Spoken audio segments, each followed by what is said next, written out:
Chapter 1. I want to be low-key, but my ability won't let me. In Xinxia Kingdom, Donglin City, on the playground of Donglin No. 3 High School, Lu Shang, successful career change, new career, Paladin. As a voice floated by, the entire playground exploded in a frenzy. What?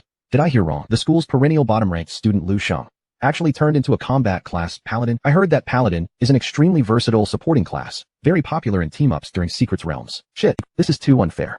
I study until 3 in the morning every day, and all I ended up with was a basic life class. This good-for-nothing Lu Shang, who never studies, has turned into a combat class. Ayahawk. Makes me so mad. All around, students of Donglin No. 3 High School started chattering, their voices full of frustration. Meanwhile, at the center of the playground, the career change altar. Even Lu Shang himself couldn't believe it, as he saw himself surprisingly turned into a combat class. However, he quickly snapped out of it and burst out laughing uncontrollably with a grin. Ah! This. Seeing Lu Shang looking utterly smug, Headmaster Su Wancheng, responsible for the career appraisal, could not stop his eyelids from twitching violently. Indeed, the student before him was simply too weird. Year after year, ranked dead last academically, refusing to study. Sure enough, he was skilled in all sorts of misconduct like fighting, extortion, bullying female classmates, even flirting with female teachers. To sum it up, he wouldn't do any human work, but what humans wouldn't do, he would do them all. And yet, this blatant underachiever had unexpectedly turned into a 1 in 20 combat class. Who could you possibly talk to about this? Old Su, why do you look so disappointed? At this moment, Lu Shang suddenly looked up and asked earnestly, I'm your student here. Turning into a combat class adds glory to the school. Shouldn't you be happy? Why are you looking like someone ran off with your wife or something? Your wife ran off? Su Wancheng almost fainted from rage, practically grinding his teeth while yelling. And who allowed you to call me Old Su? Are we so familiar? Call me Headmaster. Alright Old Su, I know Old Su. Unfortunately, Lu Shang didn't take his words seriously, continuing to grin arrogantly with the same obnoxious attitude. Truthfully, even Lu Shang himself hadn't thought prior to this that he could turn into a legendary combat class. Because fundamentally, he wasn't a native of this world, but a genuine time traveler. 5 years ago, Lu Shang was just a regular college student on Earth. After getting drunk in a bar one night, he found himself crossing over haphazardly into the current Blue Star. Since he discovered that this world was essentially a video game come to life with entirely new universal rules where everyone leveled up, Lu Shang resolved immediately to continue slacking off. Yes, indeed. He used his own actions to prove that not every time traveler becomes diligent and ambitious once they cross over. Because lazybones will always remain lazybones. At the same time, seeing how pleased with himself Lu Shang was, Su Wancheng couldn't help but try and pour cold water on him. Humph. I advise you not to get too excited too early. Although Paladin is a combat class, many of its skills lean more towards support, so it's better for you to stay low profile and avoid unnecessary attention. Before Su Wancheng could finish his sentence, Lu Shang waved a hand, interrupting him. Don't worry Old Su. I know my limits. You know squat.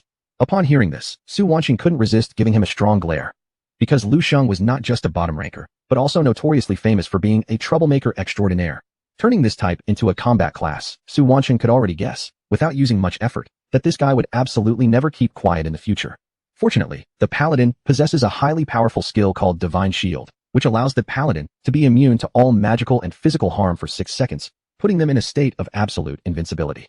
With this skill in his arsenal, as long as Lu Shang didn't involve himself in anything overly troublesome in the future, survival should not pose too much of a problem. Thinking about this, Su Wancheng let out a small sigh of relief, then casually turned and asked Lu Shang, by the way, what is your combat talent? Combat talent. Lu Shang's heart stirred upon hearing this, only now realizing that on the current Blue Star, after each successful career conversion, a unique combat talent would be activated. For instance, some warriors have the combat talent of spear specialization. When using long spear weapons, they gain higher attack power and speed compared to other weapons, commonly known as a spear warrior. And for example, some mages have the combat talent called flame enhancement, meaning when casting fire spells, their magic damage will be much greater than with other spells. They're typically referred to as fire mages. Not only that, combat talents are subdivided into 9 levels based on their strength, from lowest to highest: F, E, D, C, B, A, S, SS, and SSS. Moreover, anyone who possesses a combat talent ranked at A or above is also given a special title in the present-day Blue Star, Super Profession Practitioner. Like among beast tamers, those possessing the A-level talent, Dragon Affinity, who can naturally command dragons in battle, are named Dragon Tamers. Or within the warriors, there are the ones with the A-level talent, Bloodthirsty Fury, those who can instantly unlock all their potential, known as Bloodthirsty Warriors, which are extraordinarily powerful beings far surpassing others at the same level. With this thought in mind, Lu Shang immediately opened his attribute panel after his career change. The next moment, an illusory data diagram appeared right before him out of thin air. Host, Lu Shang. Profession, Paladin. Specialization, not selected. Level, 1, first rank. Health points, 100. Mana points, 100. Strength, 10. Intelligence, 10. Agility, 10. Spirit, 10. Vitality, 10. Combat talent, 10,000-fold amplification, SSS. Equipment, none. Battle power rating, 5 stars. Skill 1, Divine Blessing. Skill 2, Shield of Grace. Skill 3, Healing Radiance. Skill 4, Sacred Judgment. Holy crap. Seeing the series of S's behind his combat attribute, Lu Shang couldn't help but swear loudly, almost dropping his jaw in shock. Chapter 2. SSS Grade Battle Talent, 10,000 times Amplification. Lu Shang, what's wrong with you? Su Wansheng, seeing the situation, couldn't help but asked with a completely baffled expression. Nothing at all. Lu Shang, upon hearing this, hurriedly shook his head in tension and tried to pretend as if nothing was wrong. But in reality, at this very moment, a storm of waves had already surged within his heart. An SSS Grade Battle Talent. You see, in today's Blue Star, battle talents above a grade are already respectfully referred to as super professions by the people. And even higher grades like S and SS level possess qualifications to enter the Dragon King Hall. Individuals that could be counted on one hand even when looking across the entirety of the Xinxia Kingdom. As for SSS grade, Lu Shang had always thought that this tier of battle talent was merely something fabricated and didn't actually exist in reality. Since his arrival in this world after crossing over, he had never heard of an SSS grade battle talent professional existing. Until today, until right now. Upon realizing that he himself possessed the legendary SSS grade battle talent, Lu Shang felt as though his worldview had been overturned. At the same time, he finally managed to clearly see the specific effects of his battle talent. 10,000-fold amplification, SSS. Note, increases the effect of one skill by 10,000 times, lasting for 1 hour, cooldown time of 24 hours. Note, only one skill can be amplified at a time. Increase the effect of a single skill by 10,000 times directly. As a holy knight, I have 6 seconds of invincibility. If this 10,000-fold amplification can indeed strengthen one of my skills by 10,000 times, then wouldn't that mean I could be invincible for 60,000 seconds? My god, this thought just surfaced, and Lu Shang became so excited that he almost screamed out loud. Lu Shang, what exactly is your battle talent? Just then, since Lu Shang still hadn't responded, Su Wanqing frowned and asked another question. But before he finished speaking, Principal Su, it's getting late, isn't it my turn yet? Suddenly, from the field below, a well-built, handsome young man stood up and impatiently asked Su Wanqing. His name is Li Tianhua, also a student of Eastland No. 3 High School. Completely different from Lu Shang, who's a super slacker, Li Tianhua is not only academically excellent, but has consistently held the top rank in the school's results year after year, and he's also diligent and ambitious. Truly the epitome of someone else's perfect child. In the present Blue Star, due to certain rules, the better a student's academic performance, the higher the probability they'll become a powerful profession upon their transformation. And for Li Tianhua, who's such a promising top student, Su Wanqing had placed great hopes on him long ago. So after hearing Li Tianhua's question, Su Wanqing no longer bothered to continue asking about Lu Shang's battle talent, instead casually waving his hand, and said, Lu Shang, there's nothing left for you here. You may step down. After finishing his words, he seemed to remember something, adding once again towards Lu Shang, oh yes, remember to come earlier tomorrow. The school will organize a beginner area leveling activity. Don't miss it. Alright. Lu Shang, upon hearing this, didn't say much more, obediently turning around and heading straight down the transformation altar. This time, he did not tell Su Wanqing the details of his own battle talent. Truly, an SSS grade battle talent was too absurd. It wasn't an exaggeration to say that even if Lu Shang's talent was A grade or even S grade, given his nature, he would without hesitation disclose it publicly. Because the higher the talent, the more the nation would value it, and they would bestow significant rewards. However, this SSS grade talent, he genuinely dared not speak about it. After all, the Xinxia Kingdom of today is not entirely solid. Due to various historical legacies, nearly all countries surrounding the Xinxia Kingdom are hostile. Even domestically within the Xinxia Kingdom, there are many double agents with ulterior motives. Lu Shang had often seen on TV about extraordinarily talented genius professionals meeting untimely ends before they fully developed due to various unforeseen accidents. They say, a tall tree catches the wind, meaning those standing out are bound to draw jealousy and trouble. Therefore, Lu Shang had a second thought and intentionally concealed the details of his battle talent. Meanwhile, after sending off Lu Shang, Su Wanqing did not delay any further, but called out another name on the playground below. The next person, Li Tianhua.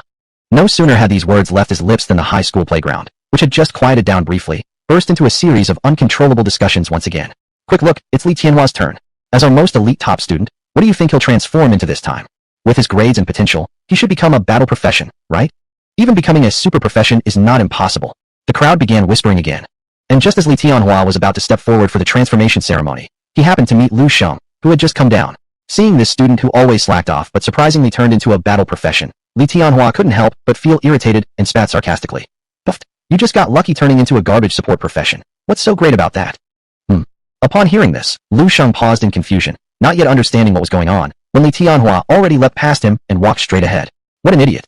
Looking at Li Tianhua's retreating back, Lu Shang shook his head disdainfully. However, he wasn't particularly surprised, because Li Tianhua normally thought highly of himself due to his academic achievements and looked down on slackers like Lu Shang. He often went against Lu Shang and liked to tattle to the teachers, truly being a little informer. Lu Shang thoroughly despised such people from the bottom of his heart. Still, at this moment, because of the joy from transforming into a battle profession, his mood was pretty good, and he didn't want to waste time dealing with such fools. After returning to the class line, Lu Shang glanced at the detailed notes of his battle talent once more. Unable to contain his curiosity any longer, he also didn't bother waiting for the ceremony to finish, and simply turned around and ran out of the school. Right at the moment Lu Shang had left. Li Tianhua, successful transformation, hidden profession, Thunder Warrior. Boom. What? It's actually a hidden profession. My god, what is this Thunder Warrior? I've never heard of it.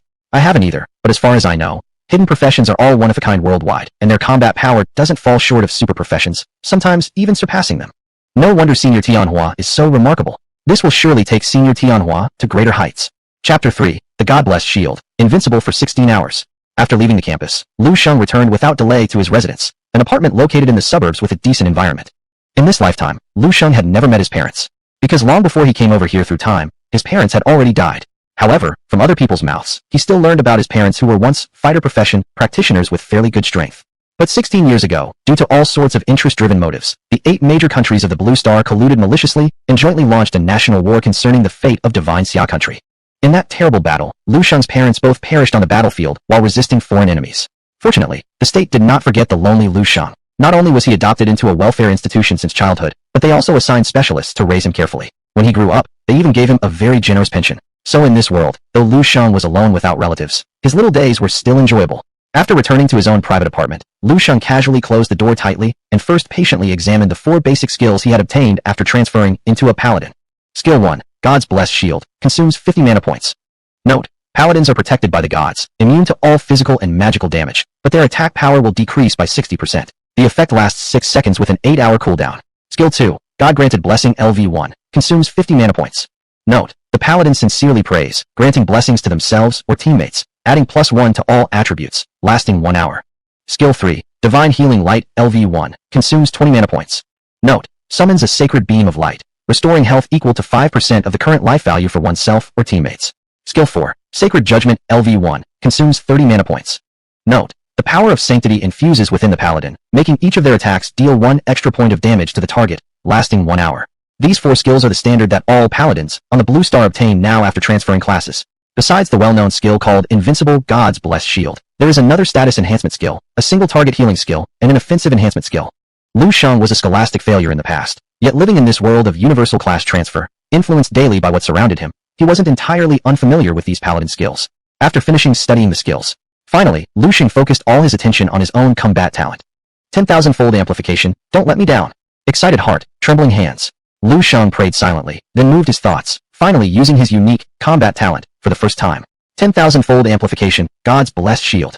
The next moment, accompanied by a mysterious resonance, a streak of golden holy light descended from the heavens, enveloping Lu Shang's surroundings, forming a seemingly transparent, but actually indestructible shield. Is this the invincibility of a Paladin? Curious, Lu Shang observed the shield around him, feeling warmth and comfort that couldn't be put into words.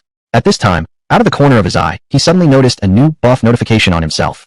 God's Blessed Shield, remaining invincible effect duration, 59,999 seconds. Holy crap, it really works? Seeing this notification, Lu Shang was almost overwhelmed with happiness. He never expected that all his previous guesses would turn out to be true. As everyone knows, the Paladin's God's Blessed Shield can immunize against all physical and magical damage, already bearing the title of invincible. It's a rule-like existence that far exceeds the realm of magic. Therefore, even with 10,000-fold amplification, it couldn't further enhance the effect of this skill. It could only extend its duration, increasing it from the original 6 seconds directly to 60,000 seconds. 60,000 seconds of invincibility. That's more than 16 hours. Everyone knows that a Paladin's invincibility isn't just lip service. It truly makes them immune to all physical and magical harm in the world. Under such conditions, even if a war god at the 9 rotations level appeared, facing a level 1 Paladin who activated invincibility, he would have no choice but to watch helplessly. However, as powerful as the God's Blessed Shield skill is, it isn't without drawbacks. Firstly, this skill can only last for 6 seconds. The benefit period is extremely short. Once it ends, the Paladin reverts to their normal form. Second, this skill has a negative effect. While in the invincible state, the Paladin's attack power decreases directly by 60%. Third, the cooldown period of this skill is as long as 8 hours. This means that the so-called invincibility of a Paladin cannot be frequently used in battle and can only be used to save their lives at critical moments. But Lu Shang was different. Under the boost of 10,000-fold amplification, his invincibility could last for 16 hours. What does 16 hours of invincibility mean? It means that within these 16 hours, he could almost do whatever he wanted, breaking all laws and restraints. Right, there's also my God-granted blessing. My God-granted blessing can increase all attributes by 1 point. If enhanced by 10,000-fold amplification, wouldn't that increase all attributes by 10,000 points? And my sacred judgment deals an additional 1 point of damage per hit. If boosted by 10,000-fold amplification, wouldn't that deal 10,000 extra damage each time? One idea after another raced through his mind. Finally, Shang couldn't suppress his excitement any longer, grinning and bursting into laughter. Ha ha ha ha, truly invincible. Now I'm really invincible. This night was destined to be sleepless. Shang stayed up all night in excitement. He barely managed to endure until the next morning when dawn hadn't even broken yet. He got out of bed early and rushed toward the direction of Donglan number 3 high school. Half an hour later, Shang returned to Donglan number 3 high school once again. Although this time he broke records by waking up extremely early. When he arrived at the school gate, he found that it was already crowded with people. These were all the lucky ones who had become fighter profession practitioners this year. Donglan number 3 high school had over 2,000 students in the graduating class. Yet, only about 100 turned into fighter profession practitioners. The rest of the students all became non-offensive life professions and smelting professions. From this, it was evident how difficult it was on today's Blue Star to become a fighter profession practitioner. Just as Shang had arrived at the school gate, suddenly, a commotion not far away caught his attention. Senior Tianhua, let's team up and level up together. I'm a priest. I have plenty of water. A girl with freckles blushed coyly, winking repeatedly while trying her best to puff out her underdeveloped chest. Senior Tianhua, take me along. I'm a shield warrior and can help you tank damage. A tall, burly boy called out hoarsely. Senior Tianhua, my father wishes to invite you to be the spokesperson for our family company. Here's some of our homemade milk powder for you to try. A bald boy shouted, holding a bag of milk powder. On the packaging, 3 deer were depicted. Senior Tianhua. Senior Tianhua. Chapter 4. Is Li Tianhua going to get a scholarship? Voices and sentences erupted one after another. A group of students from 3rd high school gathered around a young man with eager looks on their faces, crowding around him like bees around honey. And that young man was clearly enjoying the attention like he was at the center of a star system. Wasn't this precisely Li Tianhua, the top student of 3rd high school? What's going on here? Seeing this scene, Shang couldn't help but look dumbfounded. Because he left early yesterday, he didn't know that by now, Li Tianhua had transitioned into a rare hidden class. Just then, Principal Su Wanqing of 3rd high school saw him and quickly came over to greet him. Shang, I didn't expect you not to be late today. It's quite unusual. Su Wanqing said while shaking his head. Su, why is it so lively over there? Ignoring the hint of mockery in Su's tone, Shang pointed toward where Li Tianhua was standing, asking curiously. You skipped out early again yesterday, didn't you, kid? Su Wanqing shook his head in exasperation but added proudly. Alright, let me tell you. Yesterday, our very own Li Tianhua from 3rd high school successfully became a member of the hidden class Thunder Warrior. What? A hidden class? Upon hearing this, Shang was startled. In today's Blue Star era, aside from the common fighter classes such as warriors, paladins, mages, priests, archers, assassins, etc., there existed another special kind of combat role, hidden classes. The occurrence of these hidden classes was exceedingly rare, with perhaps less than one appearing among every 10,000 fighters on average. Moreover, these roles were singular. There could only be one globally, and never simultaneously more than one. Furthermore, the most notable feature of hidden classes was that they possessed unmatched combat power, not only more skills and higher damage output, but their growth potential far surpassed that of ordinary fighter classes. Simply put, hidden classes were akin to nobility within the ranks of fighter classes. Though few in number, once they emerged, they would inevitably become prominent figures. No wonder these students who had transitioned into regular fighter classes were acting so fervently, surrounding Li Tianhua and fawning over him.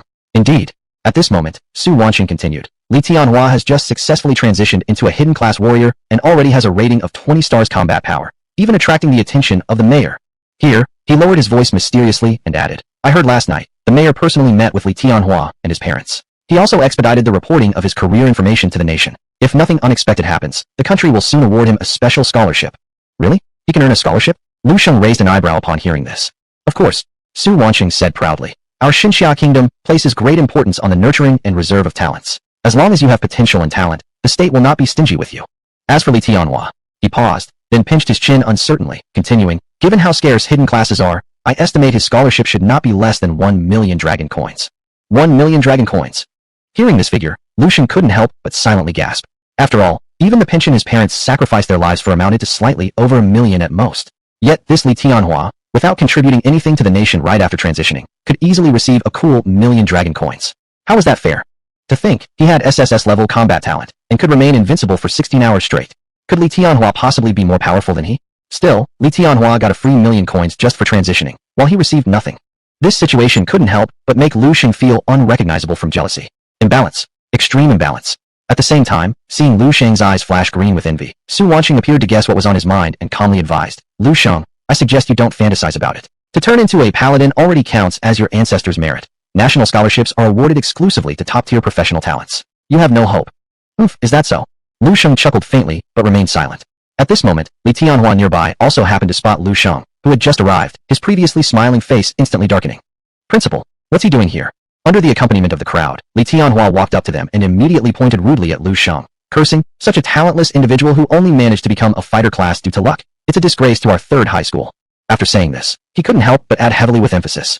I'm making this clear today. If Lu Shang dares to join us in the rookie zone, I'd rather go and level up alone than be associated with someone like him.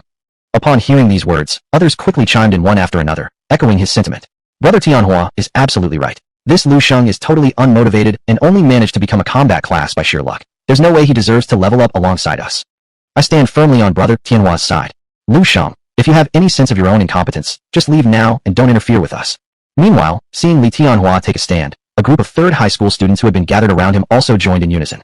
Everyone started chiming in with their own comments, launching a united critique of underachiever Lu Shang on the spot. Gee, guys, please calm down first. Seeing the situation getting out of control, Su Wancheng was sweating bullets, at a loss for what to do. After all, as the principal of Eastland Third High School, even if he disliked Lu Shang, he still couldn't blatantly kick out a rare fighter class member, could he? Man, you guys are really groveling hard. It's so sad that even dogs would cry seeing how low you stoop. Finally, Lu Shang couldn't bear it anymore and sneered disdainfully at the crowd. You? Who did you call a dog? Upon hearing this, everyone's pupils contracted sharply. Relax, the dogs definitely aren't you because dogs have more dignity than you. Lu Shang said with a wicked smile. You're asking for death. At this, the crowd lost it completely, glaring furiously at Lu Shang, and it looked like they were ready to beat him up if anyone dared utter another word. But Lu Shang wasn't afraid at all. Are you kidding? With the SSS level combat talent called tenfold amplification, these newly transitioned chumps wouldn't be able to withstand even a loud fart from him. However, he didn't feel like wasting time on these amateurs, and instead, an idea came to mind with a cunning gleam in his eyes. Chapter 5, or we can have a competition, with a stake of 1 million. Word has it that you've just transitioned to a hidden profession, and also received a scholarship from the state? Looking at Li Tianhua who wore an air of self-satisfaction, Lu Shang squinted and asked, So what if I did? Li Tianhua nodded, then sneered back. So what if I did? Are you jealous? Not necessarily jealousy, but I just think a dolt like you doesn't deserve the scholarship awarded by the state. Lu Shang's words never failed to shock. You? What did you say? Upon hearing this, Li Tianhua almost went berserk on the spot. Damn, how dare you question senior brother Tianhua? Senior brother Tianhua is unworthy. Are you worthy then?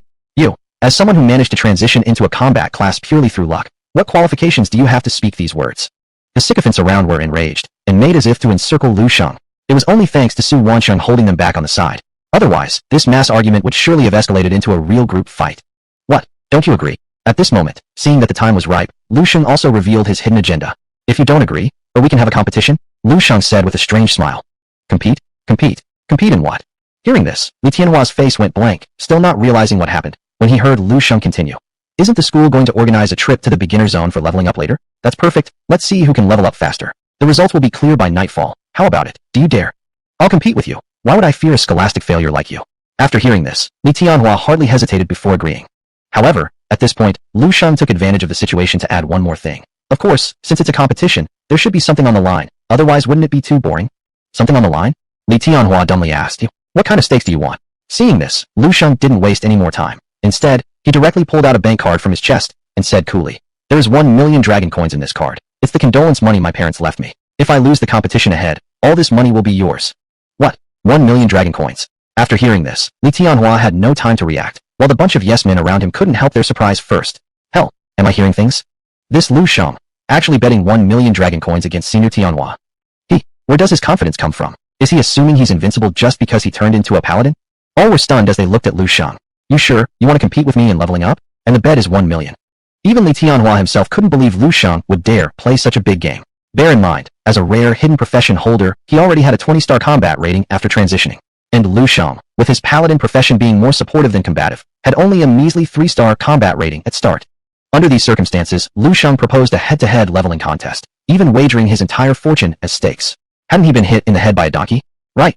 Without caring about Li Tianhua's confusion, Lu Shang resolutely nodded and smirked again. Of course, if you lose, you have to give me 1 million dragon coins too. Fine, it's your call. It's final then. Finally, Li Tianhua snapped back to his senses. Eyeing Lu Shang's folly of handing over cash, Li Tianhua rejoiced initially, and subsequently spoke to Su Wancheng, who stood frozen. Dean, could you be our witness so that some people won't renege on their loss? Su Wancheng was taken aback upon hearing, clearly not expecting the two of them to have agreed to such a high-stakes bet amounting to 1 million. By this point, any attempt to warn Lu Shang would be futile. After all, the bet was originally proposed by Lu Shang himself, and Lu Shang had no intention of backing down. That's troubling you then, old Su. Patted Su Wanqing's shoulder, Lu Shang arrogantly said. Lu Shang, you're insane. Finally, Su Wanqing couldn't bear to watch anymore and reprimanded Lu Shang, full of frustration. That money is the condolence money your parents earned by risking their lives on the battlefield. If you lose, how will you live on afterward? Huh. Upon hearing this, Lu Shang raised an eyebrow, as if discovering new territory. Because no matter how hard he tried, he hadn't expected that Su Wanqing, who always looked at him disdainfully, would care about him at this moment. But having barely lured Li Tianhua into the trap, he naturally wouldn't give up easily. Don't worry, old Su, I know my limits. Just sit tight and wait. Once again, Lu Shang shot a confident glance at Su Wanqing and said with a smile. You sigh. Seeing that there was no way to undo the situation, Su Wanqing could only let out another deep sigh in helplessness. Haha, this is going to be interesting. As for the sycophants surrounding Li Tianhua, their faces lit up with smug smiles, as if they could already picture Lu Shang losing the bet, crying on his knees begging for mercy. Of course, it wasn't surprising they had such thoughts. After all, with an auxiliary profession like yours, insisting on competing and leveling up against someone with a highly powerful hidden profession, what else could it be called but sheer madness? But not Lu Shang. Seeing his plan succeed, he grinned even wider, looking increasingly cunning. This time, for the trip to the beginner zone, Donglan No. 3 Middle School specially hired several luxury buses to transport the students. And due to the staggering bet of 1 million dragon coins. For once, Li Tianhua did not pick a fight with Lu Shang. Instead, he chatted and laughed heartily with classmates on the bus, clearly in a great mood. During the journey, Su Wanqing took advantage of the travel time to remind the students in the bus about some important points. Students, our destination this time is called the Dark Swamp. It's a special leveling area designated by the mayor for our school. The monsters inside are primarily swamp creatures with levels ranging from 1 to 20. At this point, his expression turned serious as he sternly reminded everyone. Note, although the Dark Swamp is only a beginner zone, the risks involved are far from negligible. After all, you have just transitioned into your professions. You not only have fewer skills and lower damage output, but also lack any equipment to support you. Even these low-level monsters can easily put you in danger. In addition, because of the rules, the teachers from our school cannot enter the lower-level areas to protect you. After finishing his words, Su Wanqing reiterated loudly. So moving forward, I expect all of you to be careful, extremely cautious, and avoid reckless actions at all costs. The deeper you go into the Dark Swamp, the higher the level of the monsters will be. Therefore, you should start practicing near the outskirts of the swamp first, and explore the interior only after reaching level 5. And remember, you can team up with classmates you know well to practice. This will greatly reduce the risk and improve the efficiency of leveling up. Are we all clear? Chapter 6. If you want to play, then I'll play with you. Understood. Upon hearing this, the students quickly responded in unison. Excellent. Su Wanqing nodded approvingly and continued. Considering that everyone has just changed roles and does not yet possess suitable equipment, the school has specially prepared a batch of starter gear for all of you. Before we get off the bus, please come to me one by one according to your roles to collect it. Yes. The students, upon hearing this, replied unanimously once more, each excitedly clenching their fists as they clearly anticipated the upcoming leveling journey. This was the first time since becoming combat professionals that they would go outside to fight. Becoming a combat professional meant gaining experience through outdoor monster hunting, secret dungeon exploration, or mission acceptance to level up and become increasingly stronger, forever changing their fates. Roughly an hour later, after a long journey, the group finally arrived at their destination, the Dark Swamp. Before getting off the bus, following Su Wanqing's instructions, the group began collecting their equipment one by one. The starter equipment provided by Sanzhong Middle School was very simple. Each person only received a weapon and a piece of chest armor. Among them, those of the magic class uniformly received a staff and a robe. On the other hand, physical combatants collected cold weapons like knives, swords, bows based on their profession and talent, with the material of the protective gear varying accordingly. Lu Shang, as a paladin, also obtained his iconic weapon, a warhammer weighing over 10 pounds, and an iron but coarse breastplate. Standard warhammer. Attack power, 7-12. Quality, common. Standard armor. Defense power, 5-10. Quality, common. The beginner weapons provided by Sanzhong were indeed the lowest grade common equipment, offering no attribute bonuses and pitifully low attack and defense stats. However, with the almost divine 10,000 times amplification combat talent in his possession, the quality of the equipment had little impact on Lu Shang. Therefore, he did not pick too much and directly equipped the warhammer and armor onto himself. After finishing with the equipment collection, Lu Shang followed the crowd and got off the bus. As soon as he stepped off, a putrid and humid air rushed toward him. Instinctively, Lu Shang looked up. Not far ahead, a vast, shadow-covered swamp caught his eyes. So this is the Dark Swamp. Lu Shang muttered to himself, curiously looking around. At that moment, a spot near the edge of the swamp caught his attention. There, a giant bat, with wings spanning half a meter, suddenly appeared. Dark Bat. Level 1. Health points, 250. Power rating, 9 stars. Special skills, Bloodthirsty Fangs. This beast has been corrupted by dark forces. Such high health points. Looking at the basic attributes of the Dark Bat, Lu Shang couldn't help but silently marvel. After all, newly turned career fighters start with only 100 HP. Yet, this Dark Bat, being just an ordinary level 1 monster, already possessed 250 HP. Without using the 10,000 times amplification, Lu Shang doubted that he could beat this Dark Bat alone. No wonder Su Wanqing warned them repeatedly on the bus about staying cautious. just as Lu Shang was carefully observing his surroundings. I need a few strong teammates. Come over if you're interested.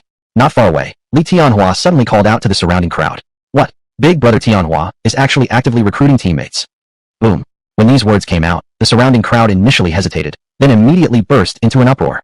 Big brother Tianhua, take me along. And me. Sound after sound, sentence after sentence. Everyone was filled with excitement, clearly not expecting Li Tianhua, someone of a hidden class, to actively gather teammates. In an instant, he was surrounded without any gaps left. And indeed, Li Tianhua wasn't lying. He really did carefully select a few people from the crowd. In no time, he had chosen 4 appropriate teammates, consisting of a warrior, a priest, an assassin, and a marksman. Seeing the powerful teammates around him, Li Tianhua felt his confidence boost significantly. Unable to resist, he mocked Lu Shang from nearby, saying, "Scholar slacker, you've already lost this time. Prepare yourself for sleeping on the streets afterward." Huh? Isn't it just defeating monsters in the newbie zone? Do you have to make such a big deal out of it? Looking at the extravagant lineup built by Li Tianhua, Lu Shang rolled his eyes. It's not my fault. You didn't say teaming up wasn't allowed, said Li Tianhua, his face full of pride. All along, he had never taken Lu Shang seriously. But as the saying goes, even a lion hunting a rabbit uses its full strength. For that easy-to-get 1 million, Li Tianhua was using a little cunning for the first time and had already made up his mind to give Lu Shang an unforgettable lesson. Fine, since you want to play, I'll play with you. Looking at Li Tianhua's proud face, Lu Shang gave a disdainful smile, because right at this moment, his 10,000 times amplification had just finished its 24-hour cooldown. Originally, he had planned to use 10,000 times amplification, Divine Blessing. However, considering that the attribute boost from Divine Blessing was too obvious and could easily expose his secret, after a brief moment of contemplation, Lu Shang directly thought and acted. 10,000 times amplification, Sacred Judgment. Buzz. In the next instant, a brilliant holy light descended without warning, completely enveloping Lu Shang. Sacred Judgment is one of the few attack skills that Paladins possess. Once activated, it allows the Paladin's regular attacks to carry an additional 1 point of damage, lasting for an hour. However, this skill has no visible effect, so Lu Shang was unsure if his 10,000 times amplification had taken effect. Let me try the effect first. Holding the hammer in his hand tightly, with anticipation in his heart, Lu Shang took steady steps toward the dark swamp ahead. Chirp, chirp. As soon as he stepped into the muddy swamp, a dark bat, wandering on the edge of the swamp, flapped its wings and swooped directly at Lu Shang. Shit. Lu Shang was startled by the sight. This was his very first monster battle in his life, so saying he wasn't nervous would be an outright lie. Almost purely out of instinct, his hands moved clumsily as he raised his hammer and swung it at the incoming dark bat. Bang. HP, 10006. Chirp, chirp. In the next second, a horrifyingly high damage number appeared above the dark bat's head. And before the dark bat even reached Lu Shang, it let out a pitiful squeal and collapsed lifelessly on the ground. Ding. Congratulations on successfully defeating the dark bat, earning 80 experience points, and obtaining the item Bat Wings. At the same time, an experience gain notification also floated across Lu Shang's vision. What? 10006 damage. Seeing that a single swing of his hammer caused such absurd damage, Lu Shang immediately became confused. Because his guess was right, the 10,000 times amplification also applied to his Sacred Judgment, multiplying the previous extra 1 point of damage to an astounding 10,000. Chapter 7. I crush one kid at a time with my hammer. What exactly does an extra 10,000 points of damage mean? Without exaggeration, this level of damage wouldn't just obliterate the low-level monsters in these dark swamps, but even a 100-level boss might not survive Lu Shang's offhand strike. Is this what an SSS-rated combat talent looks like? It's absurd, literally a bug. Seeing that these monsters in the dark swamps could be killed by his every casual move, Lu Shang wasn't afraid anymore. In fact, he went all out, swinging his hammer and rushing straight toward the surrounding monsters. In an instant, a one-sided massacre began to unfold throughout the vast dark swamps. Just as Lu Shang had slain his first monster. On the other side, Li Tianhua's elite leveling team also entered the dark swamps, demonstrating their clumsiness with actions akin to a powerful flurry of moves only to discover they dealt a mere 250 damage. Ranged attacker. That creature is heading your way. Move quickly. Healer. Heal him immediately. Warrior. Block in front. Don't let the monster run around. Everybody, follow my orders and attack together. Li Tianhua, wielding a staff, shouted instructions to his teammates while unleashing a barrage of skills on a dark bat within close range. Watch this. Thunder arrow. Crack. A brilliant flash of electricity shot from Li Tianhua's palm, striking heavily onto the head of the dark bat. HP 20. Squeak, squeak. Bang. Finally, with a last desperate shriek before death. Under the combined efforts of the group, the blood pool of the dark bat, which reached 250 HP, was completely drained, and it collapsed helplessly to the ground. Phew, it's finally dead? Looking at the bat corpse on the ground, Li Tianhua sighed in relief. Wow, amazing, we've finally killed our first monster. The sole priestess in the group cheered joyfully, her face flushed red with excitement. Brother Tianhua is truly worthy of being a hidden class, Thunder Warrior. His skill damage is sky high. Yeah, without Brother Tianhua, killing this dark bat would have taken a lot more effort. Brother Tianhua rules. The other 3 members took the opportunity to flatter Li Tianhua profusely. Haha, actually, it's the result of everyone's hard work. Hearing this, Li Tianhua was secretly pleased while intending to modestly respond. But before he managed to fully posture, there came a peculiar sound from somewhere nearby. Bang. 80. Bang. 80. Bang. 80. Suddenly, a strange voice was heard from not far away. What's going on? Subconsciously following the sound, Li Tianhua then witnessed something that would haunt him forever. There, Lu Shang held a massive hammer in hand, loudly proclaiming how each kill gave 80 experience points, sweeping through the place. The impressive blood-pooled monsters in the dark swamps didn't stand a chance against his casual swings. It was truly one strike per kid. What? This can't be. By now, Li Tianhua couldn't hold back his shock any longer and blurted out loud. My goodness, am I hallucinating? Could it be that Lu Shang is slaughtering them in one hit? At the same time, all the students from 3rd middle school in the extensive dark swamps stopped their movements and stared dumbfounded at this unbelievable scene. Overwhelmed, Li Tianhua even cast Insight Skill on Lu Shang. Insight Skill is a basic magic that everyone on Earth has mastered, allowing the viewer to see the target's health points, mana, combat rating, and other fundamental information. Under the observation of Insight Skill, Lu Shang's basic attributes were revealed right before his eyes. Target, Lu Shang. Class, Paladin. Specialization, Unchosen. LV, 1, First Transformation. Health points, 100. Mana points, 70. Equipment, Standard Warhammer, Standard Battle Armor. Combat rating, 3 stars. This doesn't make sense. He clearly has only a 3-star combat rating. Why can't these creatures withstand even one hit from him? Upon seeing Lu Shang's rather pitiful base stats, Li Tianhua was utterly baffled. Because the skill's Sacred Judgment wouldn't directly affect the Paladin's own attributes. Instead, it would merely add some extra damage during attacks. Moreover, the damage numbers inflicted by a professional player on a monster could only be seen by the player themselves or their teammates who were grouped with them. In other words, unless Li Tianhua teams up with Lu Shang or personally gets struck by Lu Shang's hammer, he wouldn't be able to figure out how Lu Shang managed to do it today, no matter how hard he stared until his eyeballs popped out. Lu Shang had also anticipated this beforehand, hence why he deliberately enhanced his Sacred Judgment skill, just so as not to reveal his cards. At the moment when Li Tianhua was utterly stunned and dumbfounded. On the other side, Lu Shang had completely submerged himself in the joy of instantly killing monsters. Ding! Congratulations on successfully slaying a dark bat, gaining 80 experience points and obtaining the item, Bat Meat Wing. Ding! Congratulations on successfully slaying a dark hound, gaining 80 experience points and obtaining the item, Sharp Fangs. Ding! Congratulations on successfully slaying a dark magic frog, gaining 80 experience points and obtaining the item, Toad-tier gland. Streams of information about acquired experience almost incessantly flashed past before Lu Shang's eyes. Soon, he welcomed his first level up. Ding! Congratulations on successfully reaching level 2, earning 5 points in base attributes and 5 points in free attributes. Huh, I've leveled up already. Seeing the notifications flashing in front of him, Lu Shang instinctively paused his actions and opened his stats panel. Host, Lu Shang. Class, Paladin. Specialization, Unchosen. LV, 2, First Transformation. Health points, 110. Mana points, 110. Strength, 11. Wisdom, 11. Spirit, 11. Agility, 11. Vitality, 11. Power rating, 3 stars. Undistributed attribute points, 5. Currently on Earth, after an upgrade, all practitioners receive 5 fixed attributes and 5 free attributes, so-called fixed attributes. And each kind of attribute for these practitioners has distinct purposes. Among them, strength represents attack power and damage intensity. Wisdom represents mana points and magical ability strength. Agility represents response speed and attack rate. Spirit represents mana recovery rate and health regeneration speed. Vitality represents health points and defensive capacity. Chapter 8, Critical Moment, A Heavenly Descent. For every additional point in the base attributes, a practitioner's certain traits could be amplified tenfold. Take stamina, for example. For every extra point in stamina, the practitioner's health points would correspondingly increase by 10. With this in mind, Lu Shang slightly pondered and immediately split his 5 points after leveling up into 2 portions, 3 added to strength and 2 to stamina. Because Paladin is a melee-oriented class, strength can most directly enhance the Paladin's attack power, and stamina would allow him to hold out longer during close-quarters combat with monsters, which is an equally indispensable attribute. Soon, Lu Shang finished allocating his free attributes. After finishing the allocation of attributes, his data panel underwent noticeable changes. Host, Lu Shang. Class, Paladin. Specialization, not chosen yet. LV, 2, First Promotion. Health points, 130. Mana points, 110. Strength, 14. Intelligence, 11. Spirit, 11. Agility, 11. Stamina, 13. Combat rating, 5 stars. In fact, on the present-day Blue Star, most Paladins tend to focus on increasing their intelligence and spirit as their main attributes after leveling up. After all, Paladins lean more towards support roles. Sufficient mana points and regeneration speed will allow Paladins to better assist their teammates, making them more popular in team play. However, possessing a so-called divine combat talent, like 10,000 times amplification, Lu Shang didn't plan to just support others at all. He also had no intention of teaming up with anyone. Therefore, without hesitation, he chose to strengthen himself.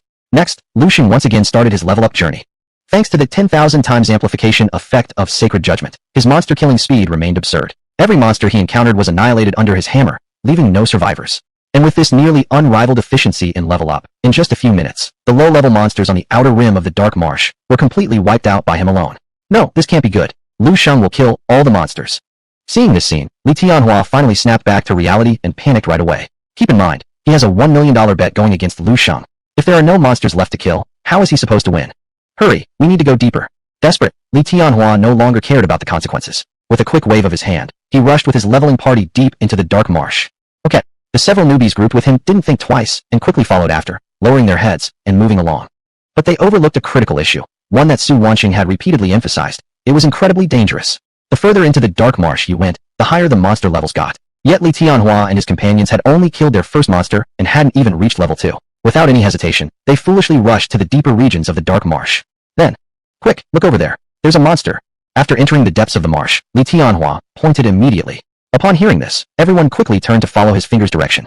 Not too far away, a giant black bear over 3 meters tall lay crouched in the bushes nearby, its entire body shrouded in dark energy as it let out occasional growls. Everyone attacked together. Without much thinking, Li Tianhua, fearing this monster might also fall into Lu Shang's hands, gave orders to his teammates to rush in hurriedly before even checking the monster's attributes. Then, his expression instantly changed. Scythe Bear Claw. Roar.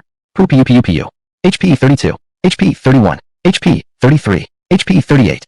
Suddenly, the bear roared ferociously and swung its claw in a flurry, dealing terrifying damage numbers that leapt consecutively from the heads of the 5 members. What an incredible attack power. At just the first clash, Li Tianhua had lost nearly a third of his health. Realizing the situation, Li Tianhua quickly employed the Insight spell and examined the bear's attributes. Target, Dark Evil Bear. Type, Beast. LV 6. Health points, 450. Mana points, 300. Special skills, Scythe Bear Claw, Terrifying Roar. This is a beast heavily corrupted by dark forces.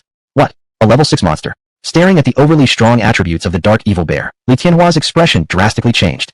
But at this point, the melee fighters from his party had already rushed to the front of the Dark Evil Bear. Even if they wanted to retreat now, it was too late. Not good. This monster is way too high level. We're not its match. Senior Tianhua, save us. Several rookies also realized something was wrong and were almost scared to death, almost wetting their pants. They could only try their best to fend off the attacks of the Dark Evil Bear while desperately calling for help from Li Tianhua in the rear. Damn. Seeing this scene, Li Tianhua felt his heart sink. His class, Thunder Mage Warrior, was a magical range damage dealer. Thus, when encountering the Dark Evil Bear, he didn't rush forward immediately, but kept a relatively safe distance from the creature. But hearing the frantic pleas for help, he was stuck between a rock and a hard place. Because currently, in Blue Star, due to the constraints of the natural laws, lower-level practitioners who attempt to challenge higher-level creatures have a significant probability of being evaded, resisted, or even immunized against, be it normal attacks or skills. Even though Li Tianhua possessed the formidable combat power of a hidden class practitioner, with such a 5-level difference, there was absolutely no guarantee that he could defeat this beast. Yet if he simply stood by, his 4 teammates would surely be wiped out by the Dark Evil Bear. What should he do? Li Tianhua's mind was caught in fierce turmoil. But this struggle didn't last long. Soon enough, he made his decision. In the next moment, he decisively turned around, then took a step back and fled at top speed, leaving behind the 4 rookies in utter disbelief, frozen on the spot for several moments before they could react. What? Senior Tianhua. He actually ran away? Li Tianhua, you disgraceful bastard. You will pay dearly for this. Finally regaining their senses, the 4 rookies burst into angry curses. By this time, Li Tianhua had already disappeared from sight, vanishing completely without a trace. It's over, we're completely done. Who would have thought that I'd die here just after my job change? With their health points dwindling, despair washed over their faces like a dark cloud. Their expressions lifeless, some began giving up resistance altogether, accepting their fate as they awaited death where they stood. But just at this critical juncture, clang, a heavy metallic sound suddenly rang out through the air. HP 10007. Roar. Immediately afterward, under the utterly shocked eyes of the 4 rookies, the very same Dark Evil Bear, which had nearly wiped them out just moments ago, had its health bar erased in one strike, instantly meeting its demise. Chapter 9. I'm going to report it. Lu Shang is cheating. What person? Everyone was startled at the scene and quickly focused their gaze. And only at this moment did a tall figure gradually come into everyone's view, none other than Lu Shang. Lu Shang. Seeing Lu Shang, the 4 rookies were all stunned on their faces. How are you guys here? At the same time, Lu Shang also saw the 4 people and couldn't help but raise his eyebrows, clearly not expecting anyone to be this deep in the dark swamp. We. Faced with Lu Shang's inquiry, the 4 rookies looked at each other, unsure for a moment what to say, because prior to this, they were the most loyal sycophants of Li Tianhua. Moreover, when Lu Shang and Li Tianhua made their bet, they were very pleased, and even once thought that Lu Shang was sure to screw up this time. But no matter how hard they tried, they never expected that at this most critical moment, Li Tianhua would abandon them and flee alone. And the one who saved them just happened to be Lu Shang, the student they usually despised the most. Lu Shang, thank you for saving us. At this point, it was still the female priest who first snapped out of it, and awkwardly said to Lu Shang, Yeah, if it weren't for you, we would have been dead here for sure. The remaining three also repeatedly thanked him, all feeling a sense of relief after narrowly escaping death. You're welcome, we're classmates, we should help each other. Hearing this, Lu Shang smiled broadly, not asking how the four had ended up in such a predicament. However, the bright smile on his face made the four of them so ashamed that they wanted to find a crack in the ground to hide in. By the way, you guys should go practice outside. The monsters here are too high level for you to handle. Lu Shang added again. After finishing his sentence, he seemed uneasy and then waved his hand saying, Forget it, I'll escort you out, in case you encounter higher level monsters on your way. Lu Shang. After hearing these words, the four rookies could no longer hold back their feelings, almost shedding tears on the spot. What does magnanimity mean? What does being open-minded mean? This was it. Compared with Lu Shang, Li Tianhua was like a cockroach in the latrine, completely disgusting. At the same time, outside the dark bog, just as Su Wancheng was nervously waiting at the entrance to the bog for his students to return in triumph. Lao Su. Suddenly, a voice came from nearby. Su Wancheng instinctively turned toward the source. There stood a robust, extraordinary man whose appearance suggested a middle-aged man of great stature, now standing behind him and smiling warmly. None other than Mayor Xiang Yuzhen of Donglin City. Huh? Mr. Mayor, what brings you here? Upon seeing the visitor, Su Wancheng was startled and hurriedly greeted him with formal politeness. Ho ho, I simply dropped by since I had nothing better to do. Xiang Yuzhen chuckled lightly while waving dismissively. Then he asked directly, How's everything? Has Li Tianhua started leveling up yet? Yes, he has already entered the dark bog. Hearing this question, Su Wancheng nodded and also guessed at Xiang Yuzhen's intentions, obviously here for Li Tianhua. After all, as someone exceptionally rare possessing a hidden profession, if Li Tianhua could develop smoothly, it would certainly become an extraordinary accomplishment under Xiang Yuzhen's administration. With this thought in mind, Su Wancheng supplemented further, Mayor Xia need not worry. Given the intensity of Li Tianhua's profession, provided no incidents occur, reaching level 10 before evening shouldn't be a problem. Ah, that's good news, excellent. Upon hearing Su Wancheng's response, Xiang Yuzhen breathed an imperceptible sigh of relief. Then, wearing an expression filled with emotion, he said, It truly is remarkable to see even our humble Donglin City give rise to a rare individual wielding a hidden profession. Once those words faded, he gently patted Su Wancheng's shoulder, lavishly bestowing commendation upon him without reservation. Old Su, you've done splendidly this time around. Once Tianhua achieves greatness in the future, I will certainly make full disclosure regarding your contributions to the nation. Then I thank the mayor for his kind acknowledgement. Su Wancheng replied again, with ceremonial respect. Oh, there's one more thing. At this point, Xiang Yuzhen extracted a golden card from his portable briefcase and handed it over to Su Wancheng, clarifying. Inside this card is 1 million yuan, the scholarship bestowed upon Li Tianhua by the state. You keep it temporarily and pass it along to him later once he comes out. What? Did the national scholarship get processed so swiftly? Receiving the card, Su Wancheng asked with evident astonishment. That's right. Xiang Yuzhen responded with a grin, nodding affirmatively. It seems the nation takes student Li Tianhua very seriously. Su Wancheng sincerely remarked. That's certain. Xiang Yuzhen proudly smiled and continued. Our Xinxia country is currently in urgent need of talents. And someone like Li Tianhua, who is a rare hidden profession possessor, is of utmost importance to the nation. The state will definitely not neglect him. Ho ho, that's true. Su Wancheng nodded, just about to speak. But precisely at this moment. Principal. Suddenly, a familiar voice boomed from afar. It was Li Tianhua, tumbling and staggering out of the dark bog, loudly shouting as he ran. Tianhua, why are you here? Seeing Li Tianhua, both Su Wancheng and Xiang Yuzhen were greatly surprised. Principal, I want to file a complaint. Li Tianhua didn't have time to explain, but rushed straight to Su Wancheng, grabbing his sleeve and shouting frantically. Complaint. Su Wancheng looked utterly confused upon hearing this, instinctively asking, What are you complaining about? That Lu Shang. He is cheating. Li Tianhua was almost in tears. Because at this point, all the monsters around the periphery of the dark bog had been wiped out by Lu Shang, and they wouldn't respawn anytime soon. As for the stronger ones deep inside the bog, he couldn't handle them. He watched helplessly as his scholarship worth 1 million yuan was about to fall into Lu Shang's pocket. In desperation, Li Tianhua threw away all pretense and ran out, hoping Su Wancheng would take his side. Cheat. Upon hearing Li Tianhua's words, Su Wancheng couldn't help but pause. Tianhua, don't panic. You can tell us slowly. Xiang Yuzhen comforted on the side. Mayor, how did you come here? And only at this moment did Li Tianhua notice that Xiang Yuzhen was present as well, so he hurriedly greeted him. Ho ho, I specifically came to deliver your scholarship. Xiang Yuzhen smiled and said. Scholarship. Hearing this, Li Tianhua first brightened with excitement, but then his face changed quickly. He let go of Su Wancheng and grabbed onto Xiang Yuzhen's arm instead, pleading loudly. Mayor, please do justice for me. He then recounted the story of the 1 million yuan bet he made with Lu Shang and exaggeratedly described Lu Shang's ability to kill the monsters instantly inside the dark bog. Of course, he conveniently omitted the fact that he had abandoned his 4 teammates and fled. Chapter 10 From now on, this wager doesn't count anymore. What are you talking about? After listening to Li Tianhua's account, Su Wancheng could no longer contain his astonishment and asked in surprise, Lu Shang can really instantly kill the monsters in Dark Swamp. This is absolutely true. It's not just me, many of my classmates saw it too. Don't believe me? Go ask them. Li Tianhua said with great urgency. Su, who exactly is this Lu Shang? Xiao Muzhen asked beside him, looking completely confused. He's a student from our number 3 middle school, and he has recently become a paladin. Su Wanqing truthfully responded. Paladin? Upon hearing this, Xiao Muzhen furrowed his brow and said seriously, a newly turned auxiliary class, paladin, that can instantly kill monsters inside Dark Swamp. Didn't he use some kind of enhancement prop or something? Before Su Wanqing could answer, Li Tianhua seemed to have latched onto the last lifeline beside him. That's right. He must have used some underhanded prop. That's obviously cheating. Li Tianhua shouted at the top of his lungs. Mayor, you must stand up for me. But Lu Sheng was only level 1 when he entered Dark Swamp. Even if he had used enhancement props, he shouldn't be able to reach the point of instantly killing monsters. Su Wanqing frowned as he said this and glanced somewhat discontentedly at Li Tianhua. Because in the current Blue Star, there are many kinds of enhancement props, scrolls, potions, enchantments, all of which can enhance the combat power and basic attributes of a professional player. But the stronger the effects of the prop, the higher the required usage level will be. And the enhancement props available at level 1 generally have limited effects. Adding a few points of damage is already very impressive, certainly nowhere near enough to instantly kill monsters of the same level.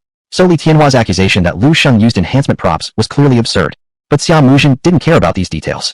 How dare he use enhancement props in a fair and just bet? Not to mention attempting to embezzle scholarships issued by the state to gifted professionals? I need to see whether this Lu Sheng has 3 heads and no sense of survival. Seeing how the so-called hidden class, Li Tianhua, whom he valued as a treasure, was bullied like this by a paladin, Xiao Muzhen gritted his teeth, waved his hand decisively, and vowed with chest-thumping bravado. Tianhua, rest assured, I will handle this matter for you. Thank you, Mayor. Li Tianhua was overjoyed upon hearing this. But, seeing the two people slap together a cheating accusation against Lu Sheng in a few words, Su Wanqing felt a weight on his chest and wanted to offer some more advice. At that moment, a familiar figure once again appeared at the entrance of the Dark Swamp. Oomph. Didn't expect to reach the level cap so quickly. The monsters in this Dark Swamp truly don't put up much of a fight. Lu Sheng weighed his hammer in his hand, his face full of unsatisfied expression. Mayor, it's him, he is Lu Sheng. Seeing Lu Sheng, Li Tianhua's pupil shrank, and he immediately pulled at Xiao Muzhen standing next to him. Oh, Xiao Muzhen also noticed Lu Sheng. Almost instinctively, he cast an insight spell on Lu Sheng. Target, Lu Sheng. Class, Paladin. Specialization, not chosen. Level, 20, first transition. Health points, 740. Mana points, 290. Battle rating, 44 stars. What? Level 20. Seeing the almost ridiculous level of Lu Sheng, Xiao Muzhen was greatly shocked. Lu Sheng, you're already level 20? Su Wanqing beside him was equally shocked. You see, it had been only half an hour since everyone entered Dark Swamp to level up. In just those short 30 minutes, Lu Sheng managed to rise from level 1 all the way to level 20, reaching the maximum level limit of Dark Swamp. This extremely absurd leveling speed was beyond what even a typical combat class could achieve, let alone hidden classes or super classes who might find it difficult as well. Huh, you guys are here too. Meanwhile, Lu Sheng also spotted Li Tianhua and Su Wanqing nearby. Seeing that Li Tianhua was still only level 1 at this point, he felt certain within himself and smirked, saying, hee, looks like I won this bout. You are the Lu Sheng? Finally, Xiao Muzhen snapped out of it, and stared at Lu Sheng with a heavy tone asking. Although Lu Sheng's speed of leveling up caught him off guard, a mere auxiliary class, Paladin, despite being high in level, didn't deserve his attention, nor could it compare in value to someone like Li Tianhua who belonged to a hidden class. At this thought, Xiao Muzhen immediately made a decision, and as he looked at Lu Sheng again, his gaze turned increasingly cold. You? Who the hell are you? Upon hearing this, Lu Sheng noticed Xiao Muzhen for the first time and blurted out, clearly unaware of his identity as mayor. Lu Sheng, don't be disrespectful. This is none other than Mayor Xiao Muzhen of Donglin City. Seeing the situation unfold, Su Wanqing quickly stepped in to remind Lu Sheng, fearing that he might act impulsively and get into trouble. Mayor. Hearing this, Lu Sheng's eyebrows shot up in surprise before he could comprehend what was going on. Then Xiao Muzhen continued. I've heard that you placed a 1 million bet with Li Tianhua? That's correct. Without hesitation, Lu Sheng nodded. From now on, that bet no longer counts. Xiao Muzhen declared assertively. On what grounds? Lu Sheng frowned deeply upon hearing this. Because you used enhancement props without permission and won the wager through cheating. Xiao Muzhen said firmly. Humph. I would like to ask you then, where's the evidence that I used any enhancement prop? Lu Sheng squinted his eyes as he asked. TSK, do we even need proof? Xiao Muzhen scoffed disdainfully and coldly retorted. A worthless auxiliary paladin like you. If you hadn't used enhancement props, how could you have leveled up 20 times in half an hour? Don't joke around. You. This comment almost sent Lu Sheng into a rage right there. He had never imagined that Xiao Muzhen, esteemed mayor of Donglin City, would be so unreasonably harsh. Brother Lu, don't lose your temper. If you make him angry, it'll be hard for you to stay here in Donglin City in the future. At this very moment, noticing the ominous look on Lu Sheng's face, Su Wanqing hurriedly tugged at Lu Sheng's sleeve to warn him. But who was Lu Sheng?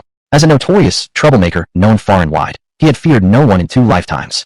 And in this lifetime, he possessed the legendary SSS grade combat talent, which granted him invincibility for a full 16 hours.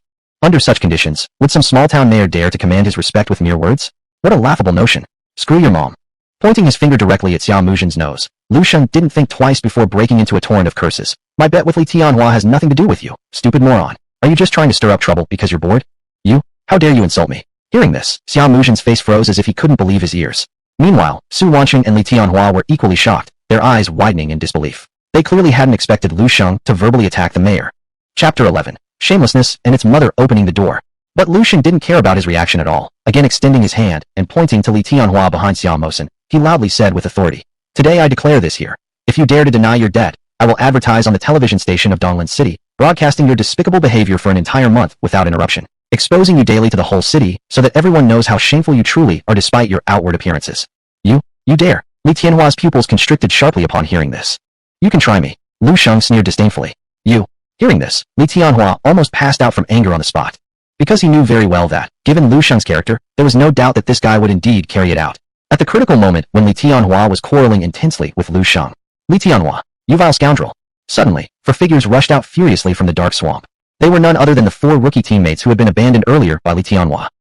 Didn't expect that all of you are still alive. Truly, it's something worth celebrating." Seeing the 4 people, Li Tianhua, who just a moment ago had been acting arrogantly, immediately revealed an unnatural hint of awkwardness on his face. Among these 4 individuals, the warrior with the fiercest temper took the lead, ready to fight Li Tianhua tooth and nail. "Beast, I will fight with you until death." "Hold on." At the critical moment, Su Wanqing intervened in time, stopping the warrior while seriously asking, "What's going on?" "Dean, this man, Li Tianhua, is utterly despicable. He invited us to form a team just now, but when we encountered a powerful magical creature, he abandoned us and ran away himself." The priestess girl cried out bitterly in resentment. "What? Is such a thing true?" Upon hearing this, not only did Su Wanqing raise an eyebrow, but even Xiao Mosen was startled. "That's right." The priestess girl nodded, then cast a grateful look toward Lu Shang before adding, "If it weren't for Lu Shang who happened to pass by and saved us, kindly escorting us back to safety, we might have lost our lives this time." "Lu Shang?" Su Wanqing raised his eyebrows slightly upon hearing this. "What do you mean running away? Clearly, it was your lack of competence dragging me into danger." Suddenly, Li Tianhua popped his head out from behind Xiao Mosen, shouting indignantly, "I, as a noble hidden occupation practitioner, have an invaluable role in the future development of our country. How could I possibly stay there and die with all of you? Oh my goodness, abandoning your teammates and fleeing in a crisis situation, yet you can twist it so beautifully, so shamelessly. You're simply shameless incarnate, opening the door for more shame, taking shamelessness to the extreme." After these words were spoken, Lu Shang was visibly shocked on the spot. Although he had already guessed that this Li Tianhua must surely be a phony gentleman, he had never imagined someone could be shameless to such a brazen degree, completely exceeding all expectations. Enough. Finally, Su Wanqing couldn't bear to listen any longer and waved his hand. Next, under the horrified gaze of both Xiao Mosen and Li Tianhua, he solemnly handed over the golden card for the scholarship, which originally belonged to Li Tianhua, directly to Lu Shang. "Lu Shang, this is Li Tianhua's scholarship, and also the bet that you rightfully deserve. Take it." "Old Suyu, Dean no." Upon witnessing this scene, both Xiao Mosen and Li Tianhua underwent a dramatic change in their expressions. However, Su Wanqing paid absolutely no attention to their reactions. Because ever since learning that Li Tianhua had gone so far as to abandon his own teammates, this former star pupil of his had completely lost any shred of good favor in his eyes. Just considering that after barely achieving his promotion, Li Tianhua showed no hesitation in betraying his comrades. If allowed to grow further in power, would this person hesitate before selling out the entire nation? With such character traits, no matter how extraordinary his talent may be, he was doomed to become nothing more than a disloyal ingrate. Giving the national scholarship to such a person would be tantamount to throwing it into a fire pit. Thus, Su Wanqing made the unilateral decision, giving the scholarship straight to Lu Shang. Though Lu Shang usually comes off as an academically struggling student, far inferior to Li Tianhua in terms of scholarly excellence, having merely attained the auxiliary-focused profession of Holy Knight upon his promotion. Yet when faced with classmates in peril, he could act decisively, unhesitatingly helping them without regard for his own safety, personally seeing them through and ensuring they left the dangerous zone. Such moral fiber was precisely what should be expected from a combat class practitioner, and most certainly one deserving of the nation's trust. At this thought, Su Wanqing felt a sense of reassurance within him, speaking heavily once again to Li Tianhua. Loss is loss, and victory is victory. Since you've asked me to be your witness, I must guarantee absolute fairness and impartiality. You? Fine. By this point, Li Tianhua could no longer contain his mounting fury and pointed at Su Wanqing, muttering 3 consecutive fine-s, vividly illustrating the extent of his boiling rage at this precise moment. "Old Su, I never expected that for a holy knight. You would even disregard the nation's valued hidden occupation practitioners. I truly misjudged you." Xiao Mosen also wore an expression of gloom, clearly bearing resentment against Su Wanqing because of this incident. Yet Su Wanqing felt no regret, because over the years, the Shunxia kingdom had raised far too many white-eyed wolves. These people, who took the nation's money and consumed its resources, ended up working for hostile countries. Although Su Wanqing was merely a high school principal, he did not wish to see the nation suffer such unnecessary losses any longer. So he was willing to risk being dismissed by Xiao Mosen in order to insist on giving the nation's generous scholarship to Lu Shang, truly demonstrating extraordinary care. "Lu Shang, just wait and see. I will make you regret this." At this moment, seeing the situation as irreversible, Li Tianhua shot Lu Shang a venomous glance and didn't linger any longer, but turned around and stormed off in anger. Tianhua, wait for me. Seeing Li Tianhua leave, Xiao Mosen hurriedly followed after him. But before departing, he also gave Lu Shang a deep look, seemingly intent on memorizing Lu Shang's appearance, clearly signaling his intention not to let the matter rest. Yet Lu Shang wasn't the least bit afraid and contentedly slipped the million-yuan golden card into his pocket. There's nothing left for you two to do here. Go and rest on the bus. After seeing the two depart, Su Wanqing addressed the 4 rookies beside him. Alright, the 4 rookies nodded, casting a grateful glance at Lu Shang before walking one after another toward the bus behind them. Having finished all this, Su Wanqing beckoned to Lu Shang with a wave of his hand. Lu Shang, follow me. With that, he took the lead and started walking ahead to guide the way. Okay. Seeing this, though Lu Shang didn't know what Su Wanqing had in mind, he obediently followed along nonetheless. Soon, the two arrived at a secluded grove. Su Wanqing glanced around, and only after confirming that there was indeed no one nearby, did he slowly come to a halt. Old Su, thank you this time. Lu Shang looked at him, ready to utter some words of gratitude. But Su Wanqing suddenly turned around and stared at him, asking instead, Brat, if I'm not mistaken, your combat talent should be extraordinary, right? Chapter 12, Professional Specialization, Fanatical Judgment. Huh? What do you mean? Lu Shang furrowed his brows and asked. Do you really think I'm senile? Su Wanqing rolled his eyes and asked solemnly as he looked at Lu Shang. You have the support class Paladin. If it weren't for having a powerful combat talent bonus, how could you have leveled up so fast? Well. Upon hearing this, Lu Shang didn't know what to say for a moment. Actually, he did not intentionally want to hide anything, nor was he distrustful of Su Wanqing. It's just that the SSS level combat talent was too terrifying. It has never appeared on the whole blue star, and he had no idea what kind of chain reaction its exposure would cause. Fortunately, Su Wanqing is also someone who understands human nature. Seeing Lu Shang's reaction like this, he did not press further, but waved his hand and said, Forget it. If you don't want to say, then I won't ask. After all, everyone has their secrets. Speaking of this, he raised his head again, added with a sense of emotion. And our divine summer country, indeed has hidden undercurrents now. Many enemy spies are lurking in the shadows, always threatening the growth and safety of our next generation. You knowing how to hide yourself isn't foolish.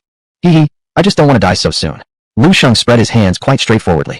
But this time, you've really pissed off Li Tianhua. Given his demonstrated ruthlessness and selfishness before, he probably won't let go of you easily. At this point, Su Wanqing expressed another word with some concern. If he still has some sense, then he'd better not bother me. Otherwise, I wouldn't suggest giving him another unforgettable lesson. Lu Shang said confidently. Seeing Lu Shang's reaction, Su Wanqing's curiosity was immediately piqued, and he couldn't help but open his mouth and ask, Isn't your combat talent already above a level? Are you so confident? Didn't you just say you wouldn't ask anymore? Why are you asking again? Lu Shang laughed awkwardly. Alright. Su Wanqing chuckled upon hearing this and directly changed the topic. By the way, I just looked at your basic attributes. Have you not yet chosen a professional specialization? Professional specialization? Upon hearing this, Lu Shang remembered that on the current blue star, every combat profession practitioner after successfully transferring careers will activate 3 completely different professional specializations. And the practitioner must decide their future development path through self-selection.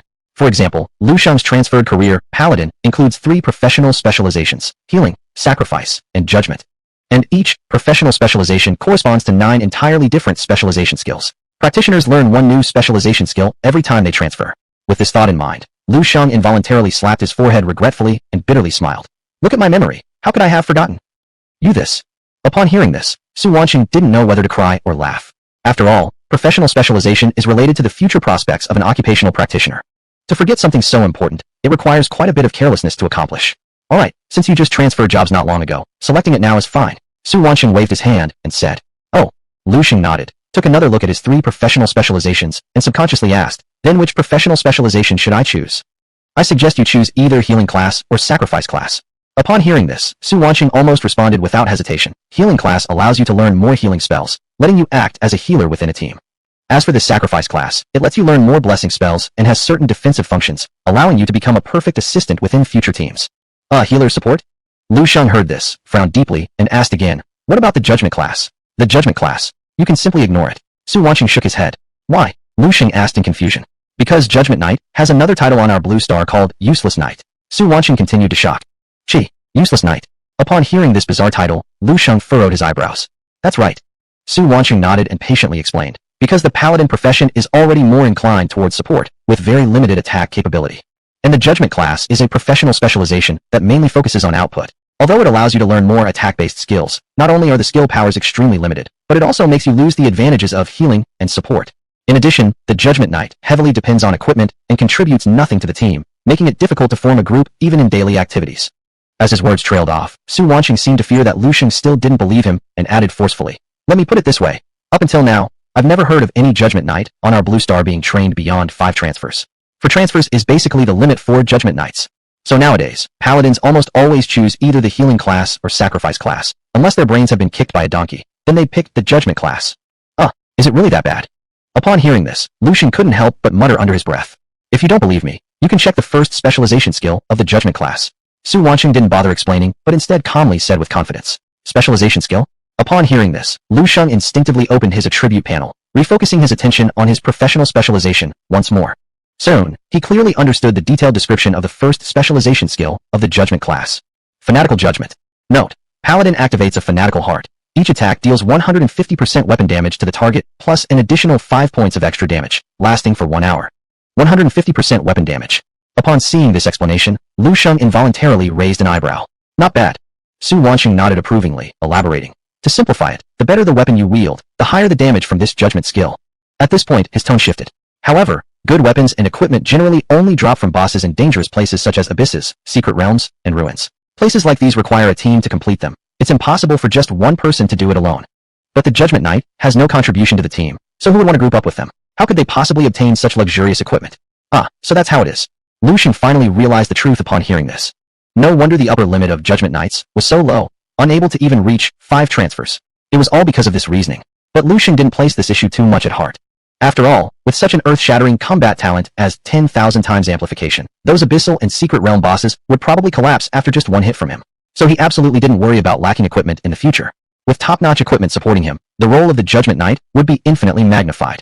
This way, even when his 10,000 times amplification was on cooldown, he'd still have a certain ability to protect himself. With this thought in mind, Lu Shang immediately had a plan in place.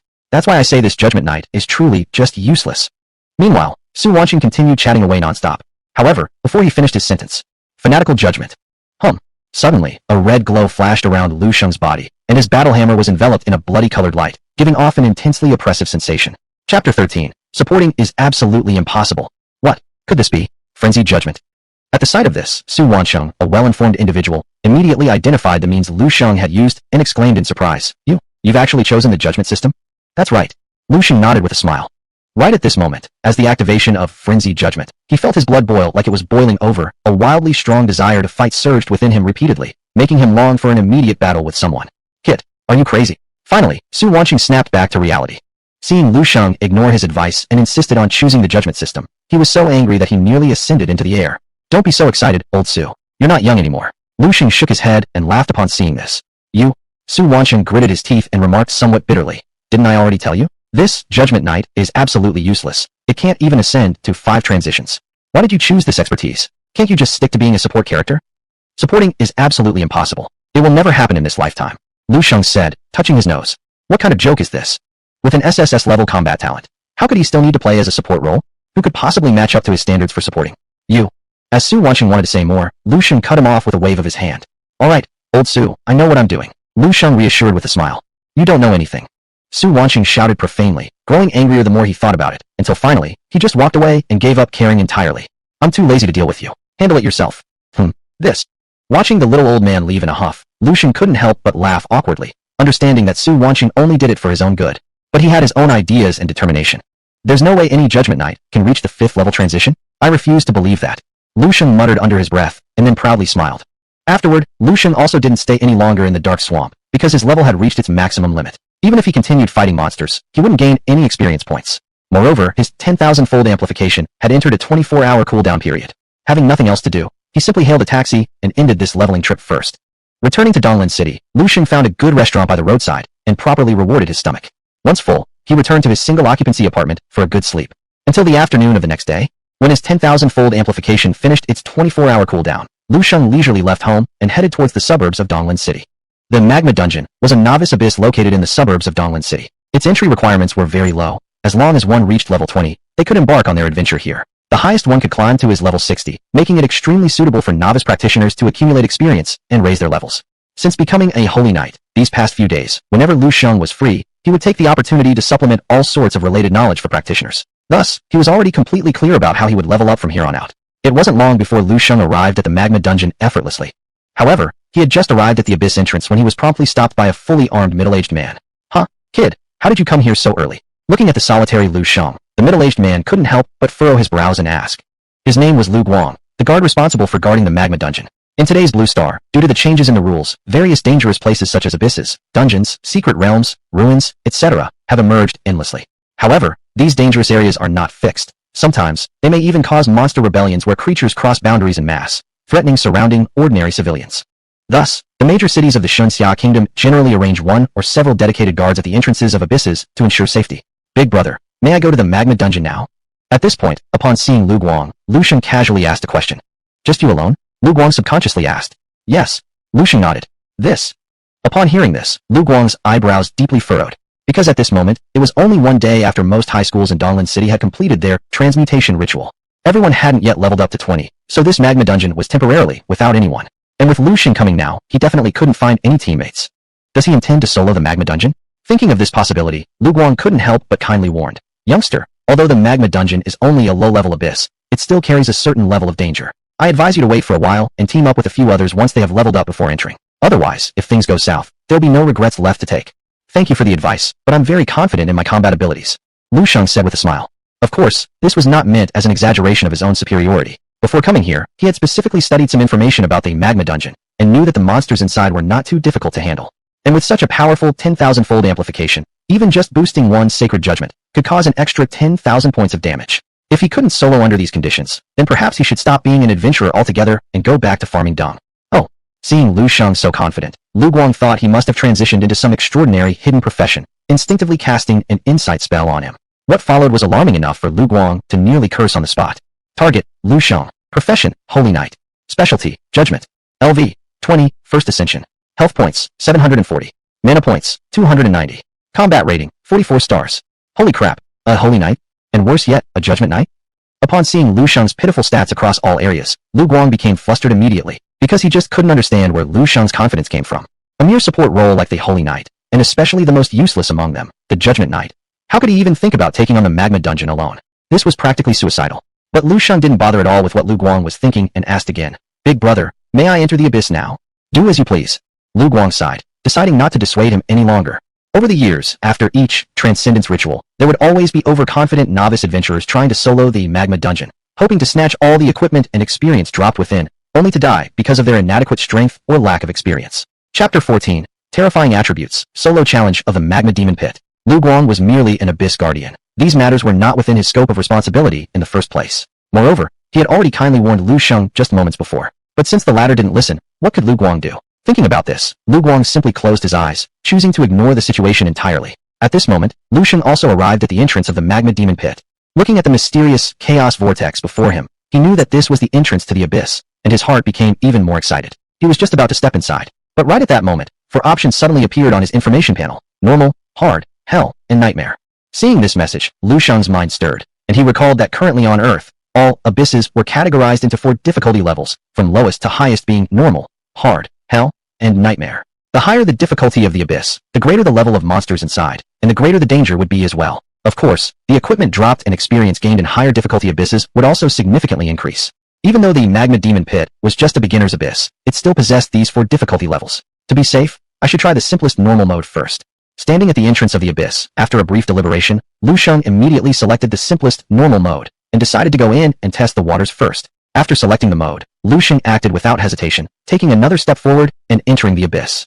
Buzz. In the next moment, accompanied by a mystical and inexplicable vibration, his body completely disappeared into that mysterious chaos vortex, vanishing from sight. With a brief sensation of weightlessness, Lu Shang felt the darkness and then brightness in front of his eyes. When he opened them again, he found himself in an entirely unfamiliar environment. A notification: you have entered the magma demon pit. You cannot leave midway until you defeat the final boss. At this time, another piece of information popped up on Lu Shang's information panel. However, he did not show the slightest surprise, because he had known all along that in today's Earth, due to the rules restrictions, once a professional enters a dungeon secret realm, there are only 2 paths ahead: death or completing the entire trial and defeating all challenges. And this was precisely the fundamental reason why Lu Guang had earlier kindly reminded him. Roar. Meanwhile, with Lu Shang's entry, 6 entirely red, short-bodied demons emerged from the nearby streams of boiling magma. Each of them wielded bone clubs, baring their teeth wildly, and standing defiantly before him. Target: lesser inferior demon. Species: demon. LV: 20. HP: 1080. MP: 550. Fighting rating: 70 stars. This small demon is a pathfinder for the Demon Legion. So high health points. Observing the basic stats of these obstructive demons, Lu Shang's eyebrows twitched, clearly not anticipating that the demons within this abyss would have such high HP values. After all, he himself, already at level 20, had a mere 740 HP. Yet here, each demon pulled out of the magma demon pit boasted over 1,000 HP. Despite this revelation, Lu Shang did not seem overly surprised. On current Earth, no matter whether they were in an abyss, secret realm, or ruin, the demons in these perilous places belonged to the elite category of demons. They possessed much greater damage and defense than normal demons encountered outside. Even combatants of the same level needed teamwork to eliminate them effectively. Recalling this fact, Lu Shang refrained from immediately attacking the monsters. Instead, he carefully considered things on the spot. Previously, he had already utilized his 10,000 times amplification to enhance the skills Blessed Shield and Sacred Judgment, yielding very significant returns. This time, since he was inside the magma demon pit and didn't need to worry about others discovering his secrets, Lu Shang decided to cast a 10,000 times amplified blessing spell on himself, just to see how it would fare. 10,000 times amplification, God-given blessing. Buzz. The next moment, a golden yellow sacred mark appeared floating above Lu Shang's head. Once blessed, Lu Shang's various attributes skyrocketed in an instant to an absolutely absurd level. Host, Lu Shang. Class, Holy Knight. Professional expertise, Judgment. LV, 20, first class promotion. Health, 100,740. Mana, 100,290. Strength, 10,079. Intelligence, 10,029. Agility, 10,029. Spirit, 10,029. Stamina, 10,074. Combat rating. What the F*** CK? 100,000 HP, 100,000 MP. As Lu Shang looked at his attribute panel, he almost couldn't keep himself from yelling out loud. Even though he had guessed that this God-given blessing, which only added +1 to all attributes, when boosted by the 10,000 times amplification, would very likely increase to +10,000 across all attributes. After truly verifying his own thoughts, Lu Shang still felt an immense sense of disbelief wash over him. The enhancement was simply too absurd. +10,000 in all attributes. This wasn't even an upgrade. It was a BUG. Even his combat rating failed to display and could only be represented with. This was because his level and attributes were entirely disproportionate, so much so that the rules of the world had crashed due to him, and his precise combat strength simply couldn't be calculated. With this amount of HP, I could probably stand still and no one would be able to hurt me. Finally, Lu Shang came back to his senses and burst into excited laughter. Go! Without further delay, he practically couldn't wait to raise the hammer in his hand and charge straight toward the few lesser inferior demons, blocking his path ahead. Ding! HP, 10,500. HP, 10,203. HP, 10,834. In the next moment, a series of terrifying damage figures shot up one after another. All those demon creatures with over 1,000 HP, normally requiring a 5-person team coordination to take down, offered no resistance under Lu Shang's warhammer. They were wiped out with just a single strike. Ting! Congratulations on successfully slaying the lesser inferior demon. You have gained 450 experience points and received the material Magma Core. Ting! Congratulations on successfully slaying the lesser inferior demon. You have gained 450 experience points and received the material Magma Core. Ting! Congratulations on successfully slaying the lesser inferior demon. You have gained 450 experience points and obtained the equipment Tattered Robe. At the same time, Lu Shang's information panel also flashed up a sequence of fresh experience acquisition messages. Chapter 15, Absurd Damage, yet the boss is still one-hit KO'd. Wow, over 10,000 damage. This is ridiculous. Looking at the ground strewn with dead monsters all around, Lu Shang was overwhelmed with excitement. He no longer had a shred of hesitation. With his hammer in hand, he marched boldly and confidently toward the depths of the magma cavern. Ding! Congratulations on successfully killing Lesser Demon, gaining 450 experience points, and obtaining the material Magma Heart. Ding! Congratulations on successfully killing Flame Sacrificer, gaining 620 experience points, and receiving the equipment Glowing Dagger. Ding! Congratulations on successfully killing Magma Beast, gaining 550 experience points, and receiving the equipment Rusty Helmet. Ding! Congratulations on leveling up to level 21, earning 5 base attribute points and 5 free attribute points. As he went along, countless abyssal monsters burst forth from the magma river. There were the fanged and clawed lesser demons, the sticky and burning magma beasts, and the fire magic casting flame sacrificers. The numbers varied between 5 or 6 to 7 or 8. But these monsters weren't able to hinder Lu Shang's advance even slightly. Almost as soon as they appeared, they were instantly killed, providing nourishment for Lu Shang's upgrades. At such an incredible speed, akin to slicing through melons and chopping cabbage. In just 3 short minutes, Lu Shang successfully reached the end of a level. With a focused gaze, he noticed that within the scorching magma, not far away stood a demon boss towering over 5 meters tall, its head adorned with horns, its body covered in bright red scales, standing still in silence. Lu Shang took a glance at its stats. Target, Flame Devil King. Type, Demon Leader. LV, 25. HP, 2,900.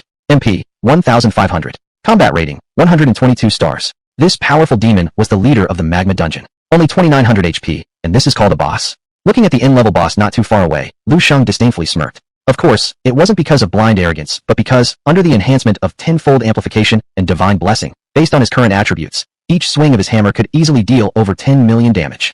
For this boss, with only 2,900 HP, it didn't even reach a tenth of his potential damage output. so naturally, he did not give it a second thought. The flames will consume this world. Meanwhile, the Flame Devil King also noticed Lu Shang. Before it could launch its attack, Lu Shang rushed forward, his warhammer cutting elegantly through the air. Bang! HP minus 10,312. Death is merely rebirth, accompanied by its last desperate roar. The mighty dungeon boss of the Magma Dungeon was thoroughly and swiftly defeated by Lu Shang without being able to inflict even a speck of damage on him. Ding! Congratulations on successfully killing the Flame Devil King, gaining 1,500 experience points and obtaining the equipment, Blazing Sword, and Magma Amulet. Huh, is this it? Staring dumbfounded at the dead boss in front of him, Lu Shang took a moment to regain his wits before helplessly chuckling, then casually opened his portable bag. In the present-day Blue Star, every professional after their job change would activate a portable bag, which roughly contained 1 square meter of space, sufficient for storing many miscellaneous items. Of course, the size of the portable bag was not fixed but would continue to increase with the professional's level advancement. After opening the portable bag, 2 new pieces of equipment immediately caught Lu Shang's eye. Blazing Sword. Type: one-handed weapon. Attack power 18 to 25. Strength plus 10. Stamina plus 8. Quality: bronze. Equipment effect: a chance to cause 10 flame damage to the target. The terrifying heat from this sword could even burn its wielder. Scorching Boots. Armor value plus 26. Strength plus 5. Stamina plus 5. Quality: bronze. These are mysterious boots of unknown origin. These 2 pieces of equipment aren't bad, they suit me well. Seeing the 2 items dropped by the boss, Lu Shang couldn't help but brighten. In today's Blue Star, there was a very rigorous grading system for equipment, divided into 8 levels in ascending order: iron, bronze, silver, gold, dark gold, epic, legendary, mythical. The higher the quality of the equipment, the lower the drop rate. Especially equipment of gold quality and above, almost only found in various abysses and secret realms, with a drop rate from wild monsters as low as only 0.001%.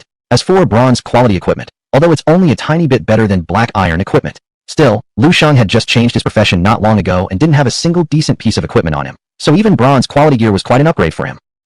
At this moment, with the floor boss defeated, a teleportation gate also appeared in front of Lu Shang. This easy mode Magma Dungeon is too lacking in challenge. Let me try another difficulty. After making up his mind, Lu Shang didn't linger any longer in the abyss but stepped forward, flashing into the teleportation gate in front of him and disappeared. Meanwhile, outside the entrance to the Magma Dungeon, Xian, let's form a team. There stood a robust young man who tightly trailed behind a lively and beautiful girl, earnestly saying, although you are a superclass light ranger, most rangers have low defense and health. Even with high attack power, it's impossible to solo clear the abyss. It's perfect. I'm a shield warrior and can help absorb damage for you. When he got to this point, the burly youth seemed almost afraid the girl wouldn't agree, so he showed off his shield while adding, and my family just bought me a full set of bronze quality defensive gear. If we form a team, our leveling efficiency will definitely increase a lot. Zhang Liang, stop bothering me already. Haven't I already told you? I have a boyfriend. Hearing this, the girl waved her hand slightly, showing a touch of impatience. Boyfriend. Upon hearing these words, the previously earnest-looking young man immediately flashed a dangerous glint in his eyes. As he glanced around with suspicion, he gravely asked the girl, where? Why haven't I seen him? Seeing the relentless persistence of the young man, the girl felt utterly exasperated, just as she was considering what excuse might get rid of him. Suddenly, from the entrance of the Magma Dungeon, a mysterious ripple emerged. Then, without warning, Lu Shang, who had just soloed the abyss moments ago, appeared out of thin air at the very spot. At the sight of Lu Shang, the girl couldn't help but light up, impulsively stepping forward to hook his arm. Having done that, she then turned back toward the burly youth with a smug expression, declaring, see, isn't this my boyfriend? Chapter 16. Yes, we have been secretly engaged for a long time. What's going on? Poor Lu Shang still didn't understand what was happening until this point. Meanwhile, that girl took the opportunity to send him a secret chat message. Classmate, could you help me get rid of this annoying pest? I'll take you to fight in the abyss later. I'm a super profession user, you know. Take me to fight in the abyss. Lu Shang said blankly. At the same moment, when the burly youth saw his long-admired goddess clinging beside Lu Shang, he almost went berserk and harshly asked Lu Shang, who the hell are you? Daring to snatch women from me? You're asking for death, aren't you? What the heck? Am I being used as a scapegoat? Finally, Lu Shang's muddled mind painfully managed to make some sense. And at this point, as time passed, the originally empty lava demon cave began to get lively. Some early fighters who had just reached level 20 were gathering at the entrance of this beginner's abyss, clearly planning to form teams and venture inside. Lu Shang's side drew everyone's attention right away. Look, isn't that our school flower Luo Xinxian from East Lin No. 1 Middle School? It really is her, so beautiful. I heard Luo Xinxian not only has a beautiful face, but also became a super profession holy ranger. What? Super profession? That's correct. Then who are those 2 boys surrounding her? That burly youth seems to be called Zhang Liang, a shield warrior. I've heard he has been pursuing Luo Xinxian all these years.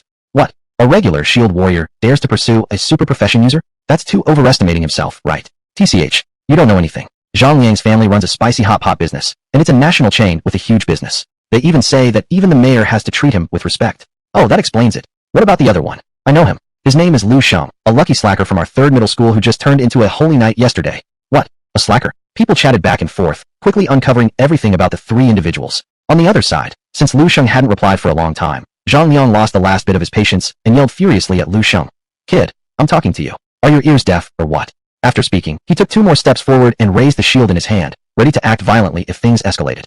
Zhang Liang, what do you think you're doing? I warn you not to cause trouble. Seeing this, Luo Xinxian felt anxious and immediately warned him. Fortunately, at this moment, the nearby Abyss Guardian, Lu Guang, couldn't stand it anymore and sternly shouted, "Private fighting is prohibited in the Lava Demon Cave. Those who violate the rules will be arrested and severely punished." Upon hearing these words, Zhang Liang, who was full of anger just moments ago, instantly stopped in his tracks. Even though he was a well-known second-generation rich man with a very powerful family background, the laws of Xinxia Kingdom were extremely strict. Even he dared not easily violate them in front of so many people. Helplessly, Zhang Liang could only suppress the impulse to give Lu Shang a good lesson, gritting his teeth and shouting, "Boy, this time you got lucky, but I remember your face. Just wait, damn it." Leaving behind a threatening statement, Zhang Liang angrily turned around and pretended to leave. Huff, finally leaving, huh? Seeing this irritating pest finally going away, Luo Xinxian let out a quiet sigh of relief. But exactly at this moment, wait. Suddenly, Lu Shang, who had been silent all along, lifted his head and loudly shouted at Zhang Liang, "You big idiot, stay away from my wife in the future, otherwise I'll break your legs." After finishing his sentence, without any hesitation, he reached out and grabbed Luo Xuanxuan's slim waist with one hand, shocking her speechless. "Why, wife?" When these words were spoken, not only did Zhang Liang turn dumbfounded, but so did the surrounding crowd. What do you want to do?" Luo Xuanxuan's complexion changed drastically as she attempted to struggle free from Lu Shang's arms, while repeatedly calling out. However, Lu Shang was still under the state of 10,000 times increase, divine blessing. His strength attribute surged by 10,000 points. Luo Xinxian struggled for quite a while, but found Lu Shang's arm like a welded steel bar. No matter how much she struggled, she couldn't escape from his control. Such an intimate gesture between the two undoubtedly made the surrounding uninformed onlookers more convinced that they had an unusual relationship. "Wife, we've been sleeping on the same bed for so long. There's no need to keep hiding from them." At this moment, Lu Shang once again declared with deep affection. After his words faded away, as if he still felt it was not enough, he looked up and loudly announced to the surrounding stunned crowd. "That's right, Xiaoxian and I have secretly pledged our lifelong commitment a long time ago, and she is even carrying our child." Boom. What? Am I hearing things? The school flower of number 1 middle school, Luo Xinxian, is actually pregnant with Lu Shang's child? My god, what on earth is going on with this world? Upon hearing this shocking news, the onlookers exploded like fireworks. "Xinxian, you're really pregnant with his child?" Zhang Liang's eyes were filled with blood, glaring at Luo Xinxian while roaring in anger. I'm not. Don't listen to his nonsense." This completely caught Luo Xinxian off guard. She was clearly unprepared for Lu Shang's sudden move and hurriedly said, pointing directly at Lu Shang, "I don't even know him." But Lu Shang didn't give her a chance to explain, instead continuing to fuel the fire with his eyes closed. "Wife, how can you say that? How could you forget that passionate night when our feelings soared high, like kindling meeting fire? We took off our clothes and fought for 7 times 49 rounds in an unforgettable scene. Beast, how dare you tarnish my goddess? I'll fight you to the death." Finally, Zhang Liang couldn't bear it anymore. Seeing his goddess, who had refused to even glance at him all these years, now ruined by someone else, his head heated up, leading him to lose control immediately. He rushed over towards Lu Shang, but from start to finish, Lu Shang remained standing still, not moving an inch, watching Zhang Liang with disdain. Bang! The next second, along with a deafening dull sound, it turned out that before Zhang Liang had even reached Lu Shang, he was struck unconscious by Lu Guang, responsible for maintaining order. Chapter 17. Challenging Nightmares, Double Debuffs. Knowingly breaking the law. Doubly guilty. Lu Guang sneered coldly, dragging Zhang Liang by one leg as if he were a dead dog, and pulled him out. As expected, eating too much spicy hot pot does affect one's IQ. Upon seeing this scene, Lu Shang rolled his eyes with certainty. Are you insane? Why do you slander me?" At this point, as events became increasingly ridiculous, Luo Xinxian was nearly driven to her wit's end. "What slander? Didn't you ask me for help?" Lu Shang asked in bewilderment. I did ask for your help, but I didn't expect you to help like this." Luo Xinxian seethed, trembling all over with anger. Sister, it's actually wrong on your part. Since you sought my assistance, naturally I'll be thorough in being helpful." Lu Shang, while speaking, pointed at a group of onlookers nearby and continued, "Look, after what just happened, not only will that oaf who pestered you earlier stay away, probably no one in the future will dare to harass you. After all, nobody likes becoming an unwilling father." Luo Xuanxuan's beautiful face froze, almost utterly floored by Lu Shang's actions. But Lu Shang simply ignored her reaction and instead said devoutly, "Don't mention it. As a sacred paladin, helping others is my duty." After saying this, he apparently thought it wasn't enough and deliberately increased his voice as he called out loudly to Luo Xinxian. "Dear, I'm off to the abyss to earn milk money for our kid. See you at home tonight." Having said that, Lu Shang disappeared in a flash, diving into the magma demon cavern ahead, leaving behind a stunned Luo Xinxian standing there dumbfounded for quite some time before she regained her senses. "Shameless, conceited scum. 1,000 cuts to you neurotic freak. This isn't over between us." Upon re-entering the magma demon cavern, an overwhelming wave of heat, many times fiercer than before, struck Lu Shang, causing him to frown involuntarily. Why so hot? Notification, you have entered the magma demon cavern. Current difficulty level is Nightmare mode. You cannot leave until you defeat the final boss. Notification. Affected by the harsh environment around you, you will lose 1 point of life every second. Notification. Affected by the demon army's wicked curse, you will lose 1 point of magic power every second. HP -1. MP -1. 2 debuffs immediately appeared on Lu Shang. This is the Magma Demon Cavern under Nightmare mode. Huh? The negative effects are terrifying. My health and mana keep depleting. Seeing his health and mana continuously decreasing, Lu Shang was shocked. Because passing through the normal mode version of the Magma Demon Cavern had been so effortless that he hadn't lost any blood at all while defeating the final boss at the end. So this time, Lu Shang decided to go all in without hesitation, directly setting the Abyss difficulty to the highest, Nightmare mode. However, what Lu Shang didn't anticipate was that as soon as he entered the Nightmare mode version of the Magma Demon Cavern, even before starting to fight monsters, he began losing both blood and mana in a continuous manner. Fortunately, he still enjoyed the effects of 10,000-fold amplification and divine blessing. His health and mana had both reached an astonishing level exceeding 100,000, and his spirit attribute had also broken past 10,000 points. The higher the spirit attribute, the faster the recovery of both HP and MP. Therefore, even the detrimental effects of blood and mana loss from this nightmarish abyss couldn't match up with his body's own recovery speed. Only after noticing that his blood bar and mana bar remained consistently sufficient did Lu Shang breathe a quiet sigh of relief. Roar!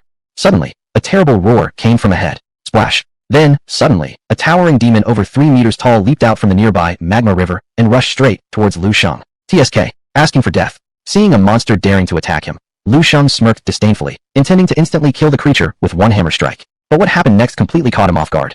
Swish! It missed. What? Staring at the invalid suffix popping up above the monster's head, Lu Shang was greatly startled and instinctively checked the base attributes of the beast. Target, Blazing Guardian. Type, Demon Elite. LV 55. Health points, 3,100. Mana points, 2,200. Power rating, 150 stars. Unique skill, Fiery Bone Incineration. These powerful demons are elite warriors of the demon army. Damn, it's actually a level 55 monster. Realizing that the Blazing Guardian was as high as level 55, Lu Shang felt a sudden sinking sensation in his heart. In today's Blue Star, due to the limitations of the rules, lower-level practitioners attempting to challenge higher-level monsters will often encounter many invalid suffixes, such as missed, resisted, dodged, and immune, among others. On the other hand, high-level monsters attacking low-level practitioners receive a great boost in attack, not only having a higher hit rate against them compared to same-level opponents, but also inflicting more damage and critical hits. This is the current limitation of the Blue Star universe's rules, aiming to ensure that practitioners progress steadily during leveling up, instead of foolishly trying to take on challenges too big for them. As for Lu Shang, he had just reached level 21. There was a staggering 34-level gap between him and this level 55 Blazing Guardian. Under these circumstances, even though all his attributes had surpassed 10,000, he still couldn't ignore the rules. Every attack he launched turned into invalid suffixes, failing to inflict any damage on the Blazing Guardian. At the same time, the Blazing Guardian unleashed a formidable assault on Lu Shang. Fiery Bone Incineration. Boom. Terrorizing flames surged forth, instantly engulfing Lu Shang, who was standing just feet away. HP -398. HP -422. HP -369. Such terrifying damage. Seeing a string of numbers pop above his head, Lu Shang couldn't help but twitch his eyelids. Even though his current health remained well over 100,000, even if he stood motionless, the Blazing Guardian wouldn't be able to drain his HP bar dry in the short term. Yet, a profound sense of relief still surged within his heart despite himself. Yes, it was relief. If earlier, when entering the Magma Demon Cavern, he hadn't exercised caution by specifically enhancing the skill Divine Blessing, which boosts all attributes, but instead strengthened purely offensive judgment skills.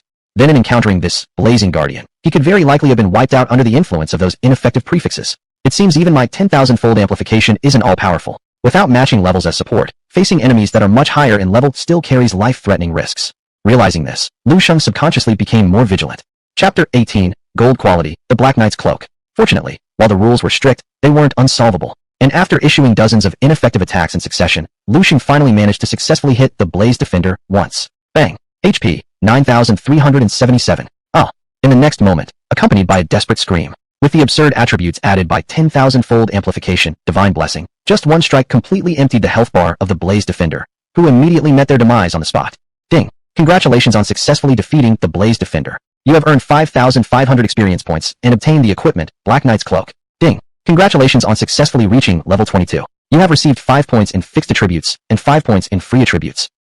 That's a lot of experience. Looking at the information panel for the feedback on the experience gained, Lu Shang was immediately enlightened. He clearly hadn't expected that just defeating a single monster would yield as much as 5,500 experience points, allowing him to even level up once.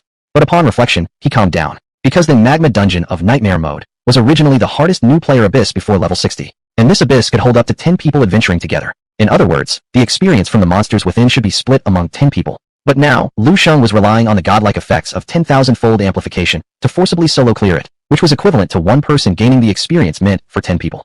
Added to that, His level was also very low, barely level 22 when he killed a 55 level elite. Under such circumstances, it was understandable why he would earn a high amount of experience by killing just one monster. Right? There seemed to be some gear drops. At this point, Lu Shang remembered the pleasant feedback from the information panel earlier and quickly opened his portable bag.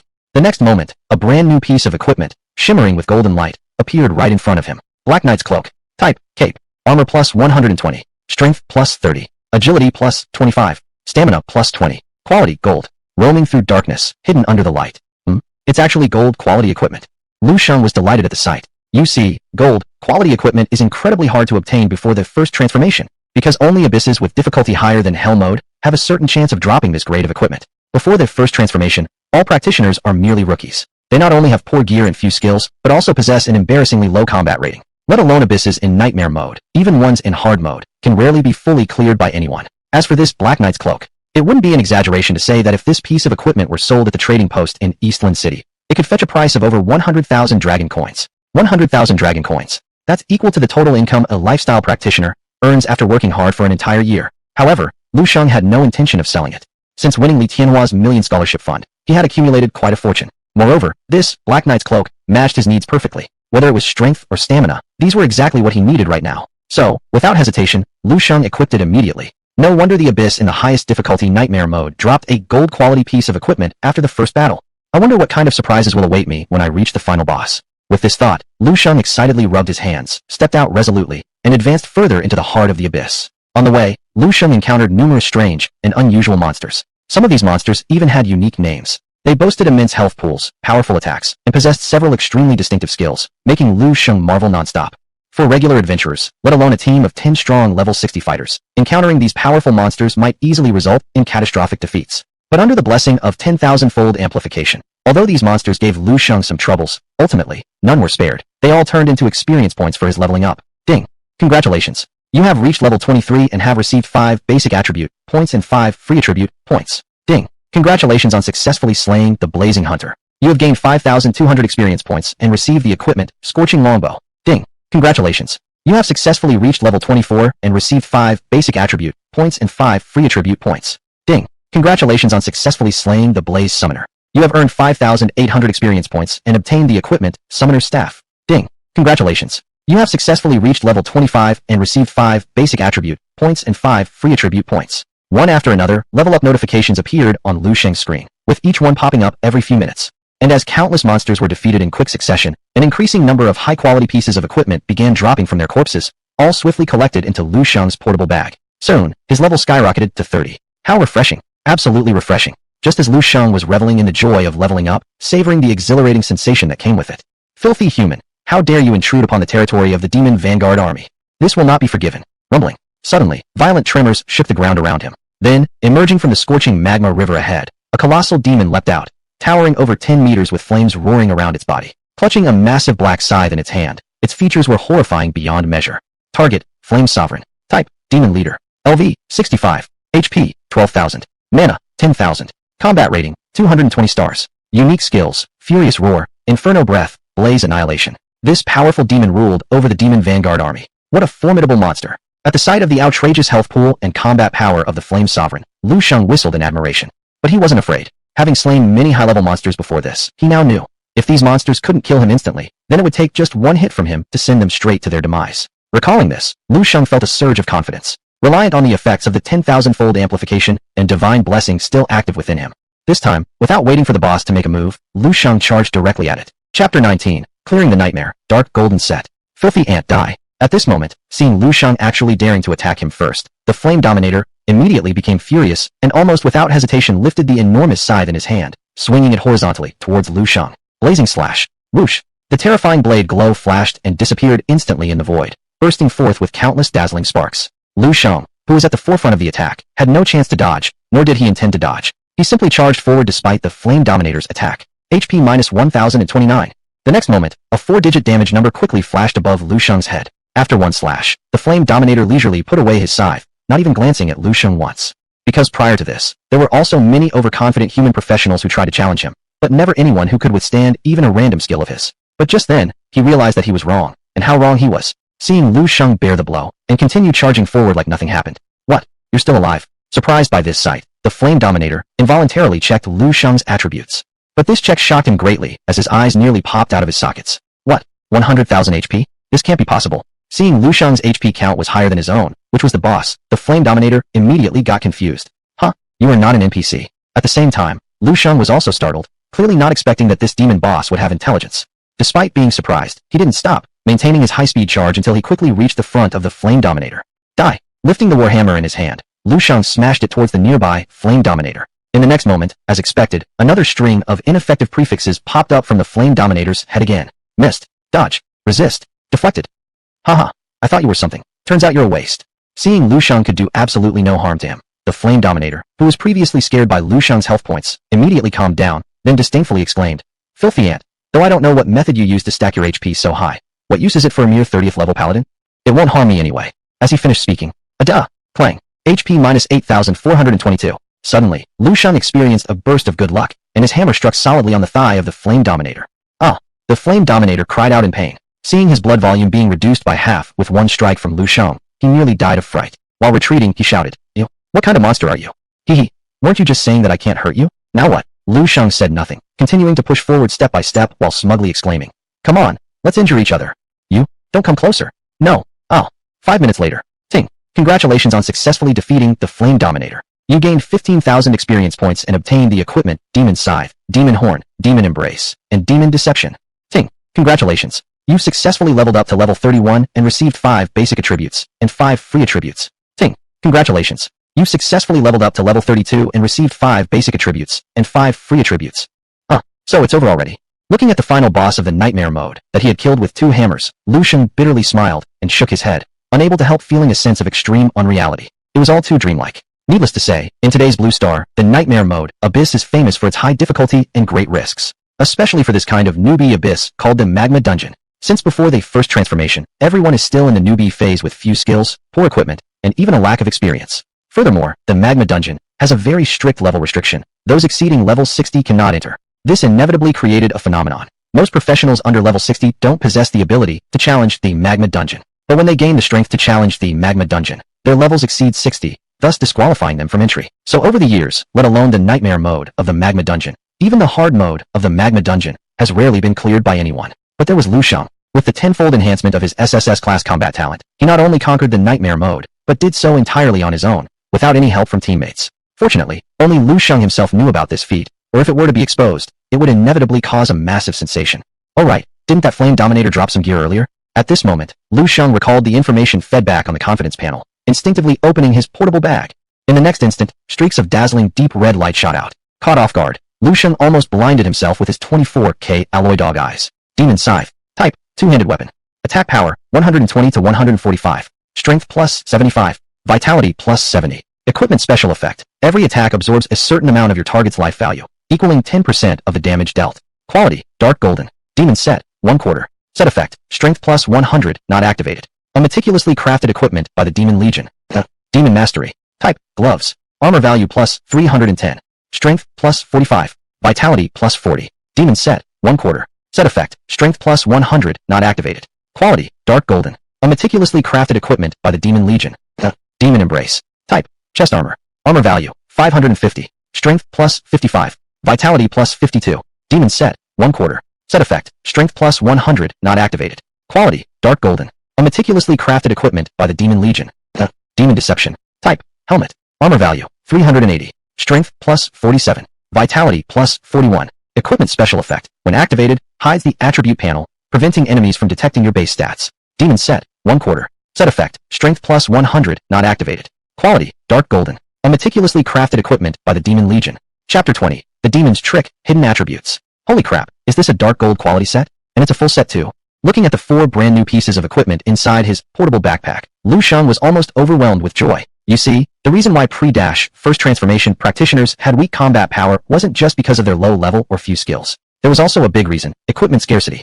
This could be seen to some extent from Zhang Liang's case. As the young master of a nationwide spicy hot pot chain store and a well-known second-generation rich person in Donglan City, how solid was Zhang Liang's family background? Yet even so, after his career change, his family merely provided him with a set of bronze quality equipment. Of course, this wasn't because the Zhang family was stingy, but rather because the equipment for beginners before the first transformation was exceedingly rare, and high-quality ones were even fewer. A silver-level equipment could already be considered a top-tier piece.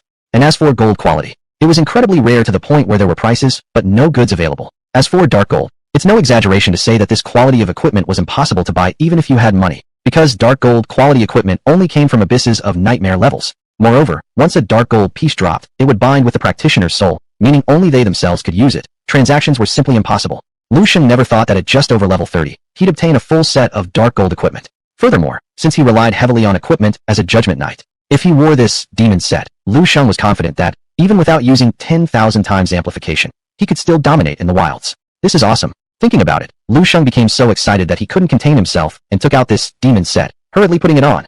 At this moment, the 1-hour effect of 10,000 times amplification, divine blessing, had just worn off. After wearing the demon set, Shang also quickly allocated his free attributes, which he hadn't had time to distribute despite leveling up several times. Only after doing all this, finally, Shang's true attributes were fully revealed before his eyes.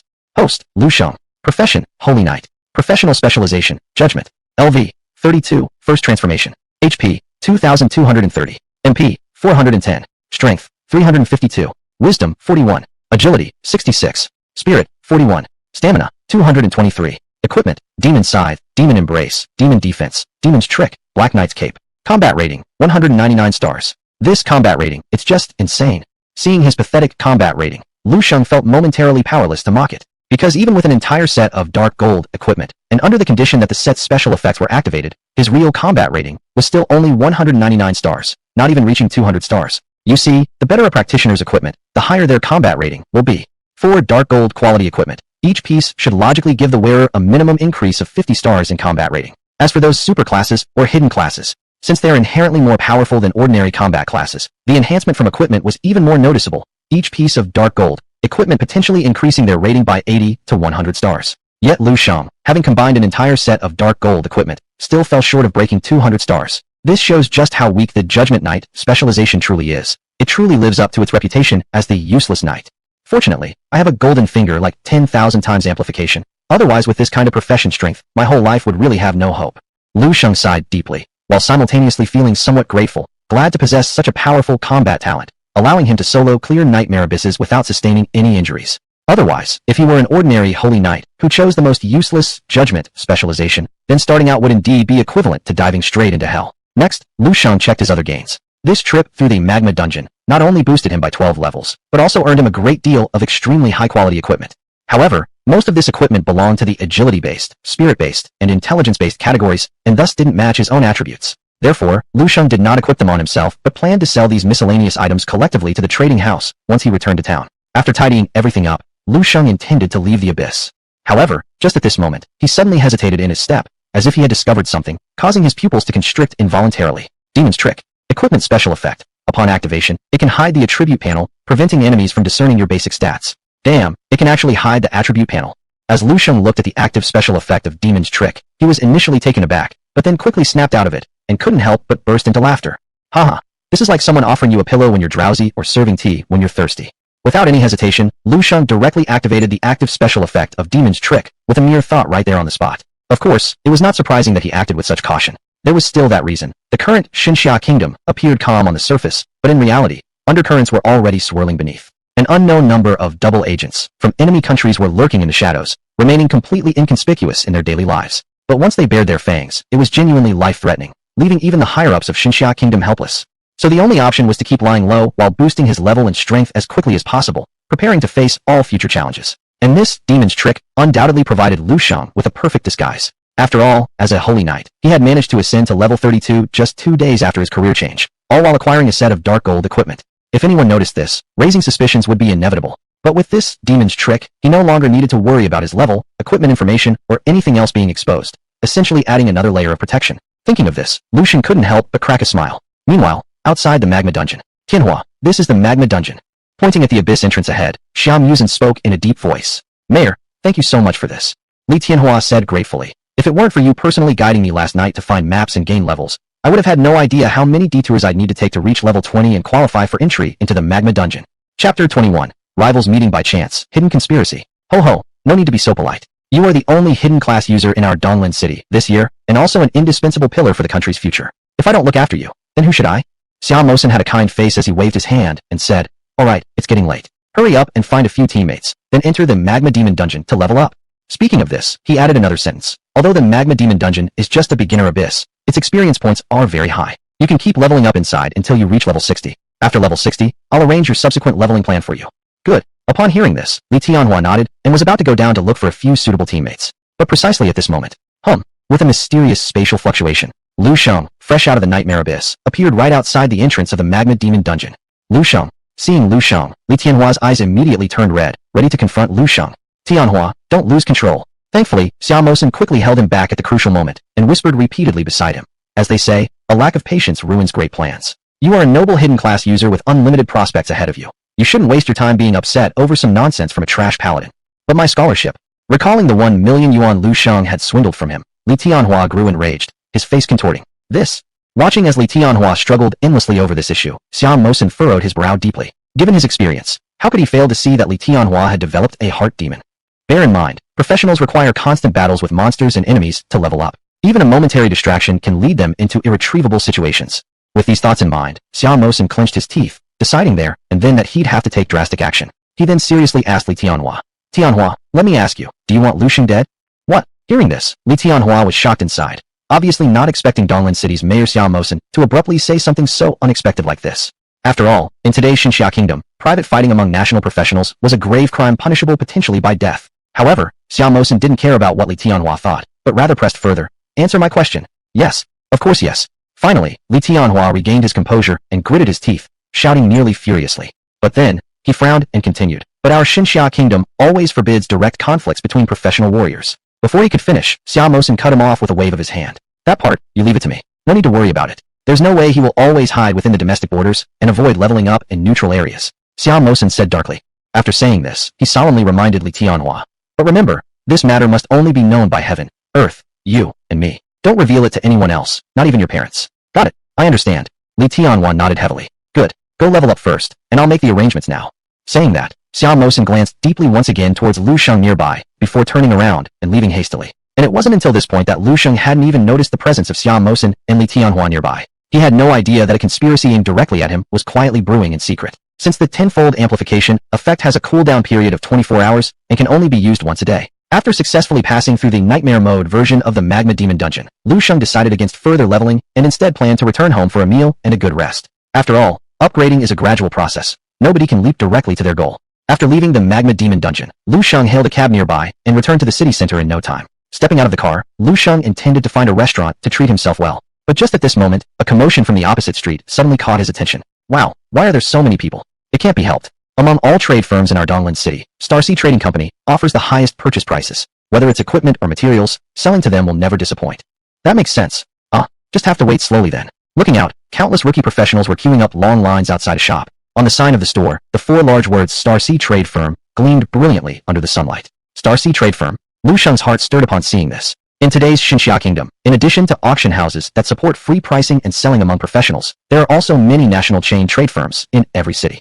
The so-called trade firms are, in essence, chain merchants. They specialize in purchasing all kinds of equipment, materials, and skill books from professionals, then resell them to others who need them, thereby earning a high profit margin. And the vast majority of professionals prefer to directly sell their useless items to these trade firms. After all, putting items up for sale at an auction house requires waiting for a customer in need. But trade firms buy by valuation, accepting almost anything, which saves professionals considerable time and trouble. With this in mind, Lu Shang immediately stopped his steps, deciding to stop by and tidy up his portable satchel. Because his current, portable satchel was also filled with a lot of useless equipment and materials, and if he went out to fight monsters like this, it wouldn't take long before his bag was full. To avoid making a wasted trip later on, Lu Shang stepped forward and made his way to the end of the queue, starting to patiently wait his turn, as one professional after another finished their sales. Finally, Lu Shang successfully reached the counter of the Starcy Trade Firm.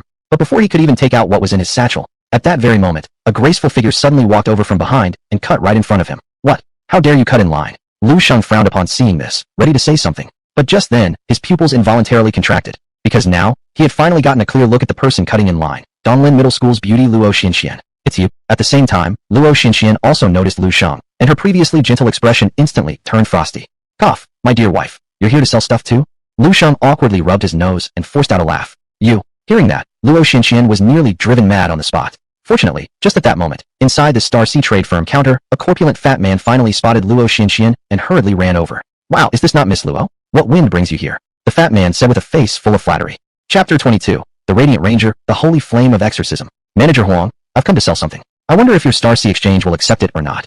Luo Xinxian asked lightly. We do, absolutely. Of course we'll accept. Upon hearing this, Manager Huang's eyes lit up. He rubbed his hands and said with great anticipation, I wonder what Miss Luo has brought to our Star Sea exchange this time. Take it out and let me see. As the two exchanged words and completely left him out, Lu Shang couldn't help but mumble on the side. But it was supposed to be my turn. Before he could finish his sentence, he was interrupted by a wave of Manager Huang's hand. Excuse me, this guest is a VIP member of our Star Sea exchange. She doesn't need to wait in line no matter what she sells. Manager Huang said disdainfully. VIP. Lu Shang's face froze upon hearing this, still not quite understanding the situation. On the contrary, the professional adventurers queuing up behind heard this and immediately erupted like a bomb had gone off. Damn, who exactly is this beautiful lady, becoming a VIP member of the Star Sea exchange at such a young age? I've heard that to become a VIP member of the Star Sea exchange, one must have sold at least one item of silver quality or higher. What? Silver quality? Why would anyone sell an item of this caliber to the exchange when they could sell it through the auction house to other adventurers? Wouldn't that be more beneficial? The crowd began to buzz with their own opinions. At this moment, a well-informed adventurer seemed to recognize Luo Xuanxuan's identity and suddenly shouted, I get it now. She's apparently Luo Xinxian, the school beauty of Donglin No. 1 Middle School, who just recently became a super professional adventurer. What? She's the same Luo Xinxian. No wonder she's so beautiful. I've heard that Luo Xinxian is a once-in-a-century Radiant Ranger, with her battle talent being an A-level Heart of Light, which, once activated, allows all her arrows to carry the Holy Flame of Exorcism effect, inflicting 200% holy damage on the target. Is that even possible? No wonder she's become a VIP of the Star Sea exchange. She truly is a goddess. People discussed animatedly, all looking intensely at Luo Xinxian with a fanatical excitement. Luo Xinxian held her chin high, as if long accustomed to such star treatment, and even spared a glance at Lu Shang with a taunting look. Manager Huang, could you please have certain pesky cats and dogs move farther away? I prefer peace and quiet when conducting transactions.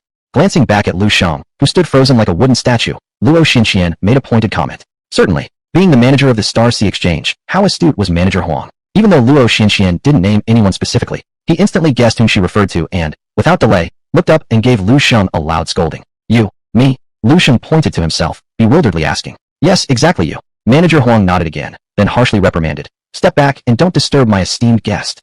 Are you serious? Finally, unable to contain his frustration any longer, Lu Shang burst out with a curse right there, clearly not expecting this girl to be so petty, remembering till now how she wanted to give him a warning since their first encounter. Miss Luo, can you take out the items now? At the same time, Manager Huang turned around and eagerly looked at Luo Xinxian, regaining his pleasant demeanor that left Lu Shang utterly dumbfounded. Seeing this, Luo Xinxian finally nodded in satisfaction and, under Manager Huang's expectant gaze, slowly retrieved 3 pieces of equipment from her portable satchel, a helmet, a wrist guard, and a leg protector. Whoosh! In the next moment, a silver-white dazzling glow erupted from the 3 pieces of equipment. What? Silver-white glow? These are silver-grade items. And there are 3 whole sets. My god, it's no wonder the No. 1 middle school beauty has this much power. Judging by this momentum, she must have completed the hard mode of the magma dungeon, right? It's definitely true. I've heard that silver quality gear only drops from hard mode dungeons, though there's a slight chance for them to appear in the wild. It's impossible to find 3 at once outside. The crowd exploded into chaos again, recognizing the quality of these 3 items almost instantly. Even Manager Huang couldn't help but ask curiously, Miss Luo, did you really complete the hard mode of the magma dungeon? Ho ho, a rookie level dungeon. Was it really that difficult? Luo Xinxian proudly smirked. Even though she didn't directly answer Manager Huang's question, her words undoubtedly confirmed everyone's suspicions. My god, she actually completed it. This is insane. Divine Lady, can I friend you? Divine Lady, look over here. Another round of exclamation erupted from the crowd. Meanwhile, Luo Xinxian basked in the praises of the onlookers, glancing at Lu Shang smugly, as if she were a proud peacock. You bastard. Lu Shang couldn't stand it anymore. Heaven have mercy on him. Earlier, he refrained from retorting because he was clueless about the girl's background, thinking she must be something extraordinary. Little did he expect that after her long act of arrogance, all she showed off were 3 pieces of silver quality gear. Silver quality gear. Keep in mind, since clearing the nightmare mode of the lava pit dungeon, even gold quality gear had become useless junk to Lu Shang. As for silver, he had dozens stuffed in his bag without even bothering to check their attributes. He initially planned to sell them upon returning as waste. And here was Luo Xinxian acting like royalty simply for having 3 pieces of silver. At this moment, Lu Shang really wanted to grab her by the collar and ask who gave her the audacity to put on airs like this. Was it Liang Jingru? To complete the hard mode of Magma Dungeon just 2 days after your first class transfer, Miss Luo truly deserves to be called a super professional adventurer. Your future potential is absolutely limitless. Oh please, Manager Huang flatters me. Watching the two continue to compliment each other with increasing audacity, Lu Shang finally snapped, walking out and sneering contemptuously. I thought you were some real big shot. Looks like this VIP title from your Star Sea exchange isn't worth much after all. Huh? What do you mean by that? Manager Huang frowned slightly upon hearing Lu Shang's words, subconsciously asking. I mean nothing special, Just think it's quite devalued for someone who only brings out a few pieces of silver-grade trash. Lu Shang shook his head while disdainfully glancing once more at the 3 silver, quality items on the counter, curling his lip as he remarked, "After all, pulling out a few silver-grade junk items has already made you fawn so low. If I casually pull something out, won't you die of fright?" Chapter 23, Gold Quality, Scorching Longbow. What? Silver quality garbage? When these words came out, not only were the surrounding crowd stunned, Manager Huang was dumbfounded, and even Luo Xinxian was left speechless. It was truly because Lu Shang's words were too arrogant. He dared to call silver quality equipment garbage. Although in the current Blue Star, equipment quality from low to high is divided into 9 levels. The silver quality equipment is merely at the 3rd level, indeed not that rare, but whether it's rare or not is all relative. For instance, right now, the high schools in Donglin City have just held the job transfer ceremony, and the students are still in their novice phase. Not only do they have few skills, poor equipment, but also lack battle experience. Under such conditions, their efficiency in defeating monsters would undoubtedly be very low, thus causing drops of equipment to also be quite rare. At this moment, if there were a few pieces of silver quality equipment enhancing them, it could bring about a qualitative improvement for practitioners. Therefore, during the novice phase, even silver quality equipment can be regarded as an extreme rarity within the rarities. Yet Lu Shang had the audacity to say straight away that silver quality equipment was trash. Where does he get his confidence? Almost instinctively, Manager Huang cast an insight technique on Lu Shang. Target, Lu Shang. Occupation, Paladin. Occupational specialization. LV, health points. Mana points. Battle rating. Huh, can't even see the attributes. Seeing Lu Shang's completely question mark written attribute panel, Manager Huang couldn't help furrowing his brows. However, upon second thought, he became calm again, because in the current Blue Star, there are indeed many items that can hide one's attribute panel, and Lu Shang must have used a similar item. But how strong could a mere auxiliary profession like a paladin possibly be? With this thought, Manager Huang regained some composure, speaking coldly to Lu Shang. "Young man, you really talk big. Do you think I'm scared of you? I, Huang Deyuan, being the general manager of the Star Sea Trading House in Donglin City, have seen so many grand occasions in my life. People like you who know nothing of the world, such greenhorns, I've met plenty. From what I see, you probably don't even understand the grading system for equipment qualities yet." Saying this, he waved dismissively at Lu Shang with disdain, loudly admonishing him, "Listen to me. Go far away as quickly as possible. Don't disturb my honored guests, or I'll make you regret ever stepping here." Seems you won't believe me. Seeing the overbearing attitude of Manager Huang, a flicker of anger arose in Lu Shang's heart. Even though he didn't want to cause much trouble, he'd been disdained so deeply. If he endured further, what difference would there be between himself and a coward? Having thought this through, Lu Shang decided without hesitation to go all in, directly taking out a beautifully crafted longbow casually from his portable backpack. In the next moment, a dazzling golden light illuminated the entire scene, almost blinding Manager Huang's eyes. "Why don't you give me your opinion and see what the quality of this piece of equipment is?" Holding the longbow in his hand, Lu Shang spoke lightly. Boom. "What? Gee, gold yellow glow. Damn, am I hallucinating? Is this perhaps gold quality equipment?" Upon seeing the glowing radiance emanating from the longbow, not only did the crowd burst into chaos, even passers-by on the street stopped to gather around. Because on today's Blue Star, equipment of varying quality emits different kinds of glows. For example, bronze quality equipment will emit a pale yellow glow, and silver quality equipment will emit silver-white luminosity. As for gold yellow light, only gold quality equipment emits such a brilliance. Recalling this, Huang Deyuan immediately checked the basic properties of the longbow. Scorching longbow. Type, ranged weapon. Attack power, 44 to 72. Agility plus 28. Stamina plus 20. Equipment effect. Each attack causes 5 points of fire damage. Quality, gold. The power of flames burns fiercely inside the bow body. Holy crap, it's really gold quality, and furthermore, a highly sought-after bow. Looking at the details revealed on the panel, the general manager of the prestigious Star Sea Trading House, Huang Deyuan, found himself cursing loudly despite his usual poise. This is impossible. Luo Xinxian, standing nearby, her face was filled with disbelief, clearly not anticipating that Lu Shang could obtain equipment of such high quality. Of course, the reaction of the two was understandable. You see, gold quality equipment only has a chance to drop from the abyss in Hell mode and above. However, the difficulty of the Hell mode abyss is far beyond the reach of ordinary novices. Still, for the same reason, right now in Donglin City, everyone has just changed professions. Their combat strength is so poor that they might fail even when tackling an abyss in normal mode, let alone Hell mode. And this has resulted in a phenomenon where gold quality equipment, especially for novices, is highly sought after but rarely available, making it almost impossible to buy even if you have the money. No wonder Huang Deyuan was so astonished and shocked upon seeing the scorching longbow in Lu Shang's hand. What about this piece of equipment? Isn't it slightly better than the 3 pieces of trash she just took out?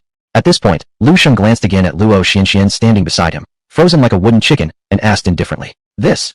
Manager Huang regained his senses only after a very long pause upon hearing this. The next moment, he carefully straightened up his appearance. After finishing everything, he slowly bent down, giving Lu Shang a 90-degree bow. "Noble guest, I apologize for my failure to recognize your greatness earlier. If I've offended you in any way, please don't hold it against me."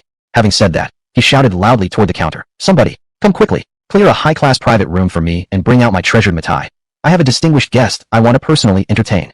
As soon as the words were spoken, Huang Diyun bowed again to Lu Shang, waving his hand and saying, "Guest, please, come inside." Unnecessary. Unfortunately, Lu Shang wasn't moved at all and instead said indifferently, "Initially, I did indeed plan to sell this piece of equipment to your trading house." Having said that, he turned the subject. "But since you look down on me so much, why should I offer my enthusiasm to receive such cold shoulders from you? See you then." As soon as he finished speaking, he didn't care about Huang Diyuan's reaction, turning around as if to leave. But his departure had serious consequences. It made Huang Diyuan break into a sweat. "Wait, please stop, dear guest." Taking 2 steps forward, Huang Diyuan blocked Lu Shang, gritting his teeth and saying, "I admit I was wrong just now. To make amends for your scorching longbow, I'm willing to pay double the market price. No, triple. I'll pay triple the market price to acquire it. What do you say?" Chapter 24, not a VIP, but the P in VIP. "Oh, is that so?" Lu Shang's heart stirred at these words. Even though he had no liking for this Huang Diyuan, the saying goes, one's a fool not to earn money when the opportunity knocks. If the other party was truly willing to purchase his equipment at 3 times the market price, it wouldn't be unacceptable to sell to them. "Little friend, don't hold a grudge. I'm just an employee. Why bother quarreling with someone like me?" At this moment, seeing Lu Shang hadn't continued to walk away, Huang Diyuan seemed to have clung onto the last lifeline, and without much thought, pulled out a golden card from his chest and handed it over. "By the way, this is our Star Sea Exchange Supreme Gold Card. We hope the guest will definitely take it." Supreme Gold Card? Looking at the golden card before him, Lu Shang instinctively asked, "What use does this thing have? Can holding it make me a VIP?" No, it's not a VIP, but the P in VIP. Huang Diyuan emphasized heavily. Sure. Upon hearing this strange title, Lu Shang almost couldn't breathe, nearly suffocating on the spot. But as for Huang Diyuan, seeing that Lu Shang apparently didn't fully understand the meaning of this gold card, he hurriedly explained, "Let me put it this way. As long as you have this Supreme Gold Card, in the future at our Star Sea Exchange, not only will you receive the highest level of treatment, but regardless of what items you sell, we'll always buy them at the highest auction price, without cheating you even a bit." After finishing his speech, he looked expectantly at Lu Shang and asked anxiously, "Do you think this works, little friend?" Ho, seems like you guys are indeed quite sincere." Hearing this, Lu Shang finally nodded satisfactorily, ceasing to further trouble Huang Diyuan. Because a trading house, like this kind of chain business, mainly relies on profit through sales. This Huang Diyuan was already very sincere to be willing to purchase his stuff at trading house prices. Moreover, his portable bag was almost full. If not selling it at the Star Sea trading house, he would still need to find another trading house to trade anyway. Rather than going to another trading house and wasting time waiting in line for nothing, why not settle it nearby with Huang Diyuan? Thinking about this, Lu Shang immediately waved and said, "Alright then, this junk equipment means nothing to me anyway. I'll sell it to you all." Junk equipment. As soon as these words came out, the surrounding crowd sucked in a breath of cold air. "Thank you, young sir, for helping us. Thank you so much." Ha. But as for Huang Diyuan, seeing that Lu Shang had agreed, relief finally showed on his face. However, before he could relax, Lu Shang suddenly changed tone and lightly threw out a sentence. "But I still prefer your previous defiant attitude. Show it again." These words left Huang Diyuan momentarily stunned, still unable to react. How difficult is it to understand? Lu Shang shrugged slightly, then glanced seemingly unintentionally towards Luo Xianxian, who was not far away. And at this moment, Luo Xuanxuan's mouth remained open, clearly not yet recovered from the earlier shock. "Oh, I understand." Huang Diyuan finally caught on upon seeing this. Being the general manager of the Star Sea Exchange, although this person might not be a powerful professional, his mind was incredibly sharp, and he also understood adapting swiftly. In the next moment, he quickly turned around, clenched his teeth, and pointed at Luo Xianxian, shouting loudly, "You, me?" Luo Xuanxuan's small face showed confusion. "That's right, it's you." Huang Diyuan nodded emphatically, despite being a VIP member of their Star Sea Exchange, and even a super professional. Seeing that Lu Shang could casually pull out a gold, quality, blazing longbow, and acted nonchalant about it, there was likely even higher quality equipment on him. Thinking to this point, how could Huang Diyuan care about a mere VIP anymore? Without hesitation, he rebuked Luo Xianxian. "Move back. Don't disturb my distinguished guest." "You, sure." Upon hearing this, Luo Xianxian almost lost her breath, almost fainting from anger on the spot. This, and the other professionals observing the scene all wore expressions filled with mixed feelings, evidently not expecting Huang Diyuan's change of face to be so swift. Without minding others' reactions, after scolding Luo Xianxian, Huang Diyuan turned around again and smiling warmly asked Lu Shang, "Noble guest, do you think my actions meet your satisfaction?" "Not bad. You seem pretty understanding." Seeing this, Lu Shang burst into laughter and gave Luo Xianxian a smug look. After finishing all that, he waved at Huang Diyuan and said, "Alright, let's head to your private room and take a look. By the way, apart from this blazing longbow, I also have quite a few other items I wish to sell." "What? There are other items?" Upon hearing this, Huang Diyuan's eyes lit up, realizing his previous guess was right. He immediately extended a respectful gesture inviting Lu Shang in. "Esteemed guest, please come in quickly." The next moment, the two strolled side by side with great confidence towards the backstage of the Star Sea trading house, leaving Luo Xianxian standing there stunned for quite some time before she snapped back to reality.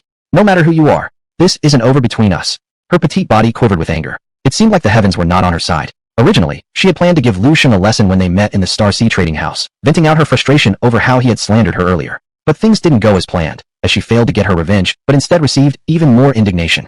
This made the competitive Luo Xinxian unable to endure, vowing in her heart to reclaim the upper hand no matter what it takes. Once inside the private room of the Star Sea trading house, Lu Shang wasted no words and dumped all the useless items from his portable bag onto the table in front of him. Huang manager, please help me estimate the value of these things. Boom. The next instant, an extremely dazzling light burst forth, nearly scaring Huang Deyuan senseless. What? These are all silver and gold quality equipment. And there are so many rare precious materials? Looking at the mountain of high-quality equipment and materials on the table, Huang Deyuan almost popped his eyes out, although he had already guessed that Lu Shang probably possessed plenty of valuable items. The sight of Lu Shang pulling out such a vast number of precious equipment and materials still left Huang Deyuan gasping in astonishment. However, shortly after, he composed himself and fixed his gaze intently on Lu Shang, asking in shock, "Could it be that our esteemed guest has cleared the magma abyss in nightmare mode? This has nothing to do with you, does it?" Lu Shang frowned upon hearing this.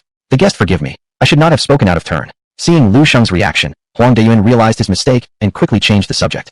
"Please wait a moment, esteemed guest. I'll calculate the worth of these items right away." Chapter 25. New Skills, Summoning, Seraphim Projection. After saying that, he didn't care about Lu Shang's reaction and just lowered his head to study the equipment and materials on the table. And Lu Shang didn't disturb him either, waiting quietly on the side. Huang Deyuan truly lived up to being the general manager of Stellar Sea Trading Company. His efficiency was impressive indeed. It wasn't even a few minutes later. "Esteemed guest, the calculations are done. Your items for sale this time total 900,000 dragon coins in value. Among them, 3 gold-tier quality equipment pieces roughly valued at around 100,000 dragon coins each by the auction house. However, I already promised the guest that we would purchase them at 3 times the market price, so each piece is now worth 300,000 coins, making it a total of 900,000. As for the remaining equipment and materials of varying qualities, they add up exactly to 300,000 dragon coins, making the combined total 1.2 million. Huang Deyuan explained as if reciting from memory. "Oh, is it really that much?" Upon hearing this, Lu Shang's eyes lit up. Clearly, he hadn't expected to earn a fortune of 1.2 million dragon coins just from defeating Nightmare Mode of the Magma Dungeon, an amount greater even than the scholarship he previously won from Li Tianhua. And that didn't even include the set of dark gold equipment he kept for himself. If he included the dark gold equipment, how incredible would it be? No wonder everyone wants to become a combat class professional. Fighting professionals make so much money. Lu Shang felt deeply impressed inside. At this moment, while Huang Deyuan was tidying up the equipment on the table, he respectfully spoke to Lu Shang. "Esteemed guest, the proceeds from this transaction have already been transferred to your Supreme Golden Card. Our Supreme Golden Cards are universally accepted throughout the nation. So should you ever need something in the future, you can withdraw or deposit funds easily through any of our trading house branches across our Divine Summer Kingdom, or simply use it directly to pay for purchases with card transactions." "Alright, I understand." Lu Shang nodded, also realizing that a large franchise like Stellar Sea Trading Company had no issues regarding trustworthiness, so he stood up and gestured with a wave of his hand. "Then if there isn't anything else, I'll take my leave." The moment he was about to leave the private room, Huang Deyuan raised his hand to stop him. "Guest, please stay a moment." Do you have something else?" Seeing this, Lu Shang frowned slightly, feeling somewhat puzzled. "Esteemed guest, aside from purchasing goods, our Stellar Sea Trading Company also sells various necessities for professionals. Are you interested in buying anything?" Huang Deyuan, true to his seasoned business acumen, noticed that Lu Shang wore a hidden prop, obviously not wanting to reveal personal details. Instead of probing too much, he proactively pitched the company's merchandise to Lu Shang. "Oh, what kind of good things do you have?" Hearing this, Lu Shang asked curiously. "This is our sales list, please review it." Seeing this, Huang Deyuan quickly took out an elegantly crafted inventory list from his pocket. Instinctively, Lu Shang took it and looked it over, noticing that it was densely packed with items. Apart from all sorts of equipment professionals required, there were countless potions, scrolls, enchantments, and other consumables. Even more astonishingly, Lu Shang found at the bottom of the list information about selling female slaves from enemy nations, a testament to just how fearless the Stellar Sea Trading Company was when it came to what they were willing to sell. Just then, one of the names of an item on the list caught Lu Shang's attention. Summon, Seraphim Projection. Profession, Paladin. Required level, 50. Specialization needed, Judgment. Note, summon a Seraphim Projection specialized in battle to fight for you, lasting for an hour. The higher the Paladin's own combat rating, the stronger the projection. Ho, isn't this a skillbook for Paladins? And it's even of the Judgment specialization? Looking at the detailed explanation of the skillbook, Lu Shang couldn't help but feel intrigued. Guest, could it be that you're interested in this skillbook? On the side, Huang Deyuan stared blankly at Lu Shang, apparently surprised that someone would show interest in such an ignored skillbook. "How much does this skillbook cost?" Without hesitation, Lu Shang directly asked. "Holy smokes. Could it be that you're a Judgment-type Paladin, esteemed guest?" Huang Deyuan exclaimed. Before he could finish speaking, he suddenly realized it was inappropriate and hastily rephrased. "Sorry, my apologies for prying too much, esteemed guest." Continuing, he pointed towards the list in Lu Shang's hand and added, "As for this skillbook, if you genuinely want it, don't worry about paying. Consider it a small gift as our way of welcoming you." "What? It's free?" Hearing this, Lu Shang's eyebrows shot up, but before he could react to what was happening, Huang Deyuan continued. "To be honest with you, the skillbook, Summon, Seraphim Projection, has been gathering dust in our trading house warehouse for 5 years, with no one buying it." At this point, Huang Deyuan added with a wry smile. After all, Paladins of the Judgment specialization are famously unpopular, and very few people choose this professional focus. So relatively speaking, the skill books of Judgment Knights are rarely purchased by anyone. I see. Only now did Lu Shang understand after hearing this, and then said, I want this skill book, but I don't need you giving it to me for free. I'll pay whatever the normal price is. Esteemed guest, what are you saying? As Huang Deyuan, general manager of the Stellar Sea Trading Company branch in Donglin City, I can't go back on my word once I've promised something for free. Huang Deyuan smiled amiably and said, Please wait a moment while I fetch it for you. As soon as he finished speaking, he didn't even wait for Lu Shang's reaction and scurried off into the trading house's back office. Seeing Huang Deyuan's retreating figure, Lu Shang couldn't help but sigh with a bitter laugh. It had to be admitted that although Huang Deyuan wasn't a powerful professional in combat, he was absolutely an expert at doing business. And Lu Shang, having received the free skill book, felt somewhat uneasy about leaving empty-handed. After all, there's a saying, when someone gives you something, you shouldn't refuse. Helpless, Lu Shang could only patiently browse through the goods list of the Stellar Sea Trading Company for a while longer. It wasn't until dusk, when the sky grew darker, that Lu Shang left the shop of the Stellar Sea Trading Company, with Huang Deyuan seeing him off, quite satisfied. At this moment, almost all the miscellaneous items in his portable satchel had been sold, replaced by a supreme golden card holding over 10 million dragon coins, a 50th level skill book titled Summon, Seraphim Projection, and 2 special one-time use props. These 2 one-time use props were decided upon by Lu Shang after much deliberation. One was called Basic Life Elixir, which could instantly restore 100 hit points to the user, with a cooldown time of 10 minutes. The other was an Invisibility Scroll, allowing the user to become invisible for 15 seconds forcefully, with a cooldown time of half an hour. Chapter 26. Critical Moment, Assassination Intent from a level 100 assassin. These 2 items were clearly for life-saving and critical moments. Of course, it wasn't Lu Shang's fault for being overly cautious. The reason remained the same. The Xinxia Kingdom was no longer a monolithic entity. There were already undercurrents within its borders, and countless talented practitioners had fallen victim to enemy spies before they could fully grow into their powers. Lu Shang didn't want to die so early. Thus, even though he possessed the almost godlike 10,000-fold amplification as his combat talent, he still wanted to prepare as many trump cards for himself as possible. After all, prevention is always better than cure. After leaving the Star Sea Trading House, Lu Shang went about his usual routine. He found a restaurant first and treated himself well, then returned to his bachelor apartment for a sound sleep. Until the afternoon of the next day, as he looked on, his 10,000-fold amplification finally finished its 24-hour cooldown period. Only then did Lu Shang lazily climb down from bed and begin his new day's journey for leveling up. The Stinking Swamp, located southeast of Lingshan City, was a level 30 to 100 large leveling zone. Not only did it span an extensive range of levels, but it also boasted a large number of magical creatures. However, because the magical beasts in the Stinking Swamp congregated very densely, often in groups of more than 10, attacking one would surely attract a whole crowd. Furthermore, the swamp would release deadly poisonous miasma at irregular intervals, inflicting highly unpleasant debuffs on practitioners such as slowing, poisoning, and blinding. Hence, after reaching level 30, the practitioners of Donglin City preferred to continue leveling in the more dangerous Magma Dungeon rather than come to this area to grind monsters. Except for Lu Shang. Since acquiring a full set of dark gold armor, he had been itching to see just how strong his combat prowess was without using his 10,000-fold amplification. And because the Stinking Swamp saw very few visitors, here he could level without worrying that word of his acquisition of the entire set of dark gold equipment might leak out. Therefore, Lu Shang decisively chose to head alone to this largely ignored leveling zone. Target, Foul-Smelling Toad. Category, Beast. Level, 33. HP, 1,500. MP, 220. Combat rating, 66 stars. Unique skill, Nasty Slime. These foul-smelling toads love laying eggs inside the corpses of prey. A 33-level monster, not much different from my level, should no longer spawn invalid stat modifiers, right? Watching the throngs of monsters in the Stinking Swamp, Lu Shang excitedly rubbed his hands together. He first equipped all 4 pieces of dark gold armor from his inventory onto himself. After doing all that, with a flicker of thought, frenzied judgment, buzz. In the next instant, a dazzling red light surged forth from within him. This frenzied judgment can deal 150% weapon damage. Given my current weapon quality, I should be able to unleash the full power of this skill. Looking at the grotesque scythe-shaped demon scythe in his hand, Lu Shang muttered under his breath and wasted no time charging towards the nearest foul-smelling toad. Swipe. HP, 192. The scythe cut through the air with a sharp streak of red light, dealing 192 points of high damage to that foul-smelling toad straight away. Croak. At the same moment, the foul-smelling toad did not idle either. It too opened its mouth wide and spat out a glob of pitch-green, nasty slime toward Lu Shang.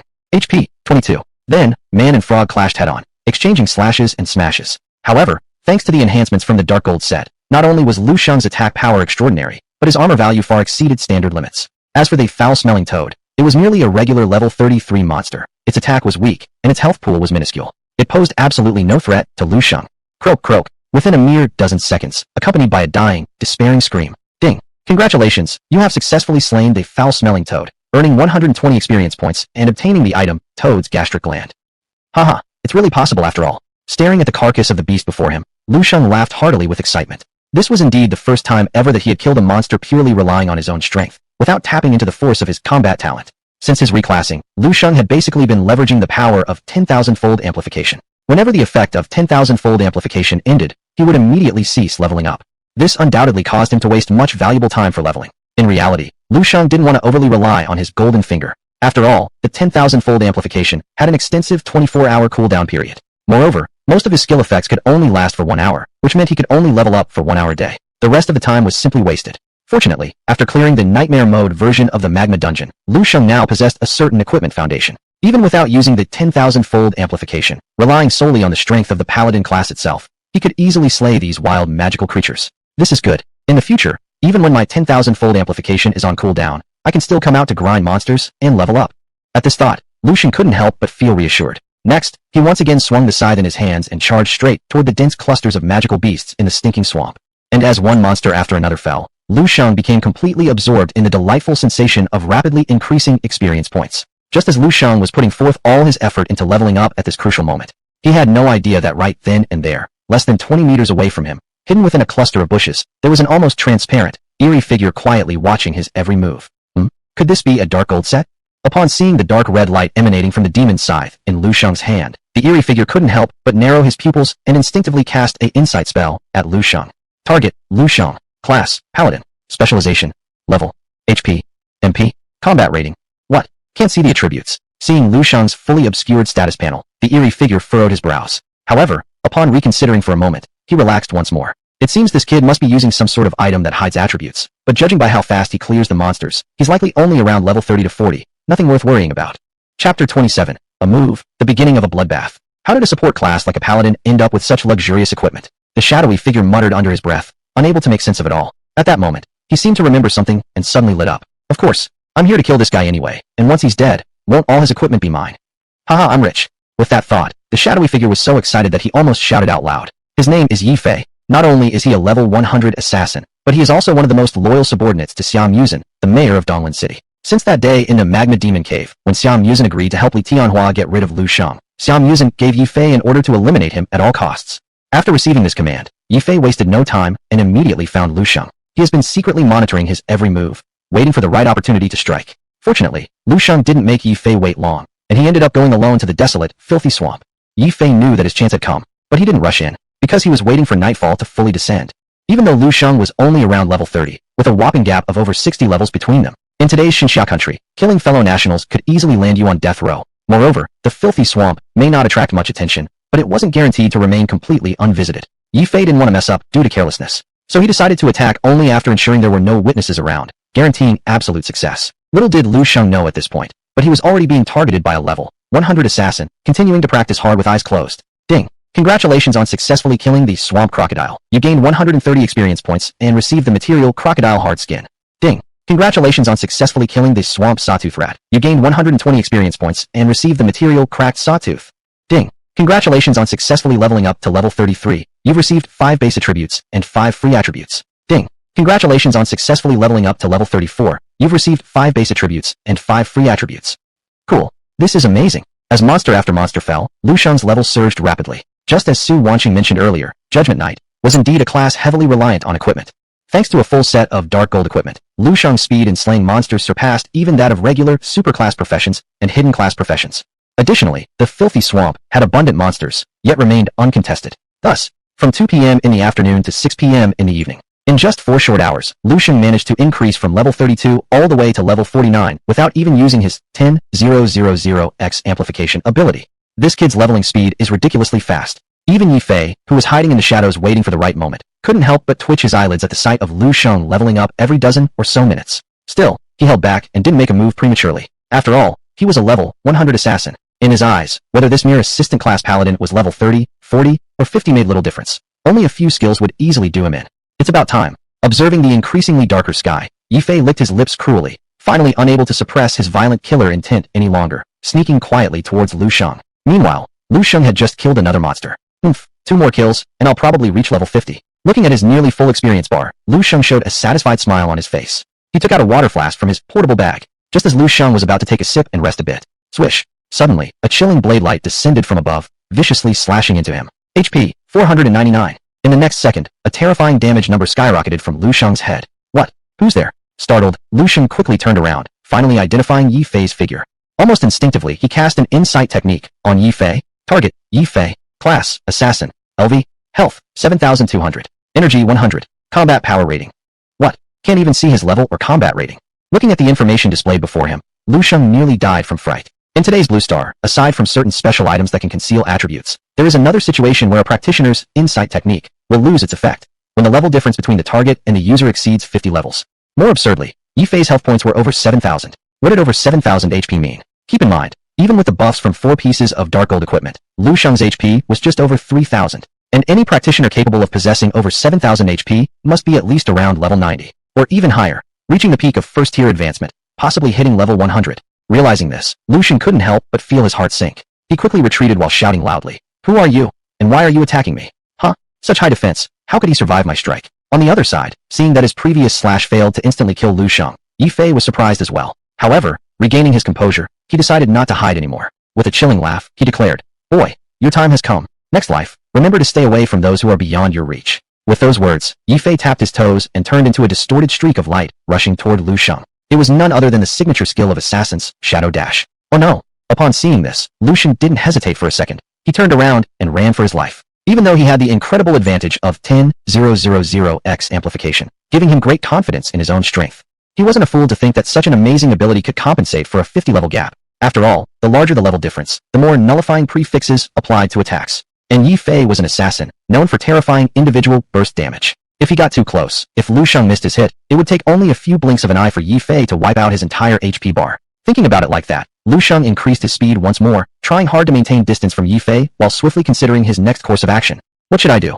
Chapter 28. The Final Chance. Go all out. At this very moment, Lu Shang's combat talent, 10,000-fold amplification, was not in its cooldown phase and could still be used. And this, without a doubt, was currently his greatest trump card. Could it be the use of 10,000-fold amplification, divine protection shield? Lu Shang mused silently in his heart. The moment this thought surfaced, he dismissed it outright. Because although divine protection shield was an invincible skill, and under the enhancement of 10,000-fold amplification, it could last over 16 hours. Yet activating this skill would directly reduce his attack power by 60%. In other words, once this skill was unleashed, while Yi Fei couldn't harm him, he too would be unable to harm Yi Fei. The consequence of doing so would be the complete exposure of his secrets right before Yi Fei's eyes. Lu Shang did not wish to reveal his cards so soon. Therefore, the skill 10,000-fold amplification, divine protection shield, was only his last resort when there was absolutely no other choice. As for skills like sacred judgment, fervent judgment, and divine blessing, even though these 3 skills could significantly enhance Lu Shang's combat prowess under the reinforcement of 10,000-fold amplification, what he least wanted now was to engage Yi Fei in close-range entanglements. Indeed, the level gap between him and Yi Fei was enormous, so large that even Lu Shang himself didn't know how many attacks it would take for him to hit Yi Fei just by luck. Moreover, Yi Fei was an assassin with explosive power, highly skilled at close combat. Given these circumstances, if too many invalid suffixes were generated during his attacks, then even with a super thick HP pool exceeding 100,000 points, he probably wouldn't last long. Besides, once he became embroiled in a protracted battle, escaping afterward would be difficult. With all this in mind, Lu Shang found himself in a predicament. At the same time, as Lu Shang deliberately chose remote shrublands and muddy swamps to traverse, slipping around like an eel, Yi Fei had been chasing for quite some time, but couldn't catch up, gradually losing patience. Finally, he waved his palm and launched a long-range attack skill toward Lu Shang.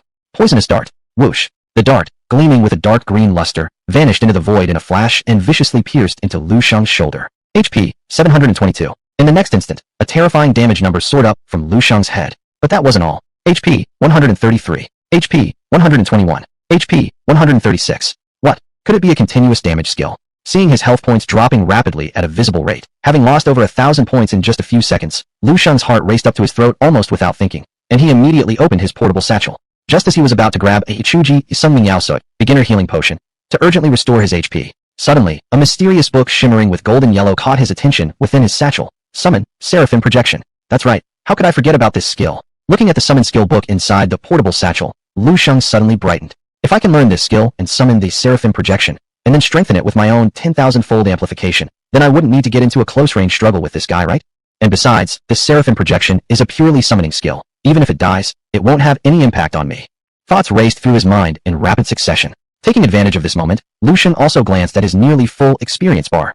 Just 300 more experience points, equivalent to 2 monsters, and I'll be able to reach level 50. Go for it. Finally, Lu Shang clenched his teeth, directly pulling out a stealth scroll he had prepared beforehand from his portable satchel. Buzz. The next moment, the scroll took effect, and Lu Shang's figure disappeared into thin air right where he stood. You can actually become invisible. Upon seeing this familiar skill, Yifei first froze momentarily. However, almost immediately, he recovered, quickly seeing through Lu Shang's trick. He sneered, saying disdainfully, "I didn't expect you to have something like a stealth scroll for survival. Quite thoroughly prepared indeed." After saying this, Yifei abruptly shifted the topic. Unfortunately, however, in absolute strength, no matter how many survival props you carry, there's only one path left for you today, and that's death. His words trailed off. Yifei stopped chasing altogether, instead stopping in his tracks to calmly wait at the original spot, obviously aware that the stealth scroll only had a sustainable duration of 15 seconds.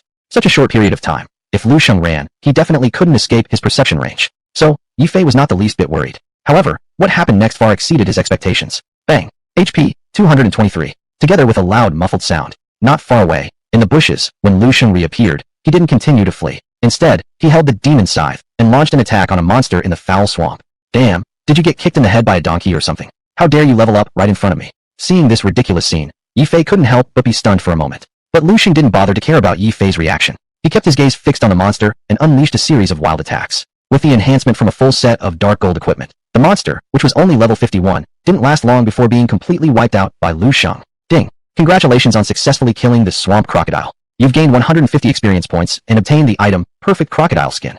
With the successful kill of the first monster, Lu Shang wasted no time turning around and locking onto another monster as his target, courting death. Finally, Yifei had seen enough and launched a skill at Lu Shang. Crescent Moon Sword Dance.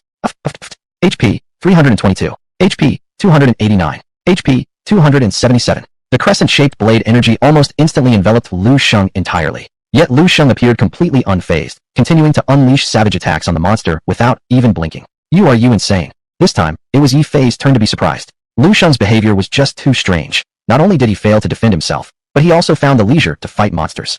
What exactly was going on? Who exactly are you, and why are you attacking me? At the same time, seeing that Yifei wasn't launching another attack against him, Lu Shang took a mental note, asking aloud while still concentrating on fighting the monsters, appearing utterly desperate, and having seemingly abandoned all resistance. In reality, however, as the monster in front of him had less and less health, his heart grew hotter and hotter. Chapter 29. The 12-Winged Archangel Gabriel. Oh, it doesn't matter if I tell you this. Upon hearing this, Yifei slightly smiled, a mocking grin akin to a cat playing with a mouse flickering on his face. Instead of rushing to kill Lu Shang, he nonchalantly said, "My name is Yifei, and I am a close confidant under Lord Xiam Yuzhen." Xiam Yuzhen? Xiam Yuzhen, the mayor of Donglin City. Lu Shang's brow furrowed in astonishment, not yet reacting to what happened when Yifei asked again. "You must know Li Tianhua, right?" Li Tianhua. Lu Shang was once again taken aback upon hearing this. But then, he quickly came to his senses, a surge of overwhelming rage nearly causing him to lose control. "Young man, even though we have no grievances or enmity, I'm just doing someone else's bidding. I can't help myself. I hope after your death, you won't blame me." At the same time, Yifei made one more statement and finally lost his last bit of patience, preparing to step forward and finish off Lu Shang, just at this critical moment. Ding! Congratulations on successfully defeating the Swamp Barbarian Dragon, gaining 150 experience points, and receiving the item, Rusty Necklace. Ding! Congratulations on leveling up to level 50, obtaining 5 basic attribute points and 5 free attribute points. Oh, you think killing me is that easy? Come out, my seraphim projection. Whoosh! In the next instant, accompanied by an extremely piercing sound of wind slicing through the air, a brilliant streak of golden light descended without warning, as though a comet colliding with the earth. Boom! The ground crumbled piece by piece, sending debris flying everywhere. Amidst howling winds, Yifei, who had just taken a step forward, was caught unprepared and was instantly thrown back. What thing is this? Yifei was startled. After much effort to stabilize himself, he quickly looked up intently, and then, he saw a sight that would stay with him forever. It was a towering figure over 3 meters tall, wielding a massive cross-shaped sword, enveloped in a heavy aura of divine radiance, with 12 pure white wings sprouting from its back. It was an angel that suddenly materialized amidst the chaos. With his appearance, the sky followed suit, ringing with faintly beautiful hymns as if singing of his great achievements. Even the thick black clouds and miasma perpetually hanging over the filthy marsh were completely dispelled by the sacred glow emanating from him. Could this be the Knight's Summon angel projection skill? Looking at the majestic and sanctified silhouette before him, Yifei almost immediately guessed the origin of this skill. However, shaking his head firmly shortly afterward. No, most knights, angel projections can only provide support and don't possess real combat capabilities. But this guy, how could his angel projection be so powerful? Yifei trembled all over, goosebumps breaking out on his skin. Indeed, the oppressive force emanating from Lu Shang's angel projection was immense, utterly different from other paladins, and making Yifei shiver with fear straight from his soul. Right fear, extremely dangerous. This was Yifei's first impression of this angel projection. Meanwhile, Lu Shang focused all his attention on the angel projection before him. Target, 12-Winged Archangel Gabriel. Type, angel projection. Race, upper deity. LV 50. Health points, 10,000. Battle chi points, 0. Strength, 1,000. Intelligence, 1,000. Agility, 1,000. Spirit, 1000. Stamina, 1000. Combat rating, 1000 stars. Skill 1, Redemption Blade. Skill 2, Holy Dash. Skill 3, Sanctifying Flame Cleansing. Skill 4, Punishment Chains. Skill 5, Judgment Storm. Skill 6, Heaven's Shield. Skill 7, Supreme Judgment, God's Prophecy. Skill 8, Ultimate Judgment, Sins of Living Beings. Skill 9, Final Judgment, Memorial for the End Chapter.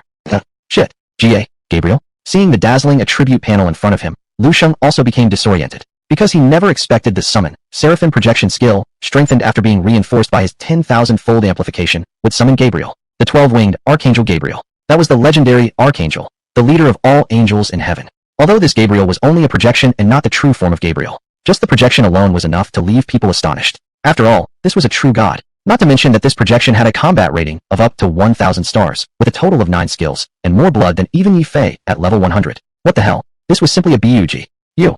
How on earth did you manage to summon such a powerful angel projection? At this moment, Yi Fei regained his senses as well. He looked at Lu Shang with astonishment and asked, clearly too scared by the Gabriel in front of him to continue making a move. Why don't you try it yourself and see? Upon hearing this, Lu Shang sneered. He no longer cared about analyzing the skills of the angel projection. Because it had come to this, he had already staked everything on this summoning skill. If he couldn't take down Yi Fei, without the trump card of the 10,000-fold amplification, all he would be left with today was death. With this in mind, Lu Shang acted decisively and directly issued an order to Gabriel. Gabriel, kill him for me. The words had barely left his mouth when, swoosh, Holy Dash, accompanied by a terrifying sound of air being torn apart, the 12-winged Archangel Gabriel, who had been standing in front of Lu Shang just moments ago, turned into a streak of golden light, rushing towards Yi Fei at a speed faster than a meteor, as fast as lightning struck. In less time than the blink of an eye, boom, art, Yi Fei let out its own cry. Before he even had time to dodge, he was knocked unconscious and stood frozen in place. HP minus 842. What? It actually hit. Seeing this scene, Lu Shang first froze in shock, then quickly became so excited he nearly shouted aloud. After all, though the angel projection appeared intimidating, its actual level was only 50. Yet Yi Fei was a solid 100-level assassin. Under the rule's limitations, there should have been quite a few invalid modifiers for this angel projection. What Lu Shang hadn't anticipated was that despite the 50-level difference, this angel projection actually managed to. Chapter 30, The Power of a God, Defying the Rules. Defying the rules so brazenly. In just the blink of an eye, Yi Fei was knocked unconscious. Is this the power of a god? Lu Shang murmured to himself, unable to resist clenching his fists quietly. At the same moment, as Yi Fei fell into a state of unconsciousness, the attribute panel of Gabriel's projection underwent significant changes. The battle chi value, which had originally been at 0 points, skyrocketed all at once to 30 points. And his second skill, Holy Flame Baptism, required exactly 30 battle chi points. Without hesitating after only a quick glance, Lu Shang issued another command to Gabriel. Holy Flame Baptism. Boom. Silver-white sacred flames descended from the heavens and, in almost the blink of an eye, completely engulfed Yi Fei. Yi Fei let out a string of screams, as if enduring some tremendous agony. His health bar also began to rapidly fall at a visible speed. HP, 374. HP, 399. HP, 356. Meanwhile, as Yi Fei came under attack, Lu Shang, whose blood volume had already been nearly depleted, instead received a healing effect. HP plus 374. HP plus 399. HP plus 356. Whoa, it can be played like this. Upon realizing that Gabriel could convert damage inflicted on enemies into equivalent therapeutic feedback for himself, Lu Shang was almost overcome with happiness to the point of fainting on the spot. No good. On the other side, Yi Fei finally woke up from his state of unconsciousness. Looking at his own blood bar that had been rich just moments ago, but had now lost more than 2,000 points within just a few seconds due to the angel projection summoned by Lu Shang, he nearly wet his pants in terror and certainly dared not continue to confront the angel projection head-on. Shadow Swift Walk. With a slight step, Yi Fei seemed as though he had no weight at all, rising through the air, instantly putting tens of meters distance between him and the angel projection. However, how could Lu Shang let him go so easily after barely suppressing him? Do you think I'll let you escape? Not that easy. He again issued a command to Gabriel to pursue and eliminate. This time, Lu Shang did not interfere excessively, because he was not yet familiar with Gabriel's 9 skills, nor did he know what specific effects they had or how to combine them properly. Rather than blind intervention which might affect the smoothness of Gabriel's abilities, he decided to let Gabriel act freely. Having come to this conclusion, Lu Shang simply stopped trying to control the situation entirely, and with Lu Shang's decision to give free rein, Gabriel also unleashed its full potential. It directly raised a hand, summoning into thin air a chain dozens of meters long, tipped with razor-sharp hooks, all shimmering with a golden glow. Once it finished conjuring this massive weapon, it aimed directly at Yi Fei who was attempting to flee, then threw the heavy chain with all its might. Chain of Judgment. Swoosh. The next instant, the chain pierced through the air, moving like lightning, targeting Yi Fei's shoulder with precise accuracy. Puff. HP. 522. The sharp spikes ruthlessly pierced deep into Yi Fei's shoulder, the waves of excruciating pain slowing down his movement dramatically, while Gabriel, harnessing the tension and pull of the chain, flashed once more back in front of Yi Fei. What is this thing? How can it possess so many absurd skills? And even though this angel projection is only level 50, I cannot resist its skill effects at all. No, I mustn't confront this head-on. My HP will deplete too quickly, and I won't be able to endure it. Looking at the Gabriel, relentless and impossible to shake off, Yi Fei's face turned ghastly pale. At this moment, his initial health pool exceeding 7,000 had dropped below 4,000. But still, he chose not to engage Gabriel head-to-head. Because he wasn't stupid. He recognized that this angel projection was fundamentally not a real living creature, merely a pure summonable being. Even if it perished, it would have no impact on Lu Shang. Attack the leader first, capture the thief afterward. Realizing this, Yi Fei gritted his teeth, ignoring the relentless pursuit behind him, turning immediately toward Lu Shang. Little did he know that this foolish choice would send him down a path of self-destruction, spiraling further and further without any hope of return. Shadow dash, swoosh, swoosh, swoosh, swoosh. Using a stealth-specific acceleration skill, Yi Fei's speed suddenly surged. Leaving a series of ethereal shadowy traces, he forcibly increased the distance from angel projection, charging madly towards Lu Shang. Die! Seeing Lu Shang, who was now within arm's reach, Yi Fei's face twisted with a grim smile as he raised the cleaver in his hand high once more, preparing to slay him on the spot. Oof, it's useless. But from beginning to end, Lu Shang showed not an ounce of fear against Yi Fei's head-on attack. A cold smirk instead flickered across his lips. The next moment, all it took was a wave of his hand. Summon, Seraphim Projection. Buzz. Once again, brilliant golden light erupted out of nowhere. In the blink of an eye, Gabriel, who had just been flung hundreds of meters away by Yi Fei, was forcibly summoned back by Lu Shang and unleashed an astonishing skill that made Yi Fei's complexion pale in horror. Heavenly Shield. Buzz. Pure holy light flooded the heavens above.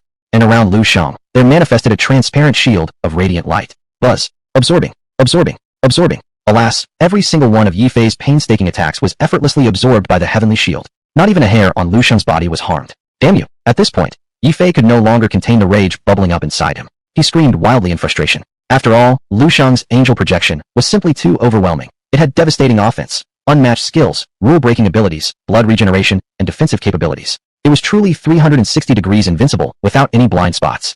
Judgment Storm. Whoosh whoosh whoosh. Once again, Gabriel released another ability. Its colossal figure began to spin uncontrollably like a top in place, while its massive cross-shaped blades swirled around, unleashing countless streams of golden sword beams. They looked dazzlingly magnificent, but concealed perilous intent. Poof, poof, poof. HP, 720. HP, 630. HP, 880. Yet another string of damage numbers soared upward from Yi Fei's head. As he watched his health depleting rapidly and approaching the dangerous threshold below 2,000, Yi Fei's mind raced with growing trepidation. No good. This thing is far too terrifying. If this continues, the foul swamp might very well become my burial ground. Chapter 31, Super Trial, Prophecy of God. Finally, Yi Fei was utterly terrified, scared out of his wits. Without hesitation, he immediately took a round object from his personal satchel and slammed it on the ground with great force. Smoke bomb. Bang. In the next moment, thick smoke surged into the air, instantly blocking Lu Shang's and Gabriel projections' line of sight.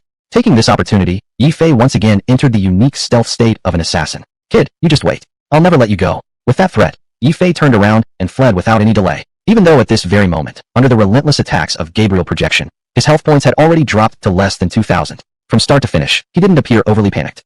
After all, the assassin class was known for having numerous survival skills. Moreover, there was a whopping 50-level gap between him and Lu Shang. So Yi Fei was confident that even if he couldn't win, if he was determined to escape, Lu Shang would absolutely be unable to stop him. How pitiful that it hadn't occurred to him yet that he'd encountered a real freak this time. Wanna run? Did you get my permission? At the same time, as the smoke cleared, and seeing no trace of Yi Fei in the arena, Lu Shang couldn't help but smirk coldly. What a joke. He had gone to great lengths earlier, even risking being wiped out, finally summoning Gabriel projection. All for the purpose of keeping Yi Fei there forever so that his secrets wouldn't be revealed. Now, with Yi Fei nearly cornered, how could he possibly just let him leave? Gabriel, chase after him. Without hesitation, Lu Shang issued another order for the angel projection to pursue. But something unexpected happened. This time, Gabriel projection did not follow his command as strictly as before, but instead stood where it was, assuming a devout prayer position. What's going on? Lu Shang froze upon seeing this, still unsure what was happening. The next second, Gabriel projection suddenly lifted its head and started speaking. That's right, it actually spoke. The Lord says, when holy light covers the land, all evil will be fully exposed under divine brilliance, leaving no hiding place. Buzz. As the words fell silent, a small point of light suddenly appeared in the sky, which had been pitch black only moments ago. At first, this point of light was no larger than a sesame seed, seemingly powerless. However, gradually, as it came closer, the light grew bigger and brighter until the entire foul-smell plain was covered by it. And under the illumination of this beam of light, Yi Fei, who had just forcefully entered stealth mode, was illuminated in full view, completely revealing his location. What? Realizing his normally infallible signature stealth skill had failed, Yi Fei involuntarily contracted his pupils. But Gabriel projection didn't give him any chance to react, instead opening its mouth again. The Lord says, when holy flames descend from the heavens, all evil will be thoroughly purified, turning to ashes. Boom. The moment those words left its lips, another clump of silver-white holy fire descended from the heavens, dragging a long tail of flame, akin to a meteor falling from the sky, practically covering the whole sky in an instant and smashing hard onto Yi Fei's body. Bang! Firelight exploded, sparks flew everywhere. Yi Fei let out a scream of anguish, not even getting a chance to dodge, before being engulfed entirely by the holy flame descending from the heavens, instantly turning into a man of fire. HP 322. HP 371. HP 365.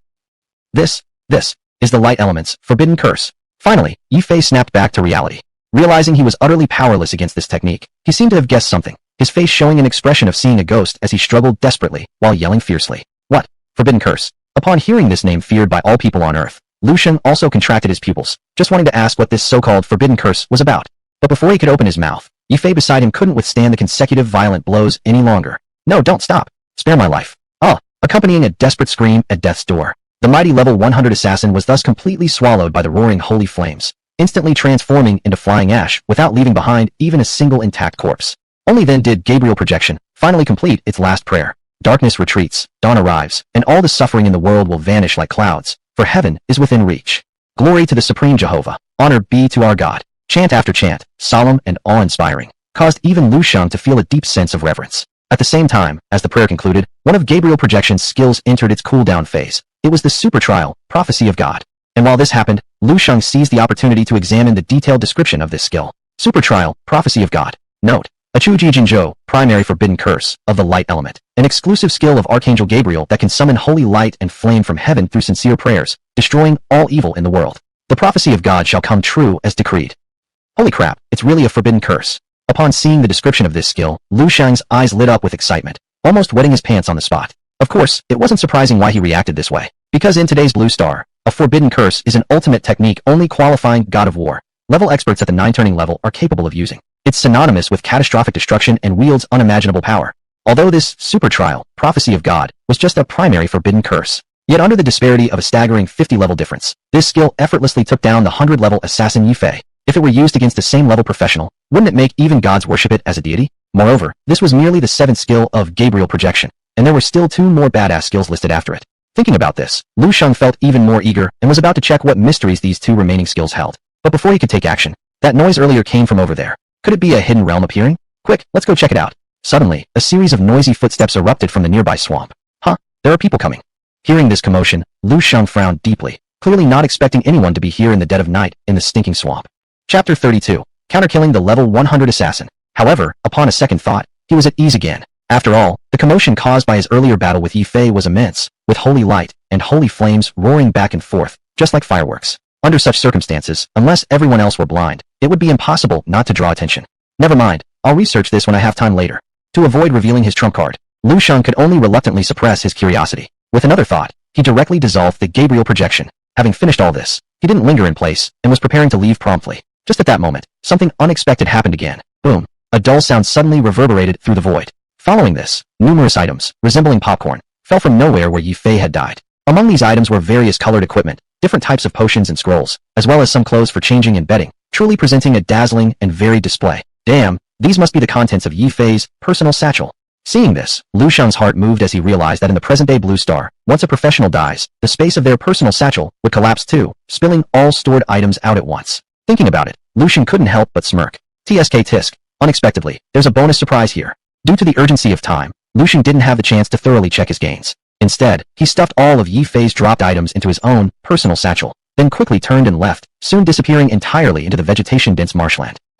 Meanwhile, in the luxuriously decorated mayor's office in Donglin City Hall, Xiao Musin casually leaned back in his swivel chair with one leg crossed over the other, a delicate wine glass in hand. He leisurely sipped his fine wine while enjoying the panoramic view of the cityscape at night outside the window, clearly in great spirits. But right at this moment, Mr. Xia, something terrible has happened. Bang! Suddenly, the office door was violently pushed open. Next, a black-clad man rushed in urgently and loudly shouted at Xiao Musin. Mr. Yutian? What's made you so flustered? Xiao Musin frowned upon seeing this. It's Yi Fei? In my friend list, Yi Fei's name has turned gray. The man named Yutian, sweating profusely, exclaimed repeatedly. What? Gray? Upon hearing this, Xiao Musin's expression changed dramatically. Without hesitation, he glanced at his own friend list, and indeed found Yi Fei's name completely transformed into gray. This made his heart leap to his throat immediately. Because on today's Blue Star, if a friend's name on your friend list turns gray, there are only 2 possibilities. One is that the person has proactively deleted you as a friend. But as Yi Fei is Xiao Musin's trusted aide, Why would he remove Xiao Musin proactively? As for the other possibility, that Yi Fei is dead and permanently logged off. Realizing this, Xiao Musin finally couldn't hold back his astonishment, standing up and exclaiming in disbelief. This can't be true. Lu Shang is merely a supporting role Saint Knight, who just changed class 3 days ago, yet he has the ability to counterkill Yi Fei. Hearing this, Yu Tian furrowed his brows and cautiously asked, Mr. Xia, do you think there's a possibility that Lu Shang has an accomplice?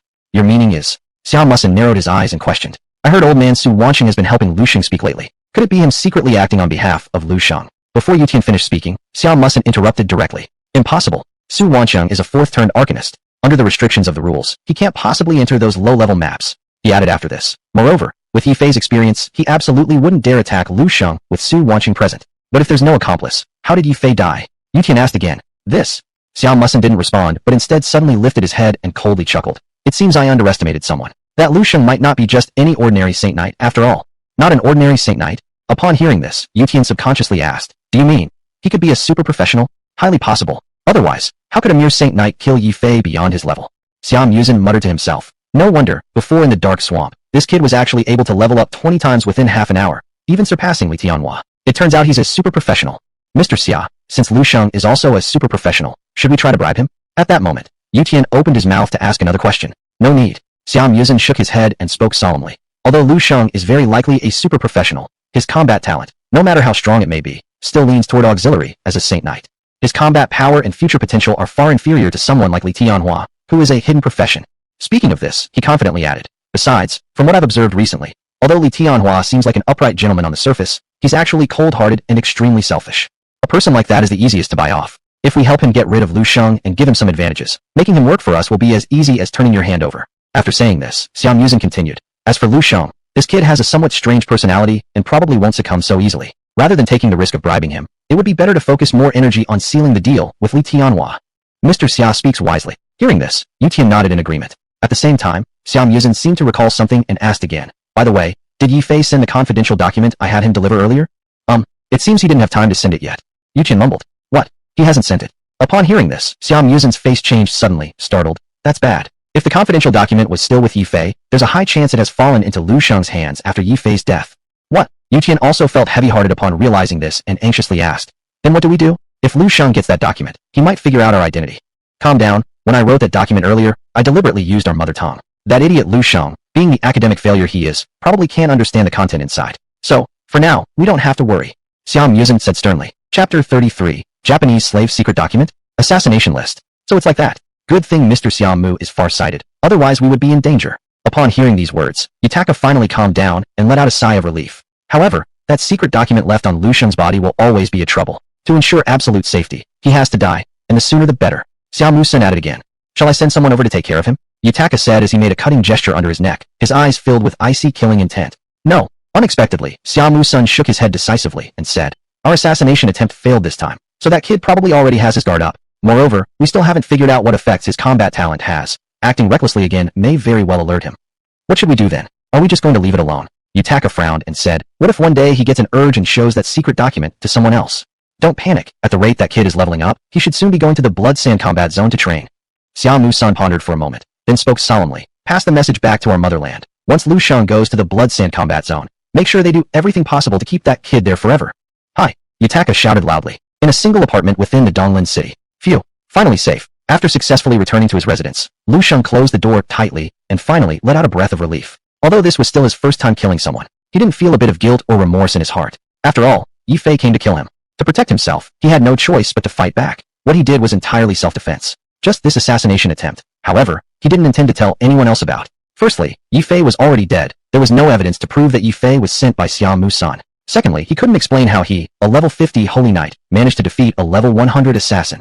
To be on the safe side, Lu Shang could only keep this matter hidden for now. However, he had quietly become more cautious, having decided to definitely retain the 100x amplification when leveling up, only using it in dire situations. After all, 100x amplification was his last trump card, and also his only life-saving means to turn defeat into victory. If 100x amplification was in cooldown, relying solely on his own strength, he wouldn't have enough power to influence the outcome of a battle yet. Like today, if it weren't for a sudden whim to try defeating monsters on his own without using 100x amplification, he wouldn't have been able to counterkill Yi Fei at a crucial moment. Otherwise, if there were no 100x amplification, the one who would have died in the fetid swamp today would not have been Yi Fei, but Lu Shang himself. Li Tianhua, Xiao Mu.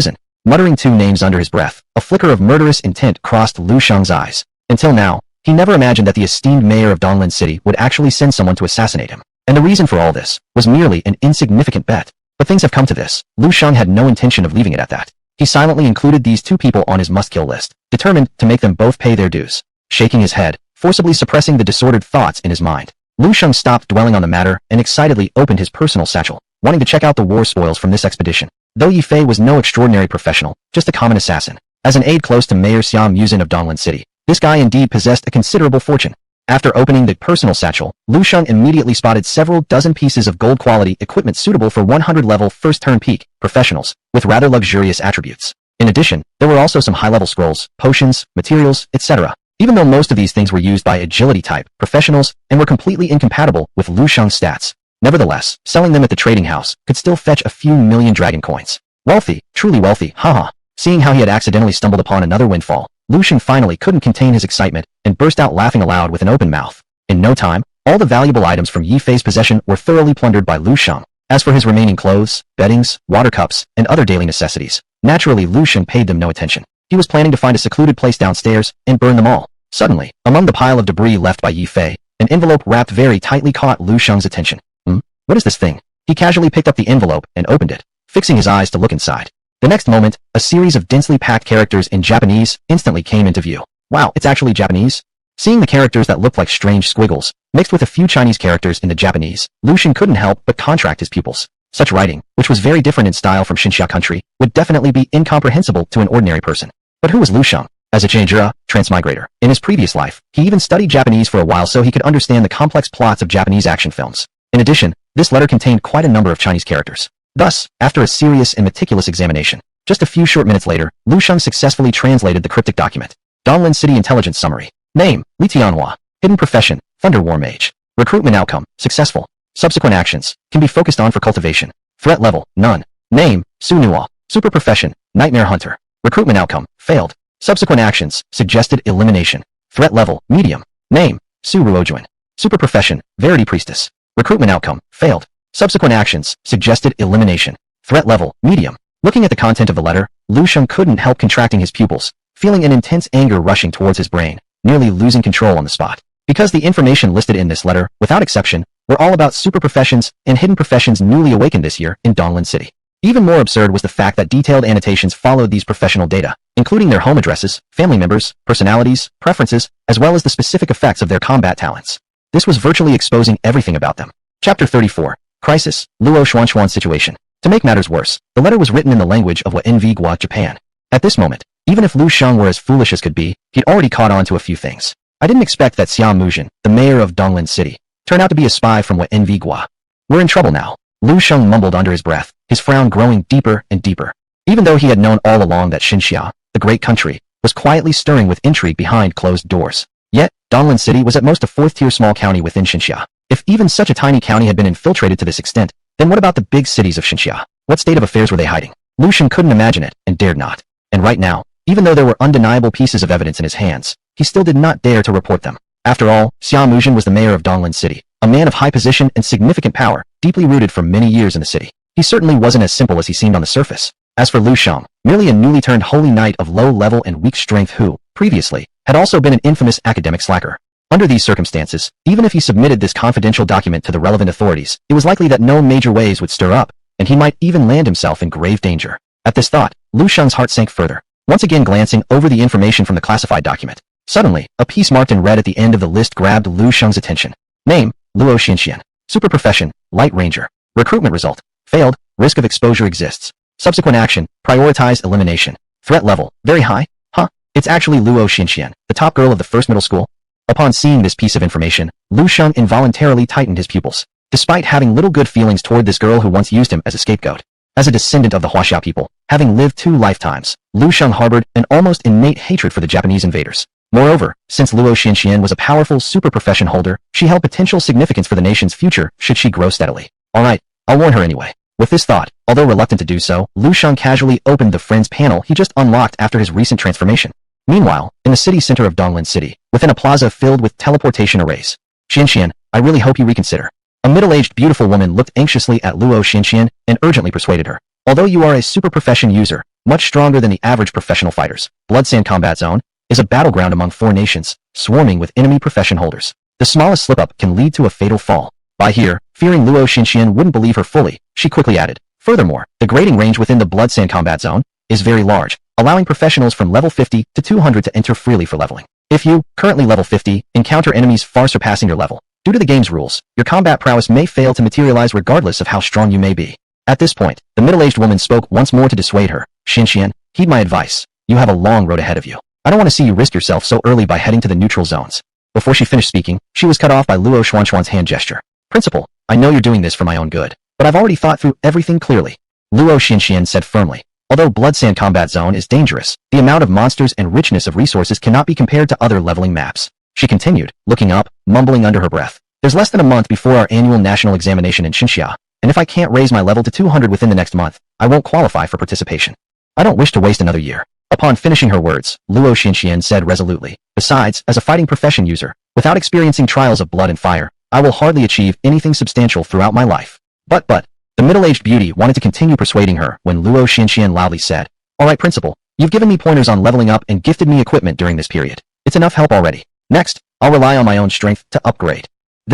Alright then. With Luo Xuanxuan's determination apparent, the middle-aged beauty was full of worry but powerless to change her mind. Reluctantly, she could only nod with a bitter smile. Her name was Li Rue, the principal of Donglin No. 1 Middle School, and also Luo Xuanxuan's mentor. At this moment, Li Rue again reminded Luo Xinxian earnestly, You must be extremely cautious. After all, our Xinxia is now surrounded almost entirely by hostile nations. If enemy nation professionals discover your whereabouts, they might attack you without hesitation or inquiry. So, once you reach the Blood Sand Combat Zone, you should team up with fellow nationals from our country for leveling up, and never act alone. Do you understand? I understand. Luo Xinxian nodded vigorously in response. Right at this moment, ding. Lu Shang requests to add you as a friend. Accept/decline. Suddenly, a prompt message appeared on Luo Xuanxuan's information panel. Lu Shang. Seeing the message on her panel, Luo Xinxian paused in surprise for a moment. But she quickly regained her composure and felt a flicker of joy inside. That guy actually takes the initiative to add me as a friend. It seems he couldn't resist my charm after all. The more Luo Xinxian thought about it, the more smug she became, believing Lu Shang was likely apologizing to her. After all, she had encountered such situations many times before. Some boys, though secretly crazy about her, would pretend to be aloof, trying to attract her attention this way. Unfortunately for them, she wasn't buying it. Without hesitation, Luo Xinxian directly declined Lu Shang's friend request. This is what happens when you cross me. Chapter 35, Neutral Map, Blood Sand War Zone. Elsewhere, in a bachelor apartment in Donglin City. Arg, how dare that little brat reject me? Seeing his friend invitation rejected by Luo Xinxian made Lu Shang almost burst out with blood from fury. After all, it was the first time he used the unique friends system of professionals, and it was also the first time he had actively added someone else as a friend. Initially, he truly intended to kindly warn Luo Xinxian, urging her to be cautious about those lackeys from Japan. But who would have thought that this girl would act so disrespectfully, outright rejecting him? Shit. If you're gonna act this way, then go ahead and die. Lu Shang became increasingly angry and didn't want to press his hot face against someone's cold ass anymore. After all, what he had done could already be classified as repaying grievances with virtue. Since she showed no appreciation for his kindness, it could only mean that she deserved her own suffering. No one else was to blame. Without dwelling on this matter further, at this point, Lu Shang recalled the perilous scene of an assassination attempt during their earlier visit to Foul Swamp, causing him to feel even more uneasy. It seems I need to upgrade my level as soon as possible. Otherwise, these bastards have already targeted me with murderous intentions. If I'm too low level and 100-fold amplification enters cooldown. At the thought of this, Lu Shang couldn't help but feel a sense of unprecedented urgency. Opening his friend's panel once again, Lu Shang didn't hesitate and directly entered a name into the search bar. Soon, a new avatar frame appeared on his friend's list. Young man, how come you decided to add me as a friend now? Su Wanqing sent over a text message, with an added astonished emoticon at the end, clearly not expecting Lu Shang to proactively add him as a friend. Old Su, I have something to ask you. Lu Shang cut straight to the point without beating around the bush. I knew you wouldn't do something like this without any reason. Su Wanqing replied, adding a rolling eyes emoji, before asking again, what is it? Spit it out. It's like this. I'm already level 50, and I wanted to ask which map around Donglin City levels up the fastest. Lu Shang answered, what? Level 50? Su Wanqing immediately sent back a shocked emoticon, then followed up with several consecutive questions. How? How did you achieve that, leveling up so fast? Saying this, without waiting for Lu Shang's response, he asked again, you haven't spent money to hire people to help you level up, have you? To have people help me level up? Lu Shang's eyebrows arched at the question. However, seeing that Su Wanqing had asked it, he decided to just go along with it smoothly, replying, if you think so, then sure. That's what I said. How could a paladin like you reach level 53 days after your class change if no one helped you? Su Wanqing responded, adding a scornful emoticon. To put it simply, can you stop using emojis, damn it. Finally, Lu Shang snapped under the irritation. He truly couldn't understand why this guy acted like some immature troll despite being older. Even the respected principal of 3rd Middle School, yet insisted on conversing heavily peppered with emoji. Sorry, old habits die hard. Su Wansheng replied briefly, ending it with yet another awkward emoticon. You? This time, Lu Shang was genuinely left speechless, automatically filtering out these bizarre emojis, and sent another message directly to Su Wansheng. To sum up, do you even know which map around our city levels the fastest? Of course I know. Su Wansheng sent a proud emoji and went on. Talking about fast leveling, there's no better place than Bloodsand War Zone near Donglin City. What kind of place is this Bloodsand War Zone? Lu Shang asked curiously. The Bloodsand War Zone is an island map off the coast of Donglin City. It not only has plenty of demons with high experience, but the quality of dropped equipment is also better than other maps. Su Wansheng patiently explained. Oh, there's such a good place. Upon hearing this, Lu Shang's eyes brightened. Though, I suggest you'd better practice domestically first and temporarily avoid going to Bloodsand War Zone. At this moment, Su Wansheng added a remark, attaching a solemn emoji behind. Why? Upon seeing this, Lu Shang furrowed his brow and instinctively asked. Because though the Bloodsand War Zone has the reputation of a leveling paradise, this map isn't part of our Xinxia territory, but rather a contested area involving 4 countries. There are quite a few enemy national players within. Moreover, the level range in this map is quite large, allowing practitioners from level 50 to 200 to come here for leveling up. Therefore, the danger level is also extremely high. Even a slight mistake could lead to fatal consequences. Su Wansheng sent another serious emoticon while explaining. Also, with your current level, if you encounter any enemy country practitioners above level 100, you practically have no way out due to the restrictions of the rules. So, Chapter 36. Pointing the sword at Shueisha, let's just do it. Before he could finish speaking, Lu Shang interrupted him directly. Old Su, do you know how to get to the Shueisha battle zone? Asked Lu Shang with great anticipation. There's a place called Teleportation Square, in the city center of our Donglin city, that can teleport you directly to the Shueisha battle zone. Su Wansheng replied instinctively. Great. Upon seeing Su Wansheng's reply, Lu Shang nodded satisfactorily. Kid, you don't actually plan to personally go to the Shueisha battle zone, do you? Finally, Su Wansheng snapped back to his senses after being slow to react for who knows how long, and warned repeatedly. I warn you not to mess around. That Shueisha battle zone isn't somewhere just anyone can go.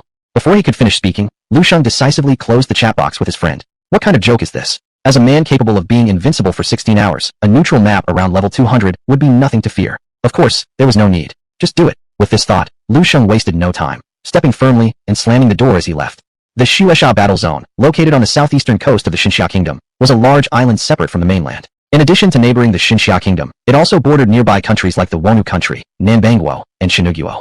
It was a neutral area disputed by 4 countries, where the situation was extremely chaotic. Thankfully, after years of bloody battles and discussions, the current Shueisha battle zone had been divided into 4 regions, each controlled exclusively by one of the 4 nations. As long as individuals remained within their own territory without venturing across boundaries recklessly, practitioners were generally safe from attacks.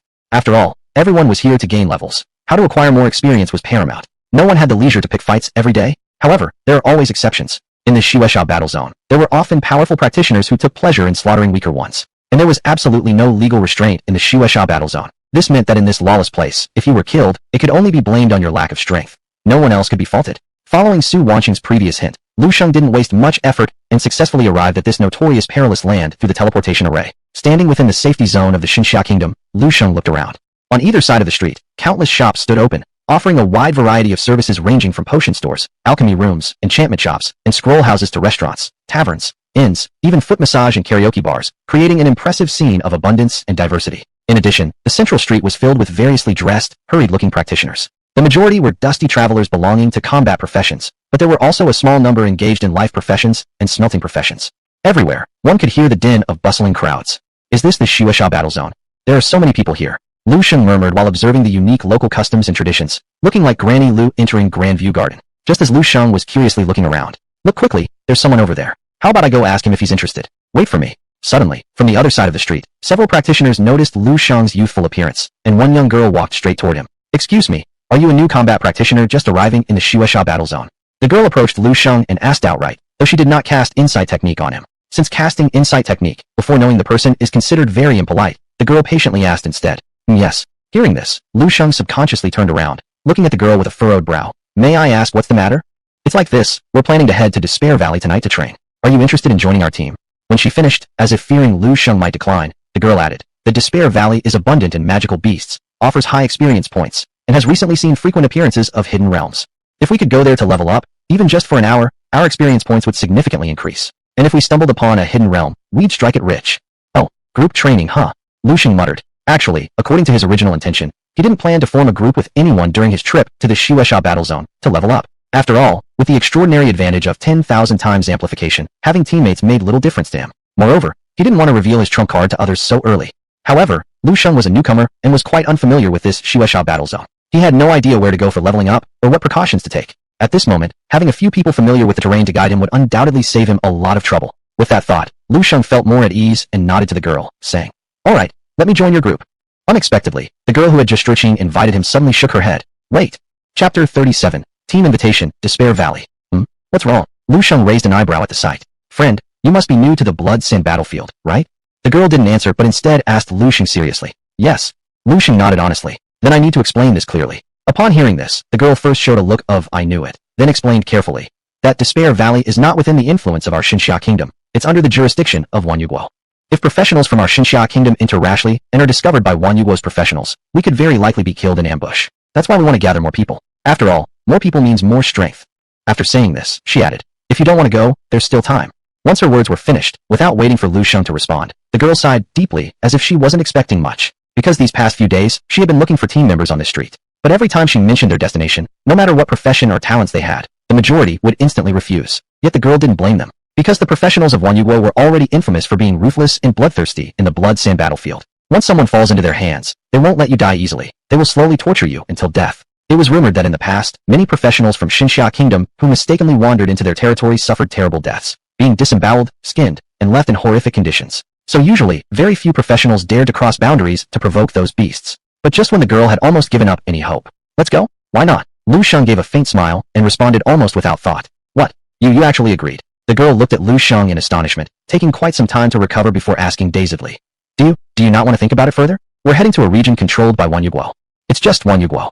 Let me see how capable these beasts truly are. Lu Shang laughed proudly. Actually, if the girl hadn't revealed that the Despair Valley belonged to Wanyuguo, Lu Shang might have hesitated a little longer about whether he should go or not. But the closer it was to Wanyuguo's domain, the stronger his desire to go grew. Because upon learning that Wanyuguo planned harm against his fellow countrymen, he decided it was better to strike first rather than sit idly waiting for death. As they say, kill one to make up for your losses, kill two for profit. Amazing. Finally, the girl came back to her senses, excitedly cheering multiple times, and while sending a team invitation to Lu Shang, she also introduced herself. My name is Su Shasha, my profession is priest, specialization, protection system. Having said this, she waved towards the opposite side of the street. Two other men walking with her understood and moved closer too. These two are my seniors. Su Shasha told Lu Shang this, then informed the two men. This friend has just accepted our team invitation. Oh, finally found teammates, huh? One of the men, a young-looking youth with an innocent face, stepped forward immediately and extended his hand toward Lu Shang, saying, Hello, my name is Chao Yu, profession, warrior, specialization, chaos dance system. Hello, I'm Lu Shang, Paladin, specialization, judgment system. Lu Shang smiled lightly and introduced himself as well. But his not mentioning his profession and specialization first was fine until he did. It caused the three, including Su Shasha, to be extremely shocked. What? Paladin? And even the judgment line Paladin. Among the three, the remaining man frowned deeply and directly cast Insight Technique on Lu Shang. Target, Lu Shang. Profession, Paladin. Specialization, LV, HP, Mana. Combat rating.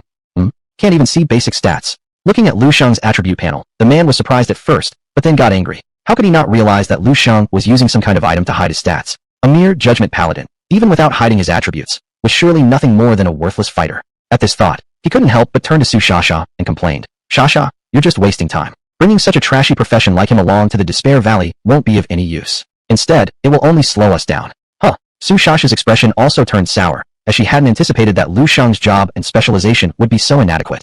Judgment Paladin.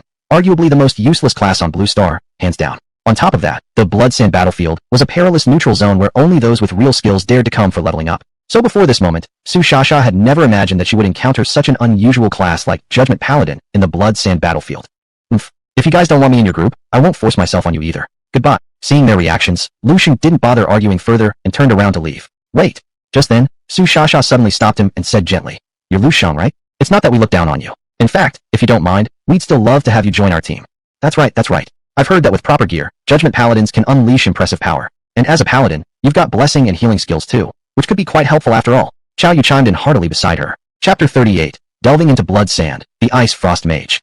Okay. As he looked into their clear eyes and heard their sincere tone, Lu Shang softened once again. He no longer rejected, but slowly nodded instead. But his agreement was not without consequence, for the remaining man would not have it. Since you insist, I won't stop you. However, I declare beforehand that if we encounter any danger later on, I take no responsibility for taking care of wimps. The man glanced at Lu Shang with a sidelong look and then said in a disdainful manner, I don't take care of wimps either. Upon hearing this, Lu Shang's eyes slightly narrowed, and he replied with a cold laugh. It was the first time he had encountered such an unreasonable person. However, considering Su Shasha and Qiao Yu's sakes, he did not lose his temper immediately, but turned away, choosing out of sight, out of mind. Alright, senior student Luan, please hold your tongue a little. Su Shasha advised the man again, and then said to Lu Shang, Lu Shang, my senior has a straightforward temperament, and sometimes speaks rudely. Please don't take it to heart. At this point, she took 2 steps forward and deliberately lowered her voice to supplement near Lu Shang's ear. However, he is highly skilled at control and area of effect attacks as an ice frost mage, with an exceptionally outstanding combat capability. During our trip to the Despair Canyon, we will inevitably need his strength, so I kindly ask for your indulgence, and try not to argue with him. Oh, an ice frost mage, huh? Upon hearing this, Lu Shang finally understood. No wonder Luan was so condescending. Turns out he was an ice frost mage. In today's Blue Star, the occupation of mage was already very desirable. Not only did they deal high damage and have excellent control abilities, their self-preservation capabilities were also remarkable, making them very well-rounded entities. Though an ice frost mage wasn't exactly considered a superclass, the combat talent affiliated with the ice element, mages possessed even better control capabilities than general mages, with combat prowess strong enough to rival real superclasses without falling short. No wonder Luan acted so arrogantly, as if sticking his nose up to the heavens. He actually had some capital. Of course, for someone with SSS-level combat potential like Lu Shang, a mere ice frost mage didn't even amount to a fart. However, for Su Shasha and Qiao Yu's sakes, he chose not to engage further nonsense with Luan. After all, if a dog barks at you, are you going to bark back? At this moment, Su Shasha looked at the time on her wristwatch and suggested, there's 2 hours left before the sun sets. The Despair Canyon is far off, or we could start now, arriving just as night falls. After saying this, she turned around to ask Xiaoling, Lu Shang, do you need to prepare anything else? None, I'm ready whenever. I follow your arrangements. Lu Shang replied with a smile. Alright, let's go now. Su Shasha made a decisive decision and added another word to Lu Shang. Lu Shang, the terrain in the Blood Sand combat zone is dense and complex. Be sure to keep up with us and don't get separated. Having finished speaking, she wasted no more time, but set off leading the way down the central road. Lu Shang, let's go. Qiao Yu followed shortly after, and smiled kindly towards Lu Shang before leaving. With both leaving one by one, the street soon left only Luan and Lu Shang behind. Waste of space. If you know what's good for you, then scram now. Otherwise, when we reach the Despair Canyon, I'll make you regret ever coming. Luan threatened menacingly, his eyes brimming with unmasked mockery and disdain while looking at Lu Shang. Saying these words, he paid no heed to Lu Shang's reaction, turning around and walking directly towards Su Shasha and Qiao Yu ahead. Unbeknownst to him, the threatening remark he had dropped served its effect poorly. Before Lu Shang hadn't thought much of his arrogance, but upon hearing these words, his interest was piqued.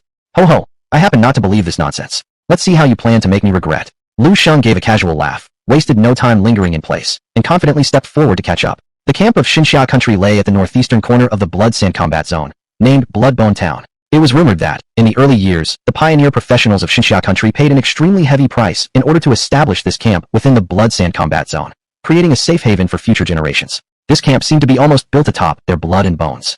To honor those brave veteran professionals who fought valiant battles, and to remind the newer generation of professionals of their duties and not forget history. Thus, this town was named Bloodbone Town by the high-level officials of Xinxia country. Bloodbone Town is not large, covering only more than 1,000 acres. Under Su Shasha's lead, Lu Shang and the others soon stepped out of the main gate of Bloodbone Town, entering the perilous wilderness.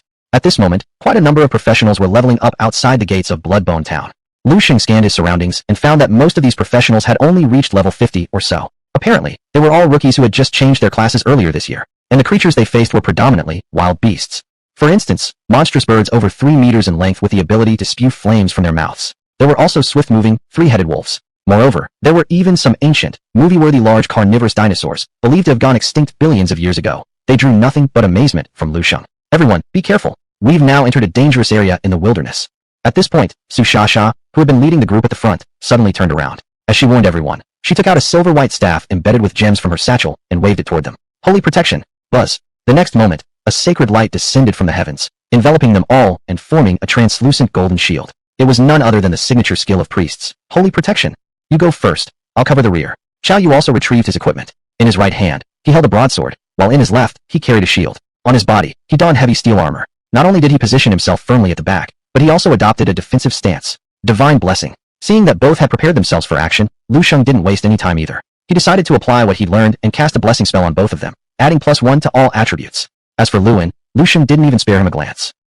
You're obviously a foolhardy waste of space. Seeing Lu Shang didn't even deign to bless him, Luan's eyes flashed dangerously as he fixed a deathly glare on Lu Shang. He looked like a wild beast ready to pounce on its prey. Chapter 39, Arrival at the Leveling Zone, Dark Fairy. Idiot. Unfortunately, Lu Shang didn't care at all, and even gave him a profanity from his past life. You dare to insult me? Upon hearing this, Luan almost thought he had misheard, and incredulously asked Lu Shang, how do you know I was insulting you? Are you admitting that you're a stupid idiot? Lu Shang grinned wickedly and retorted, Despite not understanding why Lu In was opposing him so persistently, since the other party was challenging him, Lu Shang would not back down. You. At this point, Lu In finally burst into anger and decisively took out his staff, ready to strike against Lu Shang again. That's enough, stop messing around. Just in time, Shueisha intervened once more as a peacemaker. She looked at both of them and advised, this Blood Sand combat zone is already perilous with numerous demonic creatures rampaging around, not to mention professional players from the other 3 kingdoms lurking in the shadows watching us. If we keep fighting among ourselves, once we encounter danger later on, it's entirely possible that we could be completely annihilated. Lu In acknowledged the truth in Shueisha's words after hearing her advice, so he sullenly stopped bothering Lu Shang. However, he still couldn't help but throw a final threat. Let you be arrogant for now, but since you are merely a judgment knight, when trouble comes, I will see how you ask for my help.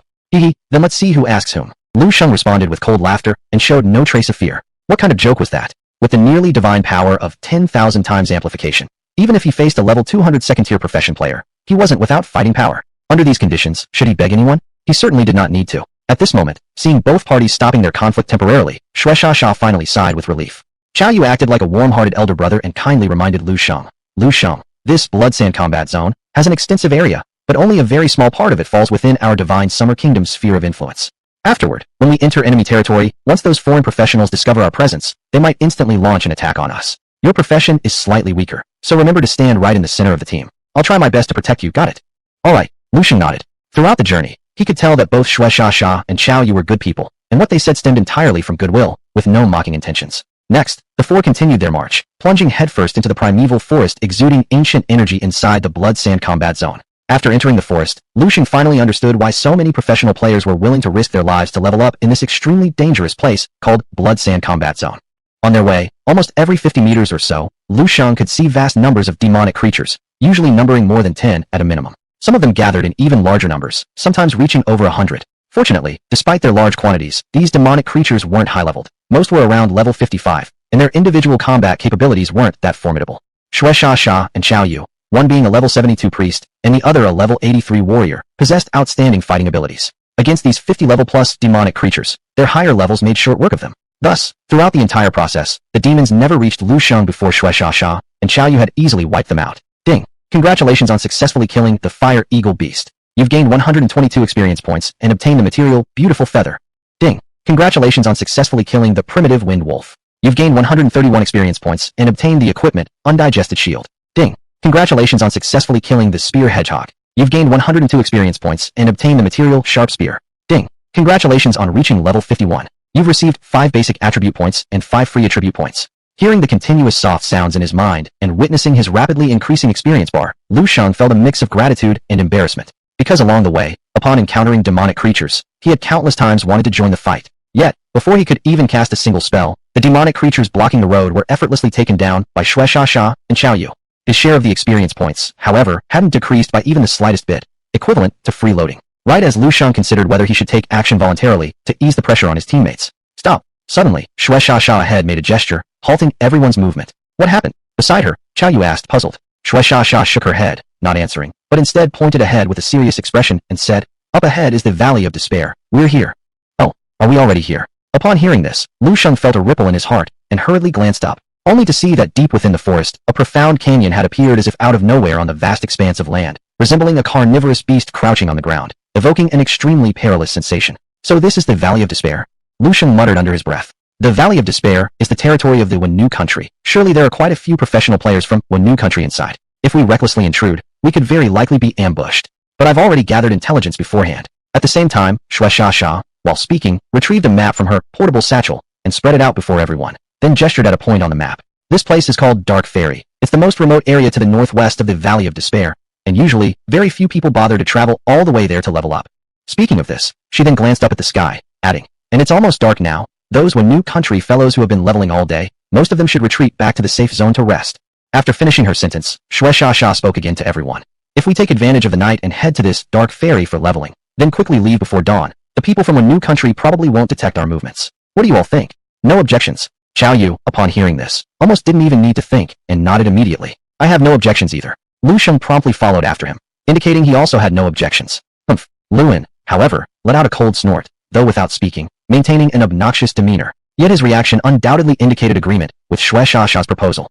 Alright, since everyone agrees, let's head over there now. Seeing that everyone had no objections, Shueisha swiftly made a motion with her small hand, and resumed her steps, leading everyone towards the canyon ahead.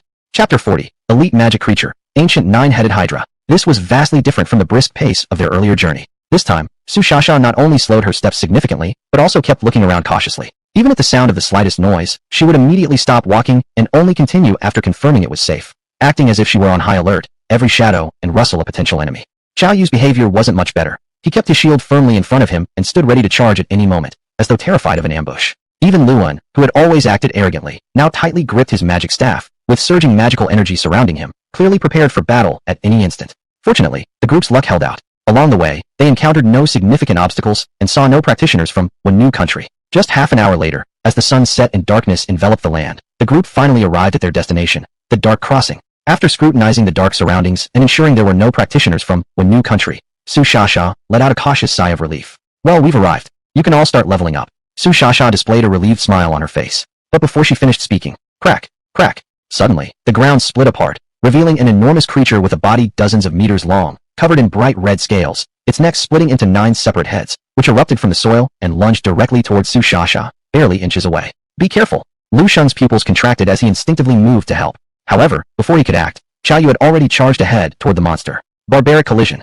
Whoosh. The next moment, fierce winds roared. Xiao Yu transformed into a blur, reaching the creature almost instantly, smashing it over and knocking it down. HP minus 311. Arg. The creature screamed in pain, immediately abandoning Su Shasha to turn and attack Xiao Yu instead. It was only then that Lu Sheng could fully make out the basic attributes of this beast. Target: Ancient Nine-Headed Hydra. Type: Beast. Ranking: Elite. LV: 62. Health points: 6,433. Mana points: 3,127. Battle rating: 341 stars. Unique skills: Corrosive Acid, Death Grip. Each of this nine-headed beast's heads has its own independent thinking. This is an elite magic creature. Be careful, everyone. Su Shasha shouted loudly while taking several quick steps back, increasing the safe distance between herself and the ancient nine-headed Hydra.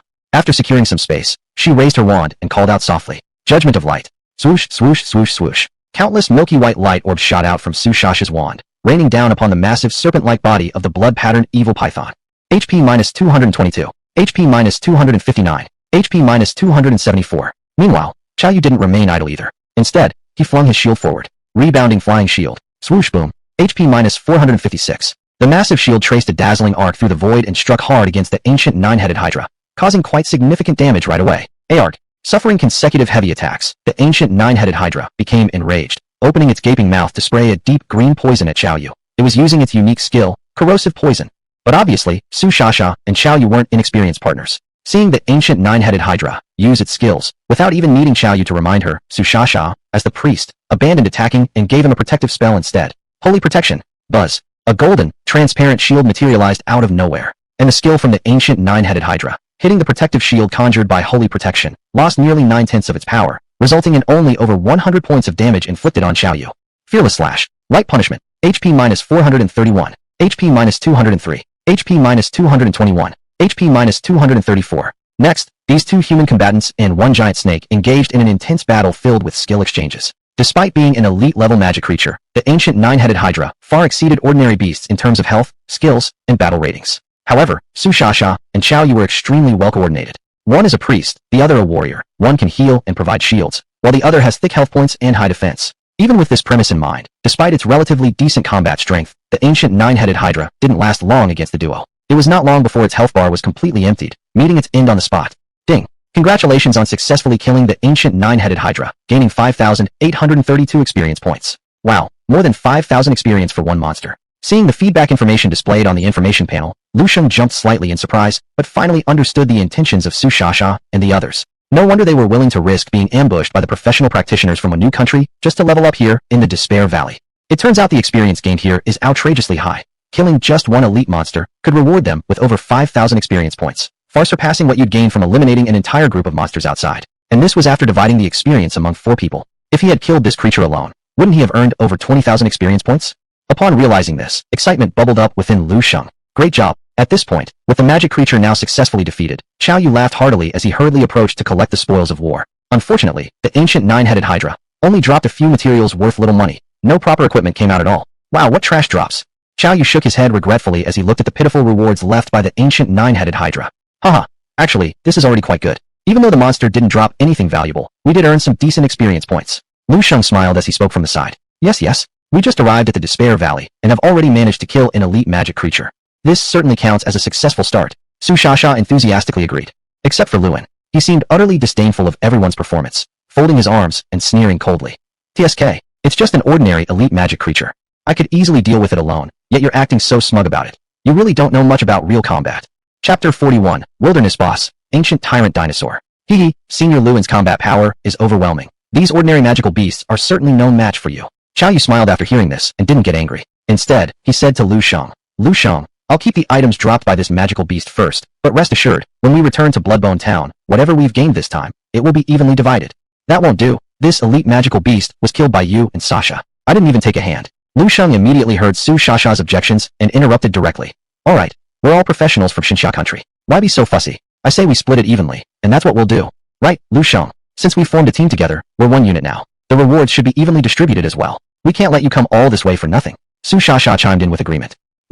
Alright. Seeing this, Lu Shang felt warmth in his heart. He also knew that since others had spoken to such an extent, if he still refused, it would seem petty. In helplessness, he could only nod with a bitter smile. Hehe, that's more like it. As Lu Shang agreed, both Su Shasha and Xiao Yu showed hints of satisfaction on their faces. For a moment, the atmosphere in the scene became increasingly harmonious, giving the three of them the feeling that they regretted not meeting sooner. Yet precisely at this moment, an ear-piercing voice suddenly rang out, instantly shattering this beautiful atmosphere completely. Hold on. If you want to share your spoils with this waste of space, I have no objection, but let me clarify something. Anything I get, you lot aren't getting any part of it. Lewin shouted loudly, his gaze toward Lu Shang growing increasingly unfriendly. Indeed, Su Shasha and Xiao Yu were simply terrible people. After all, as a brilliant frost mage, he was truly the backbone of this group. Logically speaking, anything Su Shasha or Xiao Yu did should have revolved around him. But at this exact moment, these two fools were treating a garbage Paladin kindly, even discussing the distribution of rewards without seeking his opinion. What kind of idiocy is this? Lewin Sr. Upon hearing Lewin's sudden outburst, Su Shasha and Xiao Yu couldn't help but narrow their pupils in shock. Humph. But Lewin wouldn't even spare them a glance, clearly having decided that he wouldn't associate with them anymore. Alright, no sharing then. One more doesn't make much difference, nor does one less. Lu Shang smiled carefreely and consoled the two with a few words, despite the fact that he had already developed extreme disdain for this Lewin, even wishing with all his heart to slap him into dog excrement. However, considering Su Shasha and Xiao Yu's faces, he forcibly suppressed the anger rising in his chest. Next, everyone tidied up a bit, and then continued their leveling journey once more. The Despair Canyon lives up to its reputation as a high-experience area within the Bloody Sand Combat Zone. Even though the Dark Fairy, which is just an extremely secluded corner of the Despair Canyon, still harbors a number of magical beasts, with experience far richer than expected. Furthermore, although these magical beasts looked intimidating on the outside, in reality, most of them possessed rather general combat strength, thin bloodlines, weak defenses. Without Lu Shang needing to intervene, Su Shasha and Xiao Yu alone could easily dispatch them. Thus, in merely half an hour, the four of them climbed a staggering 3 levels straight. Haha, at this rate, before dawn, we could easily level up another 20 times. Xiao Yu was naturally open-hearted, with no guile. His happiness and sadness were plainly visible on his face. Seeing his experience meter fill up progressively, he laughed even more broadly. But still, caution is necessary. Something about this place feels off. Lu Shang gave a word of caution from the side. He felt that this Dark Fairy seemed somewhat amiss. After all, such a good place for leveling. There's no reason why the Jayapiguo professionals shouldn't come here to level up. But after they'd fought monsters here for half an hour, they hadn't encountered a single soul. There must be something unusual behind the abnormal situation. With this thought in mind, Lu Shang unconsciously heightened his alertness a little. It's fine. This late at night, those Jayapiguo second-rate devils must all be sleeping by now. Xiao Yu blustered. As long as they don't disturb us, this Dark Fairy is a paradise for us. He had yet to finish his sentence. At this moment, Su Shasha, who had been leading the group in battle earlier, suddenly came to a halt. Why have you stopped? Lu Shang frowned upon noticing this. Su Shasha remained silent, instead trembling as she lifted her hand, pointing towards a certain direction not far away. The group focused their gaze, and subsequently drew a collective sharp breath. Among the piles of chaotic rocks not far away, there lay a colossal creature with a body entirely covered in bluish scales and a single horn atop its head. It was a tyrant dinosaur, quietly crouching on the ground. At first glance, it resembled a huge boulder. Su Shasha had completely failed to notice the presence of this creature. Only when danger became apparent had she realized just how close she was to the tyrant dinosaur. Without thinking twice, Lu Shang cast an insight technique towards the tyrant dinosaur. Target: Ancient Tyrant Dinosaur. Type: Beast. Rating: Wilderness Boss. LV 100. Health points: 23,000. Combat rating: 722 stars. Unique skills: Trembling Roar, Dragon Tail Sweep, Powerful Stomp, Bone Crushing Chew. This ancient tyrant dinosaur, hailing from prehistoric times, was truly the king of the Despair Canyon. This is the strongest wilderness boss in Despair Canyon, the primitive tyrant dinosaur? Su Shasha was terrified, cold sweat pouring down as her voice quivered. Keep your voice down. Don't wake it up. Xiao Yu behind them quickly whispered a warning. Only then did Lu Shang realize that the primitive tyrant dinosaur was still fast asleep, its eyes firmly closed. Despite this, Su Shasha remained utterly cautious. After all, the primitive tyrant dinosaur was a well-known powerful boss within the Despair Canyon, having claimed countless careers as their meals without mercy. Never had Su Shasha imagined that one day, she'd come this dangerously close to such a lethal boss. It made perfect sense why. Even though the Dark Fairy had many monsters and offered high experience, no careerist from Wanugwa dared approach this place for leveling, because this was none other than the ancient tyrant dinosaur's lair. However, at this point, regret would be futile. With utmost care, she took slow steps, trying her best to retreat backwards silently, aiming to escape while the boss was still slumbering.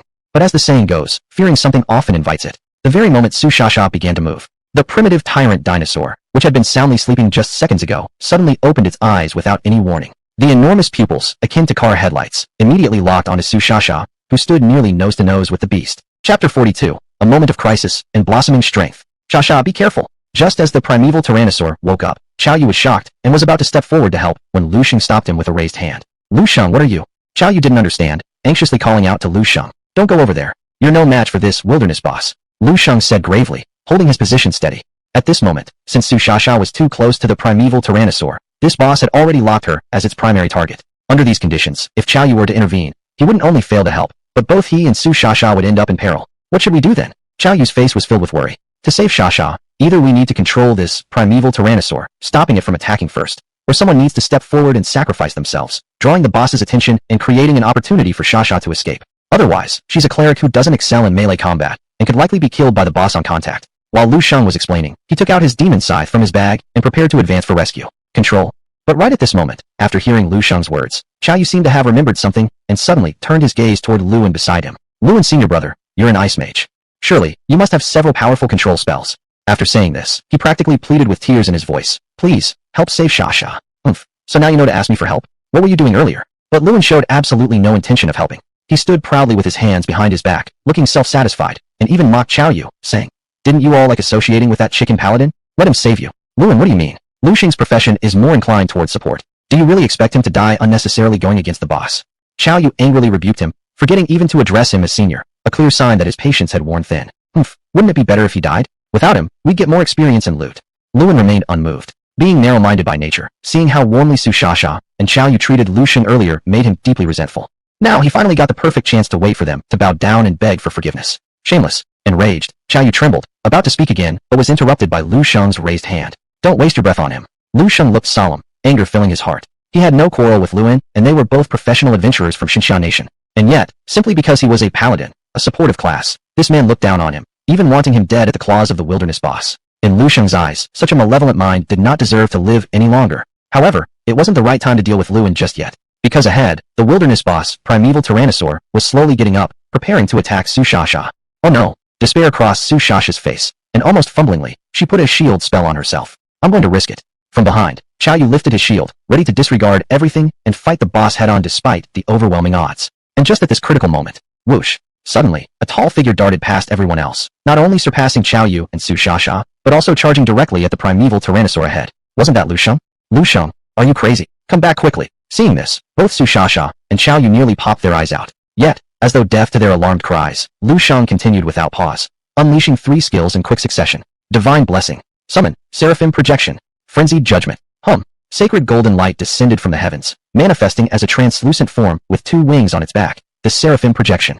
However, in front of so many people, Lu Shang chose not to use his battle talent, 10,000-fold amplification. Therefore, at this moment, the Seraphim Projection was merely the simplest angel projection, not the Gabriel projection. But for Lu Shang, this was already sufficient. The timing seemed slow, yet within the blink of an eye, Lu Shang rushed straight before the primeval tyrannosaur, lifting the demon scythe in his hand. Clang. Critical hit. HP, 799. Error. Poor, primeval tyrannosaur had just woken up, its mind still in a confused state. It hadn't even realized what was happening when Lu Shang struck it on the forehead with his scythe, nearly knocking it unconscious. In pain, the primeval tyrannosaur actually took 3 steps back in one breath. What? It actually forced the primeval tyrannosaur to retreat. At the same time, seeing Lu Shang, a paladin, managed to push back the wild boss, primeval tyrannosaur from the front, Su Shasha and Qiao Yu were utterly astonished. Even Luan, who had always looked down on Lu Shang, couldn't help but narrow his pupils. But this wasn't all. At this moment, not far away, the primeval tyrannosaur finally snapped back to reality. Seeing such a small human player dare challenge its authority as the king of Despair Valley, it angrily released a skill against Lu Shang without hesitation. Roar. Despair Roar. The terrifying sound wave roared through the air, shaking the surrounding ground until it split into countless fragments, shooting up broken stones everywhere. The deafening echo lingered for a long time within the deep canyon.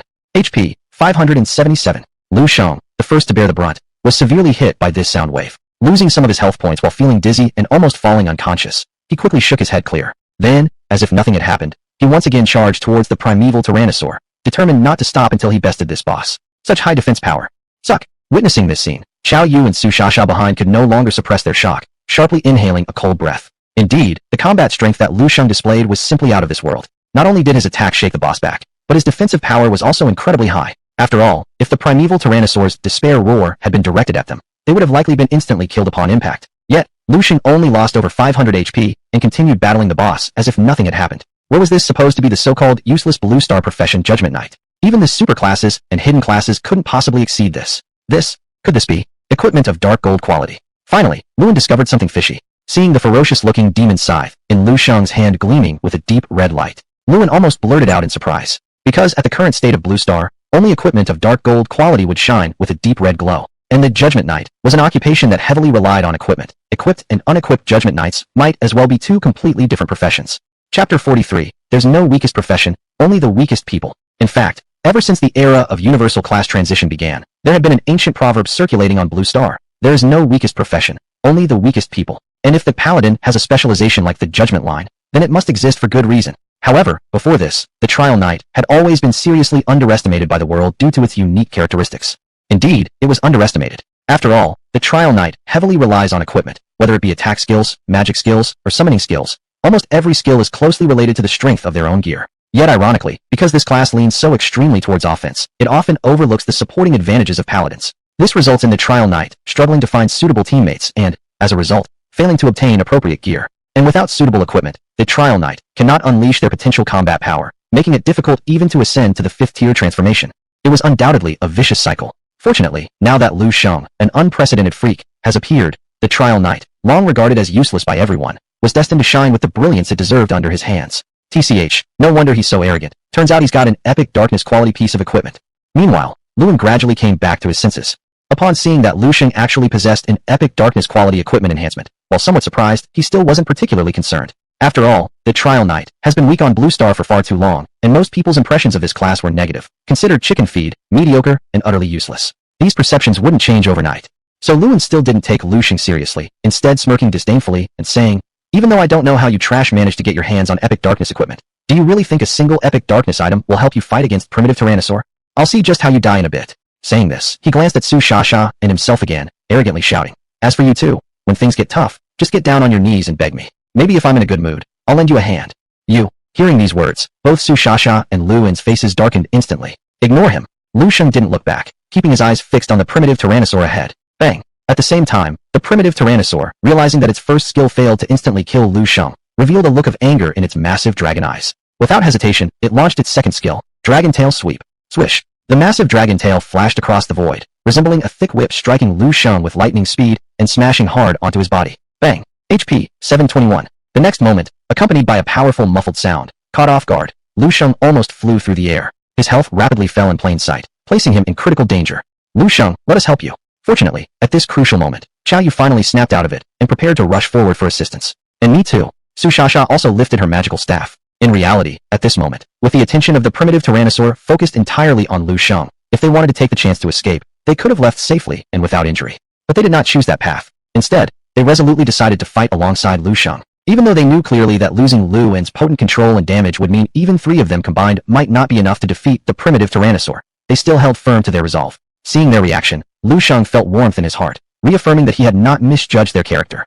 However, regarding their joint offensive proposal, he refused, decisively declining. "There's no need, just stay behind and assist me for now. This wild boss, I can handle it alone," Lu Shang declared firmly. "What?" When these words came out, not only Xiao Yu and Su Shasha, but also Lewin were shocked, clearly not expecting that Lu Shang, merely a trial knight, would dare challenge a wild boss in a solo duel. Was his mind filled with water? No way, that's too dangerous. Without hesitation, Su Shasha rejected Lu Shang's daring thought. "Lu Shang, this isn't the time to show off. The primitive Tyrannosaur is the strongest boss in the Valley of Despair. Even superclass players are no match for it." Xiao Yu urgently opened his mouth to try to dissuade him beside him.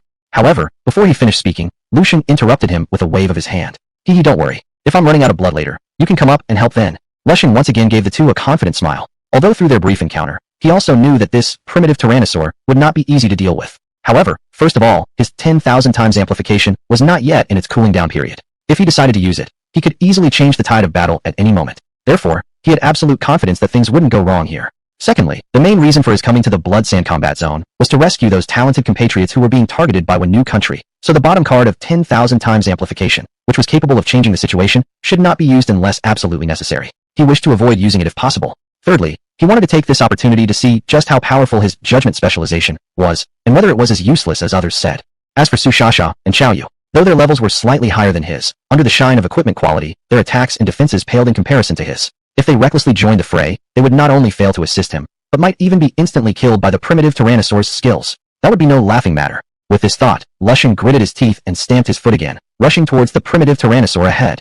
Shasha, quick, heal Lushan. At this point, seeing that Lushan was determined to single-handedly duel with the primitive Tyrannosaur, Xiao Yu quickly shouted to Su Shasha. Understood. Su Shasha nodded upon hearing this, and without hesitation, released a skill towards Lushan. Healing.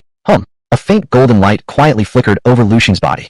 HP plus 522. Such strong recovery ability. Seeing his health restored by more than 500 points at once, Lushan couldn't help but be impressed, remembering that Su Shasha was an extremely skilled healer priest. With the healing support from a priest, Lushan now had nothing to fear. He let loose entirely, holding his demon scythe high, engaging fiercely with the primitive Tyrannosaur in a one-to-one combat where it was a claw against a scythe. Meanwhile, the angel projection he had just summoned wasn't idle either. Heaven's Blade. Behold, after a short period of devout prayer, the angel projection conjured a sword ablaze with roaring holy flames out of thin air. Having done this, it swung fiercely at the primitive Tyrannosaur before it. Sacred Judgment.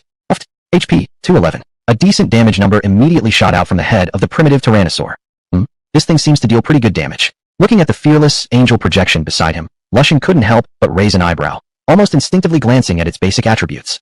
Chapter 44. Fierce battle with the wilderness boss, a real man for 6 seconds. Target, fiery angel projection. Type, magical construct. Race, lower order angel. LV, 54. HP, 1600. MP, 1200. Strength, 250. Intelligence, 120. Agility, 133. Spirit, 43. Stamina, 207. Combat rating, 204 stars. Skill 1, Heaven's Blade. Skill 2, Sacred Judgment. Skill 3, Holy Flame Purification.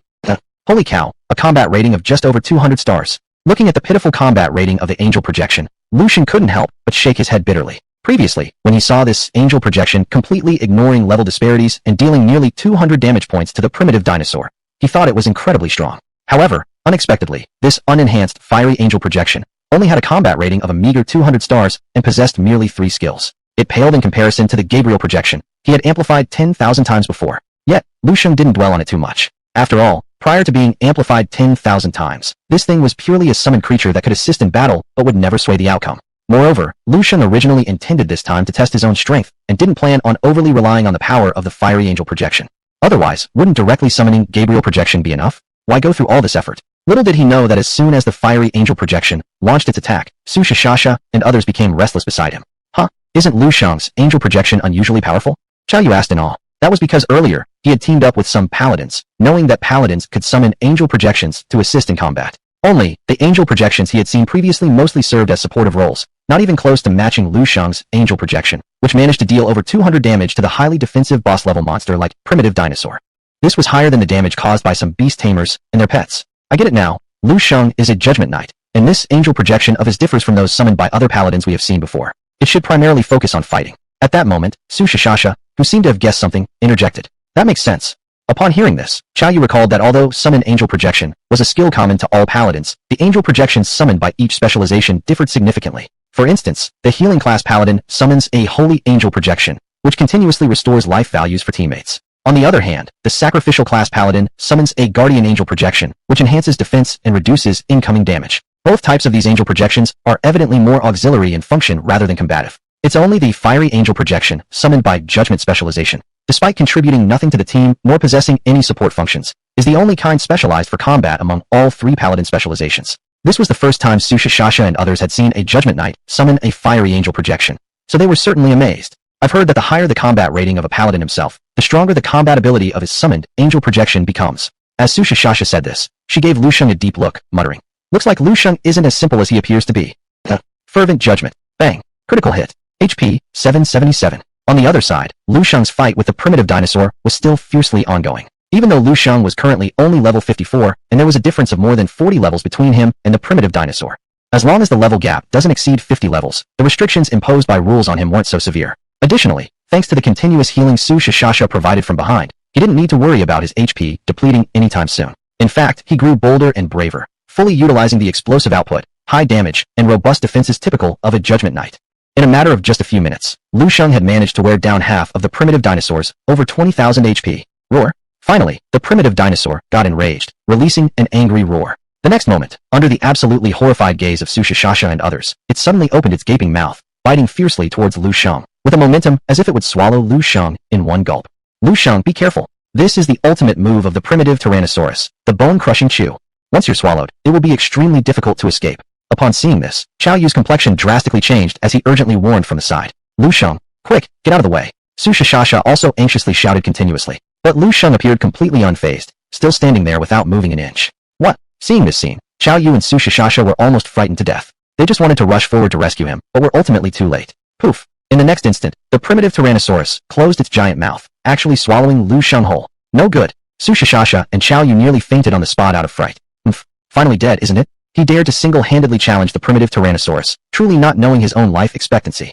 Luan sneered coldly and was about to turn around and run away. Right at this moment, an unbelievable scene occurred. The primitive Tyrannosaurus moved its huge mouth back and forth but failed to produce any expected sound of bones cracking. Instead, a series of ineffective status indicators popped up. Immune, immune, immune. What's going on? The group focused their gaze only to realize that Shang's body was encased in an invisible golden-yellow shield, which was none other than the signature Paladin skill, the invincible divine protection shield. He surprised or what? Expecting or not, being bitten by the primitive Tyrannosaurus, relying on his 6-second real man thug skill, Shang wasn't the least bit panicked. Instead, he leisurely lifted the demon sickle in his hand and unleashed a flurry of intense attacks against the primitive Tyrannosaurus's vulnerable mouth. Poof, poof, poof. Blood spurted everywhere. Torn flesh flew in all directions. HP 322. HP 345. HP 352. Under the influence of divine protection shield, although Shang's attack power dropped directly by 60%, the primitive Tyrannosaurus's mouth lacked the protection of scales and was the weakest point on its entire body. And in this short period of time, Shang's offensive inflicted nearly 3,000 points of high damage. Chapter 45. Are you a super professional? On. Finally, the primal Tyrannosaur was utterly terrified. This strongest wild boss in the Valley of Lament seemed to have its own unique thoughts. Seeing how difficult Shang was to deal with and noticing its own health bar decreasing significantly, even dropping below 4,000 points. Without any hesitation, it first opened its huge mouth and forcefully spat Shang away. After doing this, it turned around and used its two thick short legs to run towards the nearby canyon. It clearly intended to escape. What? This thing actually knows how to run away. Seeing the clumsy, funny movements of the primal Tyrannosaur, Shang nearly burst out laughing. But he certainly wasn't going to let go of the meat that was already in his mouth. Wanna run? Easier said than done. Shang smirked slightly and ordered SSS and Xiao Yu, who were standing not far away like statues. Quickly, this guy is almost done for. Let's finish him off together while there's still time. Alright. Upon hearing this, the two quickly came back to their senses, eyes gleaming with excitement. Without hesitation, they chased after it and launched their final assault on the primal Tyrannosaur alongside Shang. Fearless Thrust Slash. HP 427. Fervent Judgment. HP 597. Holy Retribution. HP 233. HP 217. HP 209. Another string of damage numbers jumped from the head of the primal Tyrannosaur. Poor primal Tyrannosaur, overwhelmed by fear, had only one thought: to escape. It didn't make a last stand at all. Under the combined pursuit of the three, in just a few minutes, a desperate cry rang out before death. This wild boss, who roamed for countless years in the Valley of Despair, causing all professionals to fear its name, had its health bar completely emptied by Shang and the others, falling helplessly to the ground. Its massive body crushed countless trees, kicking up dust everywhere. Ding! Congratulations, you successfully defeated the wild boss, Primal Tyrannosaur, and obtained 25,000 experience points.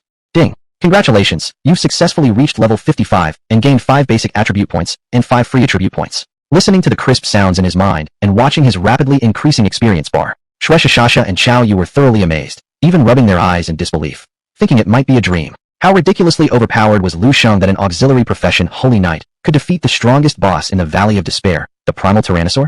What kind of chicken and egg Judgment Knight from planet Earth could achieve such feats? Even a super profession or hidden profession wouldn't surpass this level. Super profession? At this moment, SSS suddenly felt something stirring in her heart and looked at Shang in shock, asking, Shang, could it be? You're really a super professional?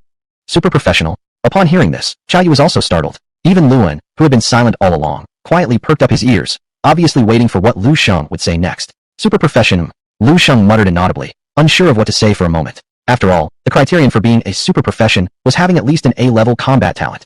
But his combat talent ranked as high as SSS, which was 3 levels higher than that of ordinary super professionals. With this in mind, it wasn't an exaggeration to say that mere super professionals weren't even qualified to tie his shoes. Of course, this was Lu Shang's secret, so he wouldn't reveal it lightly to outsiders. However, the identity of a super professional did provide a perfect cover for him, who had already attained a certain level of combat capability. With this in mind, Lu Shang smoothly nodded his head and said firmly, "That's right, I am indeed a super professional." "What? You're truly a super profession?" Upon hearing this, SSS's eyes lit up and exclaimed, "Lu Shang, you've been hiding something big from me."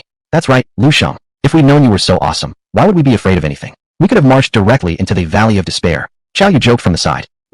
Actually, I didn't mean to conceal it." Lu Shang awkwardly scratched his nose and was about to come up with some excuse. But before he finished speaking, "Haha, it's fine, you don't need to explain. We understand. After all, we just met recently. It's reasonable for you not to trust us yet." Xiao Yu smiled and comforted. "That's right, Lu Shang. If I were in your situation, I wouldn't easily divulge my own details to others either," SSS said with an understanding expression. "Thank you for understanding." Seeing the sincerity and lack of pretense in both of them, Lu Shang felt a warmth in his heart and became even more determined to befriend them.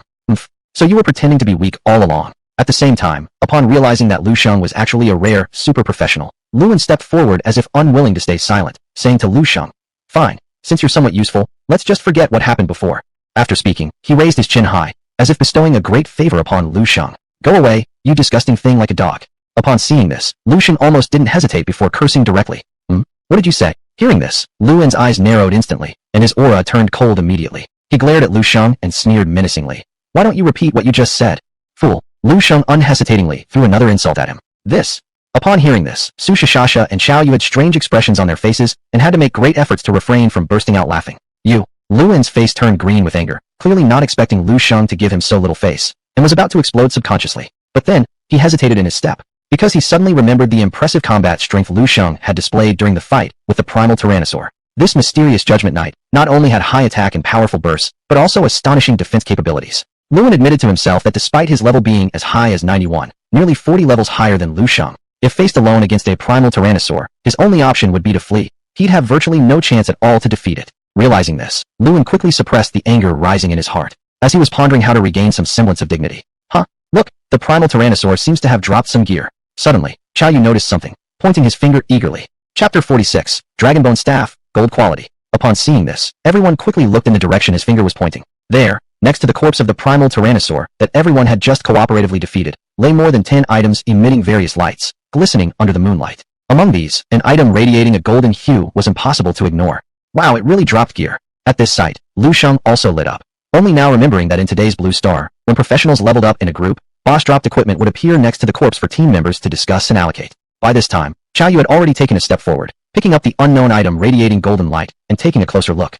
Dragonbone Staff. Type, two-handed staff. Intelligence plus 65. Vitality plus 45. Spirit plus 25. Required level, 100. Quality, gold. This peculiarly designed staff seemed to be made from some indescribable bone of the primal tyrannosaur. Holy crap, it's actually a gold-quality two-handed staff, with incredibly high attributes. Looking at the Dragonbone Staff in his hand, Xiao Yu let out an excited swear word.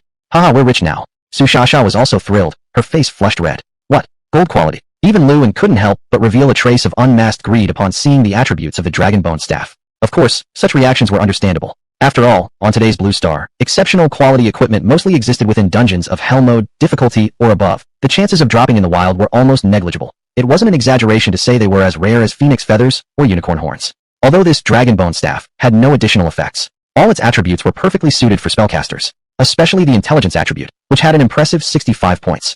And this staff's design was handsome. Overall, it could be considered a pretty decent little masterpiece. Lu Shang, you were the one who killed that wild boss, so the loot should belong to you. At this moment, Xiao Yu holding the staff jogged over to Lu Shang with great enthusiasm and without hesitation handed him the staff. Lu Shang didn't refuse but accepted the staff, then turned around and said to SSS, "Shasha, you're the cleric, this staff is perfect for you." As soon as he finished speaking, he paid no heed to SSS's reaction and forced the staff into her arms.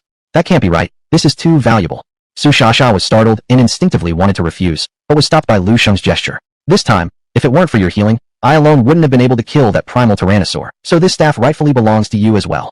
But, SSS still wanted to protest. But right at this moment, "Hold on, I'm also a spellcaster. This staff is useful to me too. Why don't you ask my opinion?" Seeing how excellent the Dragonbone Staff's attributes were, Luan could no longer contain himself and loudly protested. Had he not said anything, it might have been fine, but after his words escaped his lips, Lu Shang didn't even think twice before turning around and cursing back. "Go F*** yourself. You, Luin nearly choked to death from anger. Yet facing Lu Shang, he didn't dare use force because there was no way he could win. Helplessly, Luin shifted his focus, menacingly glaring at Su Shasha and Xiao Yu. Su Shasha, Xiao Yu, looks like you don't intend to go back to Guang'an anymore. Upon hearing this, Su Shasha and Xiao Yu both changed expressions. Seeing their reactions, Lu Shang raised an eyebrow and asked, puzzled, What's wrong with you two? No, nothing. Su Shasha gave a dry laugh, shaking her head, and advised Lu Shang. How about we just give this staff to Luin? What? Give it to him. Upon hearing this, Lu Shang frowned deeply and instantly rejected. Even if I burn this staff, I absolutely will not give it to that bastard.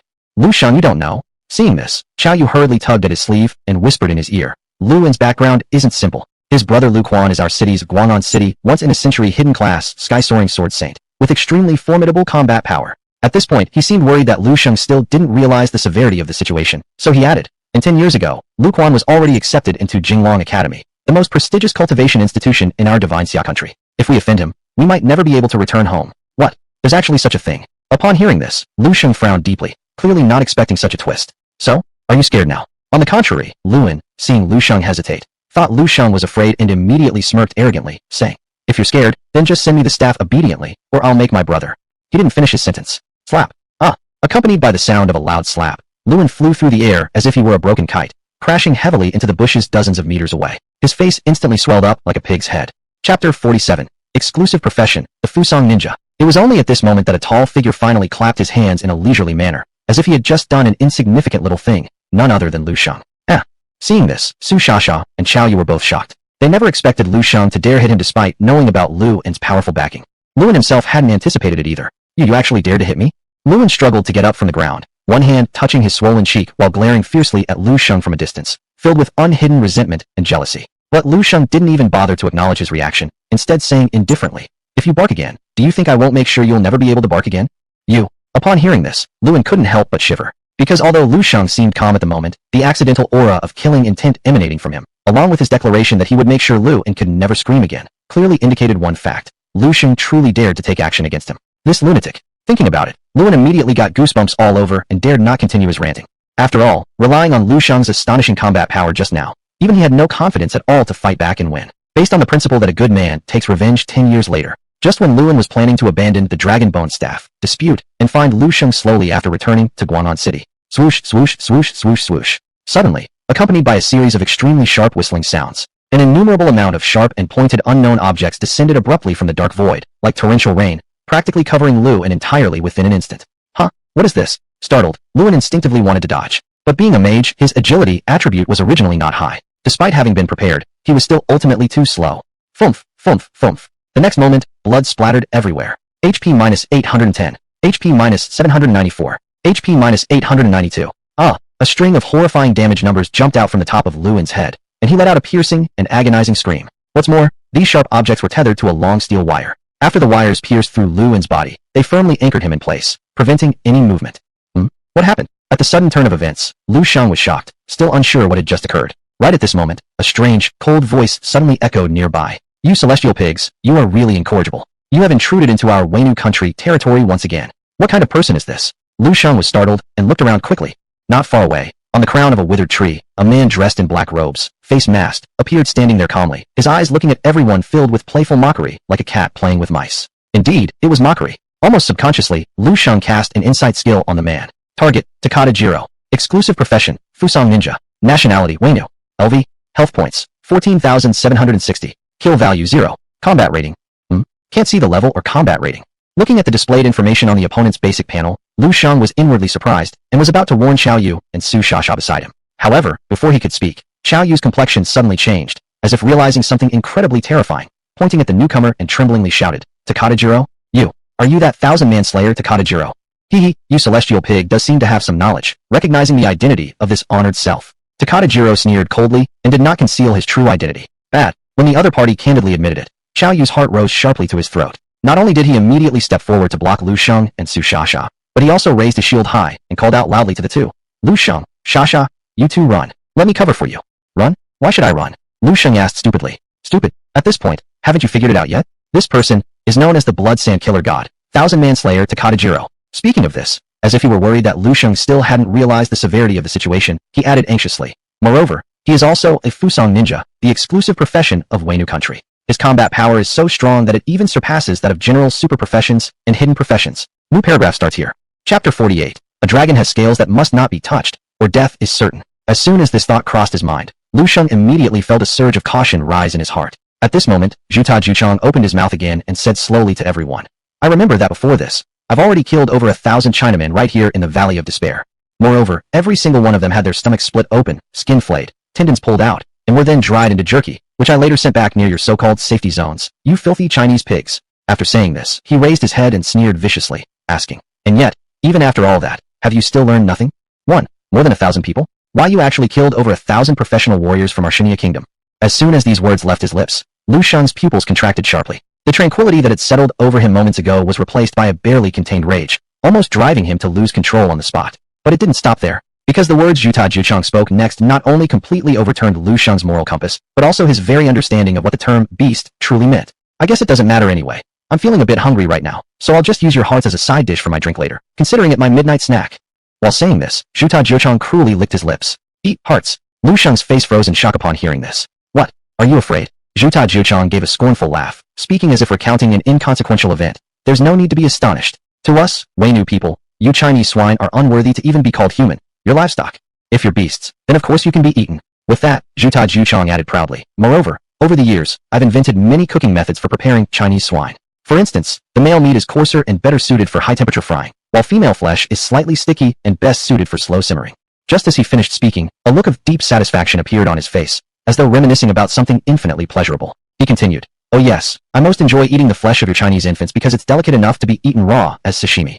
Every word echoed like a thunderclap. Gag. Finally, Su Shasha and Chao Yu couldn't hold back any longer, both bending over violently and vomiting uncontrollably. Enough! Lu Shang roared furiously, clenching his fists so tightly that blood dripped profusely from beneath his fingernails without him even noticing. Even as someone who traveled through time and knew firsthand in his previous life how twisted and ideologically extreme the individuals of the Weinu nation could be. Never would he have imagined that they could degenerate to such an extent, eating human flesh alive, swallowing human hearts raw, and afterwards, act as if they thoroughly enjoyed it, relishing each detail with evident satisfaction. These creatures can no longer be considered human. They are purely beasts, incomplete evolutionary failures. The saying goes, a dragon has scales that must not be touched, or death is certain. And what Zhuta Zhuchang had done thus far had undeniably crossed Lu Shang's deepest boundary. On the spot, he made a decision steeped in brutality and bloodshed, a decision that would make the entire world tremble in fear in the days to come. You despicable monsters, you have forfeited the right to continue living in this world. Lu Shang's expression grew utterly deranged. He paused briefly, then added ominously, no, scratch that. Your whole race, your entire country, doesn't deserve to live in this world. I, Lu Shang, swear here and now, starting today, no matter man, woman, child, noble, or lowborn, from the wealthiest officials down to the humblest commoners, whether they be venerable elders of 100 years or infants just born, any of you Weinu vermin I encounter shall meet instant death, without exception.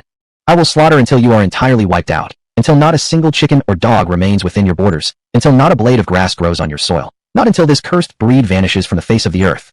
If I break this oath, let heaven and earth strike me down and prevent me from finding peace in death. As his voice fell silent, boom, boom, suddenly, despite the previously calm skies, an intense rumble of thunder erupted overhead, as if forewarning of something momentous. Huh? Want to exterminate our Weinu nation? Just you, a mere holy knight? Ah. Looking at Lu Shang, who stood not too far away radiating with an ominous aura, Zhuta Zhuchang laughed condescendingly.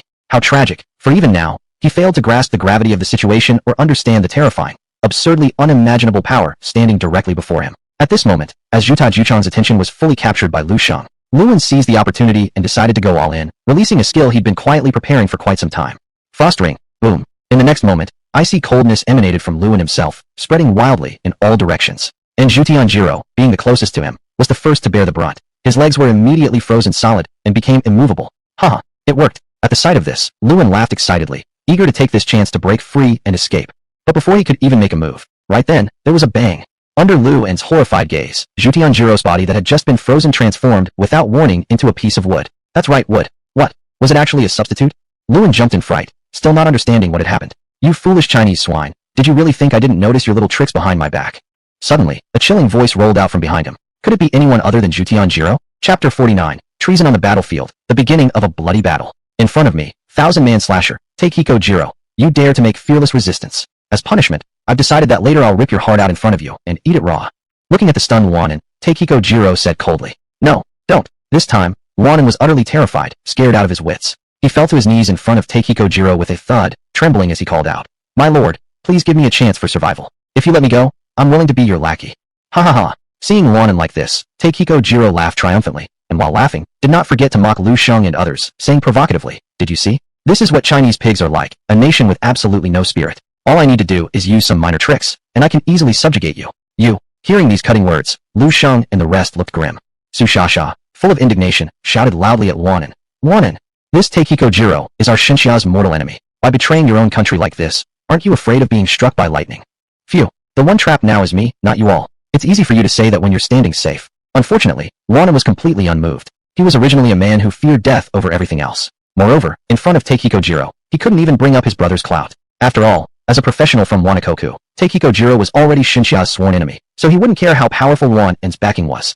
Realizing this, Wanan reaffirmed his previous decision and once again called out to Takiko Jiro, "My lord, please let me stay. I can help you infiltrate Bloodbone Town and inform you of the whereabouts of Xinxia's professionals." Hehe, you fool actually know how to assess the situation properly. Upon hearing this, Takiko Jiro did not continue attacking Wanan. After thinking for a moment, he waved his hand and said, "Alright then, I happen to have an urgent mission recently, needing to quickly find a super professional named Luo Xianxian from your Xinxia country. If you can help me confirm her whereabouts, I don't mind letting you live as a dog." "My lord, please rest assured, I will certainly check the location of that Luo Xianxian for you as soon as possible." Upon saying this, Wanan felt as if a heavy weight had been lifted off his shoulders. He kowtowed repeatedly to Takiko Jiro while expressing his loyalty anxiously. "Very good." Takiko Jiro nodded satisfactorily upon seeing this. Luo Xianxian. Upon hearing this familiar name, Lu Shan couldn't help but feel startled in his heart. Before he had time to ask, at this moment, Wanan seemed extremely worried that Takiko Jiro might change his mind and kill him, so he suddenly turned his eyes and abruptly pointed his finger at Lu Shang, shouting loud, "Careful, my lord. This person isn't just an ordinary holy knight, but a super professional, with exceptional combat skills." "What? A super professional?" Upon hearing this, Takiko Jiro was first shocked, but shortly thereafter, he recovered quickly and could not help but light up his eyes as he stared at Lu Shang, laughing widely. "Huh? I didn't expect to get such a pleasant surprise by casually wandering around out of boredom this time." "Oh no." Seeing that Takiko Jiro had placed his attention on Lu Shang, Chao Yu's face instantly turned grave, prompting him to urgently urge again, "Lu Shang, don't dally. Let's go." "Yes, Lu Shang, you are a super professional, the hope of our Xinxia country's future. If you die here, it would be a tremendous loss for us." Su Shasha also interjected a suggestion. After doing all this, she quickly stepped forward, firmly standing next to Chao Yu as well, clearly intending to cover for them both together. Looking at their resolute backs, Lu Shang almost shed tears with emotion. Yet he still didn't leave, instead looking at the two of them with a deep voice, asking in return, "But if I leave, what about you two? You are different from us. We are just ordinary battle professionals, destined for short lives anyway. Even if we die, it won't matter much." Su Shasha replied without turning back. "Moreover, if we can protect a super professional for our country before we die, then even in the netherworld, we can proudly face the elder martyrs." "That's right." Chao Yu agreed deeply with a nod, then grinned wildly and said rudely, "What crap, Sunflower Ninja? Go to hell, thousand-man slayer. I'll carve a piece out of this damned beast today, even if it costs me my life." Word after word, sentence after sentence. Seeing the two of them so fiery, even in the face of the powerful exclusive profession, Fusang Ninja from Wanakoku, they did not show the slightest fear and were determined to protect him at all costs. Good, good, good. Finally, Lu Shang could no longer contain his excitement and grinned loudly. "Su Shasha, Chao Yu, you two are friends Lu Shang, will definitely make." After the words fell, he didn't care about their reactions and firmly took steps forward towards Takiko Jiro. "Lu Shang, what are you doing? Come back quickly." Seeing this unexpected scene, Su Shasha and Chao Yu were both startled and instinctively wanted to shout a warning. But Lu Shang was completely unmoved and said indifferently without turning his head, "You two, just watch carefully. Today, I'll let you see what a true holy knight really is." Chapter 50. What the hell is this? This isn't scientific. As soon as these words left his lips, Lu Shang didn't even care about what Su Shasha and Chao Yu thought. He stepped forward and for the first time in his life unleashed his combat talent that could be considered otherworldly right before everyone's eyes. Hundredfold amplification. A strange hum resonated through the air. The next moment, a brilliant golden holy light descended from the heavens without warning, enveloping the figure of the seraphim projection beside Lu Shang. And then, under the terrified stares of those around him, that originally ordinary seraphim projection began to swell rapidly at an alarming rate visible to the naked eye. In one breath, it grew over 3 meters tall. The previously single pair of white wings on its back transformed into 6 pairs. Not only that, the projection's originally blurred facial features started to become crystal clear. They became deep-set and handsome, proud and mysterious. In his hand, there appeared a beautifully crafted cross holy sword, glowing with intense, sacred light, coupled with the crimson cape behind him and his shoulder-length golden hair. Altogether, he looked like the most flawless sculpture in this world, untouchable and beyond desecration. Wasn't he exactly the Archangel Gabriel of the Upper Pantheon? What's that? Seeing the sudden appearance of the Gabriel projection, Jotaro Teru was startled and almost instinctively used an insight technique. But when he did so, his eyes almost popped out of their sockets. Target, 12-winged Archangel Gabriel. Type, Angel Projection. Race, Upper Deity. LV, 54. HP, 12,000. Mana, 0. Combat rating, 1,200 stars. What? Gee, Great Archangel Gabriel. Staring at the overwhelming stat panel of the Gabriel projection, Takeda couldn't suppress the shock within his heart any longer and let out a loud exclamation. A combat rating of 1,200 stars at just level 54. This can't possibly be real. Su Shasha and Xiao Yu were also shocked speechless, nearly thinking they were dreaming. Just who is this kid? How can he summon deities? Even Lu and couldn't help but gape, clearly not expecting that a mere paladin like Lu Shang would have such a hidden card up his sleeve. Of course, their reaction wasn't unwarranted. After all, the name, Archangel Gabriel, was far too renowned. As the sole leader of all angels in heaven, a true upper deity and God's perfect creation, legends surrounding him were something everyone present had heard of long ago. However, none of them ever expected that one day they would truly see the actual visage of this godly figure. Though Lu Shang merely summoned a projection of Gabriel rather than the real Gabriel, it was still mind-blowingly shocking. After all, this thing was an actual deity. Moreover, in today's Earth, once anything was tied to a god, whether skills, equipment, or items, it wouldn't be mundane in the least, every single one possessing a divine power beyond normal imagination. I get it now. At this point, Takeda finally regained his senses after his previous state of shock. Looking at Lu Shang's powerful angelic projection, he seemed to realize something and, his face flickering with a mix of realization, asked Lu Shang, "If I'm not mistaken, your combat talent probably strengthens the angel projection, right?" Speaking here, he didn't even wait for Lu Shang's response but scoffed arrogantly and disdainfully added, "Tsh, no wonder you're so arrogant. You've got such a trump card up your sleeve. However, it's very unfortunate for you, since this angel projection is only level 54, under the rule constraints, it won't pose any threat to me." Is that so? Hearing this, Lu Shang slightly smiled, choosing not to argue back, but mocked dismissively by curling his pinky finger provocatively. "Why don't you come and try me, you audacious Chinese swine?" Seeing this challenge, Takeda roared in anger and immediately lost control, sneering nastily. "So be it, if you're that eager to die, I won't hesitate to grant you a quick journey to the afterlife. Let me show you the ultimate art of our Japanese samurai ninjas." With these words, he pushed off with his foot and leapt up fiercely onto the tree branch. While still midair, a dark gray circular throwing star darted out from his palm. Supreme skill, Gale Shuriken. Swoosh. In the next instant, accompanied by a series of extremely sharp slicing sounds through the wind, the shuriken darted through the void, spinning at a speed that increased rather than decreased, rushing straight towards Lu Shang's throat, stirring up an overwhelming aura of death. "Lu Shang, watch out." Upon seeing this, Su Shasha quickly shouted a warning from the side, while Xiao Yu raised the shield in his hand, ready to step forward for support. But Lu Shang didn't seem worried at all. He even took a moment to stretch lazily. "Tch, using hidden weapons right from the start? What a despicable brute you are." Lu Shang smirked disdainfully, standing still without moving an inch. Then, he casually waved his hand. Heavenly shield. A hum resonated. In the next instant, a semi-transparent shield appeared abruptly around Lu Shang, completely enveloping his entire body in an impenetrable layer of protection. Then came the clash. Clang. Sparks flew everywhere. It turned out that the throwing stars emitted by Jotaro Takeda were shattered into countless pieces by Lu Shang's protective shield. It was as if the shield wasn't a magical creation but an indestructible fortress, causing Takeda's eyes to twitch uncontrollably at the sight. "What? He has an active defense skill? And it's so strong that it can even withstand my ultimate attack." Seeing this astonishing scene, Takeda's pupils contracted, unable to recover from his astonishment. Meanwhile, Lu Shang didn't waste any time. Seizing the opportunity, he immediately gave a free attack command to the Gabriel projection beside him. Holy dash! The next moment, Gabriel transformed into a distorted beam of holy light, and forcefully collided with Takeda. Bang! HP, 555. This is impossible. As he watched Gabriel inflict effective damage on him in just one encounter, Takeda jumped in shock once again, while frantically retreating to create distance between himself and the Gabriel projection. He couldn't help but exclaim in disbelief. "This angel projection is only level 54, yet how could it possibly hurt me who's at level 150? This isn't scientific." Chapter 51, Ultimate Technique, Thousand Blossoms Murder. At the same moment, Gabriel projection once again cast another skill. Holy Flame Baptism. Boom. HP, 322. HP, 359. HP, 361. The holy flames burned fiercely, instantly taking away nearly 1,000 points of health from Takeda Jiro. Not good. This thing can actually ignore rules. Finally, Takeda Jiro realized the reality. Seeing that the Gabriel projection could ignore the rules and attack him without discrimination despite being level 94, Takeda Jiro was utterly terrified. After all, the Fusang Ninja is an agile class similar to an assassin with inherently low defense. Moreover, the Gabriel projection was purely a summoned creature, not a true life form. Even if it were destroyed, it wouldn't affect Lu Shang in any way. With this thought, Takeda Jiro immediately made a decision that would make him regret it for the rest of his life. Capture the thief, first by capturing their king. Looking at Lu Shang's real body nearby, a flash of murderous intent appeared in Takeda Jiro's eyes. Just like Yifei, who had been previously worn down by Lu Shang, he too chose to directly attack Lu Shang's main body in hopes of quickly ending the battle.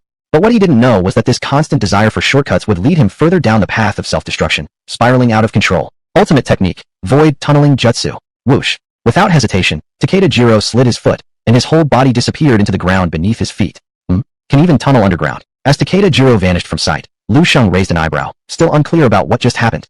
The next moment, ultimate technique, rising crescent slash. Bang. Suddenly, the ground beneath Lu Shang's feet cracked apart inch by inch, sending dust flying everywhere. Next, it became clear that Takeda Jiro, who had only just entered the ground moments ago, burst out right beneath Lu Shang. His ninja sword swung viciously toward Lu Shang's neck, aiming for a fatal blow. But just at this critical moment, chain of sanction. Critical hit. HP 922. A chain glowing with golden light descended from the heavens, its sharp hook plunging mercilessly into Takeda Jiro's collarbone, paralyzing him completely. Haha, surprised? Unexpected. Lu Shang couldn't help but smile smugly seeing Takeda Jiro, who was now so close yet unable to advance even one step closer. Baka! Seeing Lu Shang's reaction, Takeda Jiro finally snapped under the frustration, angrily shouting curses. It was simply too difficult dealing with the Gabriel projection, which could bypass the rules as it pleased. On top of that, it had 9 full skills, each of them ingeniously used, some for attack, others for defense, and even including control skills and melee abilities. It was truly flawless and devoid of weaknesses. Under such circumstances, despite Takeda Jiro having exhausted every trick he knew, he still couldn't even touch Lu Shang's hem, leaving him anxiously waiting helplessly. No, this angel projection is far too difficult to deal with. I must find a way to quickly eliminate the Jina pig's main body, or the longer this drags on, the more disadvantageous it becomes for me. Within just a few short minutes, his own HP had plummeted below 10,000. In panic, Takeda Jiro bit his lips resolutely, seemingly making some monumental decision. The next moment, under the incredulous stares of everyone around, he raised his long sword high and plunged it savagely into his own chest. Blood sprayed everywhere. HP 1000. A strange blood-red damage number floated eerily above Takeda Jiro's head. Following the blade entering his body, an unhealthy flush rose to his face. Exchanging resources through self-mutilation?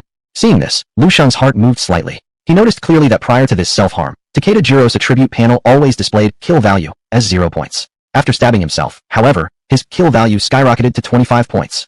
Although unfamiliar with the Fusang ninja profession, as a time traveler, Lu Shang instantly figured out the mystery behind this situation. So this Fusang ninja needs to accumulate sufficient resource points after causing harm to the enemy. Jina pig, I'll definitely make you pay. Meanwhile, after inflicting injury upon himself, Takeda Jiro's hatred for Lu Shang reached its peak.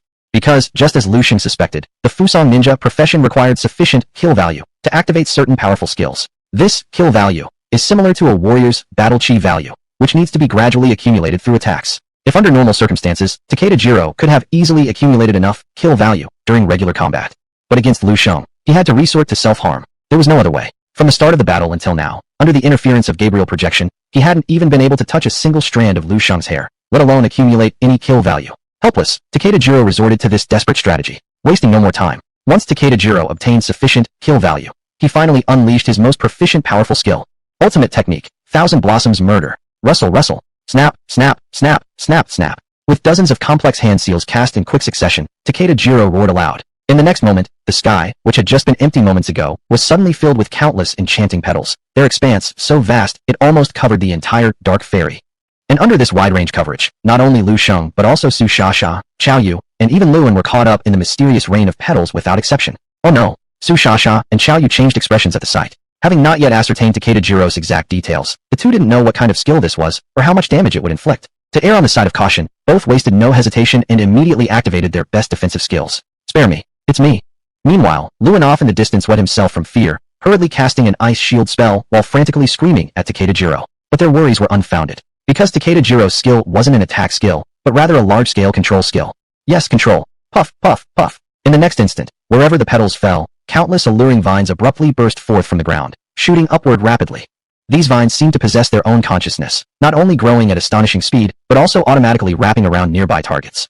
Chapter 52. Ultimate Judgment, the Sin of Living Beings. Caught off guard, Lu Shang was immediately bound tightly. And it wasn't just him. Even the Gabriel projection he summoned was tightly entangled by the vines, and could no longer move. Haha, it worked. With one successful move, Zhuta Jilong couldn't help but brighten his eyes. Without much thought, he swiftly rushed towards Lu Shang, fast as a thunderbolt. Damn, this is possible. Lu Shang felt speechless, clearly not expecting this guy to have such a powerful control skill, actually managing to control even his Gabriel projection. Yet, he still did not show even a trace of panic. Because ever since he decided to summon the Gabriel projection, the outcome of this battle had already been determined. And in the face of absolute power, no matter how hard Zhuta Jilong tried or struggled, it would all amount to nothing more than wasted effort. Die, you Chinese pig. At this moment, seeing that Lu Shang was becoming increasingly immobile, Zhuta Jilong couldn't help but tighten his grip on the sword handle, as if he had already envisioned the perfect scene of Lu Shang dying at his hands. He planned to approach Lu Shang and deliver a fatal blow to instantly kill him. But right at that moment, TSK, boring, I'm done playing with you. Lu Shang sneered, and was no longer willing to waste any more time bickering with Zhuta Jilong. Indeed, he was tired of playing. After all, fighting through the means of angel projections didn't truly represent his real strength. However, as long as it could get rid of a beast like Zhu Tajilong. Even the most despicable methods wouldn't stop him from using them. Well then, before you die, I'll let you witness the power of the gods. This will be the greatest honor of your life. Lu Shang said arrogantly. Seeing that Lu Shang, despite being trapped, could remain so calm, speaking words full of deep meaning. For some reason, Zhu Tajilong's heart immediately brimmed with an extreme sense of ominous foreboding. He didn't even dare to continue his attack on Lu Shang, who was now inches away, but instead leapt back, as though electrocuted, resuming a vigilant stance once more. As expected, just then, that supposedly mindless Gabriel projection suddenly spoke again. The Lord says, "Ye are sinners." Boom. One word uttered, and there came a deafening thunderous roar.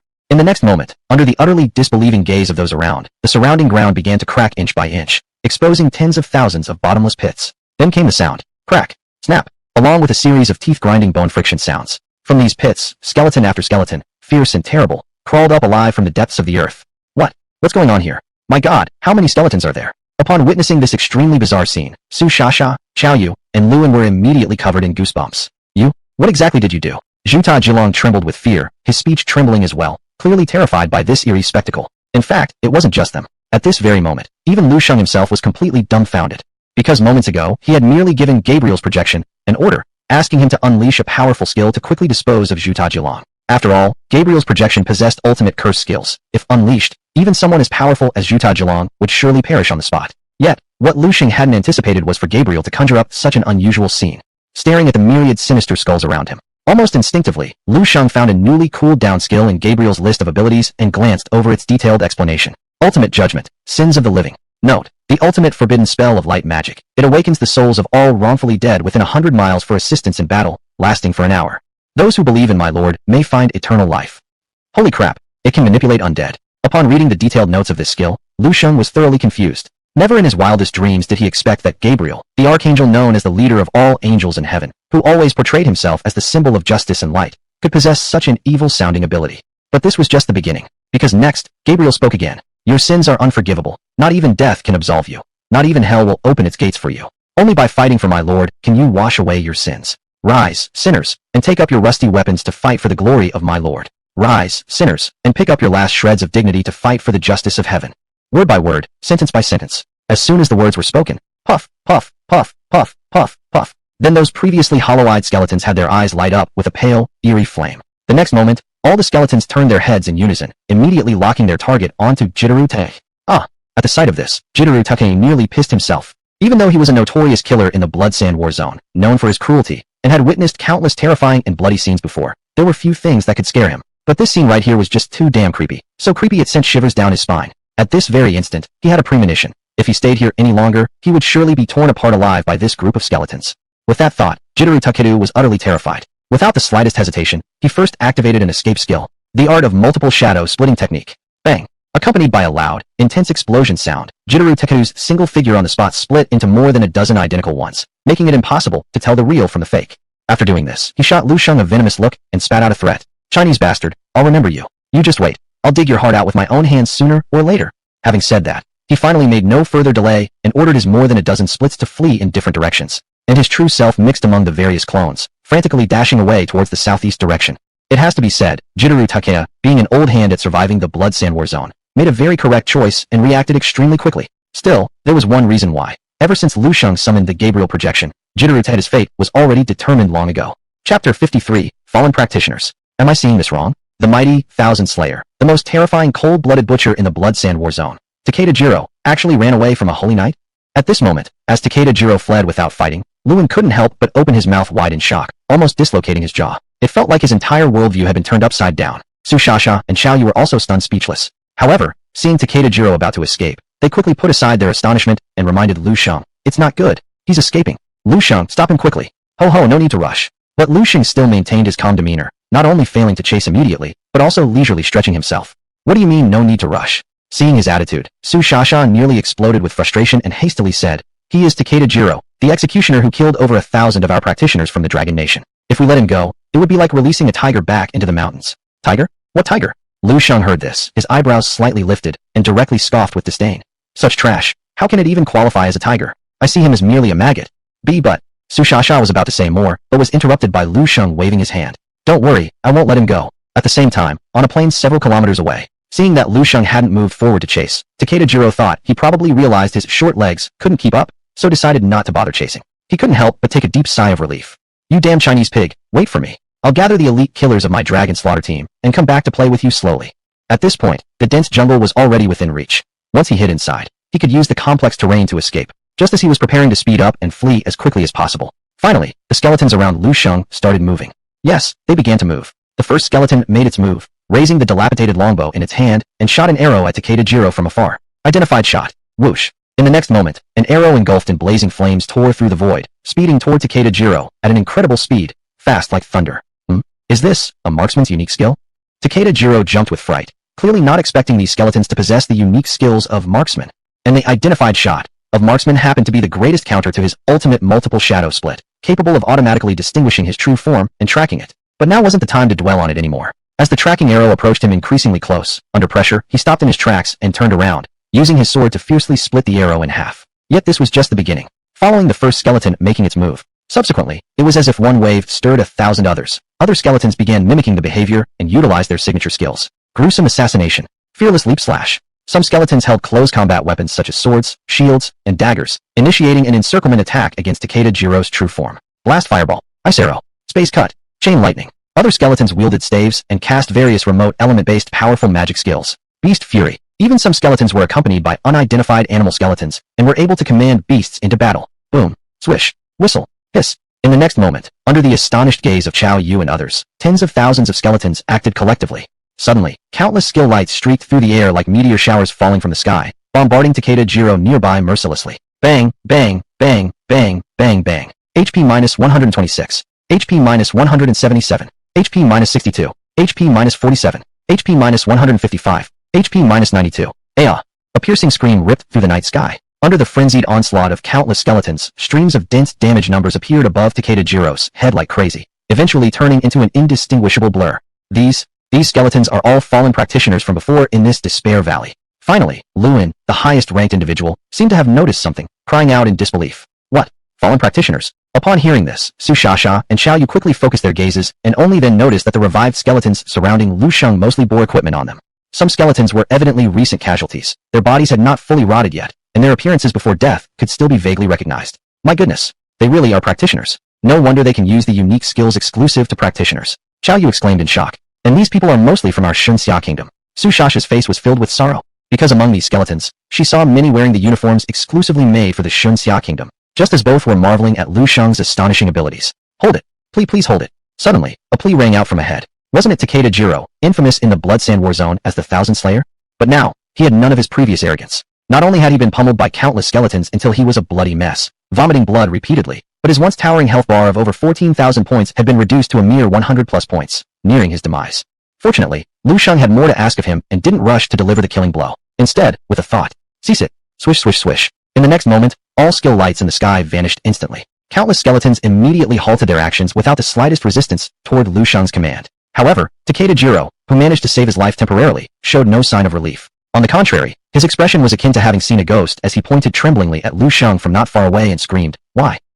You're an ultimate practitioner." What? An ultimate practitioner? Hearing this rare title, Su Shasha and others beside couldn't help but widen their eyes, as if hearing something utterly unbelievable. Luin almost popped his eyeballs out. What is an ultimate practitioner? Only Lu Shang remained completely baffled, entirely clueless, because it was the first time he'd ever heard this term. Chapter 54, S-level battle talent, ultimate professional? Lu Shang, are you really an ultimate professional? At this moment, Xiao Yu could no longer contain his amazement and asked Lu Shang with a deep voice. What exactly is this ultimate professional? Lu Shang asked curiously. Are you serious? You don't even know this. Xiao Yu's face froze in surprise. I really don't. Lu Shang nodded while smiling awkwardly. What were you doing back when you were at school? Finally, Xiao Yu couldn't help but ask what he felt was a cutting question. Well, of course, I was studying hard and making progress every day, Lu Shang said while blushing and rubbing his nose awkwardly. Seeing Lu Shang's reaction, Xiao Yu couldn't help but laugh and shake his head. He realized that this guy probably hadn't taken his studies seriously when he was in school. After all, this most basic common knowledge would be familiar to almost any professional. But Lu Shang had no idea about it all. If he had truly been studying hard and progressing every day, then there must be something wrong. Alright, let me explain it to you anyway. Xiao Yu shook his head and continued. Actually, on the current Blue Star, apart from super professionals, professionals with battle talents are divided into 3 more extraordinary levels higher than super professionals. What? There are 3 more levels? Lu Shang's pupils contracted upon hearing this. That's correct. Xiao Yu nodded and explained seriously. These 3 levels are ultimate professionals with S-level battle talents, final professionals with SS-level battle talents, and divine professionals, who only exist in legends with SSS-level battle talents. Divine professional. Upon hearing this term, Lu Shang felt moved in his heart. Before he could respond, Xiao Yu continued. However, the number of professionals who possess battle talents exceeding S-level is so incredibly few that among 10 million ordinary people, not even one may appear, causing many to have already forgotten their existence. I see now. After hearing these words, Lu Shang finally came to understand, clearly having not anticipated such a detailed grading system existing above super professionals. Lu Shang, does your battle talent really reach S-level? At this point, Xiao Yu looked up again and gazed at Lu Shang with fiery eyes asking. Before Lu Shang could answer, Xiao Yu changed his expression and interrupted. Never mind. Forget I asked. You don't need to say anything. We don't want to know. Yeah, Lu Shang is just an ordinary holy knight. All this ultimate professional stuff is nonsense. Su Shasha quickly agreed from the side. Nevertheless, both her and Xiao Yu's expressions weren't entirely natural. After all, Lu Shang was able to defeat Zhitian Jilog at level 150 when he was only at level 54. Moreover, Zhitian Jilog was a special professional, Fusang Ninja, whose combat power exceeded even super professionals. Even more terrifyingly, if Zhitian Jilog hadn't begged for mercy fast enough, he might very well have been killed by Lu Shang right there on the spot. A combat strength as absurd as this, akin to a bug, could only belong to those legendary professionals with S-level battle talent, the ultimate professionals. That was why both immediately retracted their original statement. After all, to a country, the value of an ultimate professional is incalculable. If they can develop smoothly on the future battlefield during national wars, they will be able to devastate their opponents, like nuclear weapons. And if enemy nations knew about this, Lu Shang's situation would become perilous. Therefore, both Su Shasha and Xiao Yu hastily retracted, not only stopping Lu Shang from continuing further, but also taking the initiative to smooth things over for him. Seeing the two people react in this way, Lu Shang, being sharp-minded, guessed their intentions instantly. After all, even the most basic super professionals of Xinxia country were relentlessly hunted down by enemies. Then how much worse would it be for an ultimate professional surpassing super professionals? Moreover, he wasn't even an ultimate professional. Because if he were to be classified according to what Xiao Yu had just said, given his SSS level battle talent, he should actually be a legendary divine professional. If this piece of news were to leak out, it would be as catastrophic as a comet colliding with Earth. Realizing this, Lu Shang shut his mouth tightly, without hesitation. He didn't continue dwelling on this issue. At this moment, Lu Shang finally took his time and stepped forward, slowly approaching the already bruised and barely alive Takeda Jiro ahead. As he walked, he mocked with disdain. Aren't you Japanese beasts all supposed to love disemboweling yourselves? Why haven't you done that yet, and instead started begging for mercy? Disembowel yourself. Takeda Jiro's face froze upon hearing this, and he hurriedly chuckled awkwardly. In master jests, if one can live, who would willingly die?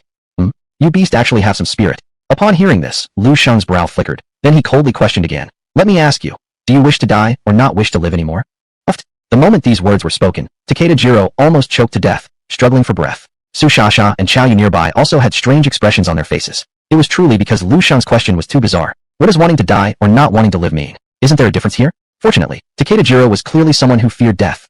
Although professional individuals from the land of dwarfs are indeed indoctrinated from a young age with the martial arts spirit of preferring death over disgrace, becoming fanatically obsessed after years of brainwashing, they often choose to commit suicide by disemboweling rather than surrender to enemies when they fail. But not everyone can remain calm in the face of death. And clearly, Takeda Jiro was such an individual. With a thud, without hesitation, Takeda Jiro fell to his knees right there, repeatedly bowing his head as he anxiously and loudly pleaded, Master, please give me a chance to live. If you're willing to spare me, I'll gladly become your dog. Didn't I just hear this line somewhere recently? After hearing these bizarre words, Lu Shang looked strangely at Lu and not far away.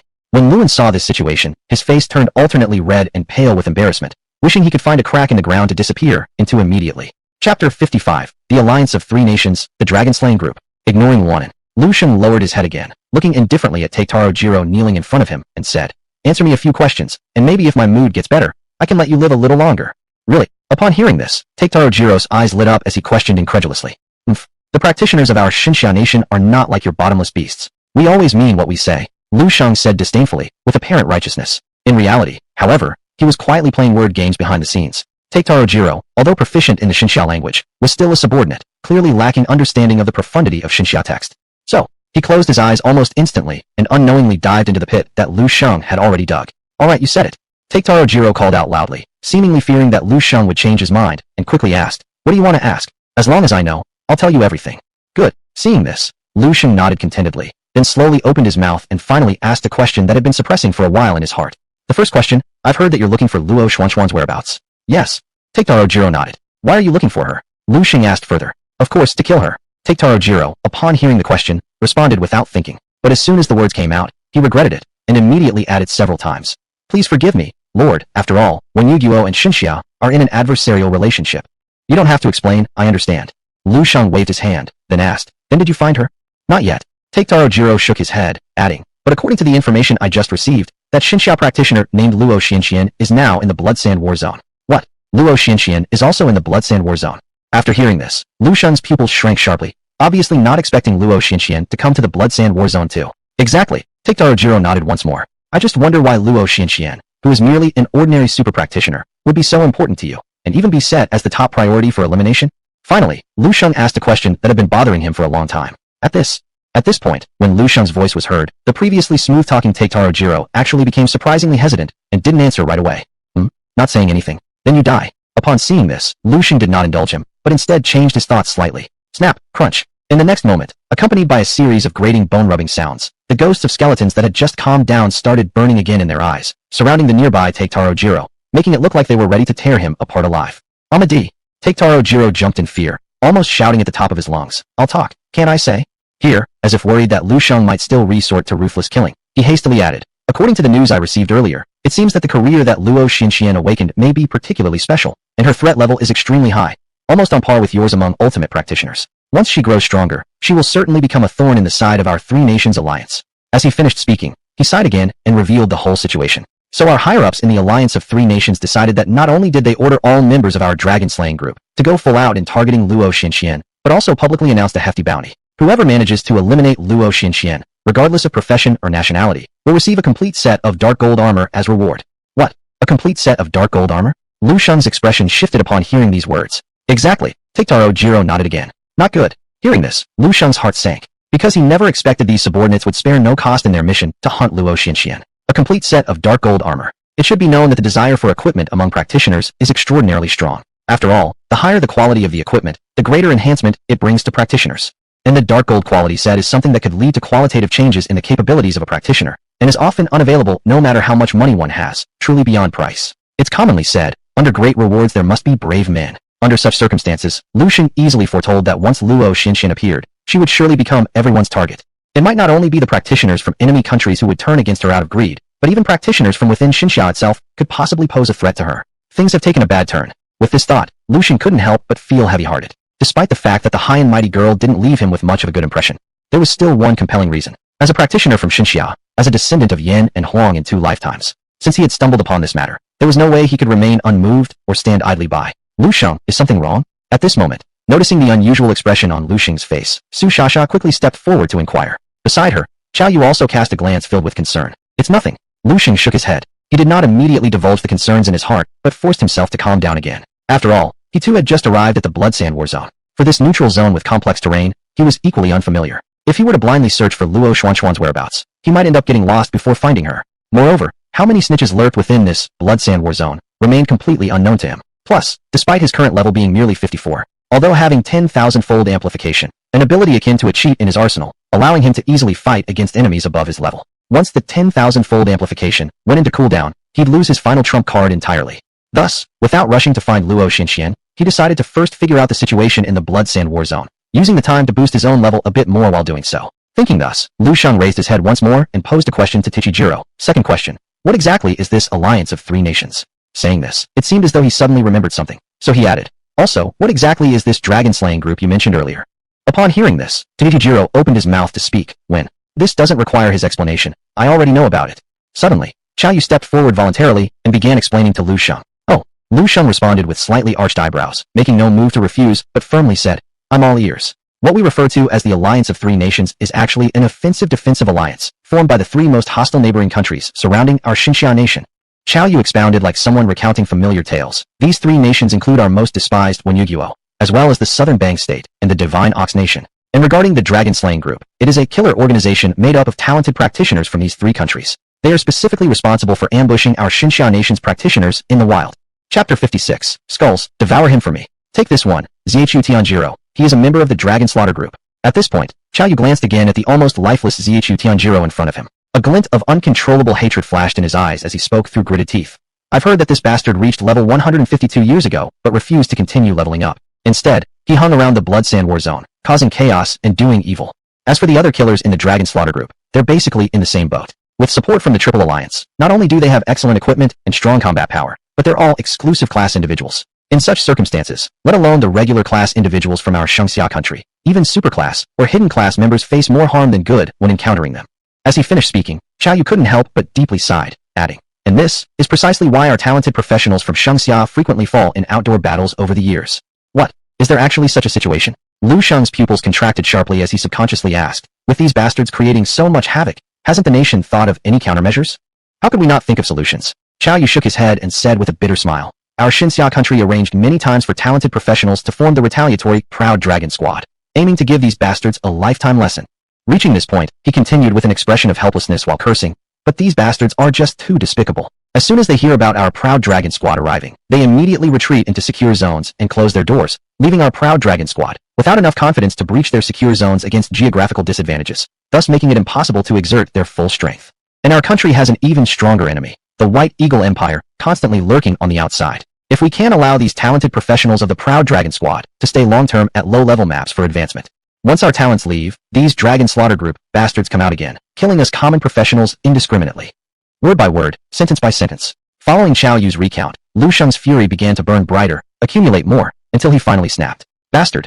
Unbelievable. Boom. A horrifying aura erupted skyward from Lu Sheng's body. Simultaneously, the Gabriel projection seemed to feel the anger within him, emanating an unprecedented brilliant divine light. Its intensity was such that the entire dark fairy port was illuminated as bright as daylight, terrifying Zhu Tianjiro so much that he nearly wet himself right then and there. Practically rolling and crawling backward, he retreated over a dozen steps. Fortunately, Lu Sheng didn't attack him but looked at him coldly and asked, "Tell me, how many people are there in your Dragon Slaughter group?" "Well, I'm not entirely sure." Zhu Tianjiro stammered. "What? You don't know?" Upon hearing this, Lu Sheng's gaze sharpened, prompting Zhu Tianjiro to call out again, "Sir, please understand, the Dragon Slaughter group spans across a wide network. Not only does it operate in the Blood Sand War Zone, but across all neutral maps where the Triple Nations Alliance borders Xinxia country, you'll find traces of their existence. Thus, even I don't know the exact number of them." Then, he quickly added, "I only know within the Blood Sand War Zone, the Dragon Slaughter Group has 5 permanent members including me." 5, eh? Excellent. Lu Sheng nodded, then turned back toward Xu Shasha and Xiao Yu and opened his mouth to say, "The two of you step aside first. The scene might be a bit bloody shortly." "Huh? What do you mean?" Hearing this, Xiao Yu stared blankly, and Xu Shasha beside him was completely baffled, asking reflexively, "Lu Sheng, what are you going to do?" "Naturally, send this beast to its rightful place." Lu Sheng glanced at Zhu Tianjiro coldly and replied, without turning around. "What?" Zhu Tianjiro's face changed dramatically upon hearing this, frantically questioning. "Didn't you say just now that you would let me go?" "Idiot. I said if my mood improved, I'd let you off. But currently, my mood isn't just bad, it's terrible." Lu Sheng sneered once more, then looking at Zhu Tianjiro with a strange grin, said, "However, rest assured, I won't let you die that easily because before your demise, I've specially arranged a grand show for you." Grand show? Upon hearing this, Zhu Tianjiro's pupils contracted sharply. Before he could react to what was going on, Lu Sheng continued, "You beasts seem fond of eating people, don't you? Well then, next, I'll let you have a good taste of what it feels like to be eaten alive." Having said that, he didn't care about Zhu Tianjiro's reaction and simply waved his hand. "Skulls, devour him for me." The next moment, snap, crunch, all the skeletons took a step forward again, surrounding the nearby Zhu Tianjiro, their eyes burning with ghostly flames. "Chinese swine, you go back on your word." Zhu Tianjiro was terrified out of his wits, struggling desperately while cursing aloud. But at this moment, his health points were down to only over 100, and he had no slaughter value left, making resistance utterly impossible. Thus, no, don't, crunch, snap. In the next instant, the desperate cries of despair and terrifying chewing sounds shattered the peace of the Despair Canyon completely. Ugh! Witnessing this blood-curdling scene, Xu Shasha and Xiao Yu finally couldn't contain the churning in their stomachs and bent over, throwing up continuously, almost vomiting up last night's dinner. Because they never would have thought that Lu Sheng would actually command the skulls around him to eat Zhu Tianjiro alive. However, Lu Sheng's expression remained unchanged from beginning to end. Because ever since Zhu Tianjiro revealed that he enjoyed eating humans, including infants, Lu Sheng had already made an extremely bloody decision deep within his heart to repay the man with his own tactics. Of course, Lu Sheng himself absolutely wouldn't do the grotesque act of swallowing someone alive. Even though he despised Zhu Tianjiro to the core, he was still human, not some cold-blooded beast from the Yamato nation. And as long as one is human, there are limits one must observe. Fortunately, at this very moment, there happened to be quite a few revived skeletons around him who could perfectly take on this responsibility for him. Chapter 57. The thing I hate the most in my life is traitors. Right at the critical moment when Takada was slowly enjoying the grand show prepared for his demise by Lu Sheng. "Good. Well done." Suddenly, not far away, Luan exclaimed loudly. Facing such a bloody scene, he did not show even a bit of discomfort, and instead spoke with righteous indignation. "These beasts from Wugwa have killed more than 1,000 innocent professionals from our Xinxia country and have eaten the victims' bodies as food. Their actions can only be described as utterly insane and deserving of universal hatred. They've brought this upon themselves. They deserve to die without regret." After saying this, he gave Lu Shang a thumbs up and praised him without holding back. Lu Shang, rest assured, I've seen everything that happened today. When I return, I will certainly tell my brother all about it, and then let my brother report it to the nation so the nation can reward you according to your merits. He didn't finish speaking. Snap. Suddenly, a skeleton appeared from nowhere and bit him on the butt. Oh, Lu Shang, what are you doing? Luan screamed in pain as he kicked the skeleton behind him while shouting in alarm at Lu Shang. My brother is a genius from Jinglong Academy. If you dare touch me, he will definitely not let you off. Ouch. Spit. Another skeleton lunged forward and bit into his shoulder. Snap. Crunch. In the next moment, like throwing a stone into calm water that causes 1,000 ripples, more skeletons began stumbling towards the direction where Luan stood. Poor Luan, whose health points had already hit rock bottom after being ambushed by Takada earlier and hadn't recovered yet. Now, surrounded by countless skeletons, he possessed no resistance whatsoever and soon followed the same fate as Takada, being completely engulfed by a group of skeletons. At this point, not only did Su Shasha freeze, but Xiao Yu did as well, because neither of them could imagine that Lu Shang would actually make a move against Luan. And not only did he act swiftly, but decisively. Lu Shang, you killed him? Su Shasha called out tremblingly. Not killing him. Should we let him live through the new year? Lu Shang rolled his eyes, showing utter disdain. The person I hate the most in my life is a traitor. Ever since Luan knelt down before Takada and declared himself the other side's dog, he was already a dead man. But, before Su Shasha could say more, she was cut off by Lu Shang's hand gesture. You guys relax, one person acts and one person bears the consequences. When you get back to Guang'an City, if Luan's brother asks, just tell him I'm the one who did it, and let him come find me. Lu Shang firmly stated, never revealing even a hint of fear throughout. It's still that saying, life and death, if you don't agree, then fight. What rubbish is Jinglong Academy? What nonsense are super professionals? Anyone who crosses my bottom line, even if heaven or earth itself came, I dare draw my blade against them. That won't do. By this time, Xiao Yu finally came to his senses. Seeing the situation as it was, there was no way to turn back. He gritted his teeth and said firmly to Lu Shang, since you've chosen to team up with us, we're now a complete unit. Regardless of what happens, we should face it together. How can we possibly let you take the fall alone? That's right, as teammates, we should share prosperity and difficulties alike. Su Shasha also angrily chimed in. Moreover, Luan really deserved death. Not only did he not lend a hand during a crisis, but he even betrayed us. Ho, I truly appreciate your kindness. Seeing their reactions, Lu Shang felt warmth in his heart, but said rather strangely, but this matter isn't as severe as you think. Huh? What do you mean by that? Upon hearing this, both Su Shasha and Xiao Yu froze. You're stupid. Lu Shang let out a bitter laugh and asked somewhat disappointedly. I'll ask you, where are we now? The Blood Sand War Zone. Both of them instinctively answered. Exactly. This is the Blood Sand War Zone, a place of chaos among the 3 countries where there exists no law. Professionals here leveling up naturally encounter injuries and deaths. As he said this, Lu Shang squinted and added, moreover, there are only the 3 of us alive here now. Once this is over, as long as you don't say it, and I don't say it, who would know how Luan died? This does make sense. Hearing this, both Su Shasha and Xiao Yu snapped out of their daze and couldn't help but feel enlightened. Because, as Lu Shang had just said, the Blood Sand War Zone was originally a place of extremely brutal competition, a disputed land among the 3 countries. Especially in recent years, due to the existence of the Triple Country Alliance and the Dragon Slaying Group, Xinxiao's professionals have found themselves in an increasingly difficult situation within the Blood Sand War Zone, with a very high probability of death. And while Luan's brother may be powerful, he is still human, not a god. Besides, after being devoured alive by a group of skeletons, it's unlikely that there will even be a complete body left of Luan. As long as they keep quiet about what happened tonight and let the matter rot in their bellies, no matter how great Luan's brother's skills are, he would most likely never uncover the truth about what happened. Realizing this, Su Shasha and Xiao Yu finally breathed a quiet sigh of relief, finally wearing expressions of ease. Ah, bang. At this moment, another desperate scream came from not far away. Hearing the sound, everyone immediately looked over. They saw that Juta, who had just been clinging on to his last breath, was now having his heart torn out by a group of skeletons, leading to his ultimate demise. Ding. Congratulations on successfully killing a level 150 enemy professional. You've gained 250,000 experience points. Ding. Congratulations on successfully leveling up to level 55, earning 5 basic attribute points and 5 free attribute points. Ding. Congratulations on successfully leveling up to level 56, earning 5 basic attribute points and 5 free attribute points. Ding. Congratulations on successfully leveling up to level 57, earning 5 basic attribute points and 5 free attribute points. Ding. Congratulations on successfully leveling up to level 58, earning 5 basic attribute points and 5 free attribute points. Ding. Congratulations on successfully leveling up to level 77, earning 5 basic attribute points and 5 free attribute points. A series of densely packed notifications sounded continuously in Lu Shang's mind. In merely the blink of an eye, his level had skyrocketed from the initial level 54 all the way to level 77. Goodness, 250,000 experience points. Looking at his own attribute panel, Lu Shang couldn't believe it and rubbed his eyes, almost thinking he was dreaming.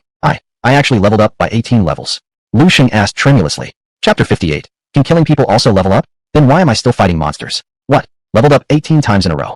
As soon as these words were spoken, Xiao Yu and Luo Xinxian were also greatly shocked. However, they were only slightly surprised, and did not show the same shock on their faces as Lu Shang, as if they had already foreseen it. Indeed worthy of 1,000 cuts take Shijiro, to have such high experience. Xiao Yu said with no small amount of admiration. Unfortunately, the experience from killing enemy country professionals can only be obtained by the killer, unable to be shared within a group. Su Shasha looked at Lu Shang with envy, seeing the two react this way. Finally, Lu Shang realized something was wrong. From what you say, does that mean in this Blood Sand War zone, killing enemy country professionals can also grant experience? Lu Shang asked in astonishment. That's definitely true. Xiao Yu nodded and said, the Blood Sand War zone is originally a neutral map, where the rules allow professional killers from enemy countries to slaughter each other. Having said that, he added one more sentence. However, if the killed enemy country professional is more than 20 levels lower than you, then no experience can be obtained. Only by killing professionals at the same level or higher can you obtain experience. Moreover, the higher the level and stronger the fighting power of the enemy country professional killed, the more experience points can be gained. After his words ended, Xiao Yu seemed to fear that Lu Shang might not understand yet, so he patiently gave an example. For instance, this take Shijiro, he is a 150 level Japanese ninja. Not only is his level over 90 higher than yours, but his combat rating cannot be compared either, so after you killed him, you managed to gain such high experience points. What? Is there such a good thing? Finally, Lu Shang could no longer contain his inner joy, grinning with a loud laugh. Ha! Then I don't need to waste time fighting monsters. In the future, I'll just level up by killing people. What? Kill people? When these words came out, Xiao Yu and Su Shasha both changed their expressions drastically. Lu Shang, don't go causing trouble recklessly. Xiao Yu warned multiple times. Those enemy country professionals are not like those wild creatures who only know fixed skills. What tricks they might hide, how many unknown methods they possess, you won't be able to predict beforehand. Only when a real battle starts will you find out. Under such conditions, even if you were, no matter how powerful your combat strength is, there's always a chance of failure. That's right, Lu Shang. I've heard that our Xinxia country once had some talented professionals who wanted to quickly level up by hunting enemy country professionals in the neutral area, but all of them met their demise halfway through. Su Shasha advised kindly nearby. With your talent, as long as you progress steadily, the future is promising for you. There's absolutely no need to take such risks unnecessarily. Hee, don't worry, I know my limits. Looking at the panicked faces of the two, Lu Shang laughed and said, you must be joking. Upon hearing this, Su Shasha and Xiao Yu couldn't help rolling their eyes simultaneously. Even though the time spent together wasn't very long, and they didn't understand Lu Shang too much. But they could tell one thing. This guy's courage is absolutely unparalleled. After all, being merely over 50 levels, he dared to face off directly against a 150-level Japanese ninja.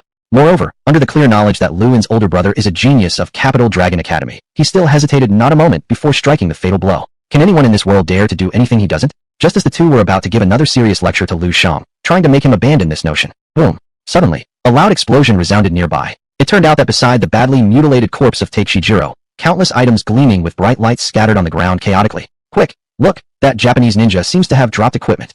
Seeing this scene, Su Shasha couldn't help but feel excited. Xiao Yu laughed heartily even more, stepping forward to collect the spoils while turning around and shouting loudly to Lu Shang behind him. Lu Shang, take a look, so many items, so many top-tier pieces of equipment. This beast has been doing wicked deeds in the Blood Sand War zone for so many years, killing countless professionals from our Xinxia country. It makes perfect sense for him to have such wealth. Lu Shang shook his head but didn't rush forward to compete with Su Shasha and Xiao Yu for the spoils. He stood by instead, urging, hurry up and pick them up. There's something else I want to ask for your help later. Asking us for help? Upon hearing this, Su Shasha's expression froze momentarily, almost instinctively asking, what's the matter? To be honest, the Luo Xinxian that Take Shijiro mentioned just now is from our Donglan city, and I've had some contact with her. Lu Shang said in a low voice. What? You actually know Luo Xinxian?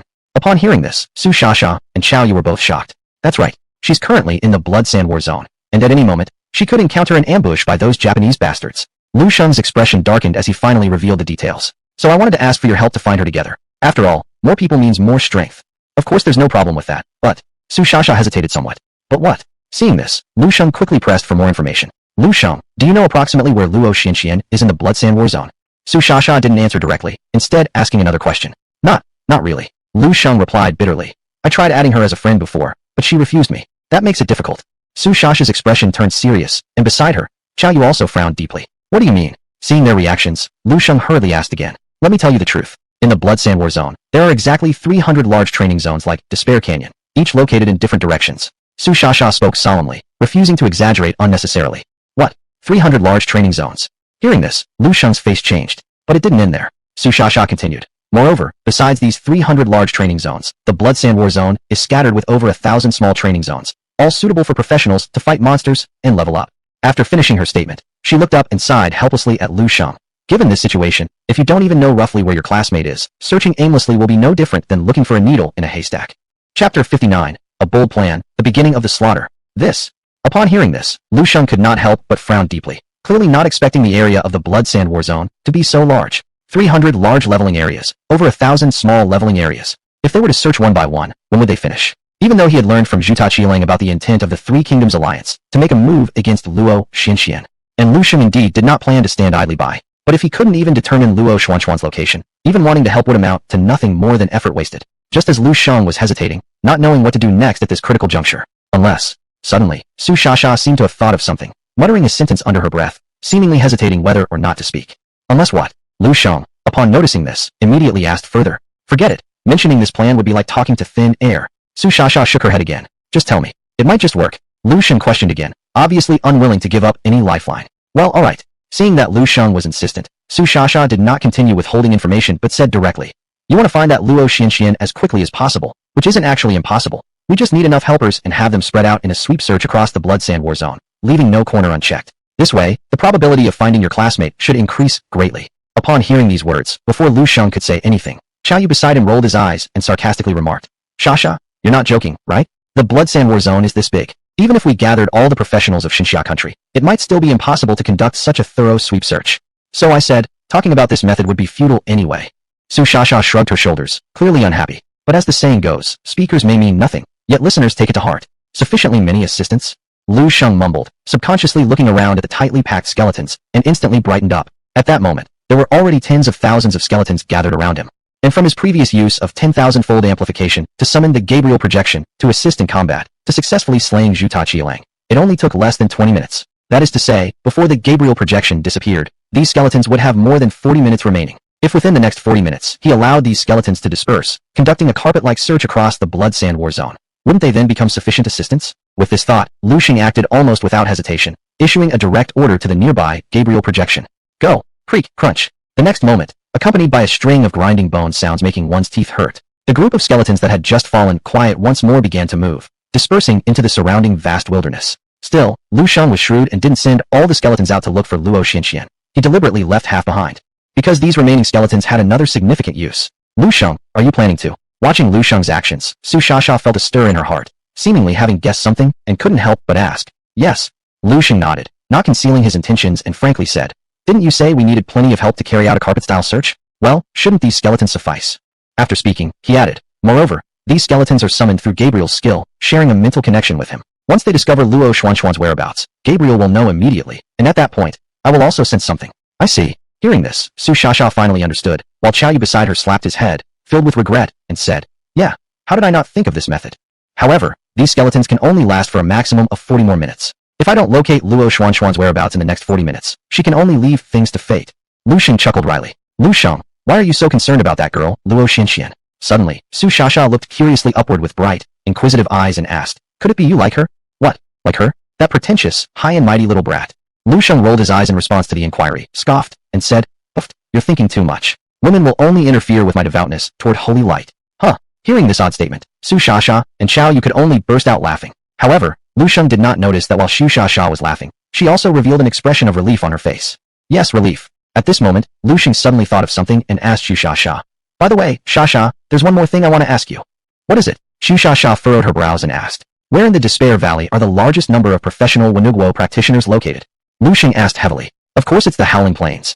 Su Shasha responded instinctively, then looked at Lu Shang with some confusion and asked, why are you asking this? But Lu Shang didn't answer at all. Instead he made a decision right away. Good. Take me to the Howling Plains now. What? Go to the Howling Plains? Are you crazy? Su Shasha's face changed upon hearing this, and she quickly said, that Howling Plains is the leveling area with the most Wenugwo professionals. Moreover, it will be morning soon. If we just barge in like this, we might be surrounded by them. Lu Shang, what exactly are you planning to do? Xiao Yu beside her was also completely baffled. Of course, to kill people. Lu Shang spoke heavily, his eyes flashing with an undeniable chill of killing intent. You two know very well that the members of the Slaying Dragon team have top-notch equipment and incredibly high levels. They're all extremely powerful, exclusive professionals. Given this situation, if I don't have enough level support, even if I find Luo Xinxian, I probably won't be able to save him. After saying this, Lu Shang paused for a moment, finally revealing an extraordinarily bold and almost outrageous plan for leveling up. The only way is to massacre those advanced enemy country professionals in large numbers so I can gain a huge amount of experience and catch up to their levels in a short time. But, Su Shasha and Xiao Yu's faces changed drastically upon hearing this, and they wanted to persuade him further, but were cut off by Lu Shang waving his hand. Relax, I'm not alone anymore. I've got help. Help. Upon hearing these words, the two of them subconsciously glanced at the thousands of remaining skeletons by Lu Shang's side, and couldn't help but feel their eyes brighten. Chapter 60, Wailing Plains, Catastrophe Descends. On the other side, in the most popular leveling zone of Despair Canyon, the Wailing Plains, It is truly an honor to be part of the Wenua country. A man dressed in a kimono, with braids, looked at the vast amount of monsters around him and couldn't help but exclaim. Such a premium leveling area, and only we from the Wenua country get to enjoy it. Those pitiful Jina pigs can only struggle in resource-depleted places. Not only do they level up slowly, but it's also high risk with little experience gain. It's so sad for them. Ha ha ha. Beside him, a Wenua countryman with a mustache heard his words and couldn't help but ask with a smile. Mr. Zhang Yuan, are you not very glad about your choice back then? Hi. Hearing this, Mr. Zhang Yuan quickly bent down and respectfully said to the Wenua man. Thank you very much, Mr. Yu Tian, for introducing me. Otherwise, even if I worked hard for another 10 years alone, I would never have been able to become part of the great Wenua country. Mr. Zhang Yuan, you're too modest, the Wenua man named Yu Tian replied, patting Zhang Yuan on the shoulder and smiling. Our Wenua country has always been generous towards friends. As long as you work well for us, there will be great benefits. I understand. Hearing this, Zhang Yuan nodded furiously, just as the two were chatting enthusiastically, word by word. Ah! Suddenly, a string of screams erupted nearby. What's going on? Before Zhang Yuan and Yu Tian could figure out what was happening, the next moment, a group of Wenua country professionals came rolling and tumbling over, fleeing like dogs without homes, some losing their shoes, others their pants, while some even lost control of their bowels and bladder, apparently having witnessed something utterly horrifying. At just that moment, a fleeing Wenua professional happened to pass by Yu Tian and Zhang Yuan. Hold it! Yu Tian immediately reached out to stop him and asked seriously, what exactly happened? Why are you running? Not good. The Wenua professional was pale with fear, almost shouting in trembling tones. It's the calamity. The undead catastrophe is here. What? Undead catastrophe? By this point, both Zhang Yuan and Yu Tian were unable to contain the shock in their hearts, and their expressions changed dramatically. At the same time, hundreds of meters away from the two. Shit. My goddamn. What skill is this? It's absurd. Watching the Wenua country professionals fall one after another like reaping wheat, Xiao Yu was completely shattered, unsure of what to say, and could only spout curses endlessly. This is the power of an ultimate professional, huh? A single skill slaughters all of Despair Canyon. It's really outrageous. Next to him, Su Shasha was similarly shocked speechless, feeling as though her worldview had been flipped upside down. After all, the ultimate judgment Sins of Life skill was far too powerful, capable of summoning dead professionals to assist in battle. Although these resurrected skeletons were mostly normal combat professionals in life, their individual combat power wasn't particularly formidable. But numbers matter. Under the collective onslaught of thousands of skeletons, regardless of class or level, all the Wenua country professionals practicing in the Wailing Plains fell helpless against thousands of attack skills simultaneously raining down on them. Under such circumstances, within a mere 15 minutes, the once famed leveling paradise, Despair Canyon, became a slaughter hell under Lu Shang's hand. The skeletal army left behind nothing but corpses and countless remnants. Where was this equal strength fighting? It was simply a blatant massacre. Ding! Congratulations on successfully killing a 66th level enemy professional, earning 12,000 experience points. Ding! Congratulations on successfully killing a 72nd level enemy professional, earning 33,000 experience points. Ding! Congratulations on successfully killing an 88th level enemy professional, earning 76,000 experience points. Ding! Congratulations on successfully advancing to level 78, receiving 5 basic attributes and 5 free attributes. Ding! Congratulations on successfully advancing to level 79, receiving 5 basic attributes and 5 free attributes. Feels amazing. So good. Watching the continuous level up information on the information panel, Lu Shang was howling joyously. Although Qiao Yu and Luo Xianxian didn't kill anyone themselves, and thus received no experience points, the two were equally thrilled to the point of shivering all over. They might have even been enjoying it more than Lu Shang himself. Their task was simple: collect the spoils of war. However, under the Skull Army's bulldozer-like killing speed, even working together, the two could hardly keep up. Helplessly, they could only watch as some of the items glowing with a golden light were left behind. As for the other things, even those of silver quality, they had to ignore completely. There was simply no room left in their portable bags. Just as Lu Shang was leading his skeleton army in an indiscriminate massacre of all the Wenua country professionals around them. Shasha, stop! It's me. I'm Zhang Yuan. Suddenly, a familiar voice reached Su Shasha's ears, causing her to pause momentarily. Squinting down, she saw a familiar figure waving frantically at her from not too far below. Wasn't this her classmate from Guang'an City, Zhang Yuan? Lu Shang stopped immediately. Upon seeing Zhang Yuan, Su Shasha quickly shouted down to the Lu Shang below her. Whoosh! In the next moment, a massive cleaver froze mid-air, its blade less than a centimeter away from Zhang Yuan's neck, making him break out in goosebumps instantly. Fortunately, Lu Shang still trusted Su Shasha deeply. The moment he heard her voice, he ordered the skeleton to cease its attack on Zhang Yuan. Zhang Yuan? What are you doing here? Su Shasha frowned as she stared at Zhang Yuan from afar. And what's with that outfit? I just received orders from the mayor to infiltrate Wenua country. After stammering for quite some time, Zhang Yuan finally managed to come up with a rather lame excuse. Clearly, his explanation wasn't very convincing, and Su Shasha immediately became suspicious. Undercover? Why haven't I heard anything about this? Su Shasha asked with a furrowed brow.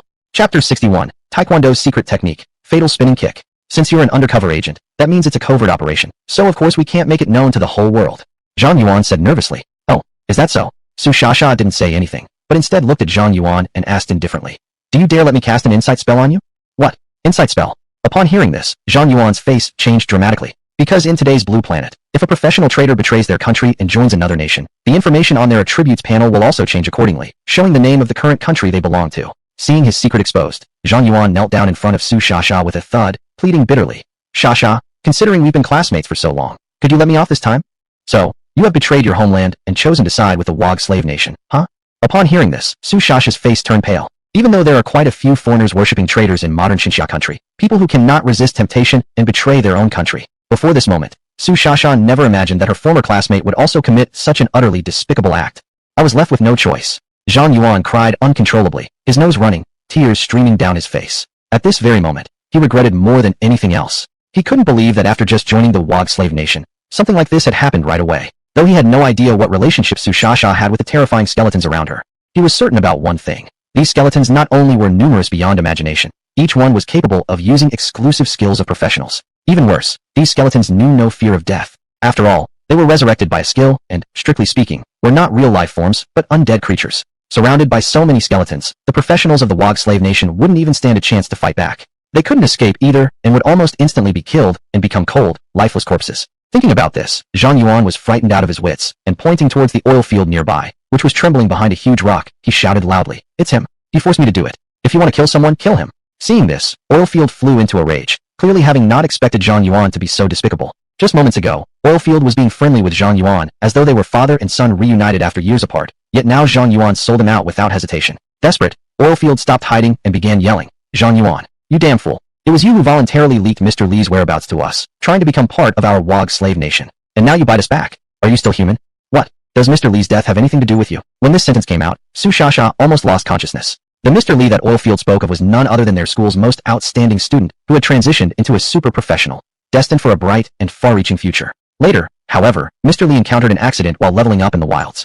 At the time, everyone thought he'd just been unlucky to encounter a rare wild boss, leading to his sudden misfortune. Until today, until this very moment, Mr. Li's death wasn't an accident. It was due to someone like Zhang Yuan harming him. Su Shasha nearly exploded on the spot. "Lu Shang, kill this wolf-hearted dog." Swish. In the next moment, accompanied by a piercingly painful scream, blood splattered everywhere. The poor Li, who had just changed his nationality, didn't even have time to enjoy his perfect life. In an instant, he was cleaved into two by a warrior skeleton, his innards spilling everywhere in a grotesque scene too terrible to describe. Meanwhile, at the southwest side of the Shuesha battle zone, within a small training area named Dreamy Grove.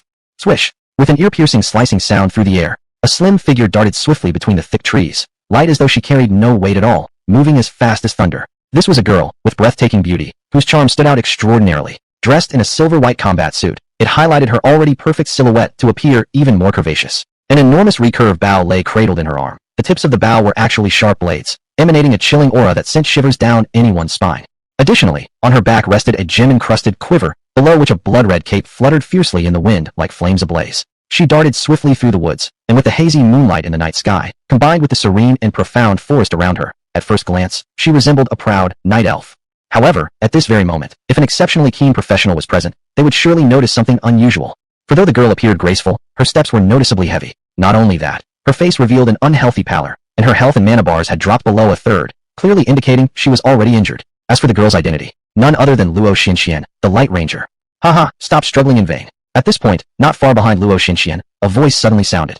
A man of East Asian descent, with a flat round face and single-lidded eyes, came chasing wildly, shouting crazily. "Let me tell you, you've been targeted by our Dragon Slayer team. Even if you run to the ends of the earth, you'll never escape from our hands." Upon hearing this, Luo Xuanxuan's expression darkened. Without responding, she drew her bow and arrow in the blink of an eye, turned, and shot it toward the East Asian man in midair. Arrow of demon breaking. Whoosh. The arrow broke through the air and began burning furiously midway. Yet strangely, even though the arrow was engulfed in flames, there wasn't a single trace of heat. Instead, it carried an icy, bone-chilling coldness. The ground it passed over was covered with a thin layer of frost. After doing all this, Luo Xinxian spun around once more and resumed running. The entire process flowed like clouds and water, and didn't even slow her down in the slightest. Still want to resist? The East Asian man sneered and didn't bother dodging. Instead, he shouted disdainfully, "It doesn't matter how much you struggle today, your only outcome will be death. Let me show you the power of our exclusive class from the great Koldian nation." The moment his words ended, the East Asian man leaped mightily into the air, spinning 360 degrees on the spot, before kicking the arrow Luo Xinxian fired straight back, with an exaggerated motion. Taekwondo's secret technique, fatal spinning kick. Chapter 62, a battle talent that can grow. Bang! The next moment, accompanied by a violent explosion, the arrow shattered with a sound, exploding into a sky of fire. TCH, it's nothing more than that. The East Asian man proudly retracted his small legs, just about to gloat a bit. But precisely at this moment, roar! Suddenly, a claw-wielding raptor burst out from the shattered arrow and lunged toward the East Asian man who was right within its reach. What? She can summon monstrosities? The East Asian man jumped in fright and quickly used his skill to block. Fortunately, this raptor wasn't a true monstrosity, but rather some kind of magical construct, similar to the angel projection summoned by Lu Shang. It wasn't particularly outstanding in combat prowess, so the East Asian man easily dealt with it. Even so, the East Asian man was still startled. Could this be an ethereal body? Looking at the raptor that had been completely defeated and was slowly dissipating in the void, the East Asian man couldn't help but narrow his pupils. Be careful, that Chinese woman isn't simple. At this moment, a series of hurried footsteps suddenly came from the nearby woods. Then, 3 figures with distinct statures rushed over together. One of them, a South Asian man wrapped in a headscarf with dark skin, looked in the direction where Luo Xinxian had just fled. His eyes revealed a thoughtful expression as he muttered, "If I'm not mistaken, the battle talent of that Chinese woman probably has a property that grows continuously." What? Continuously grows? Upon hearing this, the East Asian-faced man's complexion changed, and he immediately asked in a hurry, "Jaller, what do you mean by that?" The South Asian man named Jaller didn't answer directly, but muttered instead, "Yu Qi, you've just arrived, so you might not know yet, but before this, the 3 of us have already chased this woman for a day and night." After saying this, he paused and added, "This woman's original class should be an agility-based ranger. Normally, she shouldn't have any summoning skills." After finishing, Jaller suddenly shifted the subject. "But during our previous battles, we discovered that this woman could summon all sorts of monstrosities through her skills to assist in combat, and these monstrosities aren't physical entities, but something like souls."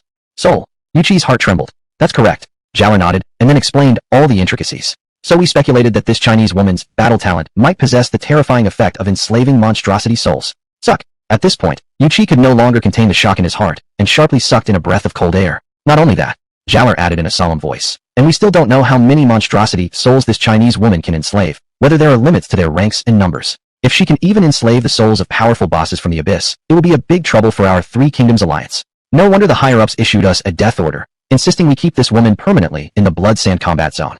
Her battle talent is indeed so terrifying." Yuchi mumbled, losing every bit of his earlier arrogance. "Don't rush." At this moment, among the 4 people, another figure emerged. This time it was a man dressed in samurai attire, wielding an Eastern Japanese sword. He chuckled wickedly.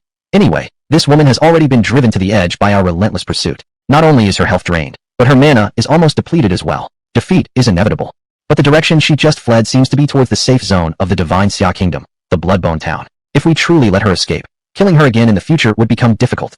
Finally, the last one among the 4 stepped forward, a shadow wearing a ghost mask, and voiced their opinion. The voice was not only exceptionally delicate, but also carried an entrancing charm that chilled the soul. This person turned out to be a woman. "Chase her down. Absolutely cannot let her escape." Hearing this, Jaller's gaze sharpened as he waved his hand decisively. "Alright." The next instant, the 4 instantly reached a consensus. They wasted no more time lingering in the spot, and immediately set off after the direction where Luo Xinxian had escaped. On the other side, the Blood Sand combat zone, the most popular leveling area under the control of the slave nation, Despair Valley. "You, who exactly are you? Why are you wantonly slaughtering innocents on slave nation territory?" A professional from the slave nation collapsed hopelessly on the ground, staring fixedly at the murderous deity before him, his hoarse cry full of venom practically dripping with water. Of course, such a reaction wasn't unexpected, because prior to this, he had never even dreamed that one day he would be beaten senseless by a support-class paladin without any means to fight back. That's right, he was utterly abused by a paladin, and it was pure, one-sided domination. After all, he was a level 157 mage. Although his battle talent was only C-class and not particularly powerful, Lu Shang was clearly not yet at level 100. With a gap of more than 50 levels between them, he was still easily crushed by the other party. How the hell was this possible? He once again glanced at Lu Shang's side where the incomparably powerful Gabriel projection stood alongside an endless army of skeletons. A strong feeling of unwillingness flashed across the face of this Wanakoku, Japan, player, who then loudly questioned, "This is our Wanakoku territory, and it's not wartime either. Why did you cross the border into our land to massacre innocents?" "Massacre innocents?" Upon hearing this, Lu Shang first arched his eyebrows, then shook his head and coldly sneered. "In my eyes, your Wanakoka bastards can't even be called innocent people. In fact, you're not even human, you're beasts." Continuing with smug satisfaction, he added, "Since you're beasts, then naturally, you are meant to be killed. As long as my fists are stronger and I am more powerful than you, I can slaughter as many as I want. Anyway, there's no law in this Blood Sand combat zone. What can you possibly do to me? 8GA, Chinese pig, I will die with you." Finally, the Wanakoku player abandoned the last shred of hope within him, mustering the final ounce of strength left in his body to stand up and fight Lu Shang with everything he had. However, very unfortunately for him, before he could even steady himself, he was swarmed by countless skeletons and instantly torn apart into bloody shreds. Lu Shang. At this sight, Chao Yu and Su Shasha beside him were trembling not just their teeth, but their entire bodies. Truly, during this incident, Lu Shang had slaughtered an immense number of people. Looking around, the entire Despair Valley was densely packed with the corpses of Wanakoku players, numbering no less than 1,000. Not only that, despite knowing that killing low-level players wouldn't grant him any experience, Lu Shang didn't spare even a single person, whether it be the newly leveled Wanakoku, players who barely hit level 50. If Lu Shang saw them, they would receive absolutely no mercy. Chapter 63. New Skill, Holy Covenant. Even more outrageous was the fact that after killing so many people, including some who died in grotesque ways, Xiao Yu and Su Xiaoxiao were almost on the verge of vomiting up their dinner. On the other hand, Lu Shang appeared as if nothing had happened, displaying not a hint of discomfort, but instead relishing the bloody scene around him. That's right, he looked like he was actually enjoying it. Fortunately, Xiao Yu and Su Xiaoxiao had come to understand Lu Shang somewhat by now. Otherwise, had they met for the first time under such circumstances, they would have surely regarded Lu Shang as a psychologically abnormal psychopath. But Lu Shang paid no heed to what they thought. After hearing Zhu Jiachang's shocking remarks about eating human hearts, in his eyes, these practitioners from Wanyuguo had already lost their qualification to be called humans, adhering to the principle of better to wrongfully kill 1,000 than let one escape. Moreover, with Gabriel projections, ultimate judgment, sins of living beings still in effect, Lu Shang took no hesitation, thoroughly cleansing the entire Howling Plains in an unprecedented manner. Fortunately, Xiao Yu and Su Xiaoxiao also knew that these practitioners of Wanyuguo were mortal enemies of their home country, Xinxia. The more of them that died, the better for their nation and compatriots. Thus, from start to finish, both endured their discomfort and never intervened, regardless of how gory the scenes became. Ding! Congratulations on successfully killing an enemy's level 102 practitioner. Gained 55,000 experience points. Ding! Congratulations on leveling up to level 100. Gained 5 base attributes and 5 free attributes. Ding! Congratulations on learning a new specialized skill, Holy Covenant. At this moment, with the final practitioner from Wanyuguo at the Howling Ferry dying a gruesome death, a series of notification sounds followed on Lu Shang's information panel. Damn, I've reached level 100? Upon realizing he'd unknowingly leveled up to 100, Lu Shang's eyes brightened, instinctively opening his attribute panel. The next second, a brand new attribute line suddenly appeared before his eyes. Host, Lu Shang. Class, Paladin. Specialization, Judgment. LV, 100, first transfer. Health points, 4,290. Mana points, 1090. Strength, 617. Intelligence, 109. Agility, 134. Spirit, 109. Stamina, 429. Unassigned attribute points, 5. Equipment, Demon Scythe, Demon's Embrace, Demon Defense, Demon Deceit, Black Knight's Cape. Battle Power Rating, 688 stars. Skill 1, Divine Favor Shield. Skill 2, Divine Bestowed Blessing, LV1. Skill 3, Divine Healing Radiance, LV1. Skill 4, Holy Judgment, LV1. Skill 5, Frenzied Judgment, LV1. Skill 6, Summon, Seraphim Projection. Skill 7, Holy Covenant. Seeing his combat rating soar to 688 stars, and feeling the overwhelming power within his body, Lu Shang could no longer contain his excitement, laughing loudly with his mouth wide open. Indeed, killing is the fastest way to level up, ha!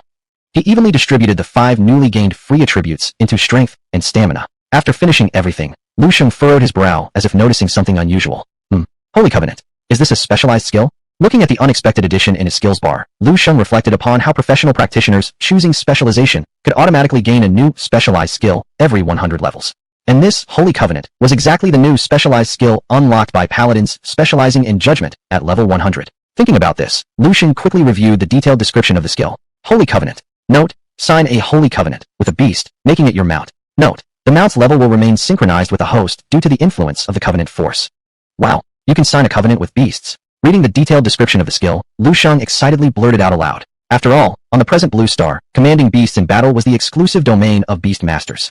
Yet Lu Shang never anticipated that, as a Judgment Knight, he himself possessed such beast-taming expertise. However, upon pondering further, he felt at ease. After all, he was a Paladin, which inherently bore the name Knight in its title. If a knight doesn't have a mount, what kind of knight would it even be? If I could sign a covenant with a powerful magical beast, wouldn't that just give me another trump card? With this thought, Lu Shang's excitement became unbearable, and he burst into laughter right there with his mouth wide open. Ha ha ha!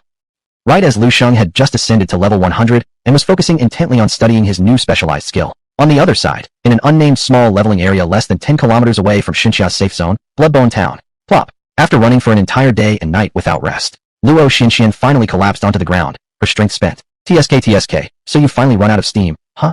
Seeing Luo Xinxian lying on the ground panting heavily, pale-faced with nearly half her health bar depleted, the 4 pursuers all broke into smiles of relief. Don't bother talking nonsense with her. Let's finish this quickly. The man dressed as a warrior spoke with evident cruelty. But she's so stunningly beautiful. Would it be such a pity to kill her right away?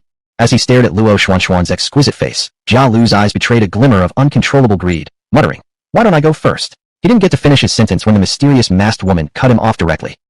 I've already heard that your Shinyu countrymen don't even spare the lizard demons in the wild, called Lizard 3 by people on Blue Star. Seeing it firsthand today, it really lives up to its reputation. Slut, dare you repeat what you just said? Jia Lu exploded in rage upon hearing this, like a feral dog whose tail had been stepped on, ready to lash out at the masked mysterious woman. That's enough. Fortunately, Park Yoji couldn't bear it any longer, stepping forward to loudly remind them. Although this woman is nearly at her limit, her battle talent is far too terrifying. Even her last desperate counterattack before death might still deal significant harm to us. So everyone, please don't let your guard down. Later, we'll attack together, using our strongest skills to completely wipe out her health bar. Leave no room for regrets. Understand? Understood. The other three immediately gave their assent after hearing this. Even Jia Lu refrained from further protest, because they had all previously witnessed Luo Xuanxuan's abilities and knew exactly how freakishly potent her battle talent was. Not taking any chances, the four cautiously advanced step by step, slowly encircling Luo Xinxian. Chapter 64. Critical moment, backup arrives? Go all out. Seeing the situation, Luo Xinxian gritted her teeth, realizing she had no more room to retreat. She immediately clenched her teeth and finally unleashed her ultimate skill. Battleground talent, Redemption Goddess. Buzz. In the next moment, an extremely intense divine light surged out from within Luo Xuanxuan's body, so blinding that no one could look directly at it. Under the illumination of this light, Luo Xinxian appeared as though transformed into a goddess from heaven. With just a wave of her hand, countless strange creatures took shape before her. The number of these creatures was immense, ranging from massive wild boars, white-furred winged wolves, little imps armed with clubs, even flame lords Lu Shang had previously slain in the magma demon abyss. They were truly bizarre and came in endless varieties. The only thing they had in common was that none of them seemed to be true living beings. Their bodies were semi-transparent, displaying an almost ethereal state. Is it that skill again? Everyone be cautious. Upon witnessing this scene, Park Yuji and the others immediately tensed up, quickly adopting a defensive stance, having already experienced firsthand how formidable Luo Xuanxuan's skill was, not daring to let down their guard for a moment. But it seemed there was no end to Luo Xuanxuan's summoning. In just a few short blinks, over 1,000 spirit entities emerged, forming a considerable spiritual army, in an instant. There are still so many. Seeing the multitude of spirits, Park Yuji's expression changed. Don't worry, she has already consumed thousands of spirit bodies during the previous battle against us. These remaining spirit bodies must be her final trump card. Jia Lu added reassuringly. Exactly. Once we clear out these spirit bodies, she will lose all leverage. At that point, won't we have full control over whether she lives or dies? The man dressed as a samurai followed suit, chiming in agreement. Don't hold back, everyone. Let's attack together and aim for a swift victory. Finally, the sole masked woman among the four waved her hand. All right. The other three immediately gave their unanimous consent, reaching a quick agreement. Martial arts essence, continuous rising dragon legs. Park Yuji struck first. He leaped high into the air again, his legs moving so fast they left a streak of afterimages. Swinging his limbs rapidly, he managed to instantly kick dozens of spirit bodies into nothingness. Deadly art style, fatal wind cut. The samurai-like man quickly followed suit, drawing his East Asian sword and slashing it through the air, releasing a terrifying blade aura that cut through the void. Whipping up winds, it slashed dozens of spirit bodies into pieces. Suffering truth, fiery whip technique. Jia Lu wasn't idle either. His arms stretched like rubber, elongating far beyond 100 meters. As they flailed, resembling strong whips, any nearby spirit body they hit shattered, and none dared approach him within a 100-meter radius. Yin-yang sorcery, ghost cry. Buzz, buzz, buzz, buzz, buzz. Finally, the mysterious woman with the mask also employed her specialized skill. She pulled out a delicate folding fan, and with every sweep, ghostly shadows emanated outwards, dashing towards the advancing army of spirit bodies. Wherever they passed, waves of Luo Xuanxuan's spirit body army crumbled, showing extreme power. Not good. Simultaneously, watching her painstakingly accumulated army of spirit bodies being destroyed so easily by the four assassins, Luo Xinxian became frantic and was about to order her spirits to disperse, saving them from being obliterated in a group attack by enemy skills. Before she could give the command, suffering truth, spirit bind. Swoosh swoosh. Suddenly, Jia Lu extended his arms once more, breaking straight through the spirit body army in front of Luo Xinxian, tightly wrapping around her, rendering her unable to move. Haha, success. Oh no. At this moment, Luo Xinxian could no longer suppress the despair swelling in her heart, a trace of deep-seated desperation flashing in her eyes. Haha, success. At this time, seeing Luo Xinxian successfully restrained, Jia Lu shouted loudly to the other three. Quick, I've got her pinned down. Hurry up and deliver the killing blow. I'll do it. Upon hearing this, the man dressed as a samurai bravely volunteered, pulling out another East Asian sword from his sheath, then combining both swords to unleash a powerful attack on the immobilized Luo Xinxian a distance away. Double sword flow cross kill. Swish swish. The two blade auras overlapped in midair, merging into a sharp cross. Is this Blood Sand Island going to be my final resting place? As she watched the enemy's skills closing in on her, and her health already dwindling to almost nothing. Finally, a deep sense of despair flashed across Luo Xuanxuan's face. She had even closed her bright eyes, preparing to die right there. Just at this critical moment. Clang. HP 88. Ow. Jia Lu let out a pained shout as a blood blister the size of an egg immediately rose on his head. The sudden headache caught him off guard, and the grip of his arms that had been tightly controlling Luo Xinxian suddenly loosened. A good chance. Sensing the binding force around her body suddenly weakening, Luo Xuanxuan's eyes lit up. Without much thought, she struggled fiercely and successfully wriggled free from Jia Lu's arms. But after breaking free, she didn't let down her guard. Instead, she immediately unleashed a positional skill. Flying Ascension Chain. Whoosh. A silver-white chain shot out from Luo Xuanxuan's hand and forcefully pierced the crown of a big tree. After completing all this, Luo Xinxian used her right palm to exert force. With the recoil, she flew into the air and spanned hundreds of meters in one go, once again pulling away from the 4 killers by a relatively safe distance. Damn it! Who dares to attack me from behind? It was only now that Jia Lu finally came back to his senses. Seeing the prey so close but flying away just like that made him yell in rage. He wanted to figure out who had ruined his chances. But what he saw stopped him in his tracks. Behind him, a skeleton had appeared from nowhere. Yes, it was a skeleton. And wasn't the blow to his head earlier precisely the work of this thing? Are you kidding me? It's actually an undead creature.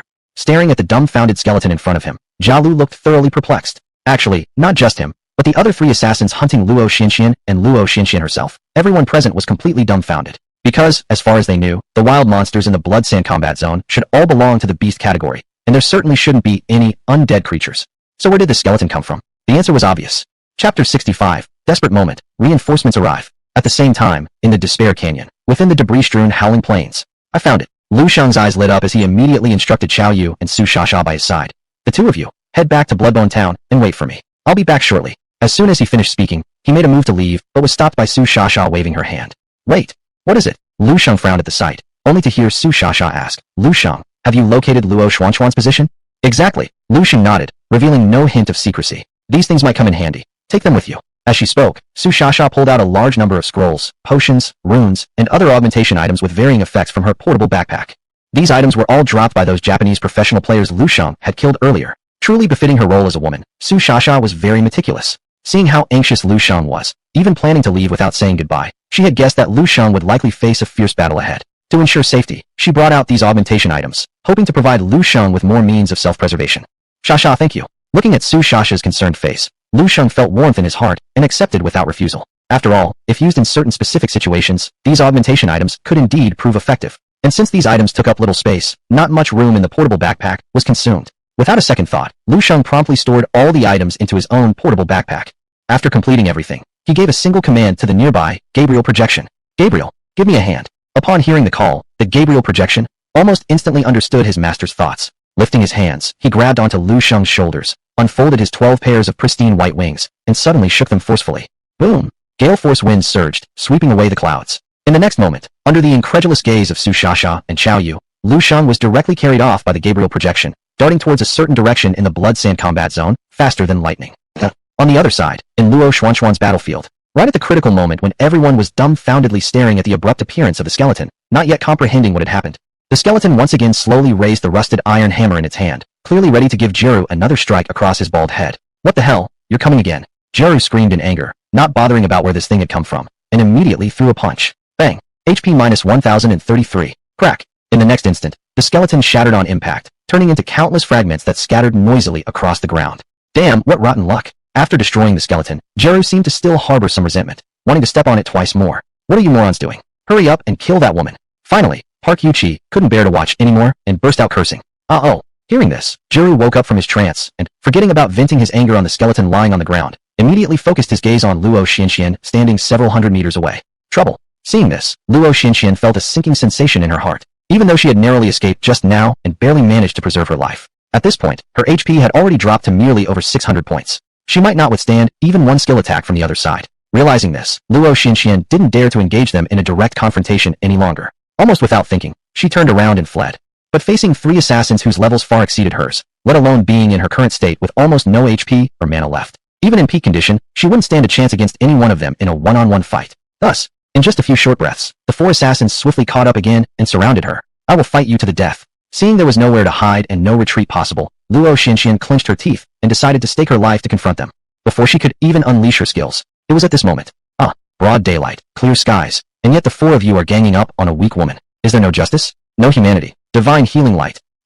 HP plus 356. A streak of golden light flashed over Luo Xuanxuan's body, restoring 350 points of HP to her instantly. What person is that? Startled by the sudden voice, everyone hurriedly looked up and soon witnessed a sight they would never forget. Not far away in the sky, an angel projection with 12 pairs of radiant wings was seen pulling a teenager, descending from the heavens in an instant. Bang! The next moment, the ground shattered into pieces, raising clouds of dust. What? How can he fly in the air? Witnessing this unbelievable scene, the 4 assassins were shocked and immediately retreated a few steps, not daring to make any rash moves.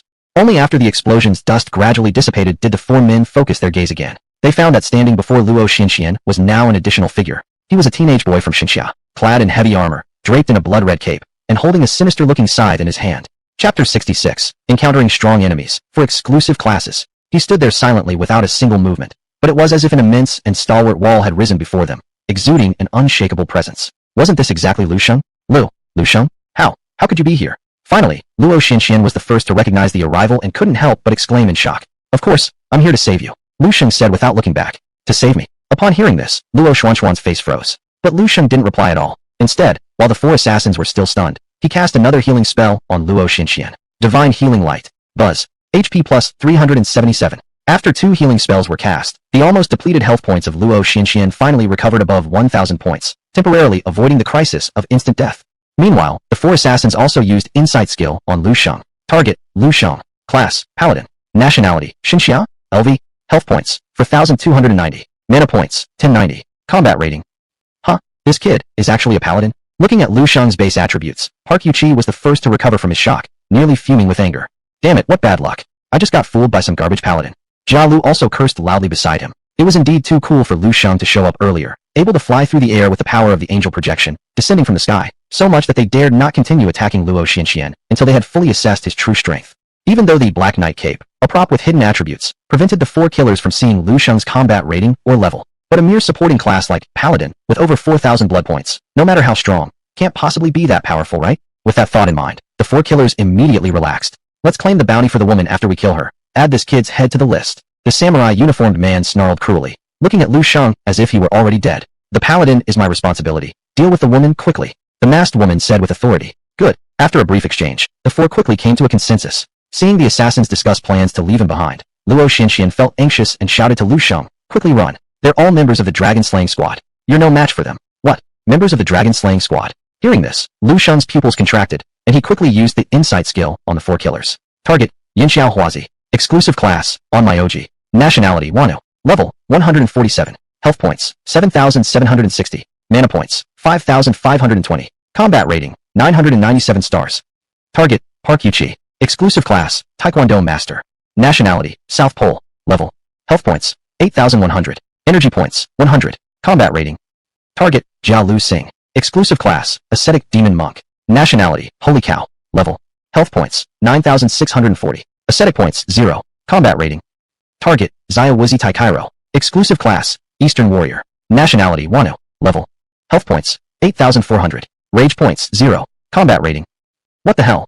I can't see their levels or combat ratings at all. Staring at the terrifying attribute panels of these 4 individuals, Lu Shang couldn't help but feel a heavy sense of dread creep into his heart. Because he had never imagined that the ones pursuing Luo Xinxian would number 4 in total, and every single one of them belonged to the high-ranking group of killers known as the Dragon-Slaying Squad. More absurdly, among these 4 killers, apart from the masked Onmyoji, Yinxiao Huazi, the other 3 did not even display their levels. You must know that Lu Shang was already level 100 at this point. Yet under his insight skill, their levels still wouldn't display. What does this indicate? This indicates that the other 3 killers were all more than 50 levels higher than him. And at this very moment, his Gabriel projection effect only had exactly 1 minute remaining. Once Gabriel projection wore off, and without his trump card, the 10,000-fold amplification, even if Lu Shang's equipment was top tier, against 4 opponents with exclusive classes who far exceeded his own level, his death would be certain. This situation is turning dire. Realizing this, Lu Shang's face changed drastically. Lu Shang, you go first. Let me cover your retreat. At this point, Luo Xinxian once again said to Lu Shang, obviously not wanting to drag him down, because she was very clear in her mind that the reason why these 4 killers from the Dragon-Slaying Squad were here today was fundamentally due to her. But Lu Shang completely disregarded what she was thinking and directly replied without looking back, shut up. If we're leaving together. Huh. Luo Xuanxuan's face froze upon hearing this, and before she had a chance to speak, Lu Shang waved his hand. Gabriel, stop them for me. Divine Sprint. Whoosh. In the next moment, the Gabriel projection instantly transformed into a twisted streak of golden light, and without a word, charged straight towards Yinxiao Huazi, the one among the 4 killers with the lowest level. Chapter 67. If you lose, you'll have to crawl on the ground and bark like a dog. Bang. HP, 599. With this heavy thud, Yinxiao Huazi, the lowest ranked of the 4 major assassins, was caught off guard and immediately knocked unconscious by the Gabriel projection. What? How can he ignore the rules? Seeing this, the other 3 major assassins were all shocked. Go. And at this moment, Lu Shang took the opportunity to grab Luo Xinxian from behind and ran away, almost disappearing into the dense forest in the blink of an eye, leaving no trace. Not good. They are running away. Quick, chase them. Meanwhile, seeing Lu Shang and Luo Xinxian planning to escape, the remaining 3 didn't even care about Yinxiao Huazi who had fallen unconscious, quickly pursuing them after unfolding their stances. In the thick mountain forest, 2 figures were sprinting wildly one after the other, taking advantage of the complex terrain. Lu Shang, please, just let me go and save your own life. Otherwise, neither of us will survive today. Touched, Luo Xinxian was almost in tears when she opened her mouth to bitterly persuade him. Because she never would have thought that at such a precarious moment, the person beside her who stayed by her side, risking his life to rescue her without abandoning her, was none other than Lu Shang, the sworn rival she had despised before. Looking at Lu Shang's upright posture and resolute face, Luo Xinxian suddenly felt a sense of security that she'd never experienced before at this moment. So much so that she wasn't even afraid of the pursuit by the 4 major assassins anymore. However, she still couldn't bear to drag Lu Shang down, thus making an effort to break free from Lu Shang's grip. But as if prepared in advance, Lu Shang not only did not loosen his hold but tightened it further, leaving her completely unable to break free. I've said it, we either run together or not at all. And if you die here, what's the point for me to travel all the way here to the Bloodsand combat zone? Lu Shang said without turning his head. But those 4 assassins all have ultra-high ranks above 150 levels. Even if we were fully restored to peak condition, we still wouldn't be their match with just the 2 of us. Luo Xinxian was full of despair. However, before she could finish her sentence, Lu Shang interrupted her with a wave of his hand ahead. Who says we're not their match? Huh? What do you mean by that? Luo Xuanxuan's pretty face froze upon hearing this. Girl, you're underestimating me far too much. Lu Shang grinned arrogantly and said proudly. Let me tell you, if I'm given another day, these 4 jerks won't even count as a fart in front of me. What? Not even a fart? Aren't you worried about blowing hot air and breaking your tongue? At this, Luo Xinxian became thoroughly annoyed. Indeed, Lu Shang's words were so arrogant that it could be said to be beyond limits. After all, the ones hunting them at this moment were the 4 exclusive professionals of the Dragon Slayer group. And the exclusive professions of each country were incredibly powerful entities, akin to super professions. Plus, with the support of the Tri-Nation Alliance, not only were these 4 individuals high in rank and formidable in combat strength, but their equipment was also extravagantly luxurious. Under these circumstances, Luo Xinxian simply could not comprehend where Lu Shang derived the audacity to make such grandiose claims. Knew you wouldn't believe me. Seeing Luo Xuanxuan's reaction, Lu Shang didn't bother explaining. Instead, while dragging her along and continuing to flee, he said without looking back, Then how about we make a bet instead? A bet? What kind of bet? Luo Xinxian instinctively asked. Let's bet that by this time tomorrow, if we are still alive, these 4 Dragon Slayer group assassins won't last 10 minutes in my hands before they kick the bucket and ascend to heaven.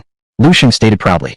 Of course, it's not that he was deliberately showing off in front of the girl. Rather, he truly had this level of confidence. It's just that the timing of finding Luo Xinxian was rather awkward, coinciding with the critical juncture when his 100x enhancement had entered its 24-hour cooldown period. Otherwise, with his current high-level status of 100, if he possessed the 100x enhancement, he could easily take down these 4 Dragon Slayer group assassins just by enhancing any random ability like Divine Blessing.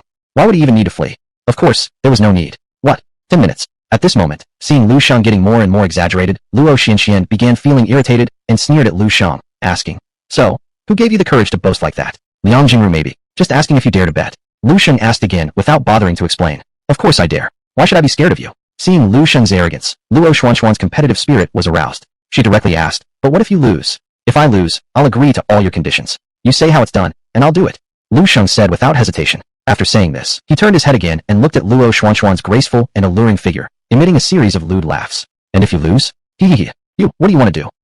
I warn you to show some respect. I won't agree to excessive demands. Seeing Lu Shang laughing so slyly, Luo Xinxian couldn't help but tremble in her heart. Even though she was verbally telling Lu Shang to be respectful, for some unknown reason, at this moment, she actually felt a sense of anticipation rising in her heart. Yes, anticipation. As the saying goes, which young girl doesn't dream of springtime? However, it was quite unfortunate that she had severely underestimated the level of straightforwardness from Lu Shang. If you lose, you'll have to crawl on the ground and bark like a dog. Ahaha. At this point, Lu Shang finally revealed his bet, shocking everyone with his audacity. You go die? Whoosh. The next moment, accompanied by a waft of fragrant breeze, Luo Xinxian forcefully broke free from his grasp and actively ran ahead, clearly extremely upset. Chapter 68. Accidentally entering the Forbidden Zone, desecrating the dragon's nest.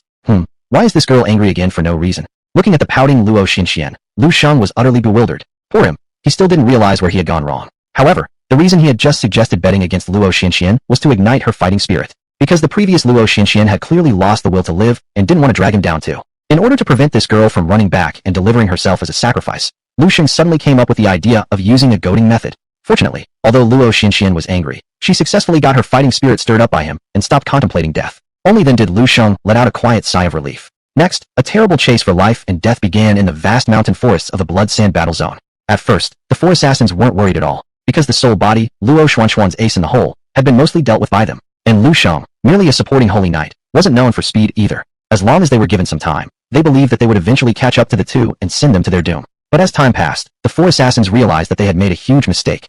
Lu Shang was far too slippery, deliberately diving into areas with complex terrains, and whenever the 4 assassins almost caught up to him, he always managed to pull out a new survival item from his pocket and widen the gap once again. Teleportation scroll, invisibility scroll, acceleration scroll, healing potion, defensive potion, protective potion, trap rune, frost rune, slowing rune.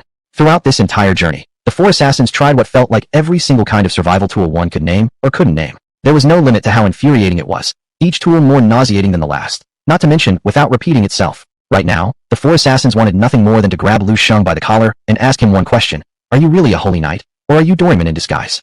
Hey, isn't your traveling bag some sort of treasure chest? Can we even continue playing properly like this? Damn holy knight, if I ever get my hands on him, I'll flay his skin off and tear him limb from limb. Looking ahead, seeing Lu Shang and Luo Xinxian who were just hundreds of meters away but impossible to catch up to. Finally, Jia Lu could no longer hold back his anger and screamed furiously. How much does this guy fear death, preparing so many life-saving items? The rest of the three assassins also looked quite unfriendly, because from when Lu Shang started fleeing until now, nearly 9 hours had already passed. Even the sun was about to set, yet they still hadn't caught up to these two first-tier professionals. If this gets out, where would their reputation as members of the Dragon Slayer squad be? Meanwhile, not far ahead, Shasha, I love you so much. Looking at the various remaining survival tools inside his traveling bag, Lu Shang felt boundless emotions. To put it mildly, if Su Shasha wasn't by his side right now, he would have probably wanted to immediately hug her and kiss her deeply. Because if it weren't for Su Shasha being thoughtful earlier and giving him all those various survival tools confiscated from the Japanese players, there's no doubt that the four assassins would have already caught up to him, and he wouldn't possibly have held out until now. No way. We can't keep dragging on like this, otherwise after the sun sets, chasing them will only become even harder. At this point, with the sky getting darker, Park Yuji gritted his teeth and shouted loudly at the other three. Everyone stop holding back. Take out your ultimate skills and finish them quickly. As soon as he finished speaking, he led the charge and used his strongest technique. Take one oath, fatal skill. Bone-shattering shockwave. Boom, boom, boom. 3 streaks of silvery white energy shot out from his hand, resembling dazzling meteors slicing through the sky, heading straight toward Lu Shang and Luo Xinxian. On Mayo Jutsu, show a secret technique. Yamada no Orochi. Kumo Haneko followed closely behind, waving her fan to summon a phantom form of Yamada no Orochi. The 8 massive snake heads entwined with each other, whipping up gusts of wind all over the place. Austerity techniques, Barada Oath. Flame Field. Jia Lu wasn't idle either. He took a deep breath, and his belly swelled like a balloon. Then he opened his mouth and unleashed. Boom. In the next moment, a stream of fiercely burning flames spewed out violently, falling from above. Its area covered practically all regions within a radius of several hundred meters. Dongying martial arts, 3-sword flow. 3 palaces perish. Finally, the East Japan samurai Kobayashi Taro also unleashed his ultimate attack. 3 streaks of sword energy merged in the void into a sharp inverted triangle, slicing through countless flowers, grass, and trees along the way. They left behind a series of unclear afterimages in the air. Shit, those 4 bastards are going all out. Faced with an onrush of killing intent and skills enveloping them, Lu Shang felt a sinking sensation in his heart. Quickly, he pulled out 2 acceleration scrolls from his carry-on bag and activated them respectively on himself and Luo Xinxian. Buzz. The next moment, as the scrolls took effect, their escape speed immediately increased by 50%. Just at this time, the view ahead suddenly opened up, revealing a huge, dark mountain cave right before them. What a stroke of luck. Without wasting another second to think it over, Lu Shang grabbed Luo Xuanxuan's arm, and without a word, rushed straight into the cave. But once they had entered, it was a whole other matter for the 4 killers chasing behind them. They were utterly startled. Hurry! Stop! Park Yuji shouted hoarsely, and the other 3 assassins also changed expressions drastically. They came to an abrupt stop just outside the cave entrance, almost barely managing not to step inside. Staring at the dark cave opening ahead, Park Yuji seemed to recall something terrifying. The fear that surged in his heart finally became uncontrollable as he trembled and shouted. Isn't this the most terrifying life Jinshir in our Blood Sand battle zone? The Forbidden Zone, desecrating the dragon's nest. Chapter 69, Terrifying Roars, forced to venture deeper. This really is the profane dragon's nest. At this moment, Yin Xiaohua, Jia Lu, and Xiao Wazatai also snapped back to their senses, seemingly recalling something extremely terrifying. Fearful expressions appeared on all their faces, and no one dared to take another step further. I've heard that this profane dragon's nest is the lair of the 3-headed evil dragon. Over the years, anyone who has trespassed here hasn't been able to come out alive. Park Yuji was also furious, yelling loudly and cursing. These damn Chinese pigs are going to ruin our good fortune just as we're about to die. But our superiors have clearly instructed us to bring back the head of that Chinese woman. If we can't get her corpse, how will we claim the bounty when we return? Jia Lu asked with reluctance. Alright, they're dead anyway. As for the bounty, after we go back and report what happened here truthfully, we'll see if there's any room for negotiation. Park Yuji waved his hand and said, Alas, that's all we can do. Jia Lu, upon hearing this, felt nothing but regret in his heart. But things had already come to this point, and he didn't have a very good solution either. Helplessly, he could only nod along. At the same time, Park Yuji added, However, to ensure everything is safe, let's wait here a while longer. We wouldn't want those 2 Chinese pigs escaping before the old dragon finds them. Alright. At the same time, inside the pitch-black narrow cave. Why aren't they chasing anymore? Seeing that the 4 assassins hadn't caught up, Lu Shang raised an eyebrow, not quite understanding what had happened yet. Just then, beside him, Luo Xuanxuan's expression changed dramatically, as if she had realized something, and she trembled as she said, This here. Could it be the profane dragon's nest? What exactly is the profane dragon's nest? Lu Shang, hearing this, wanted to ask again, but precisely at that moment, roar. Suddenly, a sound of sheer terror from deep within the cave came rolling over. Then, bang, bang, bang, bang, bang, bang. A series of extremely muffled crashing sounds followed in quick succession, shaking the entire cave so much it began to collapse, causing countless rocks to fall. What's going on? Hearing the noises coming from inside the cave, Lu Shang jumped. Quickly, Lu Shang, we need to get out of here fast. We can't leave. Lu Shang shook his head and said solemnly, the 4 assassins from the Dragon Slayers definitely haven't gone far. They're probably still waiting outside the cave for us. If we turn back and go out, won't we just walk straight into their trap? But we have to leave. Luo Xianxian clenched her teeth, fear completely evident on her delicate face as she repeated. Although the 4 Dragon Slayer assassins are terrifying, and even against them we might have some slim chance, staying here guarantees certain death for us. Could you calm down first and tell me what exactly this profane dragon's nest is? Lu Shang said heavily, though at this very moment, he realized he had unknowingly wandered into some unknown forbidden place. However, being someone who has lived through 2 lifetimes, his personality was still fairly reserved, so he did not appear overly panic-stricken, but rather intended to first understand his situation before making any decisions. Well, okay. Seeing Lu Shang's reaction, Luo Xianxian forced herself to calm down, and explained, it is said that in the Blood Sand Combat Zone, apart from the territory under the control of the 4 major countries, there is another region considered an absolute death no-go area. Regardless of which country you belong to, what profession you hold, or what background you come from, if you dare to take a single step here, your fate is sealed, certain merciless annihilation, leaving not even a complete corpse behind. Upon saying this, she raised her head again and emphasized, this place is where we are now, the profane dragon's nest. Oh, this terrible. Upon hearing this, Lu Shang's pupils contracted. Not just terrible. Luo Xianxian sucked in a breath of cold air and quickly supplemented. It is said that what resides within this profane dragon's nest isn't some magically created creature created by rules, but a true dragon. What? The dragon race. Upon hearing these words, Lu Shang finally could not suppress the astonishment in his heart and cried out loud on the spot. However, having learned through brief periods of rest during this time, he had also gained some initial understanding of the division of powers on Earth currently. Thus he asked once more, but don't I remember the dragons of the Earth being born with levels above for transformations? Shouldn't the Blood Sand Combat Zone, being merely a 2-transformation neutral map, prevent dragons from entering here due to rule constraints? Well, I don't know either. Luo Xianxian shook her head and said heavily again. However, the fact that this profane dragon's nest is inhabited by the dragon race has long been no secret on our blue star. Almost everyone knows it. Roar, boom, boom. At this moment, another terrifying roar echoed once more. The narrow cave where the 2 were located could no longer withstand the successive violent tremors. On the ceiling of the cave, countless crack lines as dense as a spider web appeared, as if it might collapse at any second. Trouble. The place is about to collapse. Let's go deeper inside. Upon seeing this, Lu Shang didn't even have time to think twice. He immediately grabbed Luo Xianxian beside him and ran straight toward the deeper part of the cave. Chapter 70. The Forbidden Dragon, Oscar. After weaving through several narrow alleys, soon, the scene before them suddenly opened up. Not far ahead, there appeared a colossal stone chamber hundreds of meters high and tens of thousands of meters wide. This was actually a mountain with no cover at its peak, hollowed out on the inside. But this still wasn't what shocked the 2 most, because they finally managed to see clearly the real culprit behind the cave collapse and earthquakes, a 3-headed dragon with a body black as ink. Yes, this dragon had not 1 but 3 heads. It was enormous, over dozens of meters in length, and even a casual flap of its massive fleshy wings could stir up fierce gusts of wind. Its body was covered with tough scales, each one resembling a huge shield, shimmering under the sunlight, and giving an impression of invincibility. Moreover, it possessed 4 sharp claws akin to sickles that bled when struck, and the 3 heads on its forked neck, which looked identical yet were clearly distinct from each other. Combined, all these features gave Lu Shang goosebumps on sight. Extremely dangerous. This was Lu Shang's first impression of this peculiar giant dragon. Without thinking, he immediately used insight on the dragon. Target, Oscar. Title, The Forbidden Dragon. Type, Dragon Race. LV, Health Points, 39,999. Mana Points, 39,999. Combat Rating.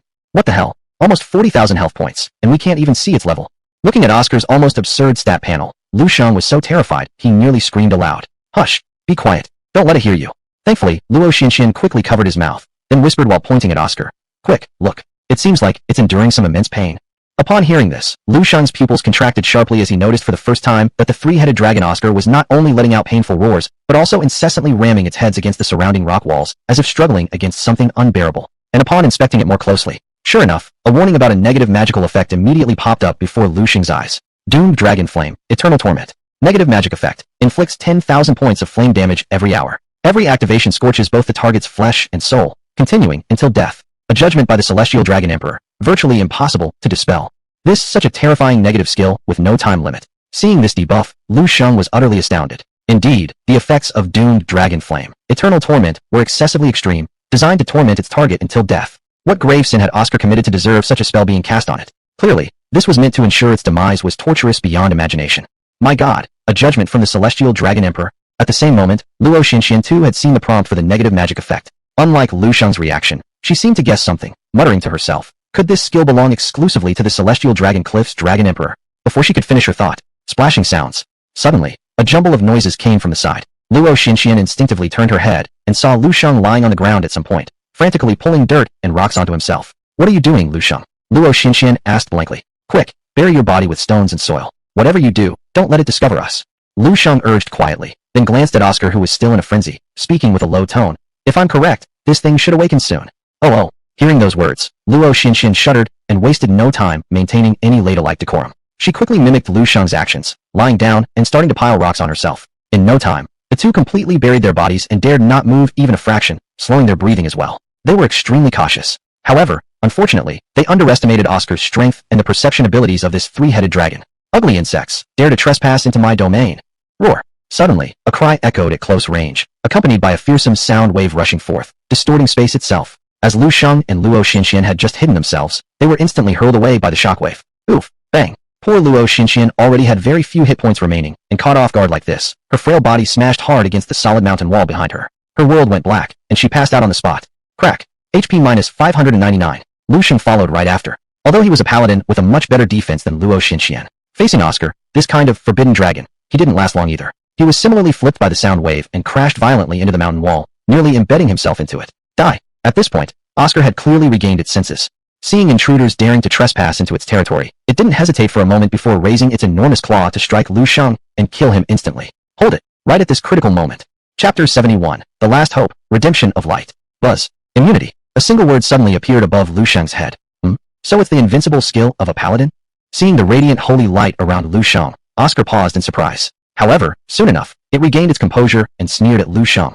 Humph. Then I'll wait for 6 seconds before killing you. Stop it quick, Lu Shang hurriedly said. By now, he was already covered in goosebumps. Thankfully, his divine protection shield had cooled down and allowed him to become immune to all magical and physical damage for 6 seconds. Otherwise, just one claw from Oscar would have killed him on the spot. Thinking about that, Lu Shang almost blurted out, I can help you. Help me. Hearing this, Oscar was momentarily stunned. Before it could react, Lu Shang urgently shouted again, I can help clear the negative magical effects on your body. What? Clear the magical effects on my body? This made Oscar burst out laughing with disdain.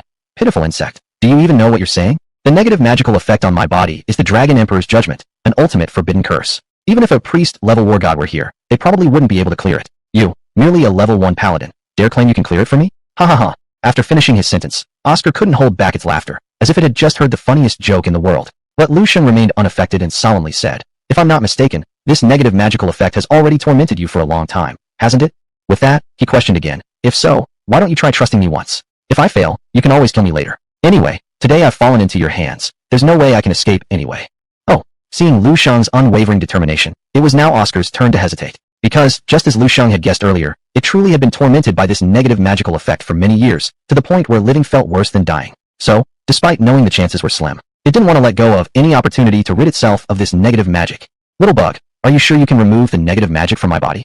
Oscar asked Lu Shang, looking confidently at him. I am over 90% certain, but you need to wait another 10 hours because my battle talent can only be used again after 10 hours. Lu Shang responded resolutely. As soon as these words were spoken, he seemed to remember something else and added, However, before then, I still have something that needs to be done. What thing? Oscar asked curiously. I need to go back to the city.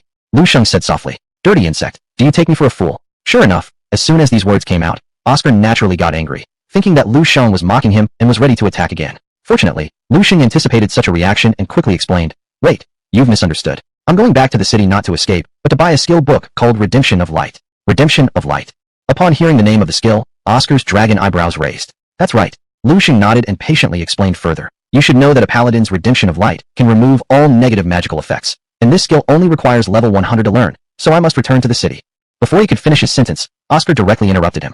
Do you think I haven't tried this simple method before? But the paladin's Redemption of Light simply can't clear the negative magical effect on my body, so you can die. After speaking these words, Oscar lifted its sharp claw again, preparing to directly end Lu Shang's life. Wait, normal paladins may not be able to do it, but that doesn't mean I can't. Don't you at least give me a chance to try? You've held on this long already. Waiting 10 more hours shouldn't be hard for you, right? Lu Shang urged continuously. Upon hearing this, Oscar's claws, which had just been raised, hovered mid-air again. Still for the same reason, the terrifying negative magical effect had tortured it for countless years. Even the slightest bit of hope, it did not want to easily give up. After thinking about this, Oscar finally put down its dragon claw and looked at Lu Shang heavily said, Alright, I will wait for you for another 10 hours, but there is no need to go back to the city. As soon as these words were spoken, it didn't even bother to care about Lu Shang's reaction and simply waved its massive hand, rustling. In the next moment, countless books that glimmered with lights of various colors came raining down chaotically. Their numbers were so great that Lu Shang was almost buried on the spot. They were all uniformly Paladin skill books. All these are the Paladin skill books. Among them should be the redemption of light you need. Look for it yourself. Oscar indifferently said. Holy cow, there are so many. Seeing the densely packed skill books around him, piled up like mountains, Lu Shang jumped in surprise and asked without thinking. Over these years, there were always some overconfident human professionals who dared to challenge my dignity, and among these people, there were no shortage of paladins like you. Oscar chuckled coldly, revealing a hint of unmasked pride on its enormous dragon face. Chapter 72. Get down and beg me. Ah, I see. Upon hearing this, Lu Shang finally realized everything. It turned out that all these skill books were Oscar's spoils of war. As for why human practitioners kept rushing to their deaths despite fully understanding Oscar's power, the reason was quite straightforward. The dragon race, being the most powerful race on Blue Star, stands at the apex of the biological pyramid, a heaven-defying existence. Adult dragons are naturally born with over 700 levels, making them incredibly powerful in terms of skills, attributes, and combatability, truly like a bug that breaks the game. And once human practitioners manage to establish a relationship with them, it can be described as an immediate rise to the top. For example, the Beast Tamer, a class that can naturally sign contracts with wild magic beasts. If they contract a dragon, regardless of how pathetic their combat talent is, they will immediately transform into the esteemed Dragon Tamer, whose strength is so great that even super professions cannot compare, allowing them to nearly reach the ultimate level. Although other professions may not enhance as dramatically as beast tamers, having a dragon by their side still brings about a qualitative leap in fighting strength. But dragon races have always been arrogant. Making them submit is not a simple matter. Of course, not simple doesn't mean impossible. After all, there are several heavenly beings on the current Blue Star who have dragons as partners. Thinking of this, Lu Shang felt a surge of heat in his heart, and when he looked at Oscar again, there was an unprecedented glimmer of divine light in his eyes. Now you have the skill book. If 10 hours from now, you still can't help me clear the negative magic off my body, I can guarantee that you will regret ever coming into this world. At this moment, Oscar menacingly said another sentence to Lu Shang, cruelty written all over his face. You dare threaten me? Upon seeing this, Lu Shang's eyes narrowed. Actually, according to his original plan, he genuinely intended to remove the negative magical effects from the three-headed dragon and relieve its pain. Despite destructive dragon flame, eternal torment, being a very powerful, ultimate forbidden curse, one that not even a 9-tiered powerhouse might necessarily be able to remove, with the extraordinary advantage of 100x amplification. However, Lu Shang didn't pay too much mind to something as trivial as an ultimate forbidden curse.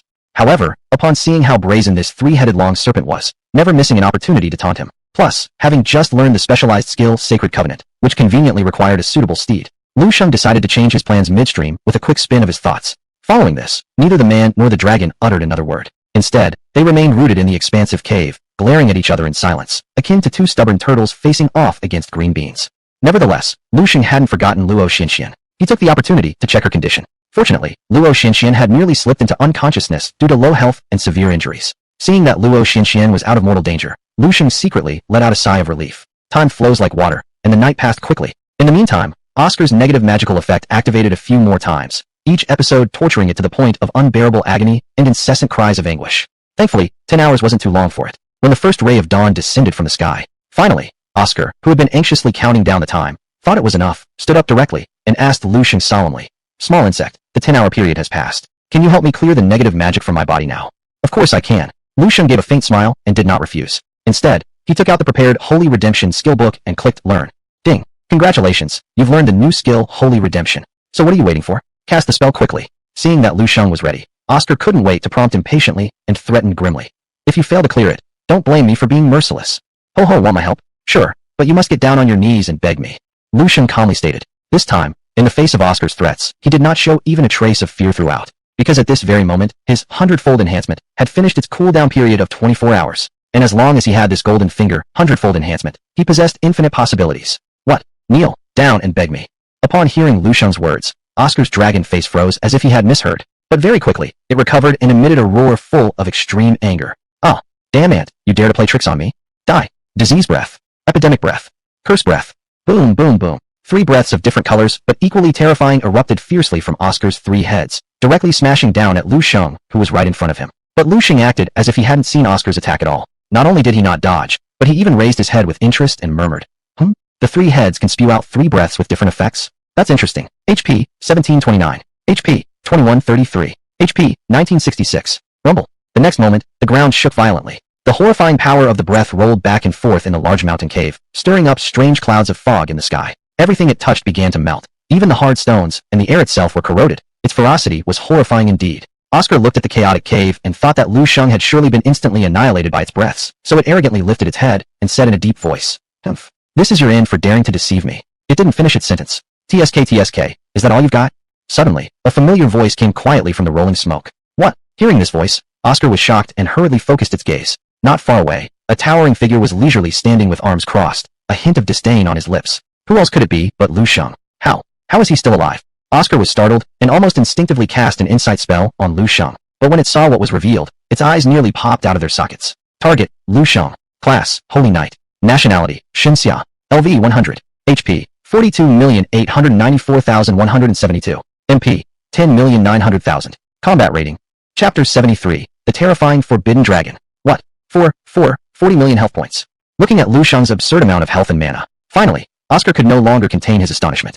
He, who was always known as a monster, shakily asked Lu Shang, "You? What kind of monster are you? I'm giving you two choices, either willingly submit and become my mount, or die. It's your choice." Lu Shang did not answer but asked in a deep voice, "What? Become your mount?" Upon hearing this, Oscar couldn't help but be startled. But soon after, he snapped back to his senses and immediately became furious. "You must be dreaming. Oomph, I see you've chosen the latter then." Seeing Oscar's reaction, Lu Shang didn't seem overly surprised. After all, dragons are inherently the strongest life forms on Earth, and they are renowned for their arrogance. The best way to make them submit is undoubtedly to beat them into submission first. Since that's the case, I'll oblige you.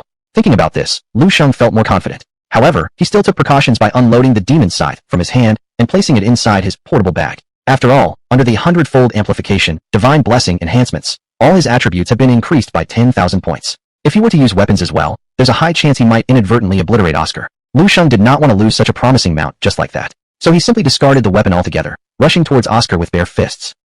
Not even using a weapon. At the same moment, seeing Lu Shang's apparent overconfidence, Oscar showed no hint of contempt. Instead, his heart skipped a beat. As the strongest life form on Earth, dragons are born with an instinct for survival and fortune avoidance. Even though there is a full 100-level difference between Lu Shang and him, yet watching Lu Shang's health soar to over 40 million, along with his audaciousness facing a level 200 dragon without any weapon, Oscar's pupils constricted and a sense of extreme foreboding arose within him. Daring not to directly engage with Lu Shang head-on, this battle-experienced and cunning three-headed dragon voluntarily stepped back a few paces. He quickly used a signature skill against Lu Shang. Flesh Curse, Aging. Buzz. In the next moment, an eerie symbol appeared out of nowhere above Lu Shang's head. Lu Shang, who had just been sprinting at full speed, immediately slowed down. Every step was now difficult, as if his legs were weighed down with lead. What's going on? Realizing something unusual with his body, Lu Shang instinctively glanced at his attribute panel, and after looking, he nearly let out a shocked cry. Flesh Curse, Aging. Note. Falling into the aging state reduces movement speed by 80%, lasting for 30 seconds. What? Movement speed reduced by 80%? What kind of nauseating skill is this? Staring at the unwanted debuff that suddenly appeared on himself, Lu Shang was utterly astounded, because he had never heard of any skill on the current Earth that could directly lower a practitioner's speed by 80%. This thing is basically a bug-level skill. Ha ha ha, didn't expect that. Did you, dirty insect?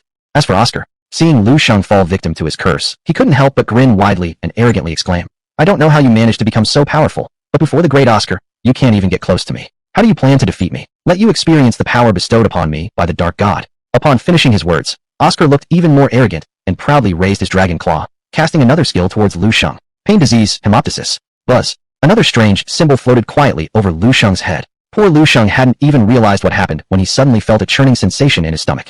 In the end, unable to control himself anymore, he bent over and threw up violently right where he stood. Gag. Splutter, splutter, splutter. HP, 1077. HP, 1149. HP, 1088. Thick streams of blood were successively vomited out by Lu Shang, and his health bar began to drop rapidly before his very eyes. It's only thanks to the effects of 100-fold amplification, divine blessing, that his health reached the terrifying mark of over 40 million points. Otherwise, just with the one skill Oscar used earlier, it would have been enough to instantly kill him. What a terrifying skill, actually able to affect the physical condition of a professional. At this moment, Lu Shang was utterly shocked, because he never expected that Oscar's skills were so absurd. But this was just the beginning. Mind Curse, Confusion. Evil Plague, Bone Erosion. Spread Plague, Abscess. Lethal Disease, Canceration. Following this, one after another bizarre skills that Lu Shang had never seen or heard of, but were extremely terrifying, were unleashed by Oscar. Lu Shang finally realized what it meant. Although I cannot kill you, I can definitely nauseate you to death. Indeed, Oscar's skills were incredibly peculiar. They were all pure debuffing skills. Not only could they cause continuous health and mana depletion, but they could also reduce attack power and prolong casting speed. There seemed to be no limit to how nauseating they were. Even worse, Oscar's skills could not be cleansed by divine redemption, because his skills were not magical effects at all, but pure curses, plagues, and diseases. So, In just a few short minutes, even under the 100-fold amplification, divine blessing enhancements, Lu Shang still couldn't touch even a single scale on Oscar's body. Worse still, he was tormented to the brink of despair by various bizarre skills. Dizziness, hemoptysis, coma, deceleration, even loss of bladder and bowel control. Damn it, are you going to keep this up forever? Finally, Lu Shang couldn't bear it any longer. Seeing that Oscar, despite being unable to kill him, persisted in dragging out the fight, Lu Shang clenched his teeth and decided to go all out, directly activating the Paladin's ultimate 6-second skill, Divine Favor Shield. Buzz. Radiant holy light descended from the heavens, instantly cleansing all negative effects from Lu Shang's body. The Paladin's invincible skill? Upon witnessing this, Oscar couldn't help but narrow his pupils. Before he had time to react, Lu Shang lunged forward with incredible speed and raised his massive palm, aiming for a slap against the immense dragon's body. Buzz. Missed. Resisted. Lost. Skewed. In the next moment, a string of ineffective messages popped above Oscar's head.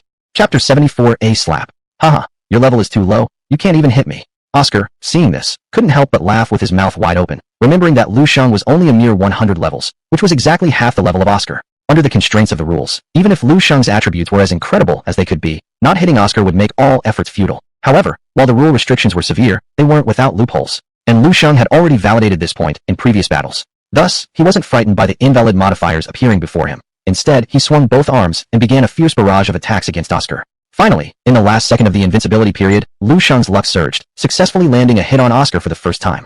Slap. A-oh. In the next moment, accompanied by a thunderous roar, the massive dragon body of Oscar soared directly into the air, resembling a broken kite, and then crashed at lightning speed against the hard mountain wall behind it. Boom. The ground shook violently, and rocks fell. HP minus 33,612. A terrifying damage number flashed over Oscar's head, nearly killing him on the spot. Whoosh. Looking at its almost depleted health bar, Oscar nearly thought it was dreaming. It took great effort to slowly come back to its senses. The last chance, submit or die. Meanwhile, Lu Shang also took the opportunity to jump onto its huge body and again raised his right palm, issuing a final ultimatum to Oscar. Don't think I'm afraid to tell you. Just now that normal attack didn't use any weapons. I've been holding back as much as possible. If you continue to be obstinate, not even the gods could save you today. But Oscar remained unmoved, instead looking quietly at Lu Shang and solemnly said, "Kill me then." Hearing these words, Lu Shang's pupils contracted sharply, clearly not expecting that this powerful three-headed dragon would suddenly say something like this out of nowhere. Was it really true that you'd rather die than become my mount? Lu Shang asked in bewilderment. Though I am an outcast discarded by the dragon tribe, the bloodline flowing through my veins is still that of the noble dragon race. Want me to be your slave? Never. Oscar screamed fiercely. Slave? Upon hearing this term, Lu Shang frowned deeply, retorting, I don't recall saying anything about making you my slave. Do you think I don't know? Oscar growled through clenched teeth. Your holy knight's so-called sacred covenant is nothing but a pure master-servant contract. Once signed, I will not only have to serve you, but must follow any order you give me. Should I disobey, I'll be punished by the power of the contract. What? Is such a thing true? Lu Shang was startled inside after hearing this. Nonsense, Oscar questioned back. Before now, as someone who practices a profession, have you ever heard of dragon knights existing in this world?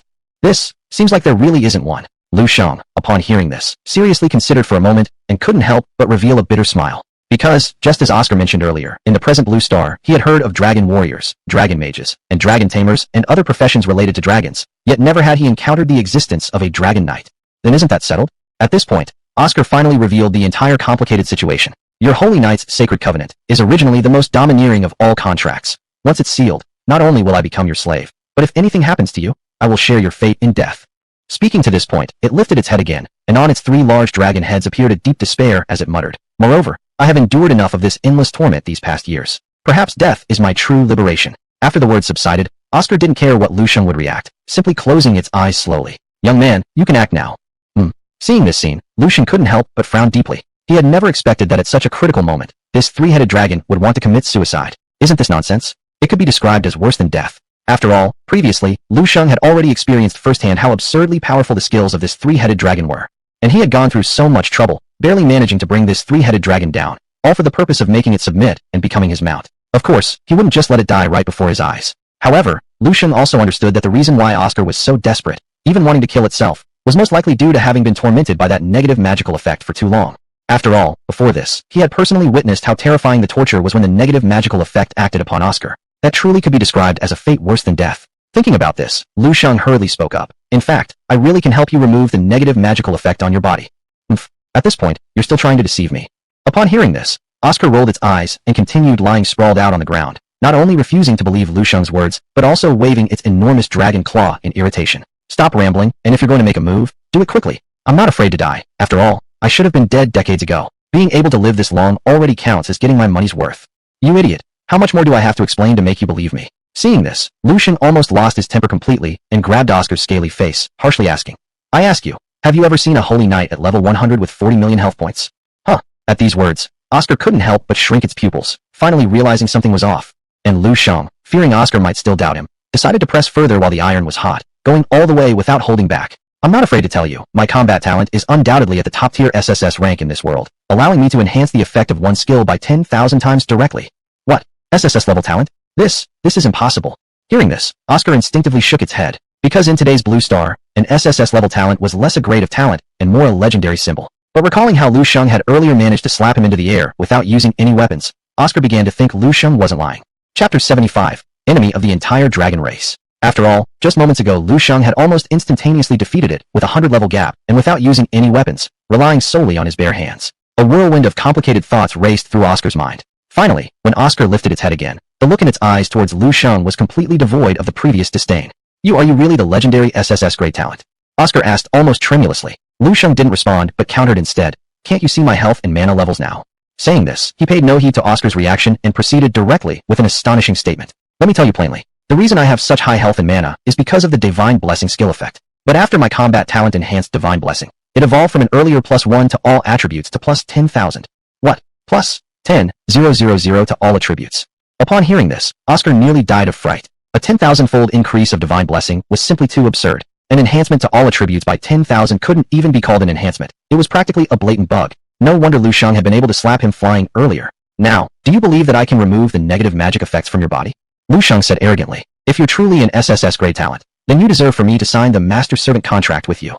Oscar spoke heavily, ceasing its resistance. Because although the dragon race was innately powerful, reaching a level 700 at adulthood, there was always give and take. The stronger one's innate abilities, the weaker their potential growth. For example, dragons were level 700 at adulthood, equivalent to humans achieving 7 transformation classes. But many dragons stayed at 700 levels until their dying day. From this, one could see how difficult it was for dragons to grow. This explained why, despite their arrogance, dragons could still form partnerships with practitioners in today's Blue Star. As for Oscar, due to various reasons, his level had fallen drastically, leaving him at only 200. Under these circumstances, without some external help, he might never return to his peak throughout his life. Thankfully, Lu Shang's appearance finally gave him a glimpse of hope. Moreover, Lu Shang could also help clear the negative magical effects from his body. Given this context, even though he knew full well that a knight's holy covenant, which was an extremely overbearing form of master-servant contract, Oscar agreed without hesitation. However, before we sign the covenant, there is one thing I must clarify in advance, Oscar added.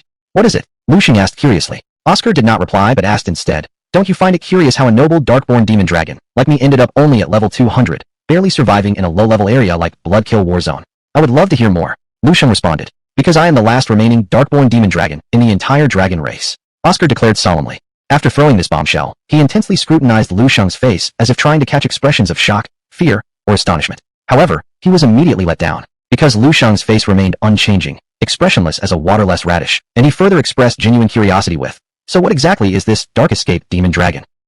Haven't you heard of the name Darkborn Demon Dragon?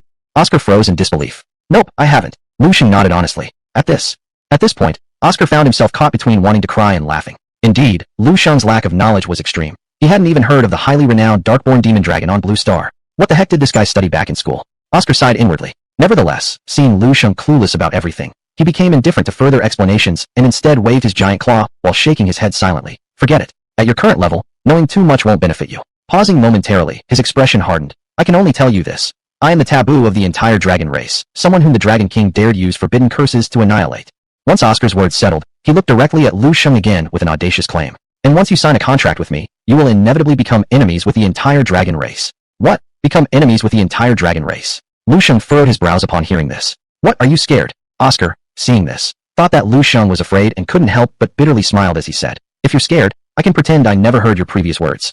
Before it finished speaking, Lu Shang waved his hand to cut it off. According to what I know, the dragons of Sangqiong Dragon Cliff should be in an adversarial relationship with our Shunxia Kingdom. Lu Shang asked solemnly. That's correct. Oscar nodded and explained. The dragons of Sangqiong Dragon Cliff have always been arrogant and proclaim themselves as offspring of gods.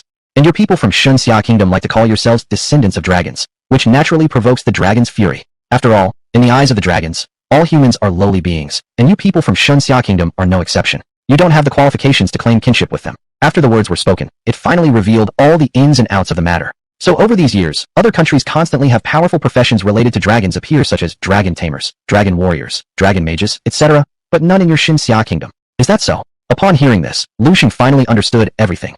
How about it? Have you thought it through? At this moment, Oscar asked again, even no longer harboring any hope. After all, becoming enemies with the entire dragon race is not something to play around with. In today's Blue Star, the dragon race is not only a synonym for power, but also holds an extremely transcendent status. With the exception of Xinxia Kingdom, they maintain very good relations with almost every country. Because other countries all hope that the dragon race will dispatch more personnel, allowing their country's practitioners to become part of the dragon family. And if ordinary practitioners offend the dragon race, it's simply like starting a game on the hardest difficulty. Because the dragon race doesn't need to act personally, just one word from them and countless practitioners from various countries would rush forward, willing to lay down their lives for the dragons. Thinking of this, Oscar couldn't help but sigh deeply. Chapter 76, Protective Form, Hell, Three-Headed Dog. Just as it thought Lu Shang would also be like other professionals, being scared by the glory of the dragon race, and changing his mind at this crucial moment. Oscar, I ask you, are you willing to become my mount?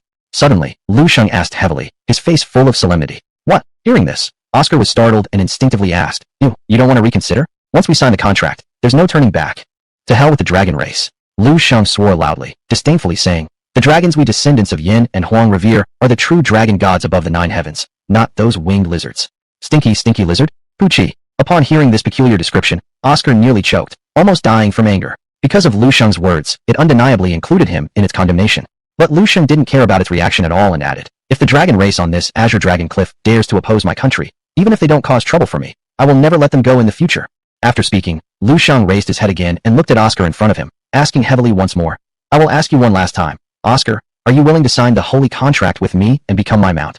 Willing. Of course I am willing. At this point, Oscar had completely abandoned its last concern and immediately shouted loudly, Oscar, meet the master. As soon as its words were spoken, knights take precedence, dark offspring serve as assistants. All gods bear witness, the contract is effective. Suddenly, an extremely mysterious voice rose simultaneously in the minds of one human and one dragon. Hum hum. Then, 2 6-pointed star diagrams shimmering with dazzling holy light appeared under their feet, radiating overwhelming divine light. Fortunately, these star diagrams came quickly and disappeared swiftly, vanishing within the blink of an eye. But as the contract became effective, Lu Shang felt a vastly different sensation when he looked at Oscar at this very moment. This was an absolute control, the absolute authority a master held over his subordinates, the power of life and death granted by the gods. It was no exaggeration to say that Lu Shang could now annihilate Oscar instantly merely by thinking about it using the contract's power. Furthermore, following the successful signing of the contract, the Sacred Covenant skill in Lu Shang's skill list had transformed into Summon, Dark Offspring, Archdemon Dragon. And under the influence of the Covenant power, Oscar underwent earth-shattering changes. Its originally 20-meter-long massive body suddenly shrank to just over 10 meters. Taking another look at Oscar beside him, this time, Lu Shang did not even cast Insight Technique. Yet, all of Oscar's attributes were exposed without any concealment before his eyes. Target, Oscar. Race, Dark Offspring, Archdemon Dragon. Title, Forbidden Dragon. LV 100. Health points, 19,999. Mana points, 19,999. Strength, 1999. Intelligence, 1999. Agility, 1999. Spirit, 1999. Vitality, 1999. Combat power rating, 2,600 stars. Skill 1, Evil Breath. Skill 2, Torture Disease, Vomiting Blood. Skill 3, Painful Disease, Rotting Gut. Skill 4, Fatal Disease, Cancerous Transformation. Skill 5, Evil Plague, Eroding Bone. Skill 6, Infectious Plague, Pustules. Skill 7, Catastrophic Plague, Burst Body. Skill 8, Flesh Curse, Aging. Skill 9, Spirit Curse, Madness. Skill 10, Soul Curse, Despair. Holy cow! 10 skills, and a combat rating of 2,600 stars.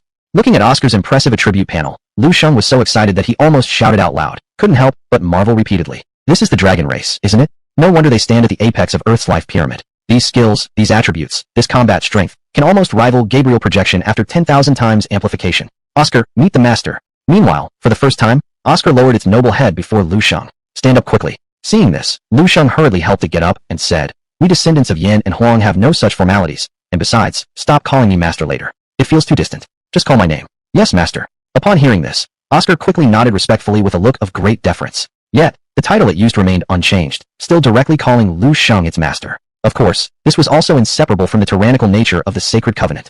Because at this moment, not only did Lu Shang feel that he could exercise life and death control over Oscar, but Oscar himself could also sense that his own fate now rested in Lu Shang's hands. Thus, facing Lu Shang, it dared not have even a trace of defiance. Seeing that Oscar would not change its stance, Lu Shang stopped persuading and instead pinched his chin, curiously inspecting the dragon's body while murmuring, but your size. Why did you shrink so much? Our dragon's size is inherently tied to our level. The higher the level, the bigger the body. Oscar explained with a wry smile. and under the influence of the sacred covenant, my level must align with that of the master, so I've been forcibly reduced by another 100 levels, and along with that, my size has also shrunk significantly. I see. Upon hearing this, Lu Shang finally understood. But even though you've shrunk quite a bit, this appearance is still too eye-catching, isn't it? Looking at Oscar, who had just halved in size yet still resembled a truck, Lu Shang couldn't help but let out a bitter laugh. Indeed, Oscar's appearance was far too conspicuous. Not only was he several meters long, but he also had 3 heads. Combined with his fine and dense dragon scales, as well as teeth and claws sharp enough to rival golden equipment, there was no way such a creature wouldn't attract attention. That's simple. Fortunately, it seemed Oscar had anticipated this already and snapped his fingers immediately. The next instant, right before Lu Shang's incredulous gaze, Oscar began shrinking rapidly again. Before long, he transformed into a ferocious hound, about the size of a calf, yet still retaining his 3 heads. Target, Hell, 3-headed dog. Race, dark creature. LV 100. Health points, 4,955. Mana points, 3,271. Stamina, 1999. This fearsome dark being exuded an overwhelmingly pungent smell of sulfur. Could this be a protective form? Looking at Oscar's new form, Lu Shang's eyes lit up, seemingly guessing something. Chapter 77, the first Dragon Knight in Blue Star's history. Not bad, this is precisely my protection form. Oscar nodded, not bothering to hide it. In today's Blue Star, some powerful creatures with special bloodlines naturally possess a unique transformation ability. This ability is exactly the protection form. The protection form allows these powerful creatures, before they have fully grown, to transform into some strange magical beasts, thus avoiding attacks from other predators. For instance, Oscar's transformation into the Hell 3-headed dog. This is a very peculiar, dark creature, not only ugly-looking and fearsome, drooling all over the ground, but also emitting an extremely pungent sulfur smell all over its body, making people feel no appetite at all when they see it. So some powerful predators, even if they saw it in the wild, would be too lazy to attack it. Such an appearance undoubtedly provides more security for Oscar, and Lu Shang doesn't have to worry about Oscar drawing unnecessary attention because of his massive true form. Never thought you had such skills, not bad. Seeing Oscar transformed into the Hell 3-headed dog, Lu Shang generously gave him a thumbs up. Master is too kind. Just as Oscar was about to humbly respond. At this moment, the negative magic effect on its body inexplicably flared up again, causing so much pain that it collapsed right on the spot, rolling around while wailing. Has it flared up again? Witnessing this, Lu Shang could not help but shake his head, because he really couldn't imagine what kind of deep grudge could cause someone to cast such a malicious negative spell on Oscar. Fortunately, Oscar had already submitted completely to him, and with Lu Shang's help, Oscar, who had been tormented for countless years, was about to start anew. Hold on, I'll definitely clear out the negative magic effects from your body after 24 hours. Lu Shang solemnly said. It wasn't until 15 minutes later that, with the gradual disappearance of the negative magic effect, Oscar finally regained consciousness. Master, where do we go now? Taking several deep breaths, Oscar asked heavily. Back to Donglan City first. I need to go to the job change temple and take the job change mission. Otherwise, I won't be able to continue gaining experience. Lu Shang replied. Actually, according to his original plan, as soon as he reached level 100, he should have returned to the job change temple in Donglan City to accept the promotion task for advancement. Because in the current Blue Star, when an occupant's level reaches 100, without going to the job change temple to accept the promotion task, one cannot continue gaining experience. This is the rule set by heaven and earth, and even Lu Shang can't defy it. Only after successfully completing the promotion task and upgrading their grade to second promotion, can Lu Shang continue leveling up and become stronger and stronger. Of course, promotion isn't just a redundant step, because the promotion missions issued by the promotion temple provide extremely generous rewards of experience and equipment, allowing them to quickly and safely improve their level in the next stage. Not only that, some skills and equipment can only be learned and worn after reaching second promotion. Therefore, promotions are of utmost importance for every occupier, and Lu Shang is certainly no exception. With this in mind, Lu Shang hurriedly stepped forward to check on Luo Xianxian, who had been staying in the corner. Luo Xianxian had been unconscious for over 10 hours straight, yet showed no signs of waking up. Because in today's Blue Star, though it is a universal advancement world where all data is digitized, occupants remain mortal beings. If injured too severely, they may die from their injuries long before their health bar runs out. Luo Xianxian had been pursued and wounded seriously by the 4 killers from the Dragon Slaughter Group for a whole day and night. Before she could recover, she was immediately struck down by Oscar's loud roar, surviving by sheer luck. Under such conditions, her body initiated a strong self-protection mechanism, forcing her into a deep coma. At this time, however, thanks to Oscar's successful submission to Lu Shang, Luo Xianxian was finally temporarily out of danger. Divine Healing Light. Buzz. HP plus 360. HP plus 388. HP plus 345. Lu Shang continuously cast several healing spells on Luo Xianxian. Only when her HP exceeded 2,000 points did Luo Xianxian softly moan and slowly awaken from her coma.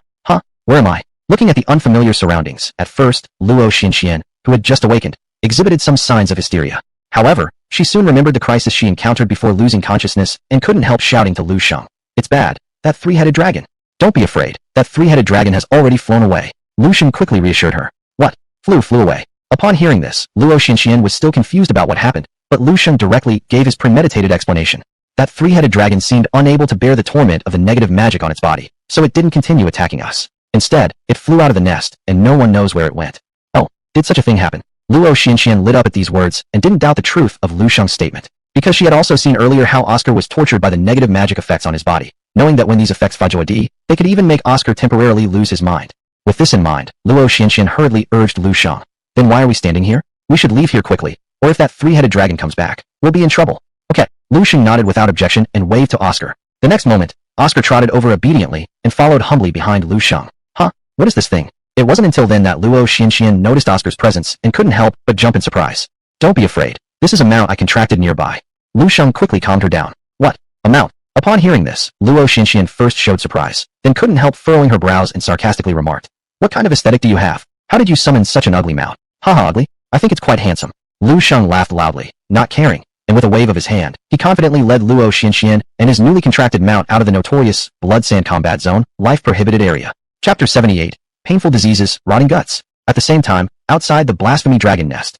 Everyone, it's been so long already. Those two Chinese pigs must have been eaten by the three-headed dragons. After all, Blasphemy Dragon Nest is the first forbidden area of the blood-killing war zone. No one has ever come out alive from there before. Finally, after waiting for a whole night, Park Yuji's patience was completely exhausted. He said helplessly to the other three assassins, in my opinion, there's no need for us to stay here anymore. Let's just go back to our respective homes and mothers.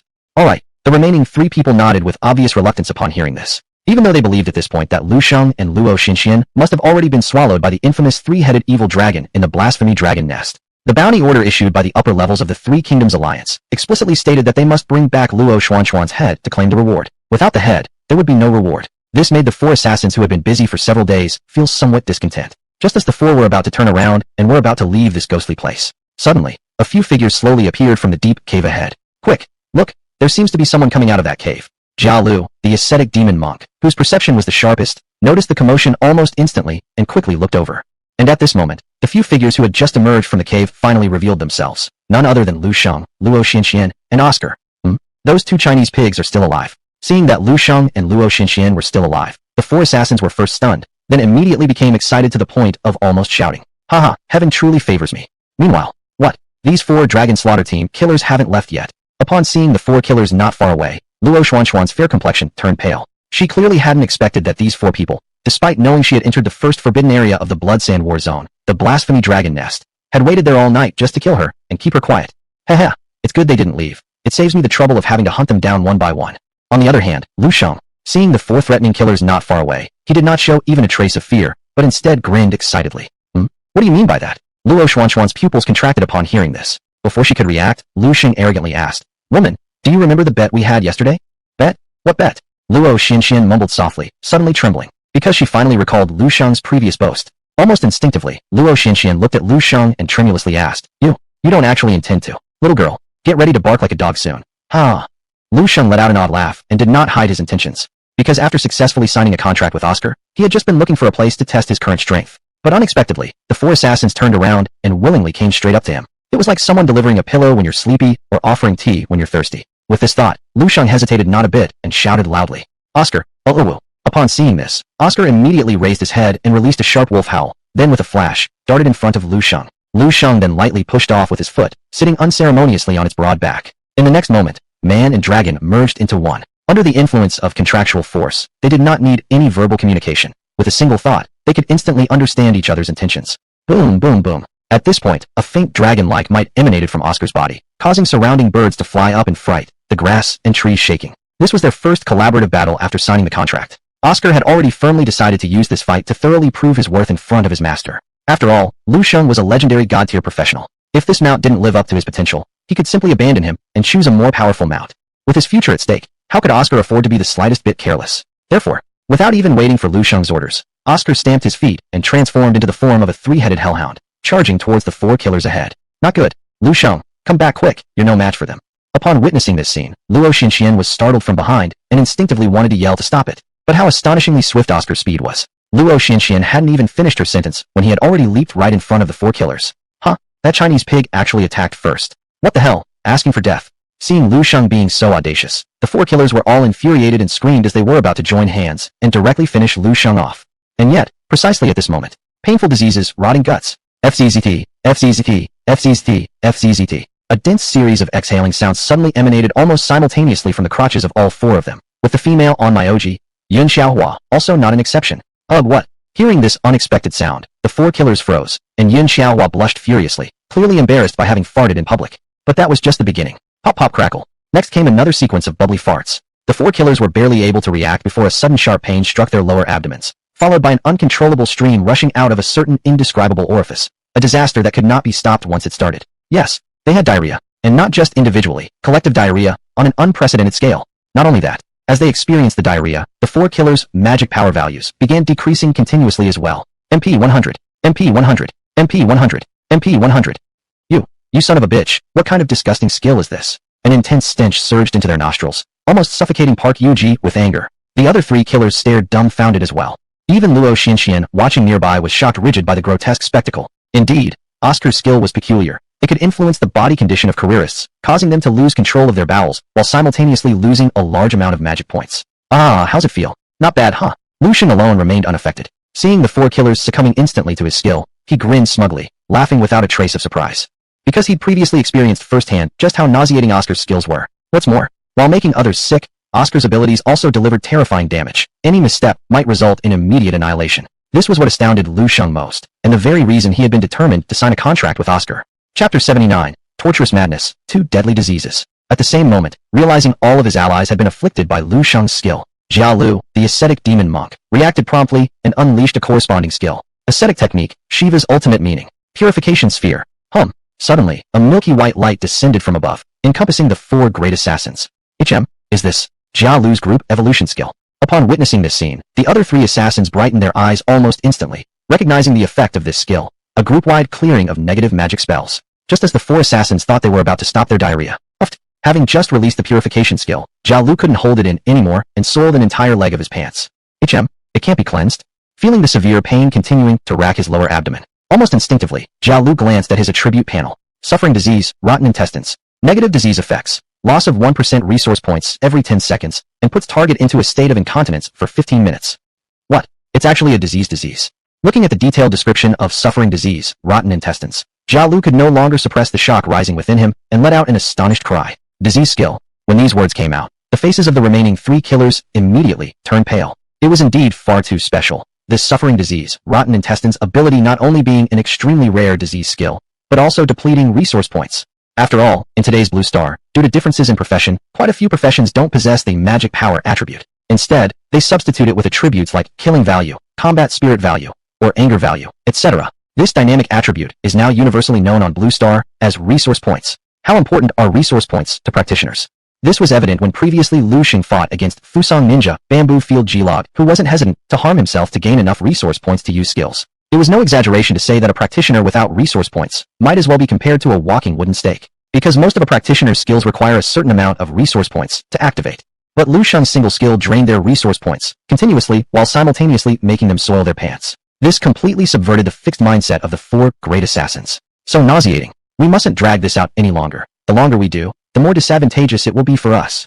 At this point, Yin Xiaowazi quickly recovered her senses. Despite the 1% loss of resource points every 10 seconds not seeming too much. However, obtaining resource points was extremely difficult, especially for those whose professions required accumulating them through battles. It had a profound impact. Thus, she decided to end the battle swiftly. Understood. The other three great assassins hurriedly agreed, acknowledging the reasonableness in Yun Xiaowazi's statement. Fortunately, as members of the Slayer group, this wasn't their first joint combat mission. They already possessed tacit understanding among themselves, requiring little verbal exchange. You save your resource points, let me handle it. Seeing how outrageous Lu Sheng's skill was, Jiao Lu, the master of control among the four, took action first, launching a zero-cost skill toward Lu Sheng. Ascetic technique, snake coil style. Whoosh whoosh. The next instant, accompanied by two swift, slicing wind sounds, it became apparent that Jiao Lu's arms stretched, as though made of flexible rubber, wrapping around Lu Sheng, located not too far away. Oomph. Thinking you can make futile resistance, huh? Lu Sheng shook his head, initially intending to dodge the attack. Then he sneered disdainfully, choosing not to even bother dodging, standing there rigidly, allowing Jiao Lu's arms to entangle him completely. Not good. Meanwhile, as Lu Sheng was restrained, Luo Xinxian, who had been observing the fight, was startled, her delicate face changing in alarm. Haha, I thought he was some grandmaster. Turns out he's just a paper tiger. On the other hand, seeing his strike succeed, Jiao Lu chuckled smugly, loudly shouting to others, "Everyone, don't be afraid. Though this kid's skills may appear intimidating, his real strength is nothing extraordinary, so weak that he can't even dodge my random skill. Just as I said, a mere rookie paladin, How strong could he possibly be? Upon hearing this, Taekwondo Master Park Yu-chi, whose nerves were tensed just moments ago, instantly relaxed, showing obvious disdain in his eyes. However, this pig is clearly not an ordinary paladin. After all, paladins are reputed to be God's offspring, and most of their skills are righteous in nature. Where can you find a paladin capable of casting disease skills? The on my OG, Yun Xiaowazi, while speaking, glanced at Lu Shang's mount, Oscar, as if guessing something. She muttered softly, could it be that hellhound?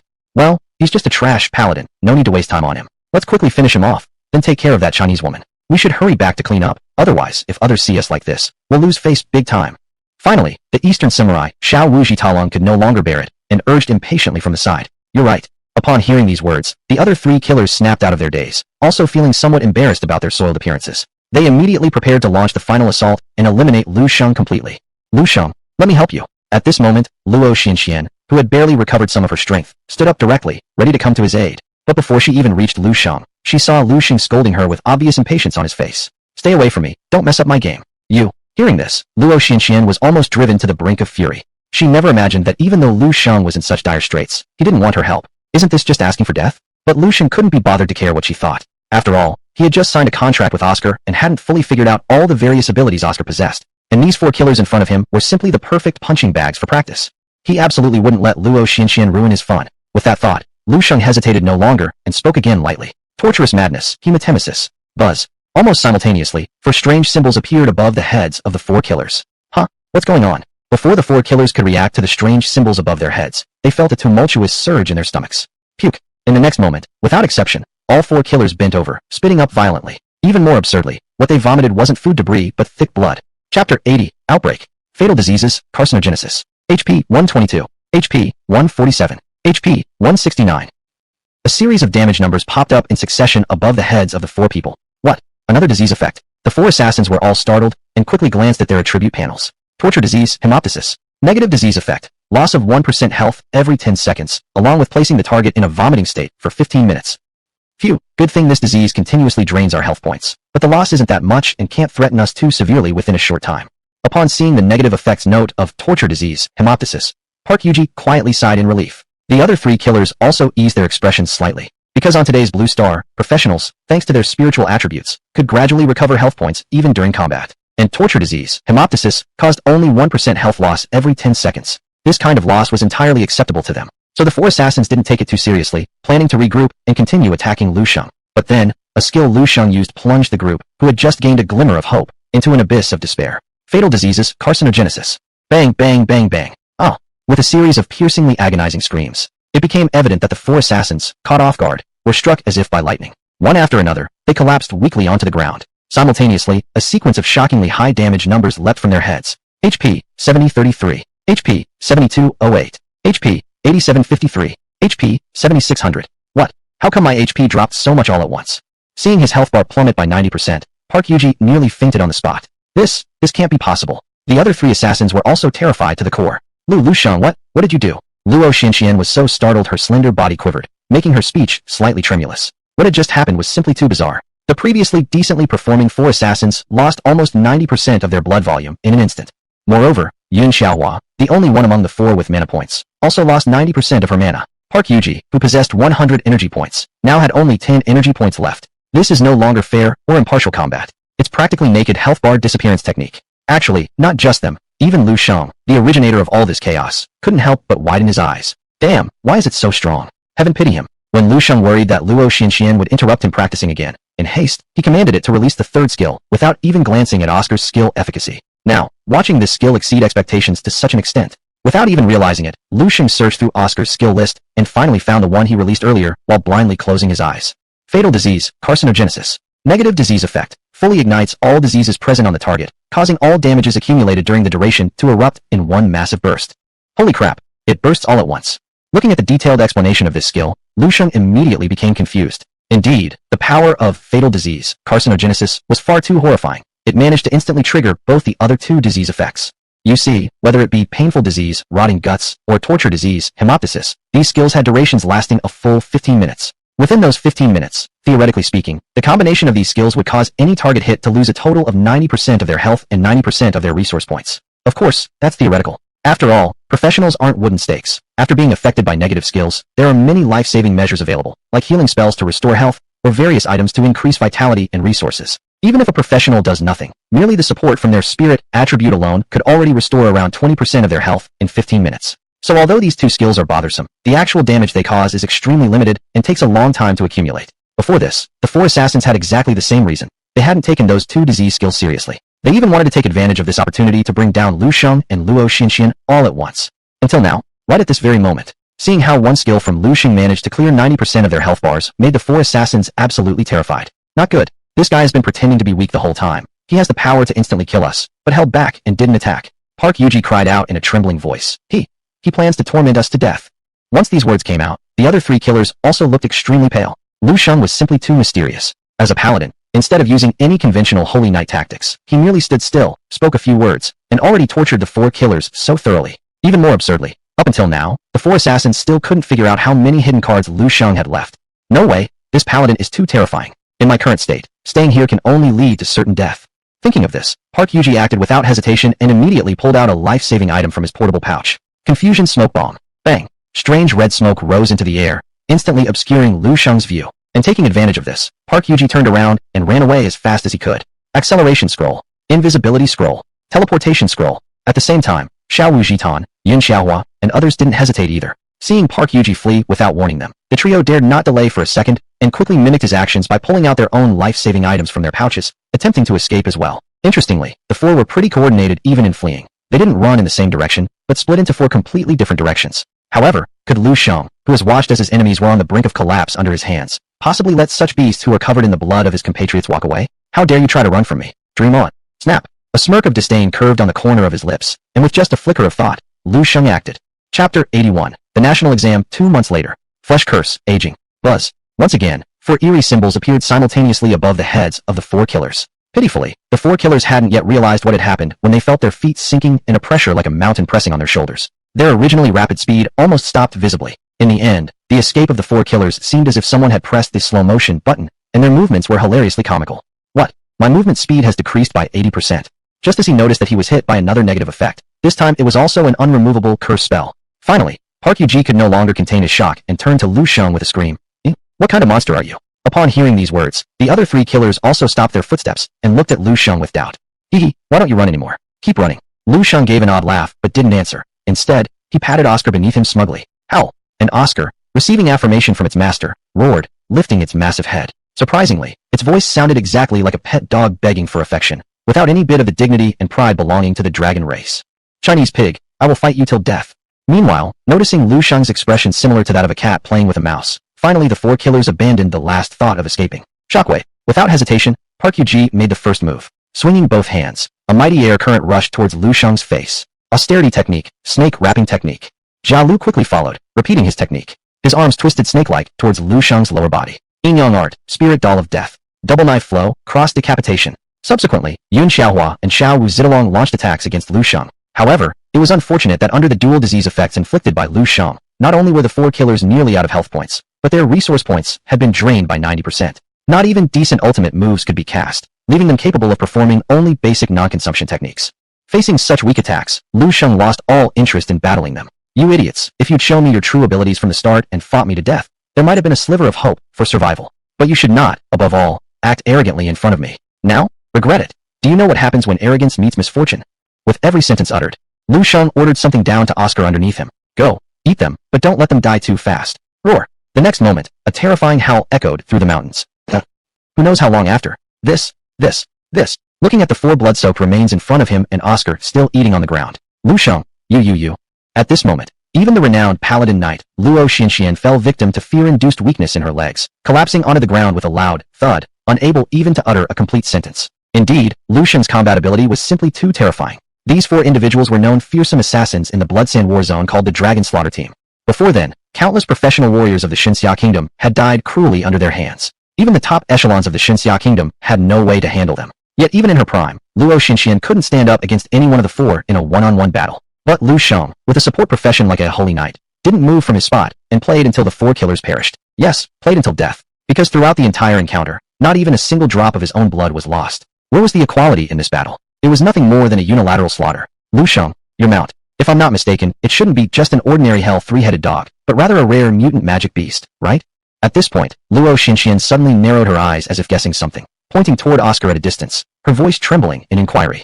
Mutant magic beast? Upon hearing this novel term, Lu Shang involuntarily raised an eyebrow, carefully pondering in his mind. Only then did he recall that in today's blue star, some magic beasts, if they survived long enough in the wild, would gradually break free from rule constraints. They wouldn't just evolve intelligence, but could also upgrade themselves, even creating skills.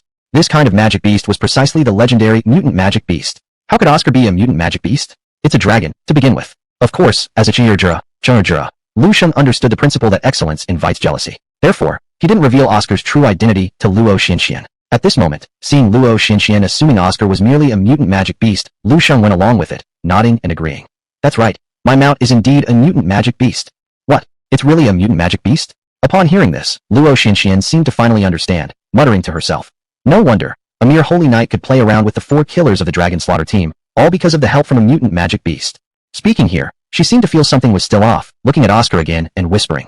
But isn't this mutant magic beast just too strong? Moreover, its original form is only a hell 3-headed dog. Even if it mutated, it shouldn't have become so powerful. Haha, mainly they were overconfident and gave me the chance to use my skills. Otherwise, relying on just me and my mount, it wouldn't have been easy to defeat them. Lu Shang hastily interjected. He wasn't lying about this. Because with the power of the Dragon Slaughter teams for killers, if they had used all their ultimate techniques against him right away, he would have certainly been drawn into a fierce battle, even though he might win in the end. The 4 killers were far too arrogant. They didn't attack him all together at the beginning, and even allowed him time to release his skills. Plus, Oscar's abilities were extremely hidden. The first 2 skills were trivial, but the 3rd skill directly sealed one's fate. No wonder the 4 killers perished so quickly and miserably. That makes sense. At this moment, hearing Lu Shang's words, Luo Xinxian nodded thoughtfully, and then said, with your current strength, you're qualified to participate in the national exam in 2 months. What is this national exam anyway? Lu Shang frowned upon hearing this. Chapter 82, Jinglong Academy, Jinghua Academy. You don't even know this. Upon seeing Luo Xuanxuan's puzzled expression, her face froze. Oof, I really don't know. Lu Shang awkwardly scratched his nose, but did not hide the truth. Did you really go to school before? Finally, Luo Xinxian couldn't help but express her incredulity with a heart-piercing question. Nonsense, of course I went to school. Puffed. After hearing this, Lu Shang nearly burst into anger. It was simply because this girl looked down on him too much. What kind of person does she think he is if someone never went to school? This was treating him as an illiterate person outright. However, it was no surprise that Luo Xinxian asked such a question. After all, in the past, Lu Shang only wanted to lie down where he was and be lazy like a fish drying out, so during school days, he just muddled through. As a result, he hardly learned anything, and whatever he was asked, he had no idea. But what Lu Shang himself didn't expect was that precisely this type of utterly unlearned dropout not only turned cold to become a combat profession called Holy Knight, but his combat talent also reached the highest SSS level ever seen in history. Helpless, Lu Shang decided to try hard. After all, heaven has already served the food right in front of him. If he doesn't open his mouth to eat a bite, it would be disrespectful, wouldn't it? Just thinking about this, Lu Shang sat cross-legged on the ground and asked Luo Xinxian again. Tell me, what exactly is this National Grand Examination? Well, alright. Seeing that Lu Shang didn't seem to be pretending but truly didn't know. Although Luo Xinxian was full of incredulity, considering that he had just saved her life moments ago, she didn't withhold any information and patiently explained. The National Grand Examination refers to a nationwide comprehensive assessment that our Xinjiang country holds every 3 years. All fighters aged between 16 and 25 who have attained the 2nd transformation level can sign up for it. At that time, many top-notch cultivation academies from the country will send representatives to participate, seeking suitable young talents to cultivate new blood for the nation. By this point, Luo Xinxian lifted her head and pointed at Lu Shang while adding, and you, if you perform well in the National Grand Examination, you'll qualify to enroll in these vocational schools and become one of their students. Later, you'll not only be able to improve your ranking with the help of the academy, but you can also broaden your horizons and enrich your experiences by going out into the wider world. It's nothing but beneficial and without harm. Isn't this just the college entrance exam? After hearing this, Lu Shang couldn't help but mutter under his breath. What is this college entrance exam? Upon hearing this novel term, Luo Xinxian paused, her face bewildered. Cough, never mind. Lu Shang realized he let something slip, quickly waving his hand dismissively. Oh, fortunately, Luo Xinxian didn't dwell on this issue further, but raised her head instead with eyes brimming with yearning and said, I've heard that even Jinglong Academy and Jinghua Academy, which haven't accepted students externally for almost 10 years, have each offered 4 admissions slots this year. Jinglong Academy? Lu Shang perked up upon hearing this. Because he remembered that before, when he killed Lu Quan, the brother of the latter was a student at this very Jinglong Academy. Yet Lu Shang knew very little about these 2 academies, so he questioned again. Are these 2 academies really powerful? Luo Xinxian could not help rolling her eyes dramatically upon hearing this. By now, with the increase in interaction with Lu Shang over time, she could clearly tell that this man used to be an utterly useless academic slacker. Otherwise, how could he possibly not understand such fundamental knowledge familiar to other practitioners? Shaking her head, Luo Xinxian simply squatted on the ground as well, and began explaining. Jinglong Academy and Jinghua Academy are currently the most prestigious vocational cultivation institutions in our Xinjiang country, consistently enjoying the reputation of being the cradle of strong people and the breeding ground for geniuses. It is rumored that both of these universities are located in our capital city, Kyoto City. Not only are they heavily supported by national key projects with robust faculties, but they even have exclusive depths and mysteries zones available for students to enhance their rankings and practice skills. And whoever can successfully graduate from these two universities is certainly extraordinary. Almost all of them have later become influential figures, the pillars of the state. Oh, they're this impressive. Upon hearing this, Lu Shang lit up with interest. That's obvious. Luo Xinxian nodded, and then added somewhat regrettably, but although these two universities are formidable, they still seem a bit far-fetched for us ordinary professionals. What do you mean by that? Lu Shang, upon hearing this, asked with a puzzled expression. Apparently, the admission criteria for Jinglong Academy and Jinghua Academy are extremely strict, and the number of admissions they offer each time is pitifully small, not even considering general super practitioners. Luo Xinxian said with a bitter smile. What? They look down on super practitioners too? Upon hearing this, Lu Shang couldn't help but narrow his eyes. Yes. Luo Xinxian nodded and said in a deep voice, don't be fooled by how impressive super practitioners seem in our Donglan city. But if we consider the whole nation, super practitioners are actually nothing special. After all, our Xinjiang country is one of the top-ranked large countries on Blue Star, with a population exceeding tens of billions. And the National Grand Examination, held every 3 years, attracts millions of young practitioners to sign up each time. At this point, she finally revealed all the intricacies. Given such circumstances, let alone super practitioners, even rare hidden practitioners emerge every year in great numbers, making them no longer so exclusive. I see. Upon hearing this, Lu Shang came to understand everything. He then raised his head, muttering, Jinglong Academy and Jinghua Academy. TSK, sounds interesting. It seems I absolutely have to take part in this National Grand Examination. Seeing his expression, Luo Xuanchuan's heart stirred, as if guessing something, and quickly asked, Lu Shang, you don't intend to apply to Jinglong Academy or Jinghua Academy, do you? That's exactly my plan. Lu Shang proudly smiled, not hiding his intention at all. It's often said there's no absolute best in arts, but there's certainly competition in martial skills. Since he had already decided to participate in the National Grand Examination, it was obvious that he would aim for the best academies. Or what would be the point? But his words weren't good news when spoken aloud. Upon hearing them, Luo Xinxian couldn't help but change her facial expression. I advise you to get rid of such thoughts immediately. Without hesitation, Luo Xinxian directly blurted out. What's your problem? Lu Shang frowned after hearing this. Let me tell you straight. Our Xinjiang country just produced 4 top-tier geniuses this year. And the reason Jinglong Academy and Jinghua Academy opened recruitment again after 10 years, offering precisely 4 slots, was specifically prepared for these 4 individuals. Luo Xinxian emphasized heavily. Chapter 83, The 4 Ultimates, Abyssal Beastmasters. Super genius? Upon hearing this bizarre title, Lu Shang couldn't help but ask, how genius is that? Not an exaggeration to say it's a once-in-a-thousand-years talent. As Luo Xinxian said this, she paused briefly before delivering another stunning statement. Because these 4 people are all legendary ultimate practitioners. What? Ultimate practitioners? Lu Shang was shocked upon hearing this. He clearly remembered that just a few days ago when he fought with the samurai shinobi, Takada, the latter had mistakenly thought he was an ultimate practitioner, as well. And back then, he had even inquired specifically about the origins of the ultimate practitioners.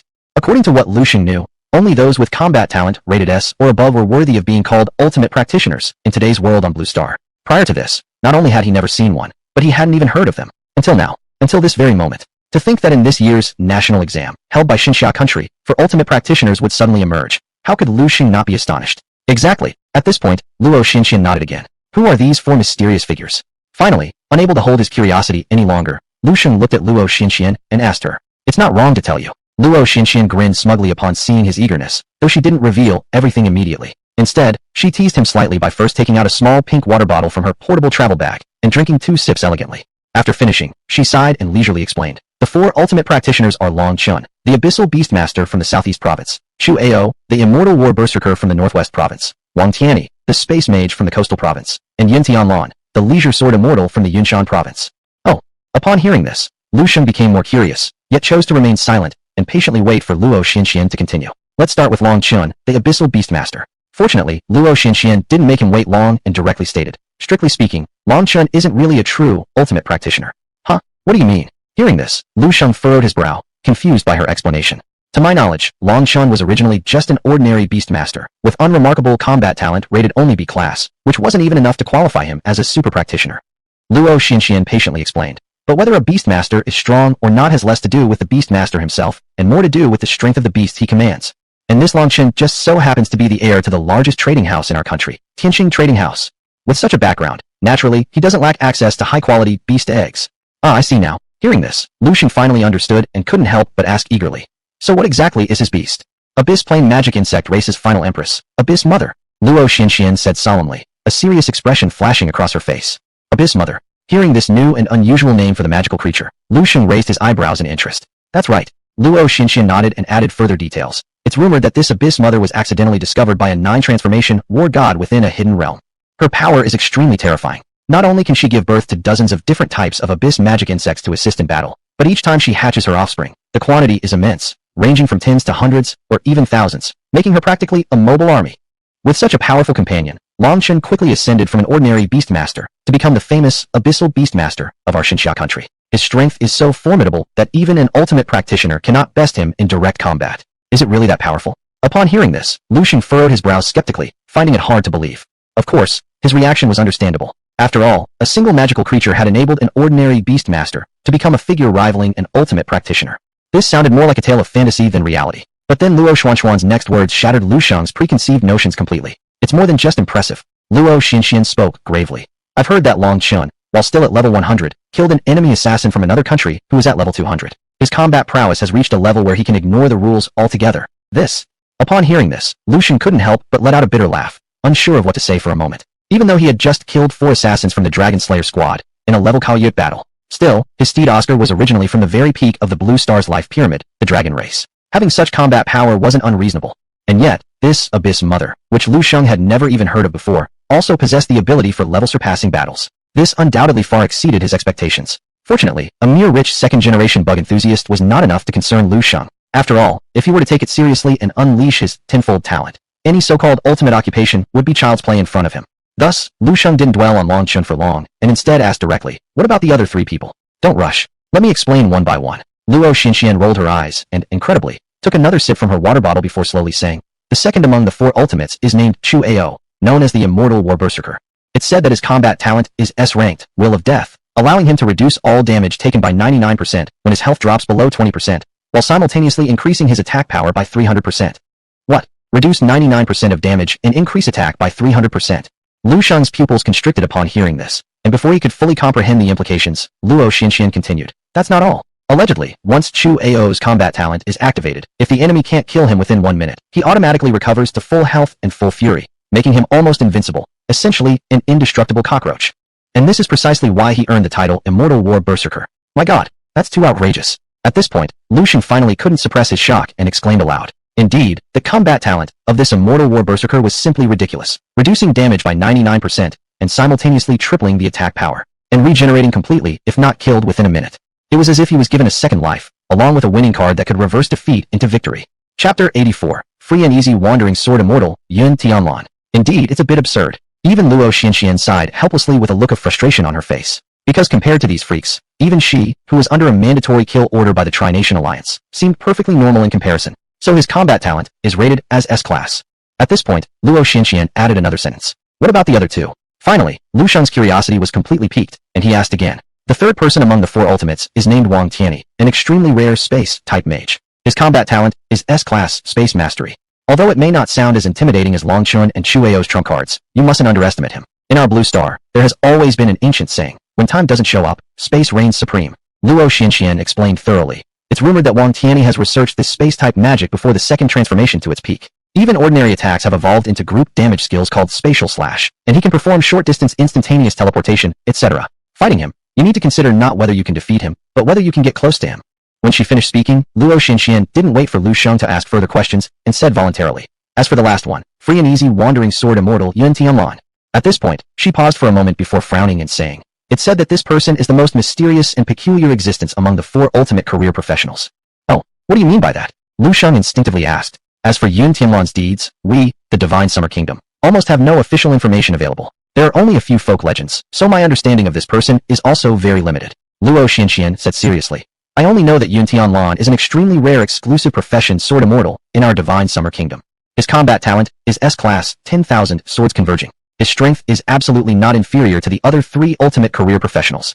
As for what skills he has, or any other bottom-line abilities, I don't know. What? Sword immortal? Lu Shang's eyes lit up upon hearing this. Although in today's era where everyone undergoes class changes, every country has its own exclusive professions, and the Divine Summer Kingdom, as one of the top nations on Blue Star, has many exclusive professions such as Celestial Master, Sanzhou Fighter, Ancient Martial Artist, and more. However, exclusive professions appear far less frequently than hidden professions, and until now, this was Lu Shang's first time hearing about this sword immortal profession. It would be lying to say he wasn't curious. But obviously, Luo Xinxian didn't seem to have much information on Yin Tianlan, just giving a brief introduction and then glossing over it. So, now you know why I didn't want you to apply to Jinglong Academy, or Jinghua Academy, right? Looking at Lu Shang, Luo Xinxian proudly said, with these 4 towering figures blocking your way, even if you have a mutant beast as a mount, compared to them 4, you still fall way short. Here, as if she were worried that Lu Shang still hadn't realized the severity of the situation, she added multiple times. Moreover, the national examination is already fiercely competitive, especially the final arena match section. Despite judges monitoring the competition closely, accidents still occur every year. So it's best if you don't provoke them unnecessarily. Before she could finish, Lu Shang interrupted her with a wave of his hand. Thank you for the warning, but I've never believed in superstition anyway. Let's see how much capability these so-called 4 ultimates really have, and how much of a splash they can create against me. Lu Shang proudly declared, not showing even a hint of fear. Instead, he became increasingly eager and anticipatory for the upcoming feast of battle. That's right, just anticipation. What nonsense. He was the legendary god-level career professional. After all, an extraordinary existence with SSS-grade talent. The 4 ultimates that Luo Xinxian mentioned earlier, however formidable they might be, how could they possibly outdo him? Besides, over this period, because he hadn't completed his promotion task yet, although his level had been stuck at 100, yet his latent strength continued to steadily improve, especially after signing the contract with Oscar. With the help of this forbidden dragon, Lu Shang was confident that even without using the 10,000-fold amplification, encountering those 4 ultimate career professionals wouldn't make him powerless in battle. So why should he be afraid? Thinking about this, Lu Shang felt his determination solidify. Lu Shang you. At this moment, seeing that Lu Shang hadn't changed his mind, Luo Xinxian was startled and was about to offer some more advice. However, Lu Shang had clearly lost his patience and directly waved at her, saying, "Alright, it's getting late. The 4 killers chasing you have been dealt with by me. If there's nothing else, let's part ways here." As soon as he finished speaking, he signaled to Oscar in the distance, who was still gnawing on a corpse with blood all over his mouth, preparing to leave. But once Lu Shang decided to leave, Luo Xinxian became anxious. "Wait you? Are you just going to leave like this? Not leaving? Do I look like I want to stay here for the new year?" Lu Shang rolled his eyes after hearing this. "But my condition is still very poor, and I'm injured. Can't you help me out completely, and wait until I recover somewhat before leaving?" Luo Xinxian pleaded almost desperately. Of course, this wasn't because she was being overly dramatic. During her battle with the 4 killers earlier, she had expended so much energy that her injuries hadn't healed yet, and both her health bar and mana bar were below 30%. Even her carefully accumulated soul entity had been completely wiped out. Without the soul entity as her trump card, and with her current state being so weak, if she accidentally encountered an enemy country professional on her way back, even as a super professional, she would have a high chance of getting into trouble. Helpless, Luo Xinxian bit the bullet and asked Lu Shang to wait until she recovered. Well, fine. After hearing this, Lu Shang also understood Luo Xuanxuan's concerns. Despite how much he wanted to hurry back to take on the class change mission and further improve his level right now, given what had already happened, since he had saved her, if he left her now and something else happened to her, wouldn't all his hard work go to waste? Reluctantly, Lu Shang sighed and sat down again with great patience. Next, the man and woman remained dumbfounded in their place. No one said anything, and the atmosphere in the scene became awkward for a moment. Normally, in such a remote and uninhabited forest, a lone man and a beautiful woman being together would usually lead to something developing, especially when the woman was a vibrant and stunningly beautiful school flower. Any normal guy would naturally find himself drawn into some kind of story. But Lu Shang's actions utterly overturned Luo Xuanxuan's original perception once more. As a man who'd lived 2 lifetimes, he was steelhard when it came to women. At the moment, due to having been chased by the 4 killers day and night for 24 hours straight, Luo Xinxian not only suffered from her wounds, but also experienced serious damage to her equipment. In some areas, she was practically naked, revealing large portions of snow-white skin beneath her torn clothing, combined with her breathtaking beauty and the pitiful charm after her injury. Any normal man seeing her like this would absolutely be moved. What about Lu Shang? Oscar, go fetch that thing. Oscar zoom. Oscar sit. Haha, good boy, you're so obedient. Word after word, sentence after sentence. Lu Shang played merrily, bursting out with a series of dim-witted laughter. That's right. Faced with such irresistible beauty as Luo Xinxian, instead of flirting or showing any romantic interest, he was teasing a dog. This left not only Luo Xinxian in disarray, but also completely confused Oscar. Chapter 85, Anger-Induced Fainting. Is this bastard even a man? Looking at Lu Shang, who was smiling like an idiot and wouldn't even spare her a glance, Luo Xinxian experienced for the first time in her life a strong doubt about her own appearance, even momentarily suspecting if there was something wrong with her looks. As for Oscar, he was so angry he almost wanted to curse his ancestors, because even though he now looked like a hellhound on the surface, that was only his protective form. His true nature was that of a dragon clan member, the most noble life species on Blue Star. How could they mistake him for some lowly canine? But Lu Shang had treated him just like a dog. What's more ridiculous was that Oscar didn't dare to rebel. For one thing, there was a sacred contract between them, a very authoritative master-servant contract. If Lu Shang became unhappy, all it would take is a single thought from him to send Oscar before the gods for penance. And then, there was also the terrifying negative magic effect on his body. He was still counting on Lu Shang showing mercy after his combat talent cooled down, clearing it for him. So how could he dare to offend the other side? Helplessly, Oscar could only restrain his impulse to crush Lu Shang under his massive bulk and instead work hard to flatter Lu Shang, behaving like a proper pet. Hey, I'm hungry. Finally, Luo Xinxian couldn't stand it anymore and spoke up to Lu Shang, trying to make him notice her existence. Hungry. Hearing this, Lu Shang frowned, grumbling somewhat unhappily, troublesome.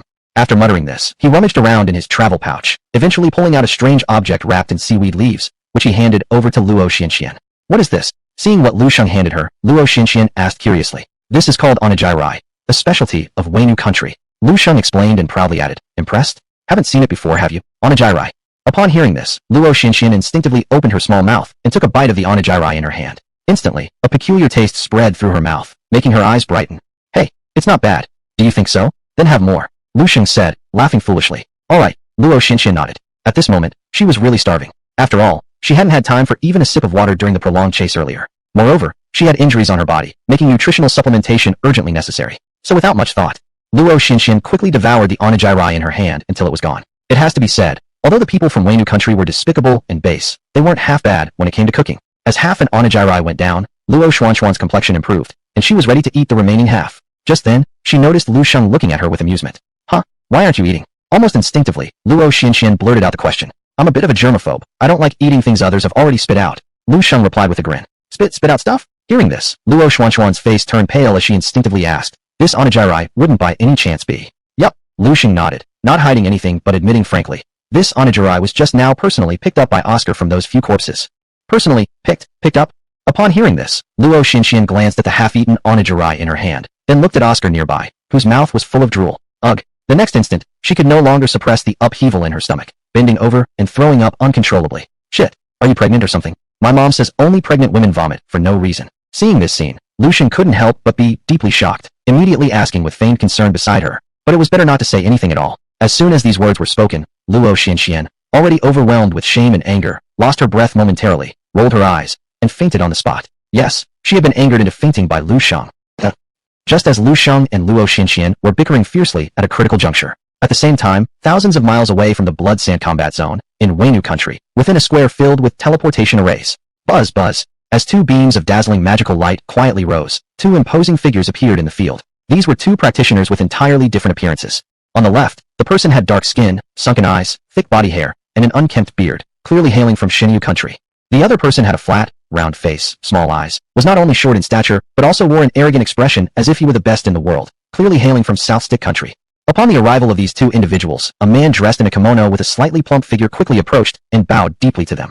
General Abush, General Jing Guanan, it's been too long. General Fujiwara, may we ask why you've summoned us here, so urgently? The man named Abush from Xinyu country questioned, while Jing Guanan beside him also looked curious. Please follow me, both of you. Fujiwara did not answer, but made a gesture to invite them along. The next moment, under his guidance, they crossed a heavily guarded path and soon entered a very secluded private chamber. Please sit, both of you. After entering the chamber, Fujiwara again made a welcoming gesture toward the two guests. Only after all three had taken their seats respectively, did he slowly speak, his voice deep and serious. Here is the matter at hand. According to the information I have just obtained, the mighty White Eagle Empire will, 3 days from now at dawn, launch a full-scale national war against Xinxia country. What? A national war? At this statement, Abush and Jing Guanan both showed a change in expression, Abush even voicing his shock. A national war at this time. Does that mean Lord Rodriguez's injuries have already healed? This, I am not entirely sure. Fujiwara shook his head, speaking solemnly. However, if the White Eagle Empire dares to launch a national war against Xinxia country at this point, they must have some confidence in their chances. Having said this, he added by looking at them both. This is why I have specially invited both generals here, to discuss with you our response moving forward. General Fujiwara's meaning is, Jing Guanan, upon hearing this, instinctively spoke up, asking for clarification. Those damn Chinese people are nothing but inferior races. They simply do not deserve such vast territories and resources. Fujiwara's face was dark with jealousy, his resentment plain for all to see as he snarled. If it were before, with the strength of our three-nation alliance, we would never be qualified to confront Xinxia country directly, and could only resort to underhanded tricks in the shadows. Chapter 86. The beginning of the national war, the conspiracy of 3 countries. After saying this, he suddenly changed the subject. But times have changed. With the White Eagle Empire creating a direct diversion, the Xinxia kingdom will inevitably be busy fighting and running around, gradually losing control over the surrounding maps. As he finished speaking, Fujiwara finally revealed all the intricacies of the plan. While we can take advantage of this opportunity to incorporate some neutral territories that have had disputes with the Xinxia kingdom into our territory completely. What do the two of you think about it? I have no objections. Upon hearing this, Abushir from the Divine Bull Kingdom immediately stood up and loudly said, for years, that damned Xinxia kingdom, relying on the high levels and strength of domestic professionals, has been stirring up trouble in our Divine Bull Kingdom's Gaozong war zone. I've put up with them for long enough. If war breaks out, our Divine Bull Kingdom will certainly give full cooperation. After these words were spoken, Jing Guanan beside him couldn't sit still either. He also stood up and exclaimed loudly, "Humph, what are you talking about? As early as 5,000 years ago, the entire Xinxia kingdom was the territory of our South Stick country. Even their ancestors were South Stick people. It's just that they later arbitrarily revised the history books, shamelessly overturning this historical fact. But reclaiming our inherent territory is the sacred mission of every South Stick person." At this point, he turned his head and said to Fujiwo, "General Fujiwo, our South Stick country also supports your proposal." "Good. Since both of you agree, then it's settled."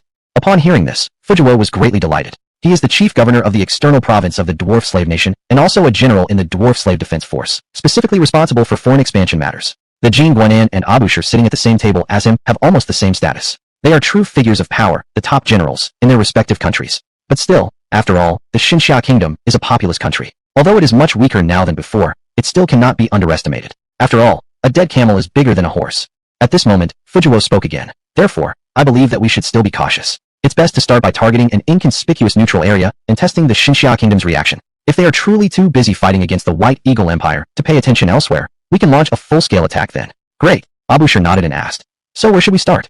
"How about starting with this Blood Sand War Zone?" As Fujiwo spoke, he waved his hand. Whoosh. In the next moment, a huge map was taken out from his personal luggage and laid flat on the conference table in front of the three of them. This Blood Sand War Zone is located in a remote place. Apart from a few coastal cities, the Xinxia kingdom rarely has professionals come here, specially to level up. Pointing to a barely noticeable small dot on the map, Fujiwo solemnly said, "And in recent years, with the help of the assassins from the Dragon Slaying Group, nurtured by our Three Kingdoms Alliance, most of this Blood Sand War Zone, except for a few low-level areas still under Xinxia Kingdom's control, have been incorporated into the sphere of influence of our Three Kingdoms Alliance." After finishing speaking, he looked up, looking at Abushir and Jin Guanan, and added, "If we can take advantage of the White Eagle Empire, launching a comprehensive national war against the Xinxia Kingdom and organize all the Three Kingdoms Alliance professionals in the Blood Sand War Zone to attack, directly exterminating all the Xinxia Kingdom professionals within this area and catching them off guard. Even if the Xinxia Kingdom realizes afterward, without the assistance of the safety zone Xiugu Town, how much of a ripple could they create? Good idea, let's go with that." Upon hearing this, Jin Guanan and Abushir both lit up their eyes.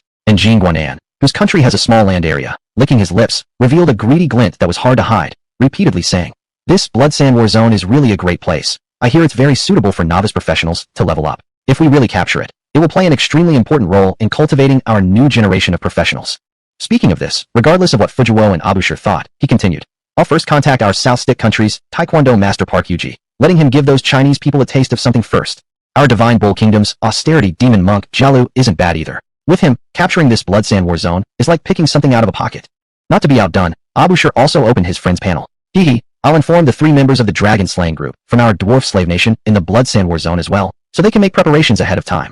As Fujiwo spoke, he opened his friend's list, intending to contact people like Takeda Jiro. But then, as if he had just discovered something incredibly shocking, his expression changed dramatically in an instant. "What? Gee, gray." Looking at the three names that had turned gray, Fujiwo was almost scared out of his wits. And it didn't stop there. "Huh? This can't be possible. What's going on here?" At the other side of the round table, Abushir and Jin Guanan exclaimed in shock as well. "Sir, have the members of your country's Dragon Slaying Group also perished?" Seeing their reactions, Fujiwo quickly probed with this question. "General Fujiwo, could it be that?" Jin Guanan countered. "Yes." With a grim face, Fujiwo nodded, speaking in a deep voice. "The three dragon-slaying killers from our dwarf slave nation stationed in Blood Sand War Zone have all turned gray names. Suck." At this point, both Abushir and Jin Guanan were no longer able to suppress their astonishment. They both sucked in a sharp breath simultaneously.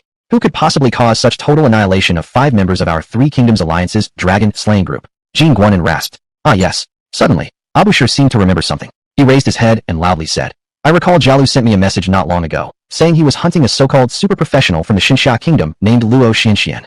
Who is this Luo Xianxian?" Hearing the unfamiliar name, Jin Guanan froze in surprise, and Abushir himself looked completely perplexed. Fortunately, at this moment, Fujiwo stepped forward again and explained to the two.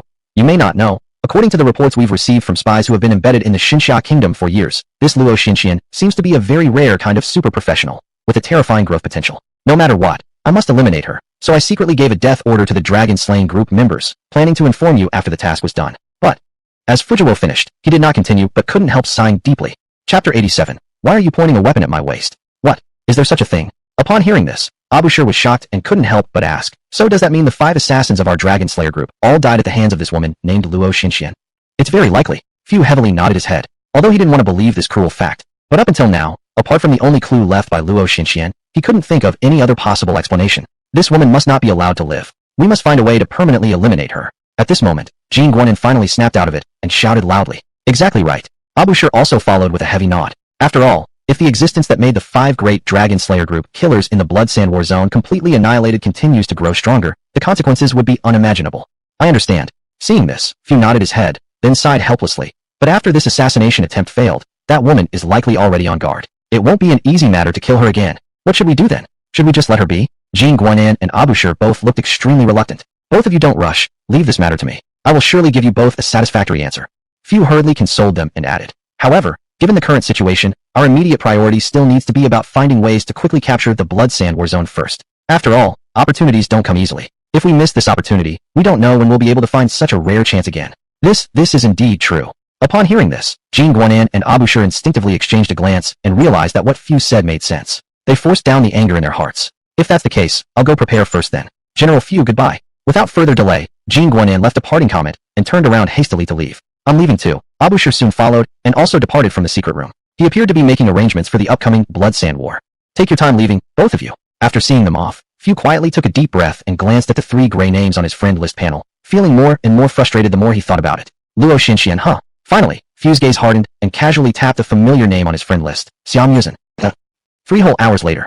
Blood Sand War Zone. On a desolate plain. Yeehaw. Ahaha. It could be seen that a heavily armored paladin was riding a ferocious-looking hell 3-headed dog, galloping wildly and creating chaos on the vast plain, kicking up clouds of dust everywhere. Not far behind him, a young girl who was barely dressed, yet strikingly beautiful and slender, was gasping for breath and desperately chasing after him.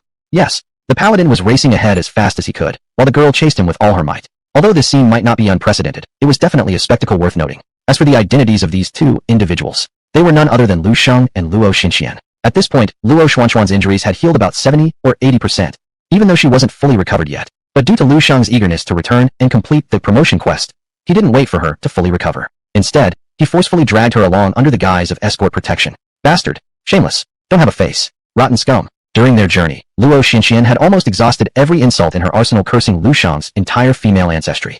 Indeed, Lu Shang was bizarre enough, not only straightforwardly blunt, but also showed absolutely no regard for chivalry. After all, although Luo Xinxian had recovered somewhat, her body was still rather weak. Given this condition, her traveling speed naturally couldn't be very fast. On the other hand, Lu Shang sat on his 3-headed beast carefree and galloped freely while constantly urging her to catch up. Looking at Lu Shang ahead who had a steed to ride, Luo Xuanxuan's eyes briefly flashed with a touch of envy. Unable to resist, she hesitantly asked in a low voice, Lu Shang, can I ride your mount as well? That simply can't happen. Unfortunately, without much thought, Lu Shang opened his mouth and refused immediately. My mount is incredibly precious. You're so heavy. What if you damage it? You? Hearing this, Luo Xinxian almost exploded on the spot. Although she already knew that he was an unyieldingly honest guy, but being so utterly dense went far beyond what Luo Xinxian expected.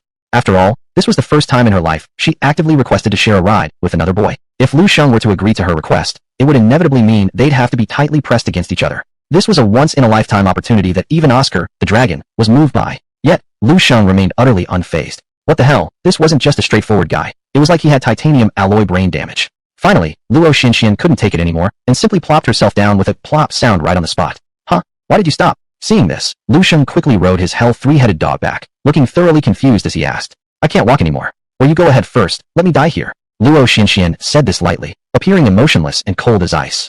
In reality, she was so upset that she was about to burst into tears.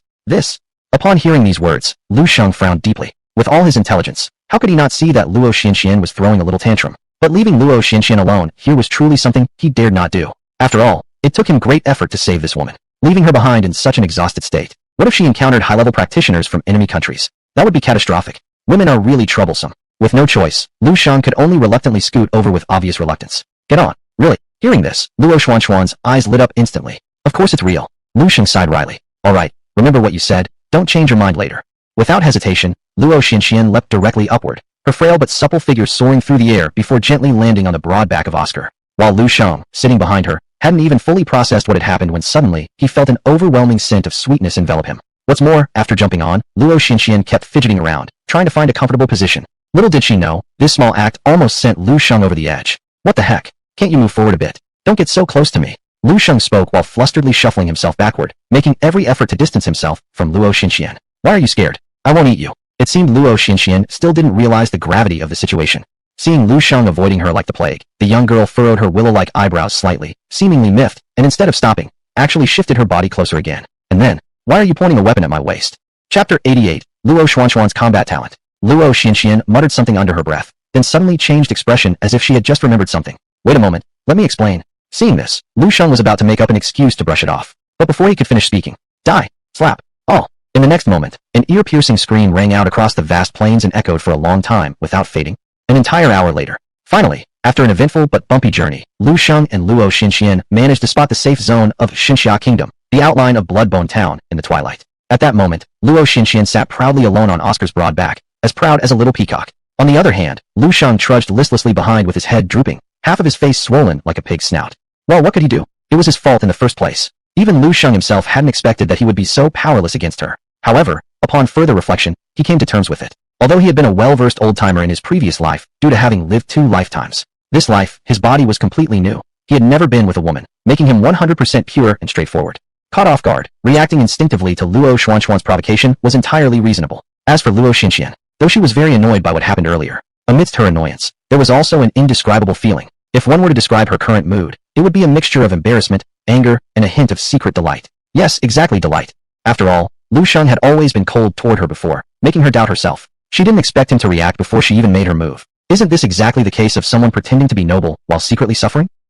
I knew no man could resist my charm. Thinking about this, Luo Xinxian couldn't help but smile smugly. Lu Shang, you're finally back. Suddenly, a familiar voice came from not far away. Lu Shang instinctively turned his head and saw Su Shasha and Xiao Yu rushing towards him almost in a sprint outside the gates of Bloodbone Town. What are you two doing here? Seeing them, Lu Shang lit up. Of course, we were waiting for you. Xiao Yu smiled briefly. Su Shasha, standing beside him, anxiously asked, how are you? Are you hurt? I'm fine, don't worry, Lu Shang said with a laugh. Lu Shang, who is she? At this moment, Luo Xinxian at the back noticed the two. Seeing how intimate Su Shasha was being with Lu Shang, a spark of hostility immediately arose in the young girl, who frowned and questioned him harshly. Oh, sorry, forgot to introduce. Not noticing the change in Luo Xuanxuan's expression, Lu Shang chuckled wryly, patted his head, and then began introducing. These two are friends I met in Blood Sand Battle Zone before. His name is Xiao Yu, and hers is Su Shasha. Having said this, he pointed at Luo Xinxian and introduced her to Xiao Yu and Su Shasha. She's the Luo Xinxian I mentioned to you earlier. What? She is that Luo Xinxian. Upon hearing this, Xiao Yu and Su Shasha were both startled. Clearly, they hadn't expected Luo Xinxian to be so beautiful. Especially Su Shasha, who felt overshadowed and even dared not look directly at Lu Shang anymore. There are too many people around. It's not a good place to talk. Let's go back to Bloodbone Town first. Meanwhile, Lu Shang suggested once more. Alright, everyone nodded in agreement with no objections. 10 minutes later, inside a reasonably decorated small restaurant in Bloodbone Town. Seated together at a table, Su Shasha helped pour Lu Shang a cup of tea while asking, Lu Shang, what's your plan moving forward? I plan to return to the class change temple in Donglin City first, and take on the class change mission.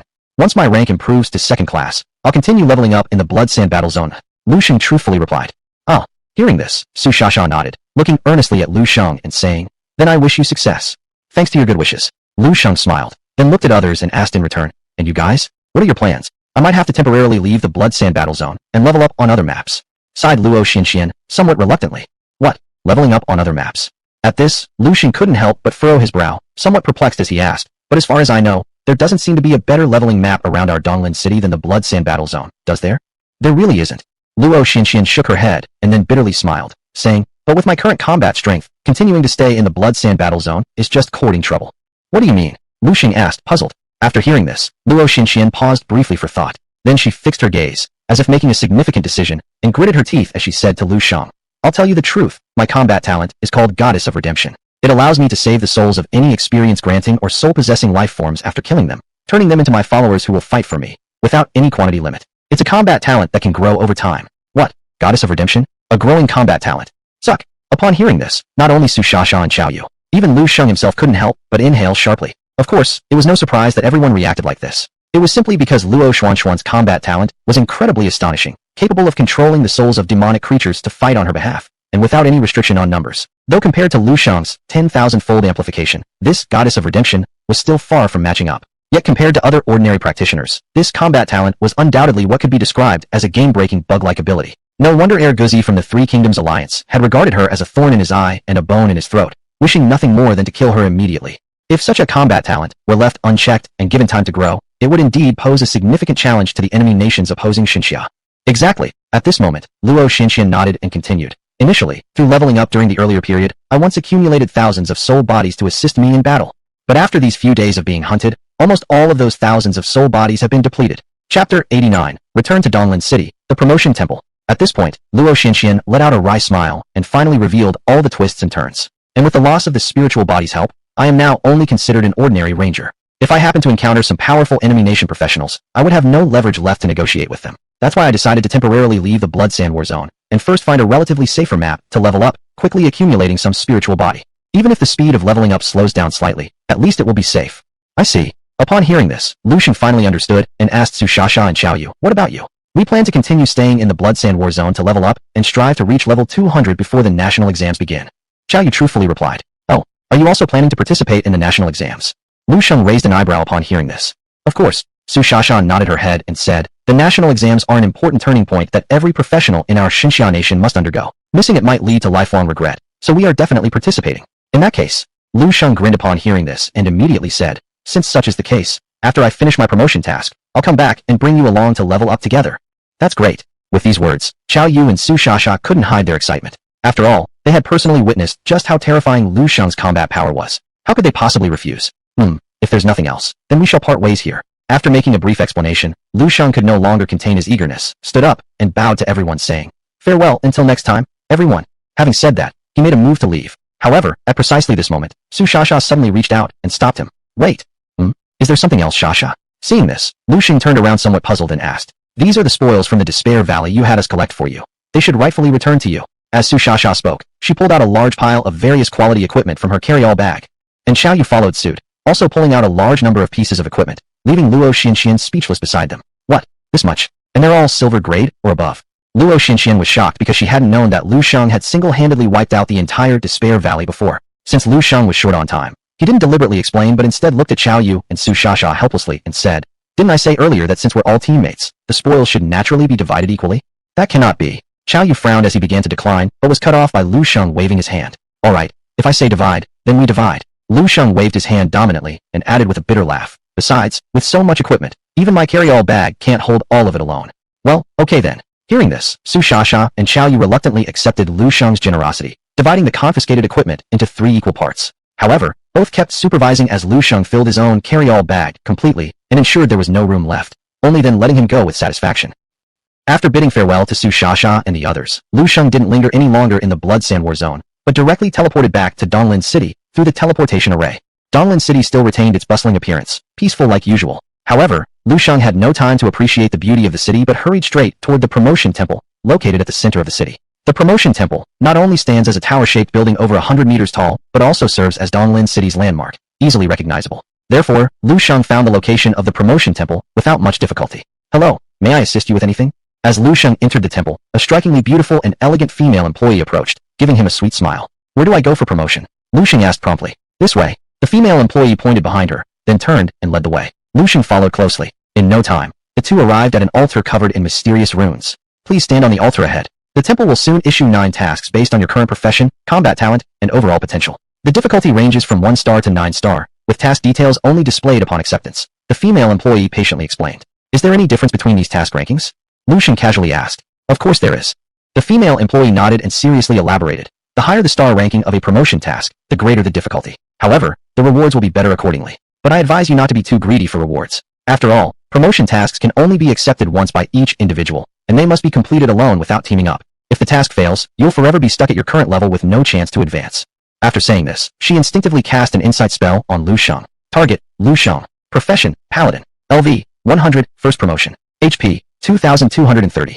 MP, 1090. Combat rating, 225 stars. This, with over 100 levels, his combat rating is still below 250 stars. Looking at Lu Shang's utterly pitiful combat rating, the female employee almost burst out laughing on the spot. What she didn't know was that at this moment, Lu Shang was deliberately keeping a low profile. Not only was he not wearing any equipment, but he had even left Oscar outside the promotion hall, causing his combat rating to plummet sharply. Fortunately, the professional integrity of the female employee was still commendable. She didn't make sarcastic remarks, and even kindly warned Lu Shang. Based on the strength of your current profession, I suggest you take the easiest 1-star promotion task. Perhaps there will still be some hope for completion. Thank you for the advice. Lu Shang gave a non-committal smile, then took another step forward, directly stepping onto the altar in front. In the next instant, the entire altar suddenly shone brightly, enveloping him entirely within its glow. Ding! Detected a 100-level career individual, successful activation of promotion task. A mysterious voice echoed out of nowhere. Swish, swish, swish, swish. Then, as if on cue, 9 scrolls marked with different star symbols descended from the sky and hovered in front of Lu Shang. Chapter 90. An impossible task. Just as the female clerk had said before, these scrolls did not reveal any information about the tasks, but it was possible to see the rewards that could be obtained after completing them. Among them, 1-star task, reward of 100,000 experience points. 2-star task, reward of 200,000 experience points. 3-star task, reward of 300,000 experience points. 4-star task, reward of 400,000 experience points. 5-star task, reward of 500,000 experience points. 1 random silver quality equipment. 6-star task, reward of 1 million experience points. 1 random gold quality equipment. 7-star task, reward of 3 million experience points. 1 random dark gold quality equipment. 8-star task, reward of 5 million experience points. A set of random dark gold quality equipment. 9-star task, reward of 10 million experience points. A set of random epic quality equipment. Such generous rewards. Looking at the list of rewards for each task star rating, Shang was overwhelmed with excitement. Indeed, the rewards from the class transfer mission were incredibly generous. After all, even in the Blood Sand Zone, a neutral map known as the Heaven for leveling up, when professionals killed an ordinary monster in the wild, they would only obtain a few hundred experience points. However, even the simplest 1-star class transfer mission granted a direct reward of 100,000 experience points upon completion. The highest ranked 9-star mission could award a staggering 10 million experience points. What does 10 million experience points mean? Currently speaking, Shang is at level 100. To reach level 101, he would need to accumulate around 300,000 experience points. Although the higher the professional's level, the more experience required for leveling up. 10 million experience points are enough to allow him to skip dozens or even tens of levels. And this isn't even the most precious part. Because the reward from the 9-star mission, a full set of random epic quality equipment, is truly invaluable and rare to encounter. Especially for Shang, who depends heavily on equipment as a judgment knight. If he could acquire a set of epic quality equipment during his second class transfer, his combat strength would surely make a qualitative leap. Thinking about this, Shang couldn't help but feel a surge of excitement. Just as Shang was planning to accept the crucial moment of his first class transfer mission in his life. At the entrance of the class transfer temple, 2 figures entered, one old, one young. Big brother Yutian. Is this the class transfer temple? Looking around at the grand hall, excitement was clearly visible on the teenager's face. Wasn't this none other than Li Tianhua, who previously had some conflicts with Shang? Exactly. This is our Donglin City class transfer temple. The middle-aged man named Yutian nodded, then smiled and looked at Li Tianhua. Say, Tianhua, you're now level 100 and can accept the class transfer mission to promote your rank to the second transfer. Good. Li Tianhua excitedly nodded and took a step forward, ready to undergo the transfer. But precisely at this moment, Yutian suddenly stopped him. Wait. Big brother Yutian, what's wrong? Li Tianhua turned around, somewhat puzzled, asking, what level task do you plan to accept? Yutian wasted no time with small talk and went straight to the point. Considering my current professional strength, attempting a 9-star transfer task should pose no significant issue. Li Tianhua mumbled under his breath. But the less he spoke, the better. The moment those words left his lips, Yutian nearby nearly scared himself silly and immediately reprimanded sharply. Absolutely not. Big brother Yutian, what? Li Tianhua, seeing this, froze in place, not yet understanding the situation, as Yutian continued. No wonder the mayor asked me to accompany you here. He must have foreseen your youthful recklessness, prone to rash actions. So what? Can I take on this 9-star class transfer mission? Li Tianhua asked, slightly buffoon-cheed, unwillingly. Absolutely not. Yutian emphasized firmly. Let me tell you, in our Blue Star, there is another name for 9-star class transfer missions. Do you know what it is? What is it called? Li Tianhua subconsciously asked. It's called an impossible-to-complete task. What? An impossible-to-complete task? Li Tianhua was shocked upon hearing this. Exactly. Yutian nodded again and continued. Because, throughout our Blue Star's history, no professional has ever successfully completed a 9-star class transfer mission. As if worried that Li Tianhua still didn't believe him, Yutian added again. Even Lord Rodriguez, the top-ranked undead archmage on the global 100 war gods list, only undertook an 8-star class transfer mission back in his day. But if no one can complete this 9-star class transfer mission, why is it even listed in the mission board of the class transfer temple? Asked Li Tianhua, filled with confusion. I'm not quite sure either. Perhaps it's a bug in the rules, or maybe a loophole left behind by the heavens. Yutian said this while looking up and then warned Li Tianhua sternly again. Anyway, you must not accept the 9-star task. As he spoke, he seemed to remember something else and changed his words. No, it's not just the 9-star task. You'd better not even touch the 8-star or even 7-star class transfer missions. What? I shouldn't even take 7 or 8-star class transfer missions? When these words were spoken, Li Tianhua immediately frowned and argued. Brother Yutian, you underestimate me too much. I am a hidden class, the Thunder Warrior Mage. Before he could finish his sentence, Yutian cut him off with a wave of his hand. I'm not underestimating you. I'm warning you, Yutian said gravely. In previous years, there have been professionals who overestimated their own abilities and accepted high-difficulty class transfer missions. Either they died during the mission, or they got stuck at their current tier and could no longer advance, wasting their entire lives and becoming rejects of the times. After speaking, he earnestly advised Li Tianhua, you're a favorite of the mayor. Your future prospects are limitless. Don't ruin your career for a bit of short-term gain. Hearing this, Li Tianhua finally realized the gravity of the situation and gratefully thanked Brother Yutian, saying, Thank you for your reminder, Brother Yutian. I understand now. Good that you understand. Seeing this, Yutian let out a breath of relief and was just about to praise Li Tianhua. But before he had the chance to speak, at that moment, a cold and unexpected announcement suddenly rang throughout the area. Ding! Congratulations. You've successfully taken on the 9-star class transfer mission. Please complete it within the allotted time, otherwise, it will be considered a failure. Chapter 91. Do you dare to bet with me again? What? I must be hearing things. Someone actually dared to take on a 9-star class job advancement task? At the sound of this voice, the promotion hall, which had just been silent and solemn enough to hear a pin drop, erupted into a frenzy. Li Tianhua and Yu Tian were also stunned speechless, clearly not expecting that anyone would dare to take on a 9-star level job promotion task. But soon, both of them came back to their senses. Idiots are always around, but this year's crop is exceptionally numerous. Yu Tian shook his head with disdain, then waved at Li Tianhua standing beside him, saying, "Let's go, Tianhua. Let's see who this person who took the 9-star promotion task really is." Alright, Li Tianhua nodded, equally curious in his heart. Actually, it wasn't just them. At this moment, even other adventurers in the job promotion temple who were receiving promotion tasks were drawn by the commotion and swarmed over like bees to honey. Meanwhile, at Lu Shang's promotion altar, are you insane? Seeing Lu Shang, merely an auxiliary holy knight, actually taking on the highest difficulty 9-star task, the female attendant responsible for greeting him was almost scared out of her wits. She repeatedly said, "Didn't I warn you already? This promotion task can only be attempted once. If it fails, you will be forever stuck at your current rank. Why won't you listen to reason?" Ho ho, thanks for your concern, but I've always been very confident in my own abilities. Lu Shang smiled, but didn't offer any explanation. In fact, after a few days of cramming study, he also knew how difficult the 9-star job promotion task was. There wasn't a single adventurer throughout all of Blue Star's history who could complete it independently. However, prior to this, Blue Star had never seen an SSS class combat talent either. This was why Lu Shang refused to believe it couldn't be done. After all, through this period of leveling up, he also realized just how monstrous his combat talent truly was. Moreover, the once in 3 years National Grand Examination was about to begin. At such a critical juncture, if he could obtain an entire set of epic quality equipment, it would provide a massive boost to his capabilities. Thinking about this, Lu Shang calmed his mind and casually opened the 9-star task scroll he had just received, intending to check its content. Just at this moment, however, an astonished voice suddenly rang out from beside him. "It's you, Lu Shang." Looking at Lu Shang holding the 9-star task scroll, Li Tianhua almost popped his eyeballs out of their sockets as he couldn't help exclaiming in shock. You actually accepted the 9-star job promotion task." "What? He is the Lu Shang?" Ray nearby was also greatly startled upon hearing this, evidently aware of some of the grudges between Li Tianhua and Lu Shang. "None of your business." Upon hearing this, Lu Shang furrowed his eyebrows, and wouldn't even bother glancing at Li Tianhua. After all, through that secret document obtained earlier, Lu Shang now knew that Li Tianhua might very well have already been bought off by Xiao Muzhen. And regarding people who betrayed their own side, he not only harbored absolutely no goodwill, but also felt an intense desire to slay them without delay. Unfortunately, the Divine Summer Country traditionally forbade duels between adventurers. Also, since Lu Shang lacked concrete evidence, he was unable to file complaints against them upwards. Regrettably, he could only force this notion down for now, planning to play with this second-class individual slowly when an opportunity arose later on.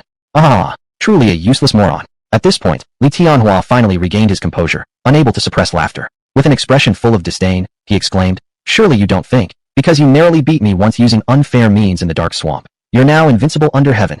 Foolishness." Saying this, Li Tianhua lifted his head once more, mercilessly mocking. "I won't lie to you. Nobody on Blue Star can complete a 9-star promotion task, let alone you, a lousy holy knight. By accepting this, you've ruined your life. Forget it, Tianhua. There's no need to waste words on a cripple. Anyway, this time, even if he survives, he'll be stuck at level 100 forever with no progress. So let's hurry up and grab our promotion tasks." Rain added advice on the side, his gaze filled with ridicule and mockery directed towards Lu Shang. "That works too." Hearing this, Li Tianhua nodded, realizing Lu Shang was indeed finished. Yet, it seemed as though he still hadn't gotten his fill of mocking Lu Shang. Just before leaving, he shouted loudly at Lu Shang once again. "Lu Shang, when you reach the end of your rope, feel free to come seek me out for help. My family just happens to need a guard dog. If you're willing to kneel down and beg, maybe when I'm in a good mood, I'll toss you a bite to eat." After finishing his taunts, the two turned around again, making motions as if they were about to leave. But just then, wait. Suddenly, Lu Shang took a step forward and directly blocked their way. What do you want?" Seeing Lu Shang standing ahead, obstructing their path, Li Tianhua furrowed his eyebrows. "Since you seem so determined to look down on me, let me ask you, do you dare to bet with me again?" Lu Shang asked calmly, a sly smile curling at the corner of his lips. "You've got to be kidding me. How can someone just act all high and mighty and then walk away? There's no such cheap thing in this world. A bet? A bet? What kind of bet?" Upon hearing this, Li Tianhua immediately became cautious in his heart. After all, the incident where he lost all his scholarships to Lu Shang was still vivid in his memory. He definitely didn't want to trip over the same stone twice. "I'll bet whether or not I can complete this 9-star job promotion task." Lu Shang said this while simultaneously holding up the 9-star task scroll in his hand. What scheme are you trying to pull now?" Li Tianhua asked in a grave tone. "What scheme? This 9-star task scroll is right here in my hands. Can something like this even be faked?" Lu Shang shook his head and laughed. That's true." Li Tianhua had to agree after hearing this. After all, anything could potentially be forged except for this item. The task scroll from the job promotion temple was a purely magical artifact, impossible to counterfeit. This meant that Lu Shang really had taken on the 9-star job promotion task. Realizing this, Li Tianhua's eyes lit up. An idea immediately began forming in his mind. So, How much do you want to bet? Looking at Lu Shang, Li Tianhua cautiously asked, probing for an answer. Judging by your gear, you must have accumulated quite some wealth. Instead of answering directly, Lu Shang first glanced at Li Tianhua's outfit, the set of purple robes and the luxurious staff embedded with various gemstones on his back. The damn traitor, he lost $1 million already, yet he still has such extravagant equipment. The more Lu Shang looked, the angrier he became. Gritting his teeth, he decided to go all in without hesitation. If that's the case, then let's play small and wager 1 billion dragon coins. Chapter 92, The Demon Blade, Mira Mesa. What? Oh, 1 million dragon coins. Chortle. When these words came out, not only Li Tianhua and Yuta were startled, but even the onlooker professionals present received quite a fright. It was truly shocking how astonishing Lu Shang's bet proposal was. 1 million dragon coins. This would be enough for an entire family to live comfortably without any worry for the rest of their lives. Damn, where does this paladin get his confidence from to dare bet 1 million? Must have hit his head. I'll write my name backwards if he can complete a 9-star task. Everyone chimed in with various sarcastic and disdainful looks aimed at Lu Shang. Kid, you don't fear talking too big for your own good? 1 million. Do you even have that much money? Yuta eyed Lu Shang with clear skepticism, obviously doubting that someone as mere as a level 100 paladin could have 10 million dragon coins stored up. I indeed don't now. Yet Lu Shang didn't hide this fact, instead openly acknowledging it with a shrug. Haha, I knew it. Yuta prepared to ridicule him some more, but before he could speak. However, at that moment, Lu Shang waved his hand carelessly, rustling. In the next instant, under the absolutely shocked gaze of the crowd, hundreds of pieces of equipment of varying qualities rained down all at once, piling up almost into a small mountain. What? These are actually equipment. The surrounding people were so astonished by this scene, they nearly dislocated their jaws. But it didn't end there. Quickly, look at that knife. It's glowing with a golden hue. Holy crap. Could this be a gold-tier weapon? Seeing within Lu Shang's dropped items was a peculiar-looking long sword shining with a golden glow, everyone instinctively cast insight skill upon it. The Demon Blade, Mira Mesa. Type, Japanese Samurai Sword. Agility plus 120. Vitality plus 100. Spirit plus 50. Required level, 150. Second transfer. Quality, gold. Accursed blade. Its user will gradually lose their sanity until utterly mad. My god, it's truly gold-tier equipment, and it's a second transfer piece too.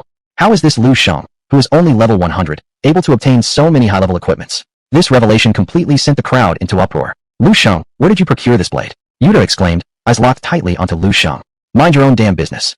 Lu Shang rolled his eyes, despite being unaware of Yuta's exact identity. Given that he associates so closely with someone like Li Tianhua, he's likely no good person either. Thus, Lu Shang wasn't bothered to give him the time of day.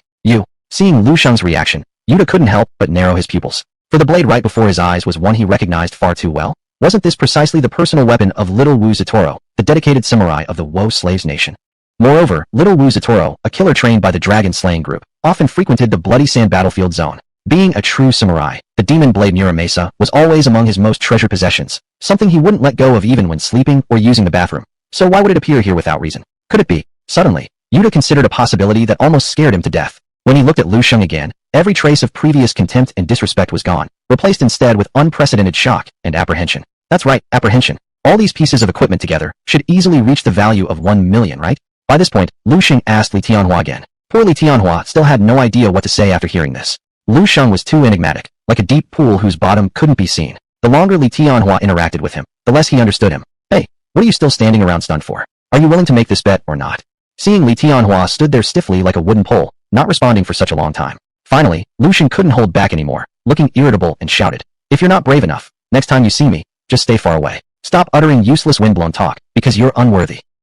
Upon hearing this, Li Tianhua was almost driven to a livid rage. But still, he didn't dare to agree to Lu Shang's bet. As the saying goes, once bitten by a snake, fearing wells for 10 years. Though Li Tianhua's actions were despicable and his character base, he was no fool. Seeing how confident Lu Shang was and the sheer audacity of the bet, Li Tianhua couldn't help but secretly deliberate about where his confidence came from. Just as Li Tianhua was hesitating over whether or not to accept the bet with Lu Shang. "Go for it, Tianhua." Suddenly, Yuta spoke up from the side. "Yuta, brother?"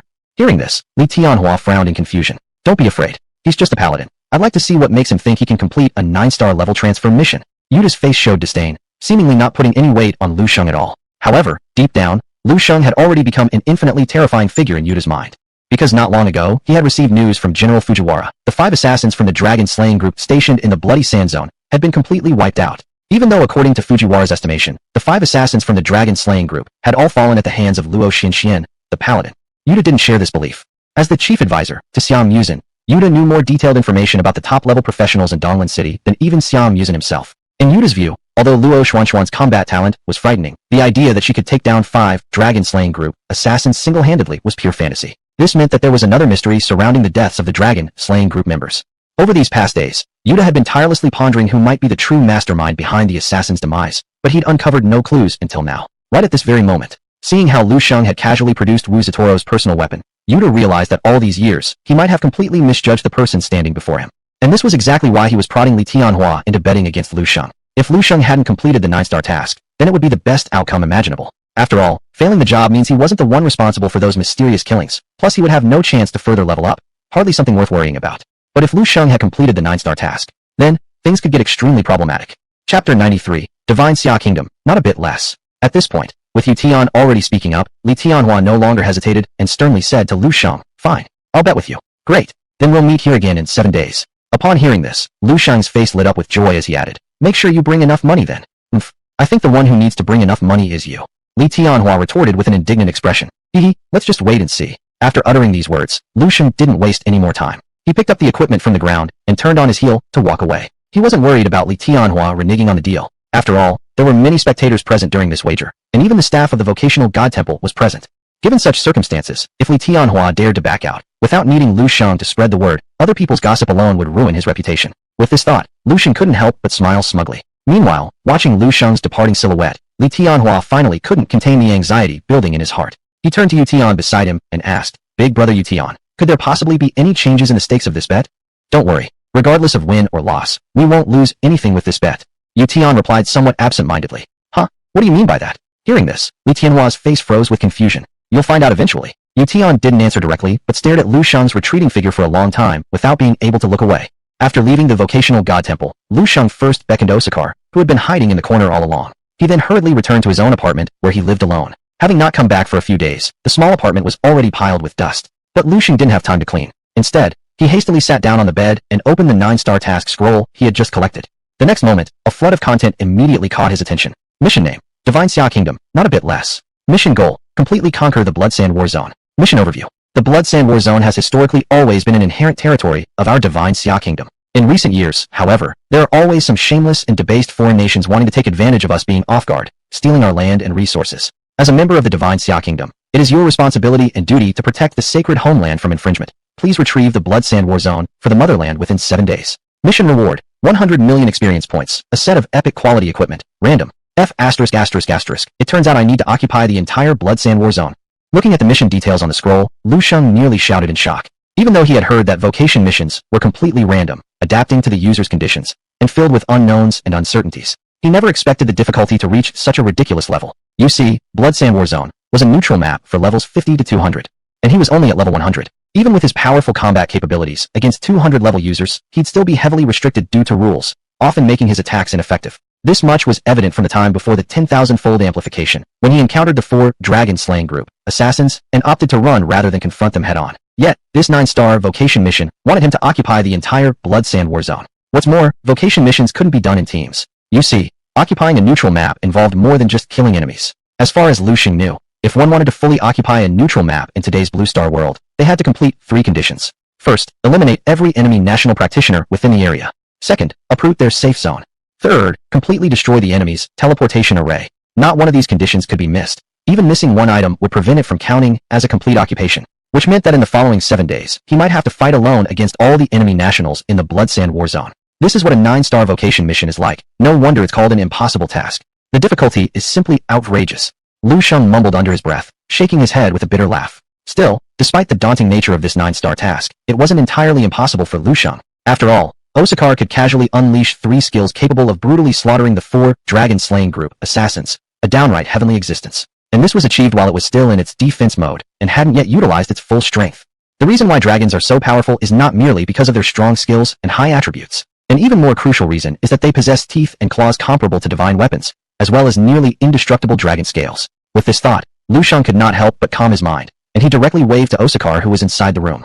"Osakar, come here. What does my lord require?" Rattle. Upon hearing this, Osakar quickly ran over with a trail of sparks flashing behind him. Indeed, Osakar's body was too massive, even though at this moment its form was only that of a hell 3-headed hound. Even so, its length still reached an astonishing 5 meters or more. Lu Shang's small apartment, barely 10 square meters in total, couldn't withstand such a colossal creature's rampage and pressure. Fortunately, Lu Shang could now be considered quite wealthy. These minor damages meant absolutely nothing to him, so he didn't pay much attention to it. When Osakar finally ran up to him, Lu Shang had a sudden thought. 10,000-fold amplification, light redemption.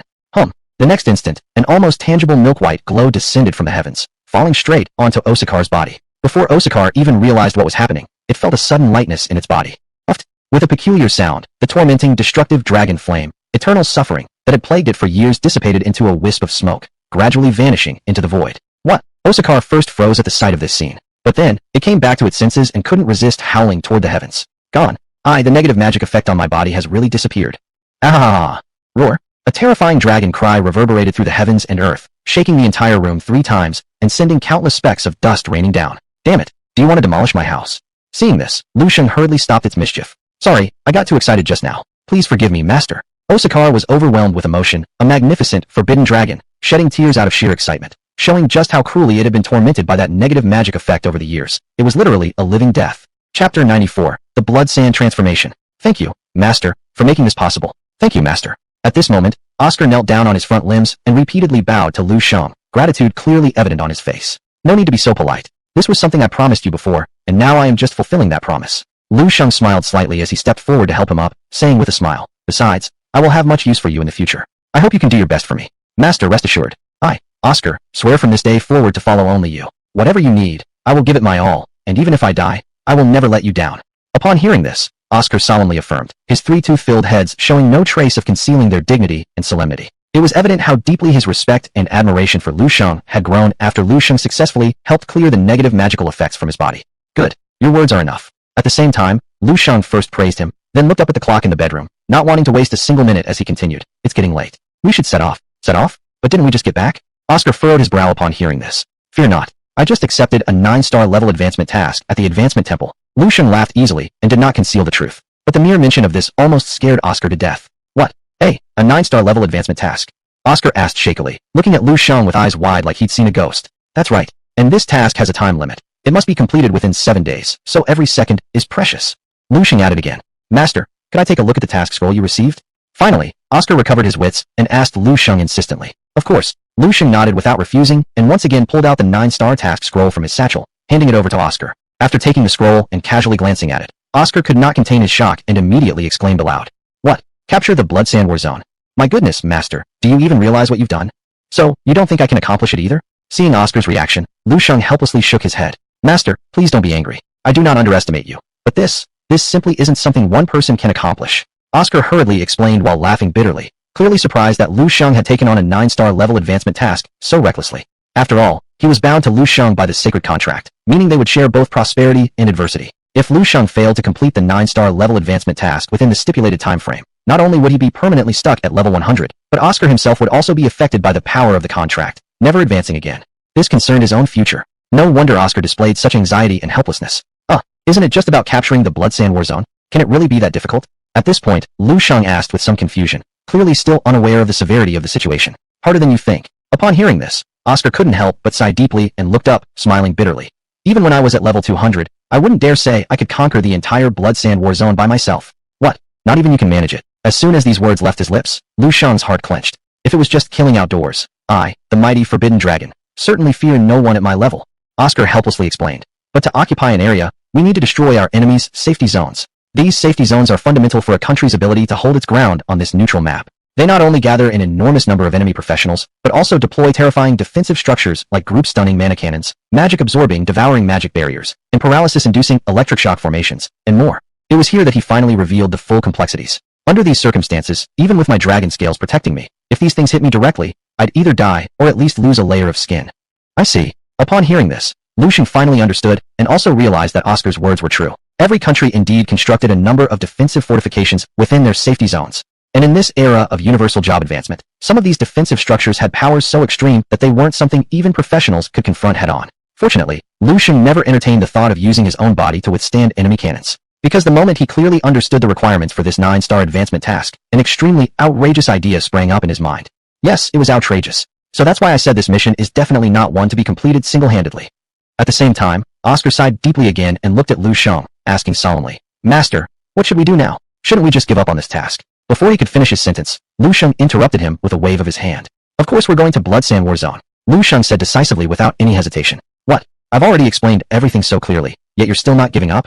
Oscar asked in astonishment. Oomph, you've only recently signed a contract with me, so doubting my strength is completely understandable. I don't blame you. Shang smiled slightly. Having said that, he abruptly changed the tone of his voice. But there are things you can't achieve, which doesn't mean I can't. After uttering these words, Lu Shang didn't bother waiting for Oscar's reaction and stood up by himself, declaring proudly, "Let's go. Once we arrive at the Bloodsand War Zone, I'll show you what true SSS class combat talent looks like.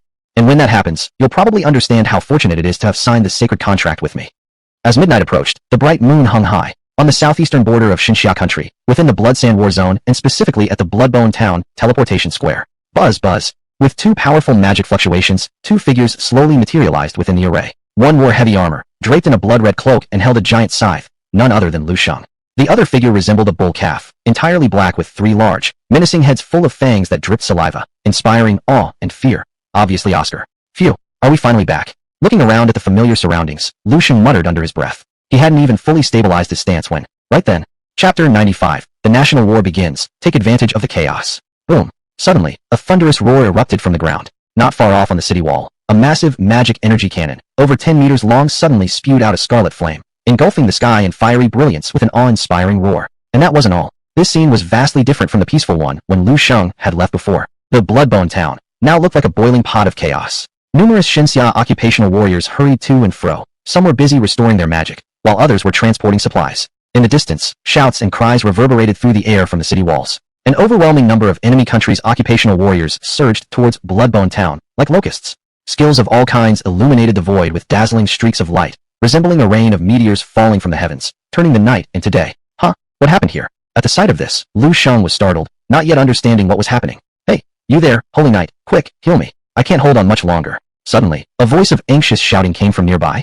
Following the sound, Lu Shang saw a heavily armored warrior standing firm, holding a shield at a section of the wall about 10 meters away. In front of him, a gaping hole 3 meters high had been blasted through the wall. At that moment, countless enemy occupational warriors were advancing through the gap, preparing to storm into Bloodbone Town.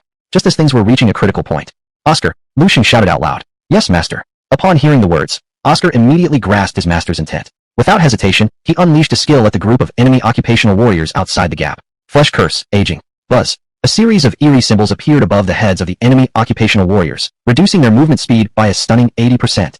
What's going on? I can't move. The enemy occupational warriors all displayed shocked expressions. But it was just the beginning. Torture disease, rot gut. Painful disease, vomit blood. Two more bizarre symbols appeared above their heads. Before the bewildered enemy occupational warriors could react, Oscar directly unleashed his fourth skill. Lethal disease, cancer. Bang, bang, bang, bang, bang, bang, bang. HP, 5922. HP, 4375. HP, 6788. HP, 7712. Oh. In the next moment, accompanied by a series of ear-splitting screams, under the shocked gaze of the Xinxia occupational warriors surrounding the heavily armored warrior, the hundreds of lively-looking enemy occupational warriors outside the wall's breach collapsed in heaps. Their demise was swift, akin to cutting wheat, and soon more than half lay dead. What? The heavily armored warrior guarding the breach couldn't suppress his astonishment anymore and fell to the ground with a plop, dazed for a considerable period. "Friend, are you alright?" At that time, Lu Shang quickly stepped forward a few paces, looking at him with concern and asked, You. Poor warrior still hadn't reacted until then, gazing at Lu Shang with wide eyes as if he had seen a ghost, tremblingly asking, "How did you do it just now?" "This isn't the time to discuss such matters." Lu Shang shook his head without answering, instead counter-questioned, "I ask you, what exactly has happened in Bloodbone Town? Why are there so many enemy occupational warriors outside?" You actually don't know this?" Hearing this, the warrior frowned deeply. "Tell me please." Suppressing his anxiety, Lu Shang again asked gravely. "Fine, telling you won't hurt." Seeing this, the warrior managed to calm himself slightly, hastily explaining to Lu Shang, "Just yesterday at midnight, the long-hidden White Eagle Empire suddenly declared war on our Xinxia nation."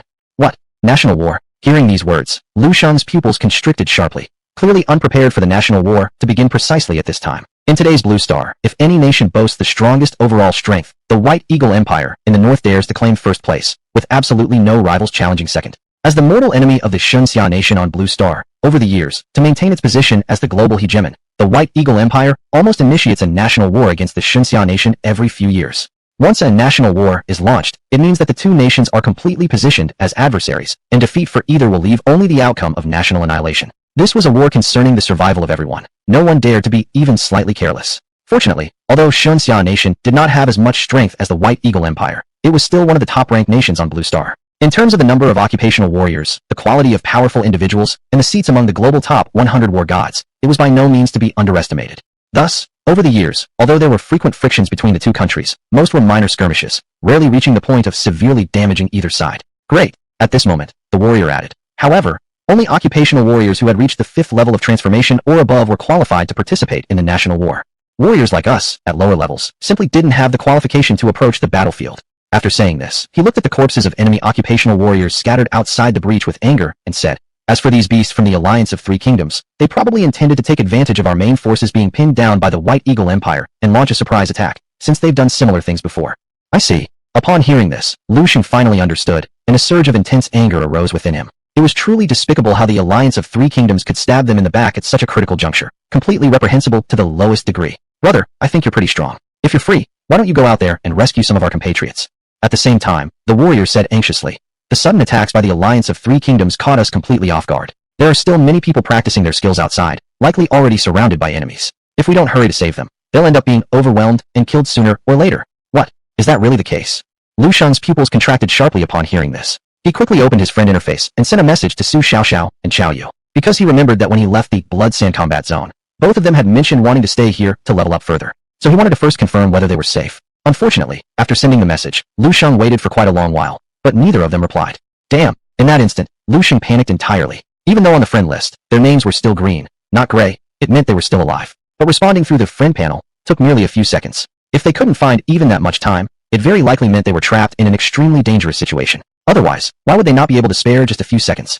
Thinking of this, Lu Shang felt his heart sink heavily. He dared not delay any longer where he stood. Oscar, hurry, let's go out. Chapter 96, An Amazing Idea, Punishment Aura. Just as he left Bloodbone Town, a ranger from South Korea saw Lu Shang. It's actually a paladin.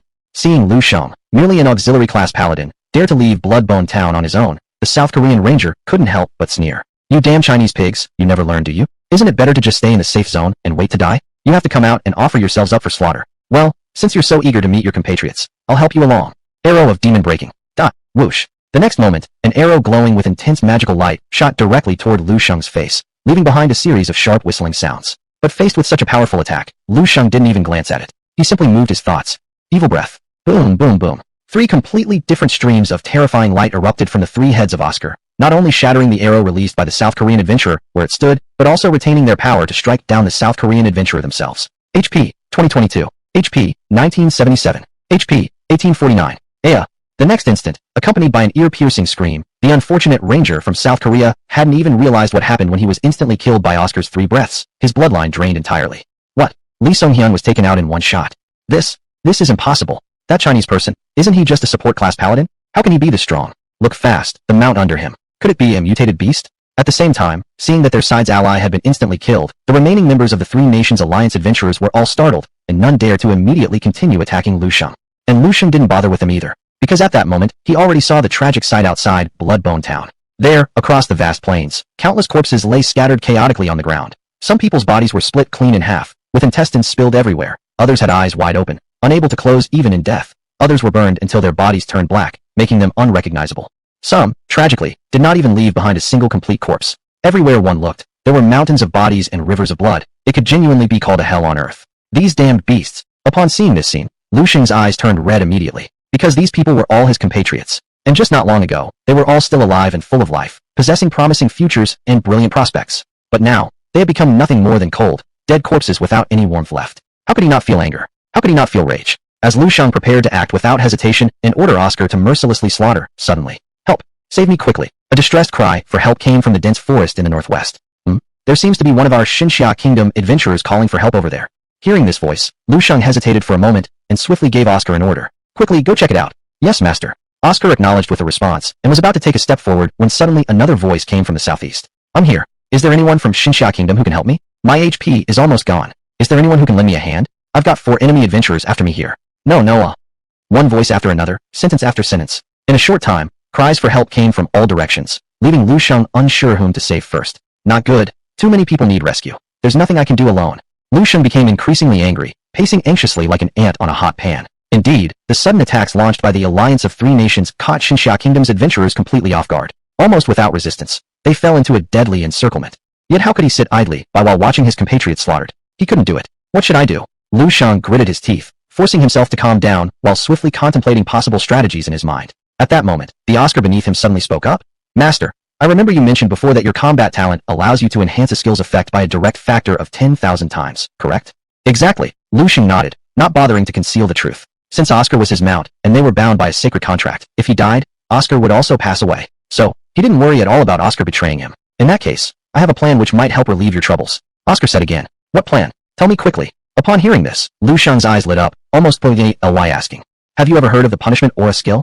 Oscar did not answer directly, but instead asked back. Punishment aura? Hearing the name of this skill, Lu Shang looked confused, not understanding what it was about, then heard Oscar continue. This is a low-level skill that paladins can learn after their first promotion. It can bounce back 1% of the damage caused by enemies to the attackers themselves, and its effect extends for 50 meters. As long as within this range, all teammates of paladins can enjoy this benefit. Speaking here, Oscar raised its head and said solemnly, if your combat talent could enhance the effectiveness of this skill 10,000 times, making its range reach 500,000 meters, and the return damage reaching 10,000%.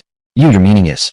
Lu Shang's eyes brightened upon hearing this, seemingly guessing something. Exactly. Sure enough, Oscar nodded heavily, proudly saying, with such an awesome mass aura, why should you bother saving people one by one? As long as you see professional adventurers from Xinxia Kingdom, just invite them to form a team. There's absolutely no need to waste time and energy going out of your way. Because once they join your team, they will be able to benefit from your aura effect. After finishing, Oscar smiled and added, and those people you save, you can let them disperse and help recruit more members for you. Since this aura's range covers 500,000 meters, the entire Blood Sand War zone is within its scope. No matter how far away, they don't have to worry about not enjoying it. Chapter 97. 10,000% reflective damage, touch of death. Right? How could I have missed that? Lu Shang's eyes lit up at this realization, but then he frowned and said, however, I don't think I've learned this punishment aura. Master, have you forgotten the stack of skill books I gave you before? Oscar quickly reminded him. Skill books. At this, Lu Shang still didn't react until Oscar continued. If I'm not mistaken, among the Paladin skill books I gave you earlier, there was the punishment aura skill. So that's how it is. Lu Shang recalled that during his time in the desecrated dragon nest, Oscar had given him a bunch of low-level Paladin skill books to help him learn the Holy Redemption skill. With that thought, Lu Shang immediately opened his personal satchel and began rummaging through it, eventually finding the skill book for punishment aura. Punishment aura. Note, when activated by a Paladin, it reflects 1% of all damage dealt by enemies back to them within a 1 square kilometer range. In this area, the Paladin's teammates also benefit from the reflected damage effect. It really is here. Taking out the skill book from his personal satchel, Lu Shang couldn't help but be impressed. What are you waiting for? Hurry up and learn it. Oscar immediately urged him on. Oh. Hearing this, Lu Shang snapped back to reality and quickly tapped Learn on the skill book in his hand. Ding. Congratulations, you have learned the new skill, Punishment Aura. Don't let me down. Please don't let me down. Looking at the newly acquired skill in his list, Lu Shang silently prayed while gritting his teeth and focusing his thoughts. 10,000 times amplification, Punishment Aura. In the next moment, without any warning, a golden halo appeared under Lu Shang's feet, shimmering with complex magical runes. After casting the skill, Lu Shang took the opportunity to check his status effects. Punishment Aura. Note, when activated by a Paladin, it reflects 10,000% of all damage dealt by enemies back to them within a 10,000 square kilometer range. In this area, the Paladin's teammates also benefit from the reflected damage effect. Haha, it actually works. Seeing that Oscar's guess had been completely accurate, Lu Shang was thrilled almost beyond words. This is the power of an SSS-tier combat talent. Oscar was also deeply moved, even though he'd already witnessed how ridiculous Lu Shang's 10,000-fold amplification was, and even though the idea of enhancing auras came from him. Still, seeing Lu Shang take a low-level aura and amplify it to such absurd levels filled Oscar with a deep sense of disbelief. Oscar, hurry, let's save people. By now, as the aura's effect was deployed, Lu Shang wasted no time and gestured toward Oscar. Yes, master. Meanwhile, in the Blood Sand War zone, less than 2 kilometers away from Bloodbone Town, 2 Divine Summer Empire practitioners were running for their lives through a swamp. One male, one female. The man held a staff, wore robes, and had a uniquely styled hat atop his head, clearly a spellcaster. The woman was slim, wearing light armor, and wielded 2 dark green daggers in her hands, obviously an agility-type fighter. Yet, at the moment, neither was in good shape. Their health had dropped below 20%, and their resource points were nearly depleted. As they fled through the swamp, both constantly looked behind them as if they were being pursued, obvious panic etched into their movements. Bang! Suddenly, the man tripped over a stone, falling heavily onto the ground. Zhao Sun. Seeing this, the woman beside him gasped in shock, stopping her flight immediately and rushing to his side with evident concern. Are you alright? Wenting, run. I'll hold them off. Zhao Sun sighed, despair flashing in his eyes as he spoke anxiously to the woman. No, we either go together or not at all. Upon hearing this, Wenting shook her head almost without hesitation. Foolish. At this point, haven't you realized the situation? These bastards from the 3-country alliance are planning to exterminate us. Zhao Sun roared hoarsely. As he spoke, he pointed toward the not-so-distant Bloodbone Town, its outline almost visible, and shouted loudly. Not far ahead is our Divine Summer Empire's safe zone, Bloodbone Town. Rather than both of us dying here, I'll stay behind. Perhaps I can create a slight chance for you to escape. Before waiting for Wenting's response, Zhao Sun again bellowed in a hoarse voice. Hurry up and go. No, I've already said it. If we go together. Wenting gritted her teeth and made a move as if she were going to carry him away on her back. At this moment, ha ha ha, you stupid Chinese pigs, how dare you show affection at a time like this? Truly asking for death. Suddenly, a sinister voice rang out. Then, under the horrified gazes of Zhao Sun and Wenting, a figure slowly materialized out of thin air, It was an assassin from Wenhua country. In my opinion, neither of you will leave. Why don't you just die here together, like a pair of wild lovebirds? Isn't that better? Upon appearing, the assassin from Wenhua country revealed a cruel grin. Oh no! Seeing the intruder, Zhao Sun's heart immediately sank to the bottom of his stomach. Beside him, Wenting shuddered in fear. But things didn't stop there. Buzz. Another assassin suddenly emerged slowly from the void. However, this newly appeared assassin wasn't from Wenhua country, but instead hailed from South Stick country. Man from Wenhua country, stop your nonsense and quickly kill them. Finish the job swiftly. The South Stick country assassin began urging the Wenhua assassin upon appearance. Kill them. The Wenhua assassin frowned slightly upon hearing this, showing disdain as he replied, You South Sticks truly don't understand subtlety. This Chinese woman is so beautiful. Wouldn't it be such a waste to just kill her outright? With that, he glanced at Wenting, whose beauty and demeanor stood out prominently not too far away, his eyes flashing with an undeniable lustful desire. He let out a wicked laugh and said, We might as well kill the man, and as for this woman, why don't we enjoy her first before flaying her and gutting her, slowly torturing her to death? Chapter 98. The one who got beaten didn't die, but the one who did the beating died first. Our orders from above are to quickly eliminate these lone Xinxia practitioners. The assassin from South Bang furrowed his brow. Don't worry about it. The assassin from Wenhua smirked arrogantly and explained, Our Three Kingdoms Alliance has almost deployed all practitioners below the second rank in this Blood Sand War, including quite a few super practitioners and exclusive practitioners overseeing operations. And these jungle people have no guard against us. Under such conditions, at most within 3 days, this Blood Sand Zone will completely become our Three Kingdoms Alliance territory. Speaking of this, he added to the South Bang assassin, Moreover, we've already killed so many Xinxia practitioners on this road. Taking a slight break and finding some fun is also reasonable. This is indeed true. Hearing these words, the assassin from South Bang seemed somewhat shaken, looking at Wentin with a hint of greed flashing in his eyes. Since that's the case, let's kill that man first. Good. After exchanging words back and forth, the two quickly reached an agreement. Animals, I'll fight you to the end. At the same time, realizing both were closing in, Zhao Sun and Wentin chose not to await their doom, planning to fight until the end. And just as things came down to a critical moment, whoosh! Suddenly, a piercing wind broke through the air from nearby. Who's there? Hearing the sound, both Wenhua and South Bang assassins jumped in surprise, quickly assuming defensive stances and looked towards the source. The next moment, a heavily armored paladin riding a hellhound burst out of the dense jungle at a speed faster than thunder, raising a storm of wind everywhere. It's actually a paladin? Seeing the person arriving, the assassins from Wenhua and South Bang narrowed their pupils, assuming reinforcements had come from Xinxia. But Wentin and Zhao Sun's eyes lit up, because right then, they had glimpsed the basic attributes of the new arrival. Target, Lu Shang. Class, Paladin. Nationality, Xinxia. LV. Health points. Mana points. Combat rating. In today's Earth, while practitioners have many tools to check properties, the nationality information cannot be hidden by any means. Therefore, Zhao Sun and Wentin identified Lu Shang's nationality instantly. It's our compatriot from Xinxia. Zhao Sun was so excited he almost shouted, Dear friend, please help us. Beside him, Wentin without hesitation immediately sent out a rescue request to Lu Shang. But neither could have expected that Lu Shang completely ignored Wentin's plea for help, riding Oscar swiftly past them, soon disappearing into the distance of the thick forest, leaving without a trace. What? This move not only shocked Wentin and Zhao Sun, but also stupefied the two assassins from Wenhua and South Bang. However, shortly afterward, the Wenhua assassin recovered first and couldn't help laughing out loud. Ah ha ha ha ha. Long heard how spineless you Chinese pigs are on Earth. Indeed well-deserved fame. To even ignore your own countrymen in peril, fleeing faster than a rabbit. No wonder so many Xinxia practitioners immigrate each year. The South Bang assassin also showed full disdain. But that Chinaman was still somewhat smart. After all, if he had dared to stay and resist us, he would have died much quicker and more miserably. The Wenhua assassin proudly declared. Correct. The South Bang assassin wholeheartedly agreed. Bastard. Totally unacceptable. Meanwhile, seeing Lu Shang run away like that, Zhao Sun nearly died of anger, just about to hurl curses. Just at that moment, Lu Shang invites you to join a team. Decline/accept. Huh? Someone invited me to team up. Staring at the unexpected group invitation suddenly appearing on the interface, Zhao Sun froze. Could it be the paladin from earlier? Wentin slightly furrowed her eyebrows too, since a team invitation popped up on her information panel as well. Why invite us after running away before? Zhao Sun asked, confused. Do you think maybe he felt he couldn't beat those two assassins, so he grouped with us first to go get reinforcements? Wentin spoke up. That's possible. At the sound of this, Zhao Sun's eyes lit up as if he had clutched the last straw of hope, hurriedly saying to Wentin. Quick, join the team so he won't lose track of our position. Okay, Wentin nodded. In the next moment, almost instinctively, both clicked accept. Then, buzz, a mysterious golden halo suddenly appeared around the two. Huh? What is this? Staring at the inexplicable halo under their feet, Zhao Sun and Wentin froze, still not understanding what had just happened. Die? Chinese pig. Bone-paring blade. Suddenly, without warning, the assassin from Wenhua surged forth with a slash, aiming to completely drain Zhao Sun's remaining health bar. Biting cold, the assassin from South Bang quickly followed suit, also attacking Zhao Sun.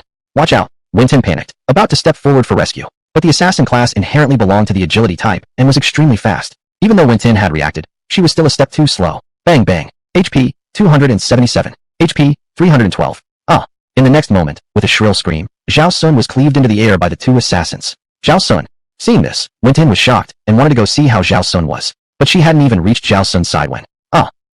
HP, 27,700. HP, 31,200. Once again, two cries of pain rang out in succession, 10,000 times more grievous than Zhao Sun's earlier screams. Huh? What's going on? Hearing this sound, Wen's heart raced as she reflexively looked over.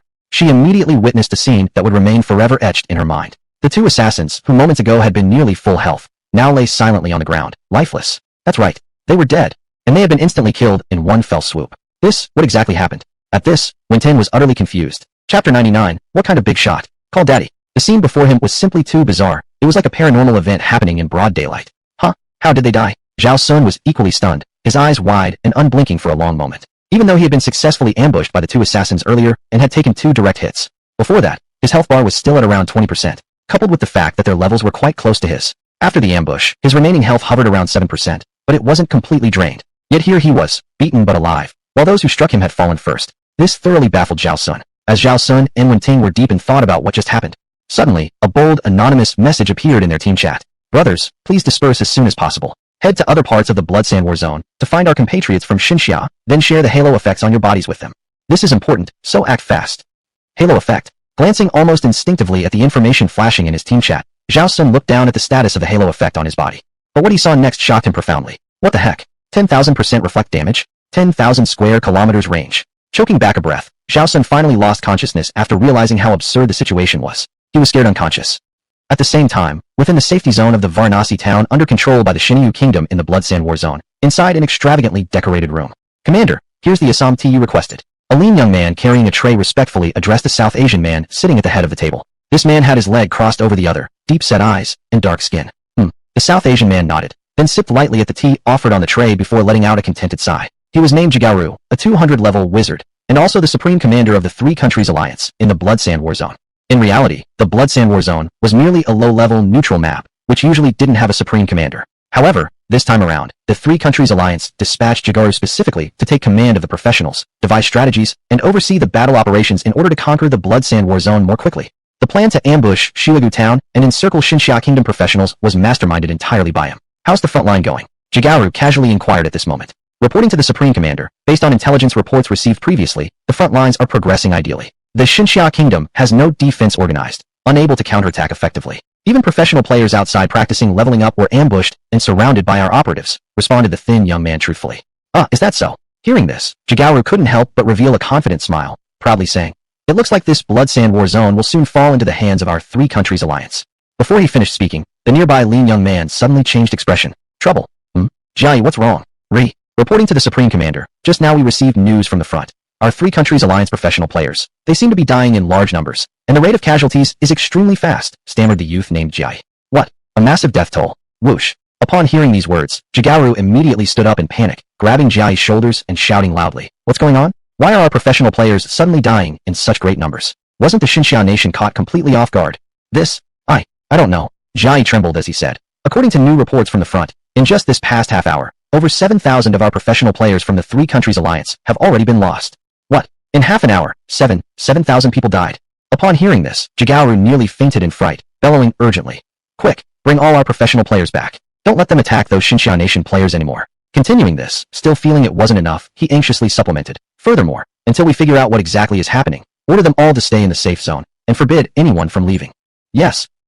Whose punishment halo is this? It can reflect 10,000% damage. What kind of big shot? Call Daddy. Yes. Which night Daddy is this awesome? Please step out, and let us have a look. Thanks to Daddy for saving my life. If it wasn't for this halo effect just now, I would probably be a corpse by now. That's right. I was leveling up when suddenly 7 enemies ambushed and surrounded me. Honestly, I had already prepared a farewell letter to my parents. But then someone invited me into a group giving me this halo effect that directly reflected their deaths. I was stunned. Me too. Just now, I reflected 5 Xinyu country, high-level professionals, to death. Not only did I gain a large number of free loot, but I also leveled up twice on the spot. That's nothing. I've leveled up 3 times. This halo effect is so powerful that I don't even care about being ambushed anymore. I hope to encounter more of those enemy nation guys. But isn't this halo too ridiculous? As far as I remember, the punishment halo of Paladin should only reflect 1% damage, and the coverage area should only be 1 square kilometer. What's with this 10,000% reflect and 10,000 square kilometers range? Could the system have bugged? I think it's highly possible. Exactly. For such an almost abnormal halo effect, if it were truly unleashed by a paladin, he must at least be a divine level professional. Yet how come I've never heard of him until now? It seems even heaven is protecting our Xinxia kingdom. Brothers, this halo will only last for 1 hour, so everyone work hard and try to save more of our compatriots, reflecting all those two-faced dogs from the 3 countries' alliance dead. Right? Reflect them dead. Reflect, reflect, reflect. Ha ha ha. Master, it seems your plan has been very successful. Seeing the incessant stream of chat messages popping up in the team chat window, Oscar couldn't help but grin widely. Ho ho, this is all thanks to you reminding me. Otherwise I wouldn't know how to save all these people in one go. Lu Shang revealed a relaxed smile and affectionately patted Oscar's enormous head. Master overpraises. Oscar blushed slightly from embarrassment, wanting to seize the moment to flatter some praise. But right at this moment, 2 familiar names abruptly appeared in the team chat window. Chapter 100. If you dare, come out and strike me. Su Shasha has joined the team. Xiao Yu has joined the team. Seeing these 2 names, Lu Shang lit up with excitement and quickly sent a message in the chat box. Shasha, Xiao Yu, are you guys okay? Lu Shang, how are you also in this team? Seeing Lu Shang's name, Su Shasha and Xiao Yu, miles away, were filled with surprise. I just joined not long ago too. Lu Shang made up an excuse and sent another message. How about you guys? Are you injured at all? We're fine, don't worry about us. Su Shasha replied in the message. We did indeed encounter an ambush just now, but luckily 2 of our compatriots passed by at a critical moment, grouped us into this team, and the few 3 Kingdoms Alliance professionals who ambushed us were instantly killed by the aura effects on us.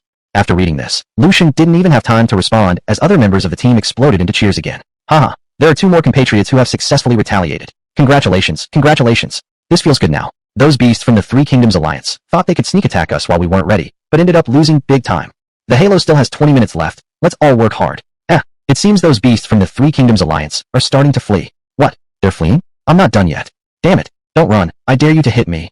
At this point, Lu Shang's assembled team had grown to over 5,000 people, so the information was spreading very quickly. Just after Jia Kolu issued a retreat order, Divine Xia Kingdom professionals immediately noticed his intention and promptly shared the news within the team. However, Lu Shang didn't seem overly surprised by the actions of the 3 Kingdoms Alliance. After all, under the influence of 10,000-fold amplification and judgment aura, the current 3 Kingdoms Alliance suffered tremendous losses, with over 7,000 people being bounced to death in less than half an hour. Not only that, once some of the braver members of the Divine Xia Kingdom saw just how amazing their judgment aura was, it seemed like they were eager to stir up trouble further. A group of them deliberately went to the enemy's safe zone entrance, hurling eloquent insults towards the females in the ancestry line of 18 generations of their foes, and challenging them with, if you dare, come out and attack me, constantly testing the limits of self-destruction. Coupled with the excessively absurd judgment aura, amplified 10,000-fold, the professionals of the 3 Kingdoms Alliance were practically getting instantly bounced dead upon confrontation, leaving no time for any warnings or alerts to the survivors. Thus, facing the provocations from the Divine Xia professionals, several uninformed 3 Kingdoms Alliance professionals blew up immediately and unleashed a furious barrage of attacks on these Divine Xia professionals. It would have been better if they hadn't attacked, but once they did, another 3,000+ fell victim to confusion, being unceremoniously sent off to meet the gods. Adding this number to the 7,000 dead already in the 3 Kingdoms Alliance. Within less than an hour, the 3 Kingdoms Alliance had lost over 10,000 professionals. Over 10,000 professionals. After all, South Stick Country and Dwarf Slave Country both belong to small countries, not only having little land area and resource scarcity, but also having limited population. And although Sacred Cow Country has more land, its population density is supreme on Earth. However, due to various reasons, the quality of population in Sacred Cow Country is extremely poor. While in other countries 1 out of every 20 people could be a combat professional, in Sacred Cow Country 1 out of every 200 might barely qualify. Under such circumstances, even though the 3 Kingdoms Alliance almost dispatched all the domestically available second-tier and below professionals for this mission to occupy the Bloody Sand War Zone, the total force added up to just over 30,000. With a mere 30,000 strong army, more than 10,000 died within less than an hour. Whoever would withstand such a thing? Even worse, until now, they still haven't figured out how exactly those people met their deaths. It's no wonder the 3 Kingdoms Alliance retreated hastily, unable to continue the offensive and utterly terrified. Realizing this, Lu Shang let out a sigh of relief quietly. Although this time, to save these fellow sufferers, he unwillingly exposed his 10,000-fold amplification to countless prying eyes. He wasn't worried that his trump card would therefore be revealed. After all, the Judgment Aura is merely a low-level skill of the Holy Knight, one almost every Holy Knight can learn. And at this very moment, in the team that Lu Shang had built, there were far more than just him as paladins. There were no fewer than 100 of them. With so many paladins, each one capable of using the Judgment Aura, unless Lu Shang admitted it himself, it wouldn't be easy for anyone else to trace it back to him. Just as Lu Shang was lost in thought. Lu Shang, could this aura possibly be your doing? Suddenly, Su Shasha sent him a private message. Upon seeing Su Shasha's question, Lu Shang had yet to decide what excuse to use to dodge the issue. At this moment, Su Shasha sent another message. Alright, you don't have to say anything, I don't want to know. Alright then. Seeing this, Lu Shang couldn't help but bitterly chuckle, silently acknowledging how perceptive Su Shasha truly was. In fact, at this point, Luo Xinxian had already guessed that Lu Shang must definitely be involved with this phenomenon. After all, she'd witnessed firsthand just how powerful Lu Shang could be. And this, Punishment Halo, is the exclusive skill of a paladin. Under such circumstances, claiming that this aura had nothing to do with Lu Shang would simply be absurd. Fortunately, Luo Xinxian was quite shrewd. Seeing that Lu Shang wasn't willing to elaborate, she didn't push for an answer either. After all, in today's Blue Star, there are certain extraordinary professions that possess the ability to probe memories. In order not to burden Lu Shang, Luo Xinxian kept her mouth shut multiple times. At this point, Su Shasha sent another message. Where are you now? I'm not sure where this is. Looking around at the unfamiliar surroundings, Lu Shang helplessly shook his head. He had been so busy rescuing people earlier, running towards wherever there were sounds of battle. Now, following the comprehensive retreat of the Three Kingdoms Alliance, he didn't even know where he was. But thanks to the old dragon Oscar who had lived in the Bloody Sand War Zone for countless years nearby, Lucian wasn't worried about getting lost. Chapter 101. Can you lend me a pair of stockings? After thinking about it, Lucian quickly sent a reply to Su Shasha. I'm going back to Bloodbone Town now. We'll talk after we meet. Okay. After cutting off the private message with Su Shasha, Lu Shang patted Oscar under his crotch. Oscar, let's go. Master, where are we going now? Oscar instinctively turned his head and asked. Let's rest in Bloodbone Town for a day, and then we'll see after we eat and drink our fill. Lu Shang said with a smile. What? Eat and drink to our fill? Upon hearing this, Oscar furrowed his eyebrows, asking somewhat perplexed. But master, aren't you anxious about the job transfer task? The time limit for that job is only 7 days. At this point, how can you be so carefree as to want to rest and indulge in eating?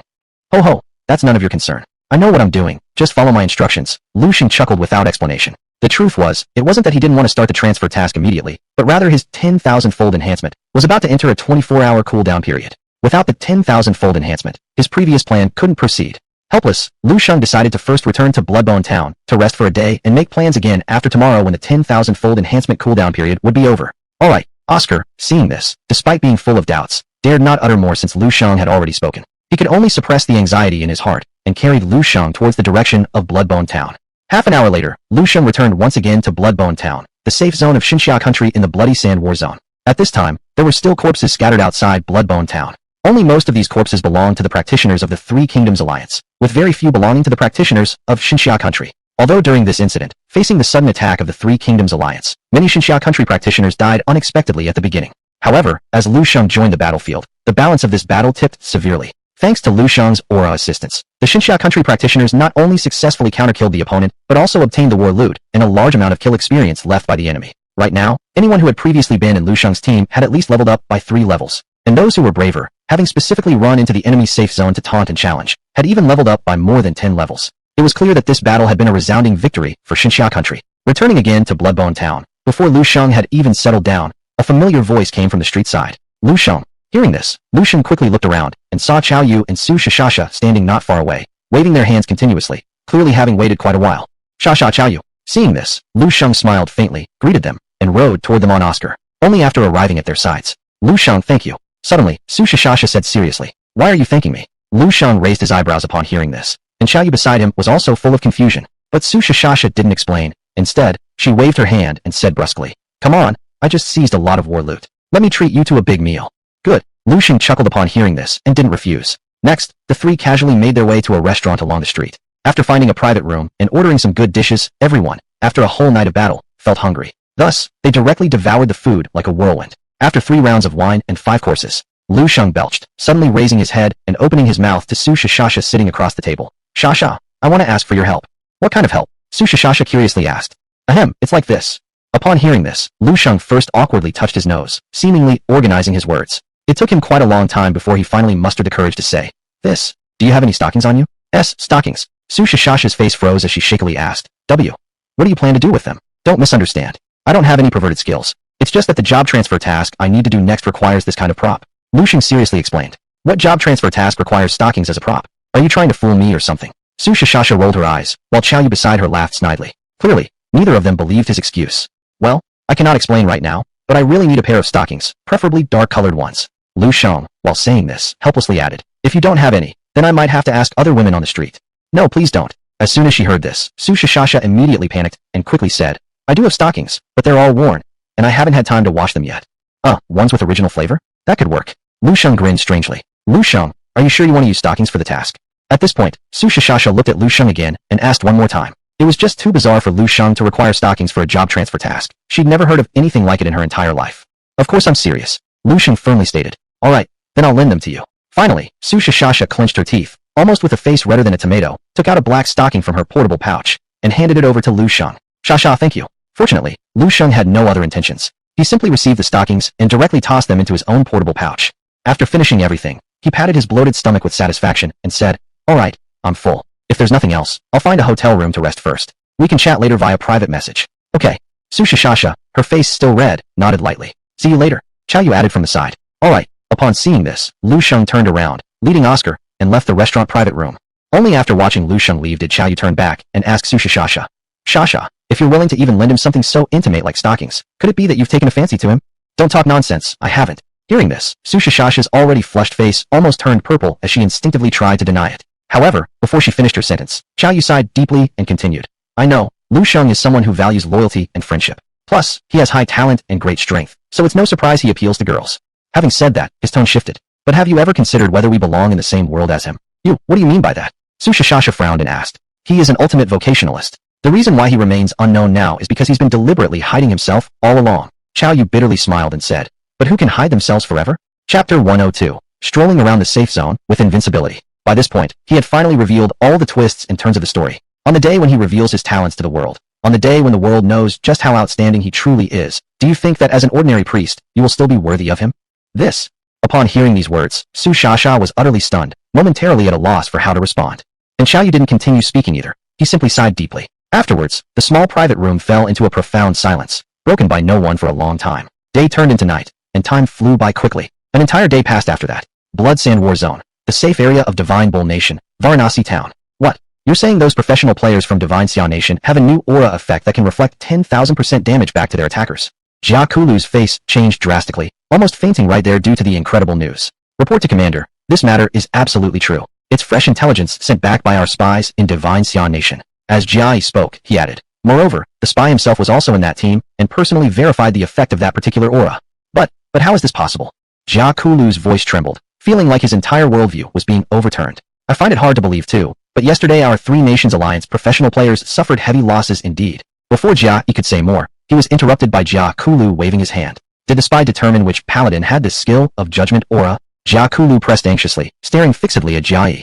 According to the reply from the spy, there were over 100 paladins in that group, and no one stepped forward to claim responsibility. He simply couldn't distinguish who exactly did it. But what?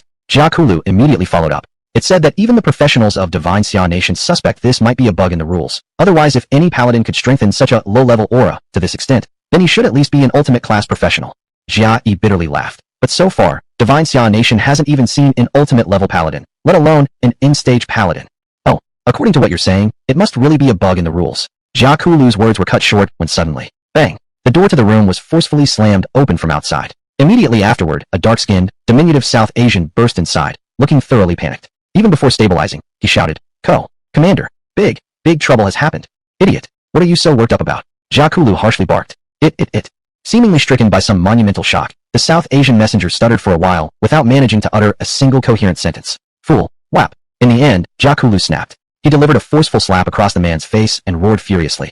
"I'm asking you a question, you damned low-caste filth. Answer me. It's Divine Xia people. They've come to our safe zone." That South Asian managed to finally choke out a complete sentence after being slapped. "What?" Upon hearing this, Jia Kulu's expression shifted drastically, assuming it was retaliation from Divine Xia. Hastily, he asked again, "How many Divine Xia have come? Do they have backup or supplies? And who's their commander?"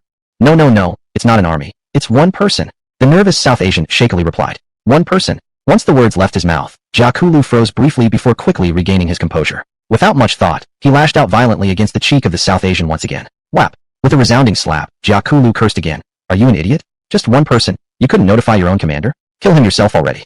But, the South Asian endured 2 consecutive slaps, nearly on the verge of tears. Still, he dared not show the slightest hint of discontent and instead hastily pleaded, "Your humble servant really doesn't know how to explain it properly. Please, Commander, take a look at it yourself." Hearing this, Jia Kulu furrowed his brows deeply, weary of continuing pointless chatter with this lower caste individual. With a wave of his hand, he declared sharply, "Take me there." "Yes."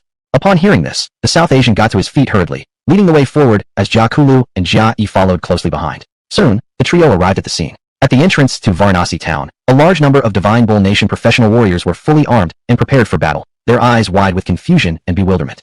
That's right, they were stunned, completely baffled, because at this very moment, not far from where they stood, a figure clad in stockings and bathed in dense holy light was casually strolling around their safe zone as if taking a leisurely walk in the park. And when Jia Kulu and Jia arrived on the scene and saw the status effects on this person, they too were shocked to the point of nearly losing their jaws.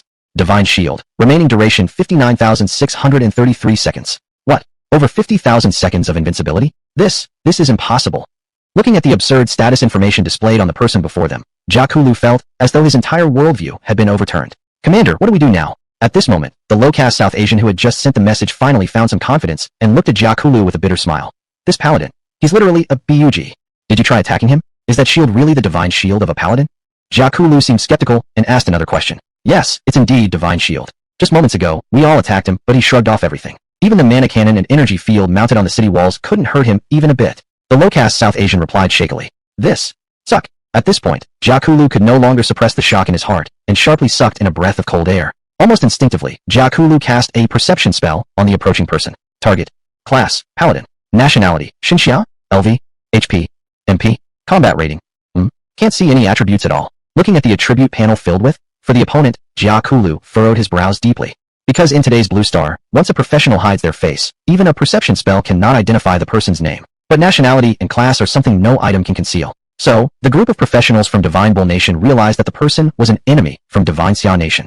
Chapter 103. Drink your grandpa's holy water. You, what kind of person are you? This is the safe zone of our Divine Ox Country. Who gave you permission to intrude? Jakulu loudly shouted as he moved closer to the visitor. Divine Ox Country's safe zone? Upon hearing this, the visitor frowned and immediately responded with a look of disdain. This Bloodsand combat zone originally belonged to our Divine Xia Country's territory. It was your despicable and lowly group that coveted our vast lands, illegally occupying it. Before he could finish his sentence, Jakulu interrupted him directly. You're lying. This Bloodsand combat zone belongs to our Divine Ox Country. Our country is an ancient civilization with a history of 65,000 years, and it's the origin and cradle of all civilizations on the Blue Star. Even your Divine Xia Country is descended from us, Divine Ox. Shit. I've heard before that people from your Divine Ox Country are the failed results when hominids evolved into modern humans. Seeing you now, it turns out the rumors are true indeed. With those words spoken, the visitor was instantly shocked. Although he had long known that these folks from the Divine Ox Country, be it on the old Earth or on the current Blue Star, always exhibited the same arrogance ingrained deep within them. This overconfidence exceeded even his wildest expectations. Chinese person, if you know what's good for you, leave our safe zone immediately, otherwise. At that moment, Jakulu again growled fiercely. But before he finished, otherwise what? The visitor simply smirked and casually folded his arms. This. Jakulu suddenly didn't know how to respond. It was simply because this holy knight was far too peculiar. Other holy knights only remained invincible for 6 seconds, yet this one could stay invincible for over 60,000 seconds. Bear in mind, the invincibility of a holy knight was akin to an almost rule-based ability. Under such circumstances, not just those lower-level careerists like themselves, but even a god warrior at the 9th level would have nothing to do except staring in disbelief at Lu Shang's anomaly. Just as Jakulu was racking his brains trying to figure out how to take down this strange holy knight in front of him. On the other side, the holy knight wasn't idle. Suddenly, he leaped backward, jumping out of the safe zone gate entirely. However, soon afterward, he leaped forward once more, jumping back inside. Then, right in front of the entire group of Divine Ox citizens, he began a bizarre act of repeatedly jumping back and forth while bellowing obnoxiously. Hey, I'm here now, what can you do to me? Hey, I've left now, so what can you do to me? You, Peach FFT, Peach FFT, Peach FFT. By this point, the assembled crowd of Divine Ox Country citizens finally couldn't suppress their frustration any longer, with many almost spitting blood from their fury. This guy was truly shameless and completely without dignity. You've come here, why act like such a wretch? Isn't this just idleness born from having too much food and too little work? And that's not all. The odd holy knight wearing stockings suddenly straightened his posture even more. In the next instant, under the horrified gaze of the group of Divine Ox citizens, he removed his belt and transformed into a spray warrior, shooting water all around and splashing countless droplets onto everyone. Since you guys love drinking holy water, taste my holy water. Ah. Splatter. Splatter. You unscrupulous bastard. Poor Jakulu, who was closest to Lu Shang, didn't even have time to react and was drenched in the face by the incoming holy water. Caught off guard, the rest of the Divine Ox citizens were also hit one after another, each scared stiff and fleeing chaotically everywhere. Even Oscar, located dozens of miles away, could no longer bear it. Damn, is this what they call being able to urinate 3 feet into the wind? I never expected that Master not only has astonishing combat talent, but in this area, he's equally talented. Looking at Lu Shang, who was furiously spraying water inside the safe zone of Divine Ox Country from afar, Oscar revealed a look of awe. Yes, the peculiar holy knight, who was wearing stockings and demonstrating unmatched invincibility while wildly spraying water on the Divine Ox people, was none other than Lu Shang.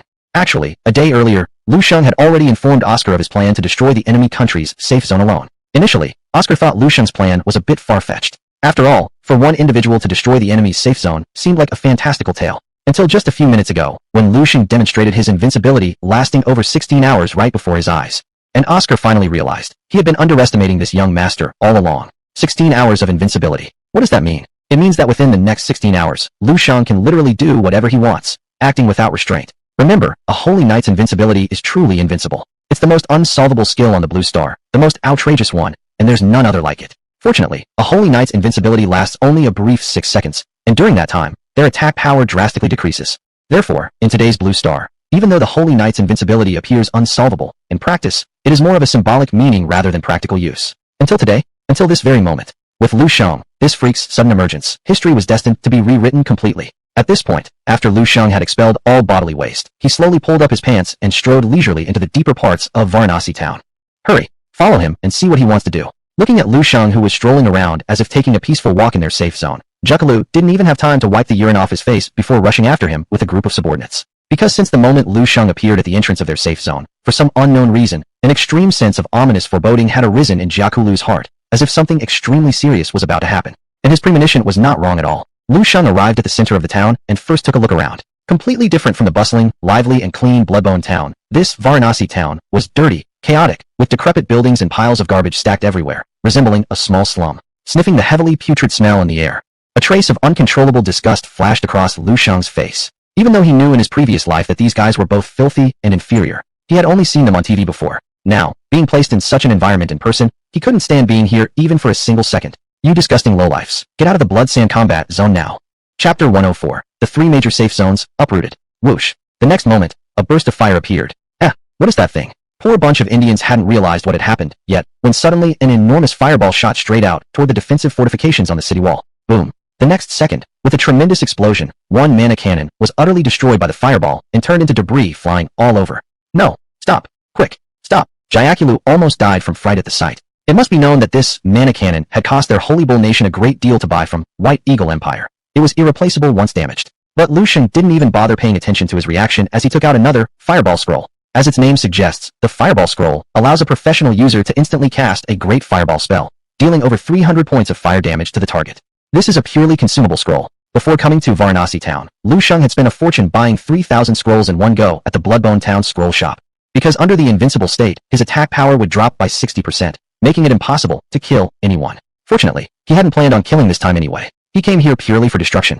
Because he only needed to destroy Varanasi town's defense works, then everything else could be left to Oscar to handle. Without the threat of defense installations, Oscar, the most terrifying forbidden dragon in the Blood Sand combat zone, destroying a safe zone would be as easy as pie. At the thought of this, Lu Shang smiled faintly and retrieved dozens more fireball scrolls from his carry-on bag, closing his eyes and launching a barrage of fireballs without mercy. Hurry up, get people to use a teleportation array to move the mana cannon on the city wall, quickly. At this point, Zhuge also noticed Lu Shang's intentions. Faced with an invincible Lu Shang for up to 14 hours, he simply had no way out, so he could only order his subordinates to urgently lift off the mana cannon on the city wall and try to use the teleportation array to send it back home, attempting to minimize the loss as much as possible. However, this command of his might have not been better given. For the moment the words were out, Lu Shang's eyes brightened. Teleportation array, Lu Shang muttered, helplessly chuckled. It is well known that in order to fully occupy a neutral territory, one must not only clear away all enemy professionals within that area. More importantly, one has to thoroughly destroy the enemy country's safe zones and long-distance teleportation arrays. Because only by destroying long-distance teleportation arrays can enemies become rootless water,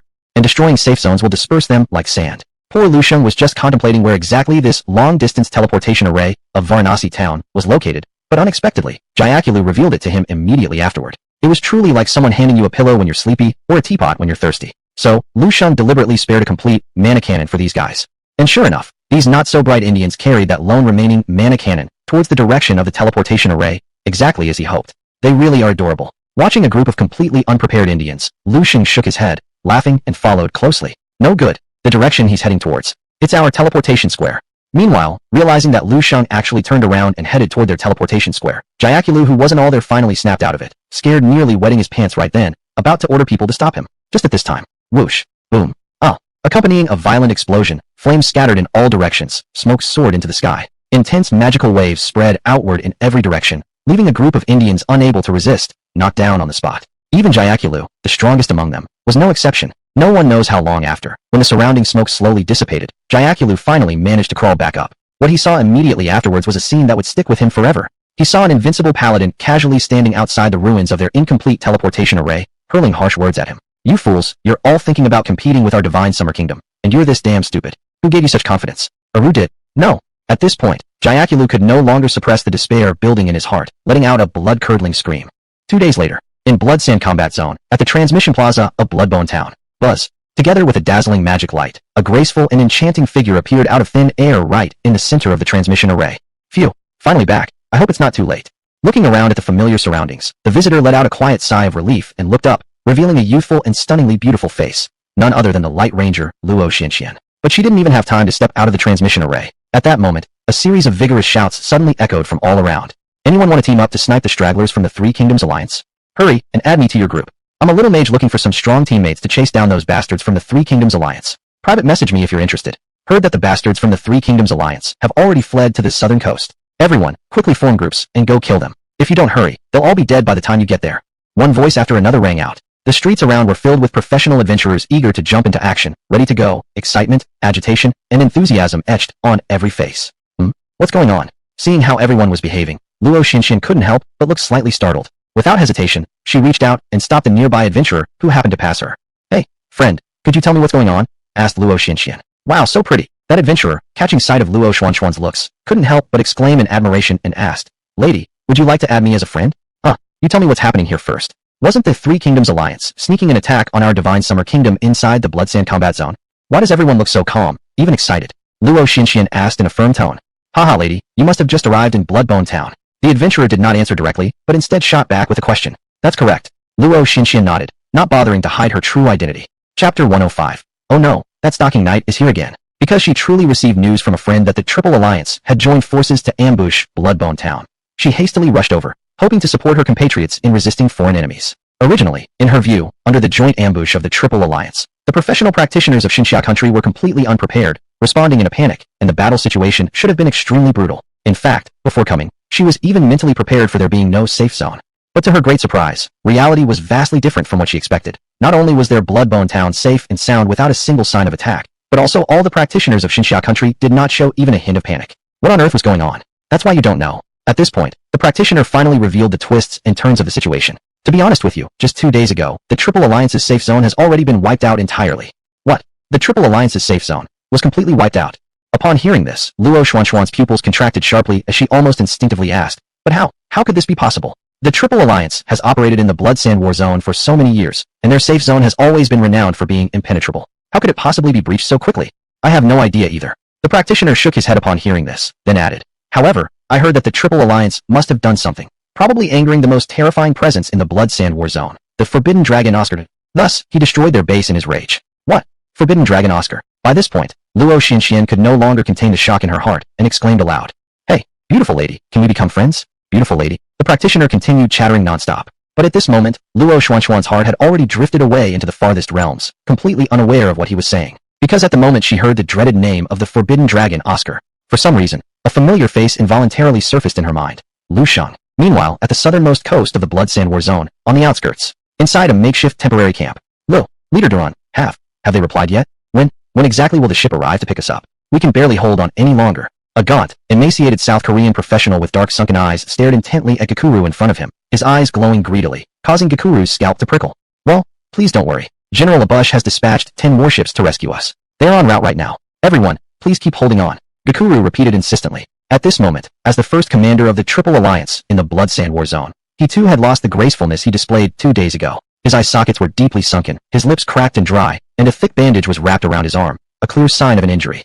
But we've run out of supplies. Everyone has been without water or food for many days. At this point, the South Korean professional spoke again, growing weaker with each word, looking as though he could collapse at any time. First, send a few people out to hunt some beasts. We can use the meat of these magical creatures to relieve our hunger. Seeing this, Gakuru acted decisively, planning to dispatch a few individuals to hunt down some prey to alleviate the food crisis. However, before he could finish speaking, a Japanese warrior interrupted, shaking his head and saying, We cannot, Commander. Those practitioners from Xinxia country now lie in wait hidden within the dense forests nearby, ready to ambush us as soon as we step out. Most of the hunting squads we sent earlier haven't returned alive. At this point, he chuckled bitterly and added, And even if someone manages to return with prey, there's that damned stalking knight. The stalking knight? At the mention of this bizarre name, not just Gakuru, but all the members of the Triple Alliance, present turned grim, clenching their fists tightly, grinding their teeth, veins bulging, as if they utterly hated this individual. Of course, it was understandable why they reacted this way. Their current predicament was entirely due to that stalking holy knight. 2 days ago, this mysterious stalking knight suddenly appeared from somewhere. With his ability to remain invincible for 14 hours straight, he not only continuously destroyed all defensive structures and teleportation arrays inside the 3 safety zones of the Triple Alliance, but also constantly harassed them. For example, poisoning their water sources, or setting fire in their warehouses. Unfortunately for the Triple Alliance, they were also hit by another calamity. Someone had apparently angered the most terrifying figure of the Blood Sand War Zone, the Forbidden Dragon Oscar. They were relentlessly chased and attacked without any reason. Adding to this chaos, practitioners from Xinxia country would frequently come to take advantage of the situation. Faced with these consecutive devastating blows, finally, the Triple Alliance could no longer hold out. Not only were they forced to abandon their long-established safe zones and retreat to the wilderness, but their once large and strong army of over 30,000 professional practitioners was now reduced to a mere 3,000 or so survivors struggling to stay alive. It's no exaggeration to say that at this moment, there was no place left for the Triple Alliance in the Blood Sand War Zone. Though Gakuru lacked intelligence, he too realized that the battle was lost. Initially, he planned to give up resistance, try his best to avoid Xinxia country's practitioners, quickly notify his nation, and then wait for their ships to rescue them. But just as they were in this dire situation, the accursed Stalking Knight showed up again. And this time, he went even further. This guy actually activated his invincibility mode and shamelessly started defecating right into their pot. Yes, he actually pooped. There's not even an appropriate way to describe this level of shamelessness. It was utterly baseless, inhumane, disgusting beyond measure. Just when the remaining survivors of the Triple Alliance were grinding their teeth in hatred. Bad news. That Stalking Knight is here again. Suddenly, not far away, a voice filled with panic rang out uncontrollably. What? Again? Upon hearing this, Gakuru's face changed drastically. In a flustered manner, he gave instructions to those around him. Quick! Move the pot somewhere else. Don't let him see it. He hadn't even finished speaking. Wow, cooking! In the next moment, a casual voice suddenly floated in the air, causing everyone present to freeze momentarily. Chapter 106. See you in the next life. Looking ahead, there stood a knight with stockings on his head and unmatched prowess. Unbeknownst to them, Lu Shang had already entered their camp. Seeing the last remaining pot in the Three Kingdoms Alliance camp, Lu Shang's face showed a mischievous smile as he walked forward to uncover the lid of the pot and asked everyone, "What's today's menu?" The next moment, an unfortunate pot of plain water boiled with a few vegetable leaves revealed itself. Is this what you eat? That's way too pitiful. Lu Shang was almost unable to suppress his laughter upon seeing the few rotting vegetable leaves in the large pot that could be counted on one hand. You? What do you want to do? It was Jia Lu who, seeing Lu Shang, the stocking-clad knight appear again, immediately felt an ominous premonition arise in his heart. No way, you are elites of the Three Kingdoms Alliance at least. How can you eat so poorly? Come on, young master, I'll add some ingredients for you all, supplement some nutrition. As expected, Lu Shang rummaged around in his bosom and took out a plastic bag containing a sticky, mud-yellow mysterious substance, ready to throw it into the pot. Hold your horses. Finally, Jia Bulu could not bear it anymore. He stood up, enraged and shouted, "You scoundrel! Why do such a despicable thing? Aren't you afraid of being punished by the gods? Who told you that paladins must always be fair and square?" Upon hearing this, Lu Shang touched his nose and shook his head disdainfully. Besides, when dealing with you lowly vermin, any means are justified. The gods will not only fail to punish me, but they will praise my intelligence. After saying this, without waiting for Jia Bulu's reaction, Lu Shang simply flipped his palm and threw the contents of the plastic bag directly into the pot, laughing maniacally while throwing it. "Eat my poop. Ha ha ha. Plop, plop, plop." At this scene, some mentally weak professional warriors from the Three Kingdoms Alliance camp were no longer able to suppress their anger, fainting on the spot. Of course, their reaction was understandable. Since the safe zone and teleportation array were successively destroyed, these survivors of the Three Kingdoms Alliance had practically become the street rats of the Blood Sand battle zone. Not only did they receive no supplies from their country anymore, but they also had to constantly deal with sneak attacks and harassment from Xinxia Kingdom professional warriors. They had been tormented to physical and mental exhaustion. Under such conditions, Lu Shang would occasionally show up to sabotage, practically depleting their already scarce supplies. And once more, the same rule holds. Although the rules of the Blue Star have drastically changed with universal class changes, professionals remain human and need to eat and excrete. Without replenishment of water and food, they still had to participate in high-intensity combat every day. Even an iron person couldn't hold on like this. No wonder after Lu Shang destroyed their last pot of vegetable soup, some people simply couldn't endure the blow and fainted right away. "Ah, scumbag, you'd better let me not know who you are. Otherwise, I'll never forgive you." Jia Kurulu looked distorted with anger as he yelled fiercely at Lu Shang, his eyes filled with venom that could almost condense into water. But throughout this entire time, Lu Shang, with his invincibility active, didn't even bother to look at him, smiling mysteriously instead. "Hee, I suggest you stop thinking about taking revenge on me. Deal with what's right in front of you first." What do you mean?" Upon saying this, Jia Kurulu's pupils contracted, not yet understanding what was happening. The next moment, a blood-curdling scream suddenly came from not far off in the camp. And this was just the beginning. "It's bad. The Xinxia Kingdom professionals are attacking. Someone come, I need help here. My place too. Oh, no, don't. Snap, snap, snap." Faster than they thought. In the blink of an eye, countless Xinxia Kingdom professional warriors swarmed in from all sides like locusts, encircling the entire camp of the Three Kingdoms Alliance so tightly that not even a drop of water could pass through. Not good. Seeing this, Jia Kurulu almost died of fright, but it was already too late. With no retreat left, he could only shout loudly to his group of broken soldiers beside him. "Everyone must hold out. Our ship is almost here." Before he could finish speaking, roar. Suddenly, a terrifying roar echoed in the air. Immediately after, a colossal three-headed dragon with an entirely black body appeared in the sky, radiating overwhelming dragon might. That is, the Forbidden Dragon. At this point, the professional warriors of the Three Kingdoms Alliance were finally completely frightened out of their wits. One by one, they didn't even dare to resist, dropping their armor and running for their lives. No matter how much Jakurulu tried to persuade them, they wouldn't come back. Truly like stray dogs, they fled in terror. Well, my mission is done. Seeing that victory was sealed, Lu Shang didn't linger further, but smiled slightly at the petrified Jakurulu. That Asan, mocking term. See you in the next life. Having said that, he paid no attention to Jakurulu's reaction, simply turned around, and walked away gracefully, leaving behind a despair-filled Jakurulu standing there dumbly for a long time, without recovering his senses. Meanwhile, at the periphery of the Three Kingdoms Alliance camp, look quickly, Lord Dragon God has come to help us. Everyone, put in some more effort, and exterminate all these Three Kingdoms Alliance beasts. From now on, this Bloodsand Battle Zone will belong to our Xinxia country. Kill. In stark contrast to the reaction of the Three Kingdoms Alliance professionals. On the Xinxia Kingdom side, upon seeing Oscar appear, none of the warriors showed an ounce of fear. On the contrary, they became pumped up like adrenaline junkies. Each warrior screamed and charged forward recklessly as if they were afraid of arriving too late and missing out on claiming heads. However, there was one person who was an exception. Why is this forbidden dragon only level 100? A bright young girl stood frozen in place, her gaze fixed intently on the towering figure in the void. Her eyes brimmed with confusion and bewilderment. Wasn't this Luo Xinxian? Back at the blasphemous dragon nest, Luo Xinxian clearly remembered that the forbidden dragon, Oscar, was originally level 200, but now, it had dropped to level 100. Despite Oscar's immense power rendering his levels of 100 or 200 virtually irrelevant. After all, no one in the Bloodsand Battle Zone could ever challenge him. Still, his level had genuinely been reduced. Moreover, what happened earlier in the blasphemous dragon nest was extremely strange. Both she and Lu Shang were seemingly at their wits' end, when suddenly Oscar just flew off. Chapter 107, 9-star class transformation, completed. Luo Xinxian was no fool. Of course she had noticed the suspicious circumstances here. But since Lu Shang didn't want to talk about it, the clever girl also refrained from pursuing further questions. Not until this moment, when she saw that Oscar had fallen to level 100, and at their previous parting, Lu Shang had also been at level 100. Plus, although Lu Shang was clearly just a support class paladin, he could easily crush the 4 top killers of the Dragon Slayer team. Could it be that hellish three-headed dog? Suddenly, a very bold thought flashed in Luo Xuanxuan's mind, and she couldn't shake it off no matter what. Right at the crucial moment when Luo Xinxian was lost in random thoughts. Suddenly, a figure wearing stockings, acting furtively but yet extremely familiar, just flitted by her side. Who are you? Stop right there. At the same time, Lu Shang also saw Luo Xinxian. How did she come here?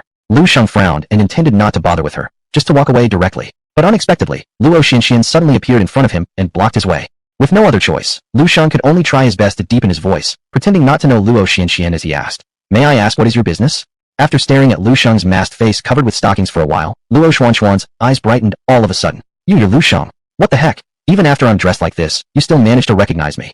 The moment these words came out, Lu Shang froze on the spot. He hadn't expected in any possible way that despite his elaborate disguise, Luo Xinxian could still recognize him. Does this woman have an X-ray vision? Even if you were reduced to ashes, I'd still recognize you. Upon seeing Lu Shang admit it, Luo Xinxian proudly swung her little fists around in triumph. This? Lu Shang could only laugh helplessly. For a moment, he didn't know what to say. Thankfully, he'd been smart enough to immediately cancel the effects of Divine Shield upon leaving the Three Kingdoms Alliance camp. So although Luo Xinxian had recognized his identity, as long as she hadn't witnessed his invincibility duration, his secret would remain safe. Having thought this over, Lu Shang felt somewhat reassured. Hey Lu Shang, weren't you supposed to be doing your class transfer quest? Why are you back in this bloody sand combat zone? Of course, I'm here to help the country resist foreign enemies. While saying this, Lu Shang casually pulled down the stockings covering his head, smiling wryly. As they say, when the nation is in peril, every citizen bears responsibility. Since these lackeys of the Three Kingdoms Alliance dared to take advantage of our war between Xinxia country and Beiying Empire to profit, I definitely can't stand by idly. So that's how it is. Luo Xinxian nodded, then asked again. Then why aren't you chasing those practitioners of the Three Kingdoms Alliance instead heading in the opposite direction? My class transfer mission isn't finished yet. I'm still stuck at level 100. Killing more enemy practitioners wouldn't grant me experience anyway, so I might as well let my compatriots take them. Lu Shang honestly replied. He wasn't lying. Indeed, he was trying to leave as many kills as possible for his compatriots. Because in the neutral zone, killing could earn you experience. And thanks to Oscar's assistance, from the moment the safe area of the Three Kingdoms Alliance had completely collapsed, he had already been able to wipe out all the Three Kingdoms Alliance practitioners in the bloody sand combat zone. But he didn't do it. Instead, he had been finding ways to wear down the strength of the surviving members of the Three Kingdoms Alliance until they had no other way out. This way, his compatriots would benefit too.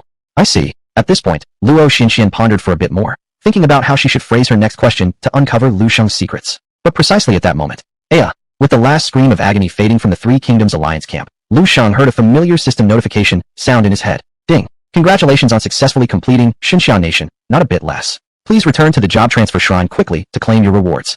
Wow, it's done already. Hearing this, Lu Shang lit up his eyes, with no interest left in wasting more time talking with Luo Xinxian. Alright, if there's nothing else, I'll go first. See you later. Saying this, without waiting for Luo Xuanxuan's reaction, he turned and ran. Wait, Seeing this, Luo Xinxian tried to stop him. Lu Shang, having just completed a 9-star job transfer task, now had one goal in mind. Return quickly, complete the task, and collect the reward. He barely paid attention to Luo Xinxian.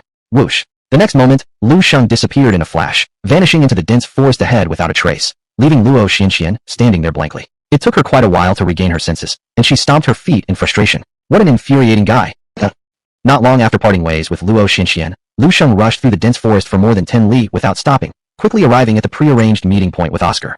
Master, how's it going? Is the mission completed? Seeing Lu Shang, Oscar, who had been waiting for a long time, hurried over and asked immediately. Hee, already done, don't worry. Lu Shang replied with a smile. What, really completed? Oscar's eyes lit up. I've told you before, such a 9-star task is nothing difficult for me. Now do you believe me? Lu Shang asked proudly. Master is badass. My admiration for you is like an endless flood, roaring and tumultuous.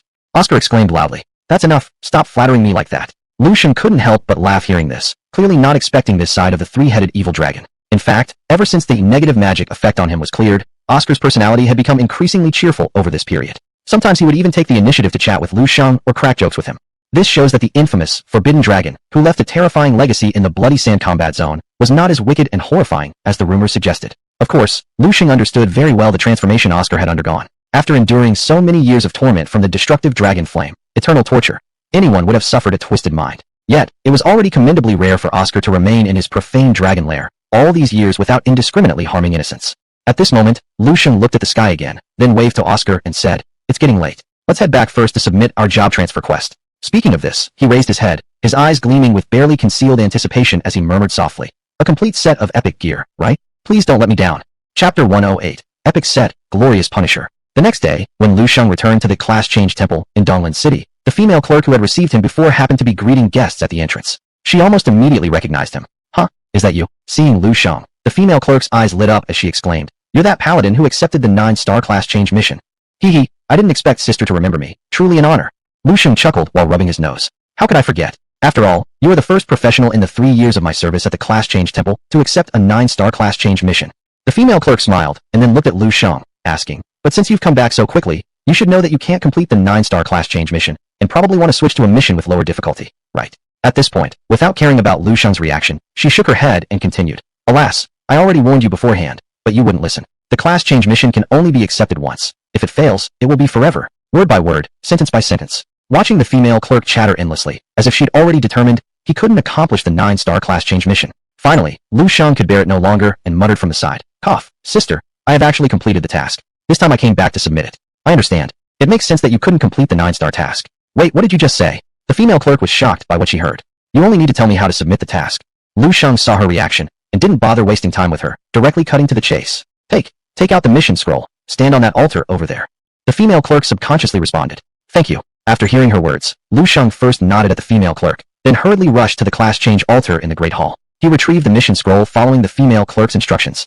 In the next moment, without any warning, the entire class change altar suddenly burst forth with an extremely intense light, blinding everyone around. And with the appearance of this light, a series of prompt sounds also rang in Lu Shang's mind. Ding! Congratulations for successfully completing the 9-star class change mission. Not a single inch of the Divine Summer Kingdom can be missing. Gaining 10 million experience points. Receiving the Glorious Punisher set. Ding! Congratulations for successfully leveling up to level 101. Gaining 5 base attributes. 5 free attributes. Ding! Congratulations for successfully leveling up to level 102. Gaining 5 base attributes. 5 free attributes. Ding! Congratulations for successfully leveling up to level 103. Gaining 5 base attributes. 5 free attributes. Ding! Congratulations for successfully leveling up to level 104, gaining 5 base attributes, 5 free attributes. Ding! Congratulations for successfully leveling up to level 141, gaining 5 base attributes, 5 free attributes. Wow, I leveled up straight 41 levels. Watching his rapidly soaring experience bar, Lu Shang was almost overwhelmed with excitement, unable to stop himself from marveling. No wonder the 9-star class change mission is regarded so highly. The experience points are indeed off the charts. You really managed to complete the 9-star level class change mission. At this moment, the female clerk also caught up. Seeing Lu Shang jump from level 100 to level 141 in one breath, the female clerk was so stunned she nearly dislocated her jaw. Seeing this, Lu Shang gave her a silencing gesture and then said mysteriously, Could you help keep this a secret for me, sister? In a few days, I still need to collect a bet. Oh, alright. Hearing this, the female clerk finally snapped back to reality, knowing that Lu Shang had previously placed a bet worth tens of millions with Li Tianhua. Fortunately, Donglin City was only a small city, and the class change temple had always been quiet, with few professionals inside. Also, the rewards for class change missions were directly issued to the professional's personal satchel and would not be exposed. Therefore, the fact that Lu Shang completed the 9-star class change mission didn't cause too much commotion. After finishing the mission, Lu Shang originally intended to check out the new epic set he had just obtained. However, items of epic quality emit an extremely strong purple glow. If he took them out, it would undoubtedly cause a stir across the entire venue. To avoid drawing attention from those with ulterior motives, Lu Shang forcibly suppressed his impulse, deciding not to stay further at the class change temple. He turned and left directly. Half an hour later, Lu Shang returned to his apartment where he lived alone. Oscar, who had been waiting at home for a long time, eagerly greeted Lu Shang the moment he walked in, his face brimming with excitement. Master, I just managed to level up 41 times all at once. Hehe, I leveled up by 41 as well. This 9-star mission truly deserves its reputation as the most difficult class change mission. The experience reward is incredibly generous. Lu Shang replied with a smile. Master, I remember that completing the 9-star class change mission rewards an entire set of epic gear. Did you get it? Oscar asked again. Yep, I got it. Lu Shang nodded, not intending to hide anything, and with a grand wave of his hand. Jingle jangle. In the next instant, 6 items of epic-grade equipment glowing with a strong purple light were pulled out from his personal satchel all at once. Glorious Punisher's helmet. Type, headgear. Armor value plus 2,200. Strength plus 250. Intelligence plus 220. Agility plus 200. Vitality plus 200. Class, Paladin. Required stage, 2nd promotion. Glorious Punisher set, 1/6. 2-piece set effect. Each attack has a 20% chance to summon a divine light of punishment to strike the target, causing 10% of their maximum HP in damage, inactive. 4-piece set effect. Each attack has a 20% chance to activate the Angel Power effect, boosting your strength by 1,000 points for 30 seconds, inactive. 6-piece set effect. Activates the dazzling glorious holy light, inducing intense awe in all enemies within 50 meters around you. Their attacks against you will deal 20% less damage, their casting speed decreases by 20%, and their movement speed decreases by 20%. Quality, epic. Walking between humanity, destroying all darkness and injustice. Glorious Punisher's battle robe. Type, chest armor. Armor value plus 4,000. Strength plus 360. Intelligence plus 330. Agility plus 330. Vitality plus 300. Class, Paladin. Required stage, 2nd promotion. Glorious Punisher set, 1/6. 2-piece set effect. Each attack has a 20% chance to summon a divine light of punishment to strike the target, causing 10% of their maximum HP in damage, inactive. 4-piece set effect. Each attack has a 20% chance to activate the Angel Power effect, boosting your strength by 1,000 points for 30 seconds, inactive. 6-piece set effect. Activates the dazzling glorious holy light, inducing intense awe in all enemies within 50 meters around you. Their attacks against you will deal 20% less damage, their casting speed decreases by 20%, and their movement speed decreases by 20%. Quality, epic. Walking between humanity, destroying all darkness and injustice. Chapter 109. Outrageous attributes, terrifying effects. Brilliant Punisher's arm guard. Type, arm. Armor plus 1,500. Strength plus 220. Intelligence plus 150. Stamina plus 150. Class, Paladin. Required rank, 2nd transfer. Brilliant Punisher set, 1/6. 2-piece set effect. With each attack, there is a 20% chance to summon a descending punishment holy light that attacks the target, inflicting damage equal to 10% of its maximum health, inactive. 4-piece set effect. With each attack, there is a 20% chance to activate the Angel Power effect, increasing your strength by 1,000 points for 30 seconds, inactive. 6-piece set effect. Activates dazzling, brilliant holy light, making all enemies within 50 meters feel intense awe. Their attack power decreases by 20%, spell casting speed decreases by 20%, and movement speed decreases by 20% when attacking you. Quality, epic. Walking in this world, destroying all darkness and injustice. Brilliant Punisher's cape. Type, back. Armor plus 1,200. Strength plus 200. Stamina plus 150. Class, Paladin. Required rank, 2nd transfer. Brilliant Punisher set, 1/6. 2-piece set effect. With each attack, there is a 20% chance to summon a descending punishment holy light that attacks the target, inflicting damage equal to 10% of its maximum health, inactive. 4-piece set effect. With each attack, there is a 20% chance to activate the Angel Power effect, increasing your strength by 1,000 points for 30 seconds, inactive.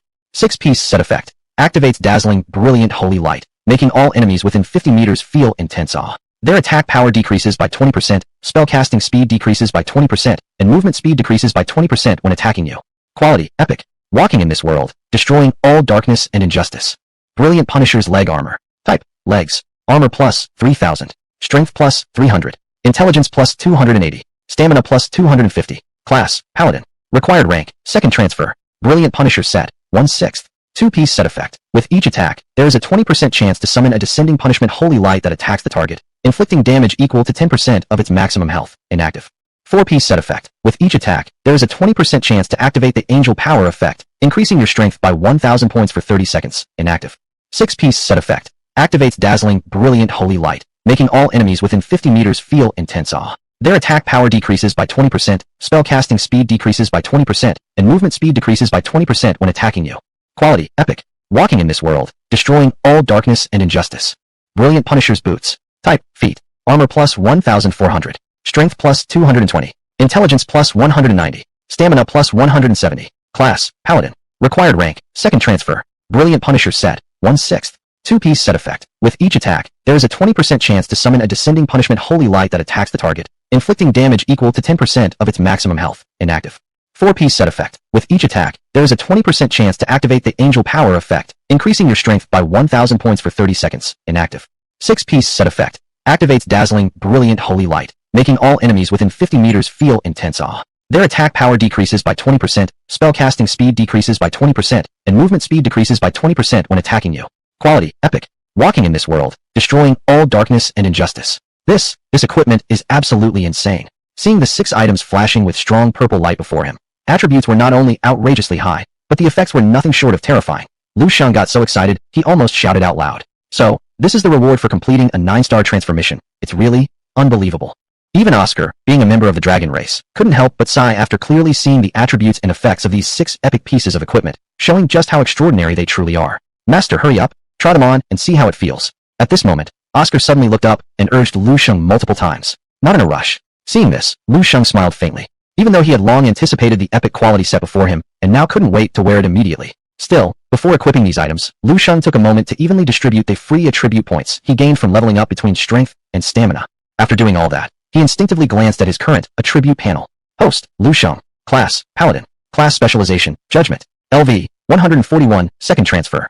Health points, 4,560. Mana points, 1510. Strength, 551. Intelligence, 151. Agility, 151. Spirit, 151. Vitality, 456. Equipment, none. Combat power rating, 342 stars. Skill 1, Divine Favor Shield. Skill 2, Divine Grant Blessing LV1. Skill 3, Divine Healing Light LV1. Skill 4, Holy Judgment LV1. Skill 5, Fervent Judgment LV1. Skill 6, Light Redemption LV1. Skill 7, Punishment Aura LV1. Skill 8, Summon Brilliant Angel Projection. Skill 9, Summon Oscar. Are you kidding me? I'm level 141 with only a 340-star combat power rating?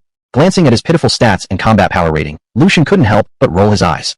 At this moment, although he wasn't wearing any equipment, everything was purely fundamental and true to its core. Yet according to what Shang knew, the majority of fighters around level 150 would have over 500 stars in combat power ratings, even without any gear. And some top-tier classes or hidden class individuals could achieve an alarming 800 stars or more in combat ratings by level 150. He, on the other hand, was barely managing a mere 342 stars at level 141, far less than half their power. Although Shang clearly understood that the Paladin Judge was an equipment-dependent profession, with equipment making them almost entirely different from their unequipped counterparts. But to be so abysmal was well beyond Shang's expectations. Upon further reflection, however, Shang found peace in the matter. Because others' combat talents generally provided a fixed boost in combat power. For instance, Luo Xuanchuan's Redemption Goddess ability allowed her to accumulate spirit bodies by defeating monsters. The more spirit bodies, the stronger her innate combat abilities became. And there were similar cases such as certain warriors' weapon mastery, or some mages' elemental mastery, all of which tended towards passive combat talents. They didn't require deliberate use, and could still offer a fixed enhancement to combat power. His own 10,000-fold amplification, in contrast, required manual activation. If it remained inactive, it wouldn't influence his base combat power in the slightest.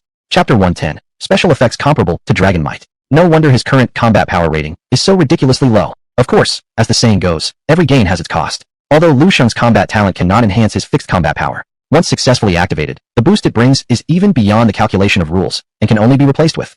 Thinking about this, Shang couldn't help but burst into a carefree smile. He glanced at the 6 epic quality sets in front of him, and finally could no longer contain his growing anticipation. The glorious Punisher set, you'd better not disappoint me. Without further delay. Next, under Oscar's watchful gaze full of expectation, Shang finally equipped all 6 pieces of the epic set onto himself one by one.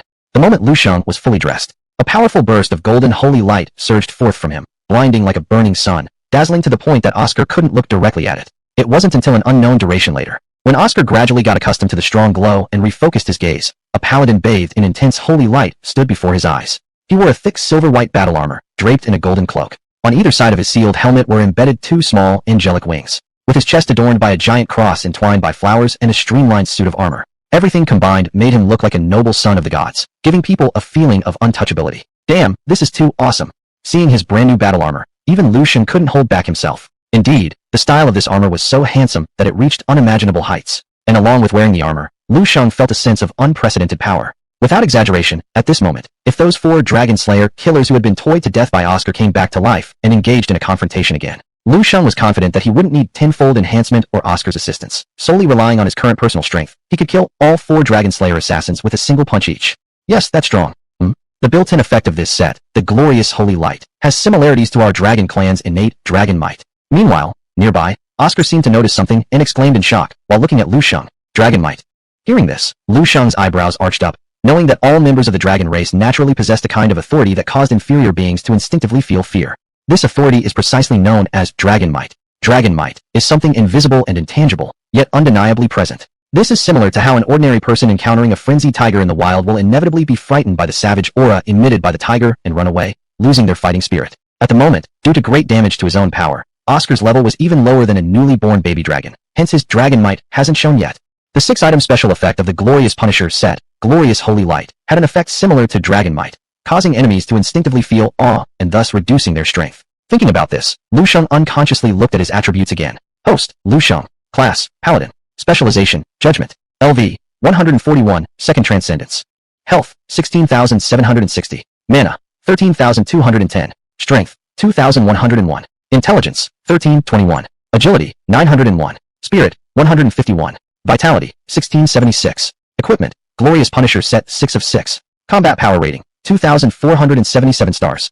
Damn, a combat power of 2,477 stars. Staring at his new and elegant attribute panel, Lu Shang was immediately disoriented, muttering unconsciously. This Glorious Punisher set actually boosted my combat power by over 2,000 stars. Master, your combat power nearly rivals that of someone at the peak of 3rd Transcension. Oscar was equally stunned speechless. In its memory, only individuals above 3rd Transcension and perhaps even 4th Transcension professionals could barely possess around 2,500 star combat ability. But Lu Shang, despite being 2nd Transcension, had already reached 2,477 stars.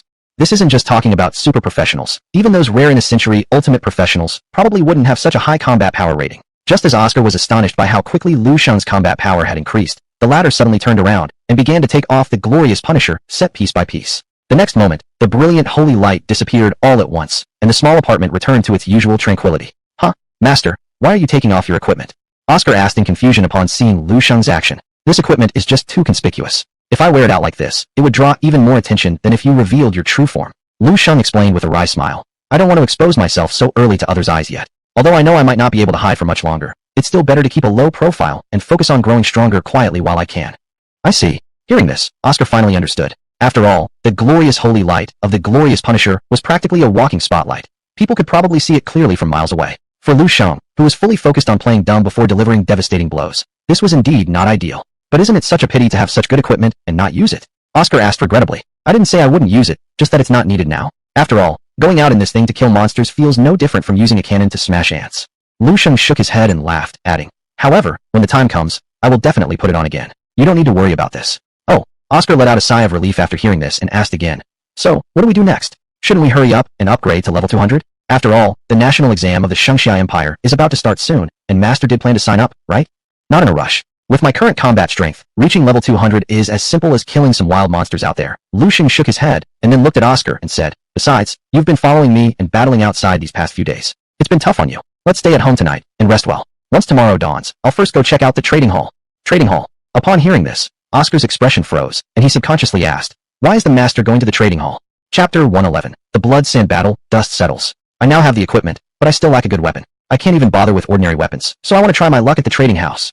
Lu Shang said truthfully. Ah, I see. Upon hearing this, Oscar finally realized and said earnestly, all right, all according to the Master's arrangements.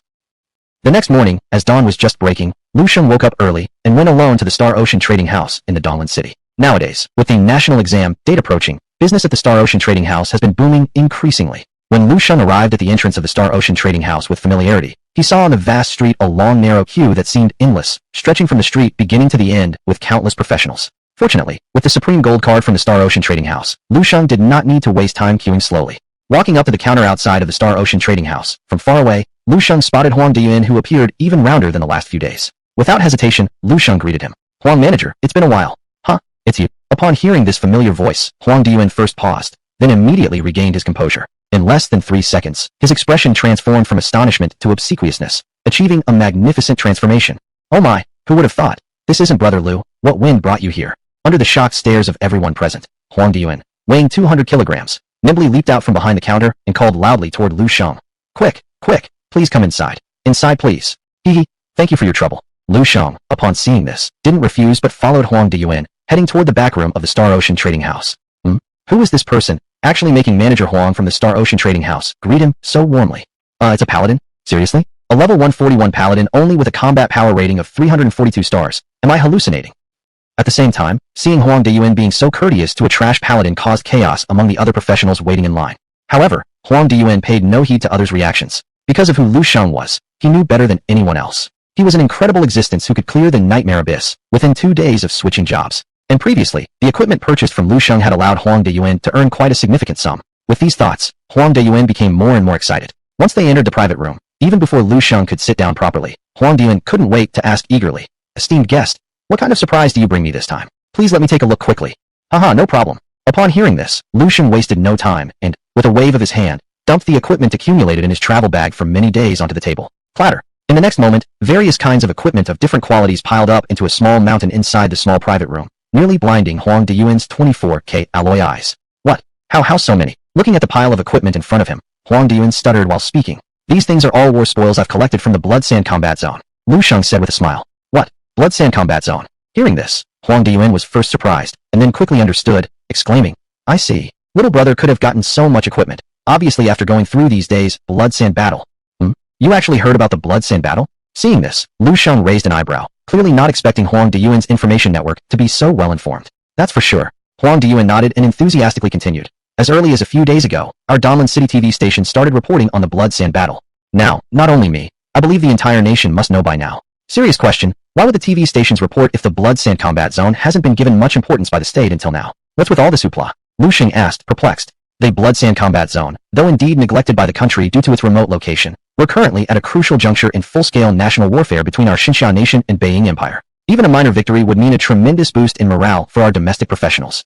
And besides, our Xinxia nation has always had grievances against those vermin from the Three Nations Alliance. It's just that we haven't had the opportunity to deal with them until now. And this time, Dayuan Huang continued excitedly. It's rumored that the Three Nations Alliance initially tried to take full advantage of the situation and seize our Blood Sand Combat Zone. But they ended up not only being soundly defeated by our young professionals, but also losing their long-established safe zones. Now, the Blood Sand Combat Zone has been completely incorporated into the territory of our Xinxia nation, with all the traitors annihilated. Such a gratifying outcome. How could the media not compete to report on it? So it is like this.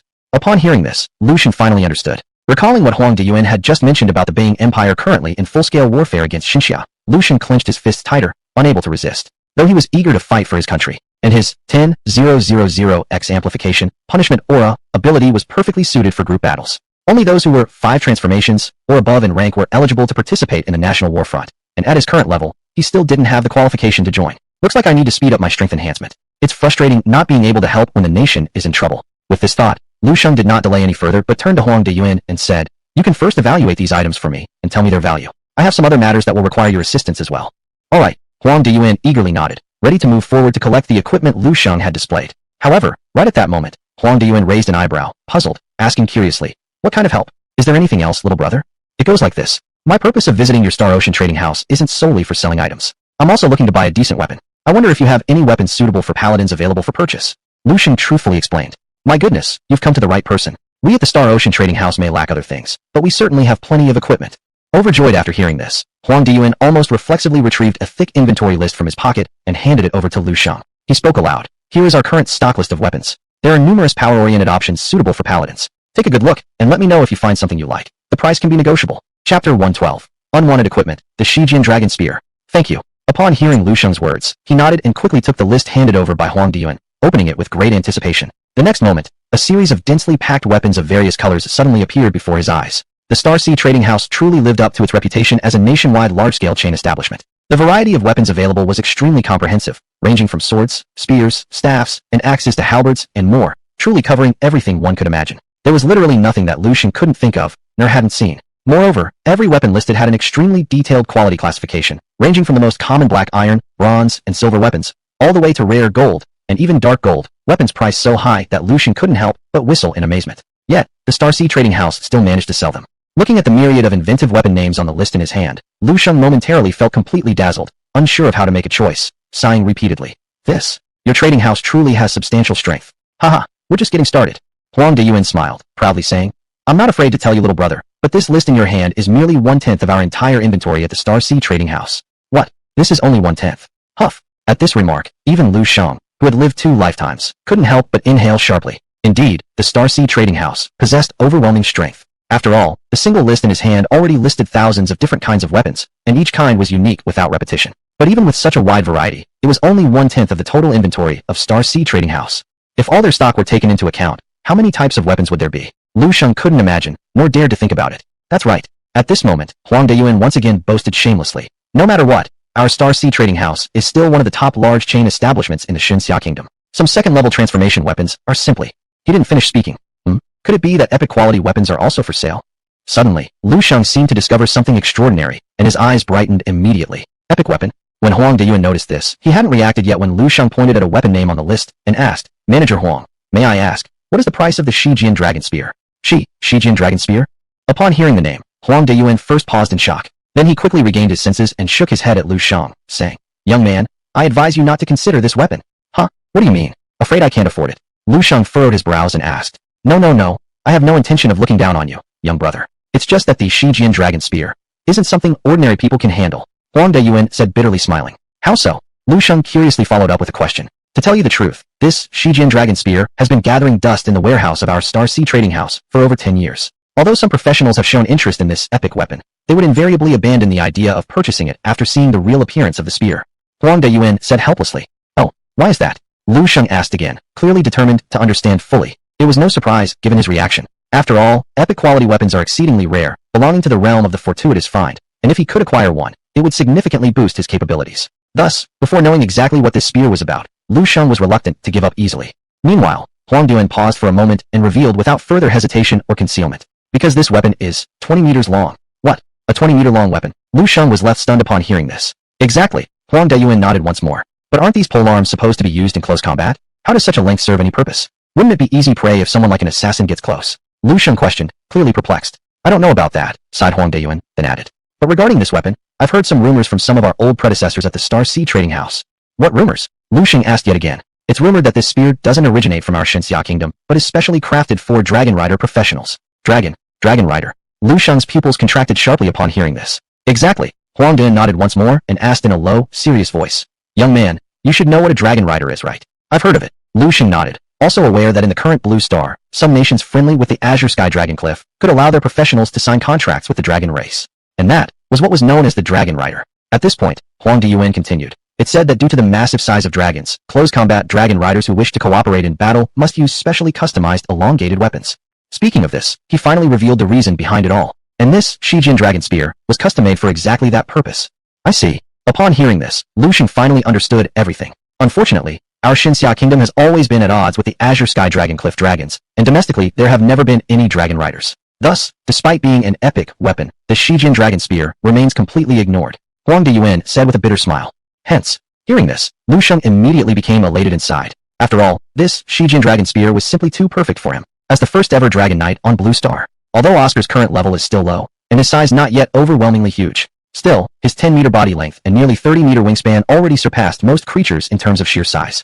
Moreover, the power of dragons didn't just come from their abilities, but even more so from their unyielding fangs and claws, along with their impenetrable epic-class dragon scales. This meant, if Oscar wanted to unleash his full potential, he had to revert to his original form to fight. And at such times, if Lu Shang wished to fight alongside him on his back, this Shijian Dragon Spear would be absolutely indispensable. With this thought in mind, Lu Shang almost without hesitation asked Huang Deyuan directly, Manager Huang, how much does this Shijian Dragon Spear cost? I'll take it. Chapter 113, Sponsorship from Star Sea. What? Huang Deyuan was greatly shocked upon hearing this. He asked in disbelief, Young friend, didn't I just tell you the use of this Zhejian Dragon Lance? How come you still want to buy it? Haha, others might not need it, but that doesn't mean I don't. Lu Shang replied with a faint smile. Seeing Lu Shang's firm determination, Huang Deyuan, being a businessman, did not continue to refuse, but gritted his teeth and said, If you're truly interested in this Zhejian Dragon Lance, then let me make a decision, half selling, half giving as a favor, for 3 million dragon coins. What? 3 million dragon coins? Why don't you just rob me while you're at it? Uffed. Upon hearing such an absurd price, Lu Shang nearly choked, almost suffocating himself to death. Seeing Lu Shang's reaction, Huang Deyuan could only sigh helplessly, saying, "Young friend, I'm really not taking advantage of you here. The various trading houses between us have a hard rule that all prices for epic weapons cannot be lower than 3 million, or else it will be seen as disrupting the market and targeted collectively by other trading houses." Then he added bitterly as if fearing Lu Shang still wouldn't believe him. "Moreover, we spent a full 5 million dragon coins when acquiring this Zhejian dragon lance. Offering it to you for 3 million is already losing so much money that it feels like going back into our ancestral home in debt.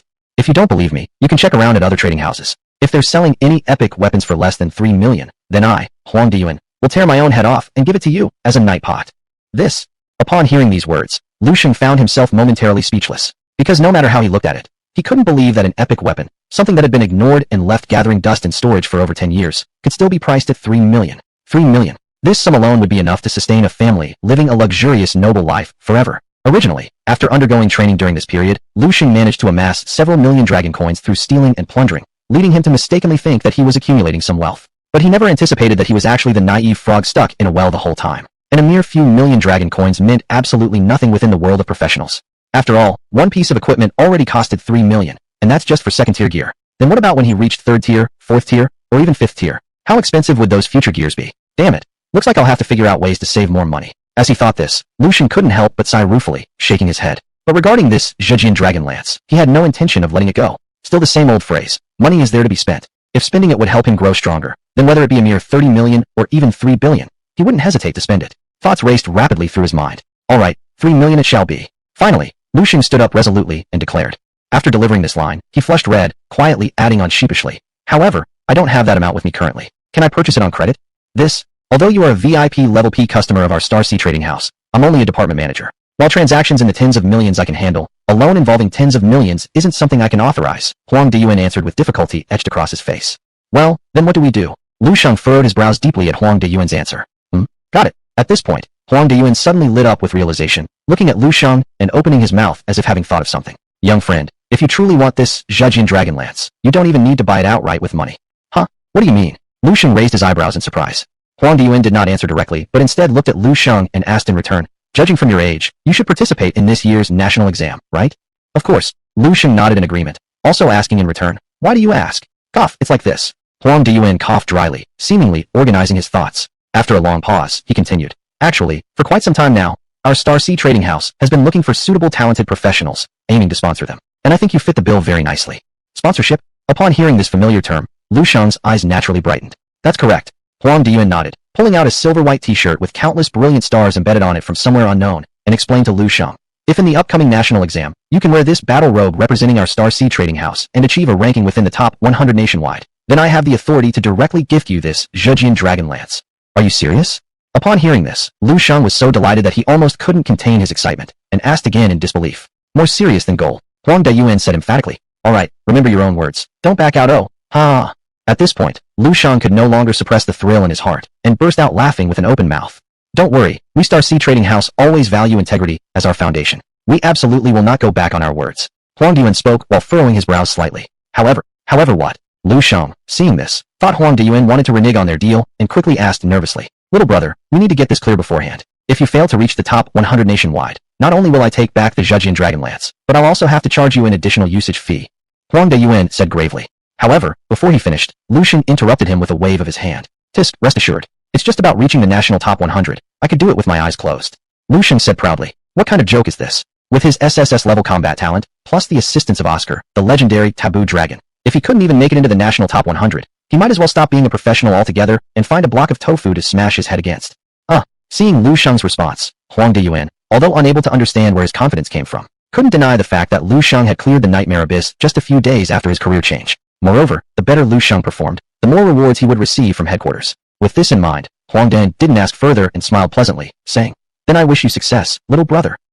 Good talk." Lu Shang, hearing this, responded with a faint smile, never putting too much weight on this matter from start to finish. Because in his view, wearing a battle robe to obtain an epic weapon for free was simply the best deal one could get. What he didn't realize was that this move to take advantage of the situation unknowingly added a powerful life and death rival to his list during the upcoming national exam.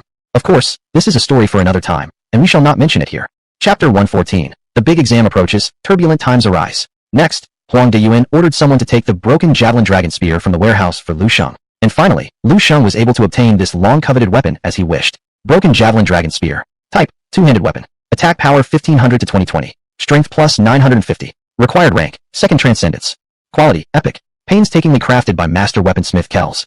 After leaving the Star Sea trading house, Liu Shang, with a sense of satisfaction, walked towards his apartment where he lived alone. However, at this moment, as the opening date of the national exam drew nearer day by day, all across the Xinxia Kingdom, there was already an uprising of turbulent winds in anticipation of this impending feast. Xinxia Kingdom, Northwest Province, Barbaric Plateau. Barbaric Plateau is a neutral map located on the border of the Xinxia Kingdom, requiring levels between 200 and 300. It's a region one level higher than the Blood Sand War Zone, yet it differs greatly from the resource-rich and pleasant climate of the Blood Sand War Zone. This neutral map is a true desolate land of suffering, not only high in altitude and low in temperature, but it also contains incredibly powerful monsters. On top of that, since this area borders the Divine Buffalo Kingdom, it's often frequented by groups of professional players from the Divine Buffalo Kingdom. Thus, unless one is a true powerhouse, people rarely come here specifically to train. But on this day, the rarely visited Barbaric Plateau suddenly became bustling. Two figures were seen racing each other across the barren plateau, moving at such speeds that they seemed like streaks of light. Among the two, one figure had a head wrapped in a bandana, a sallow complexion, deep-set eye sockets, a full beard, and countless irregular scars across his face, giving off a ferocious and terrifying appearance. If any veteran player frequently traversing the Barbaric Plateau were present, upon seeing this person's face, they would be instantly terrified out of their wits.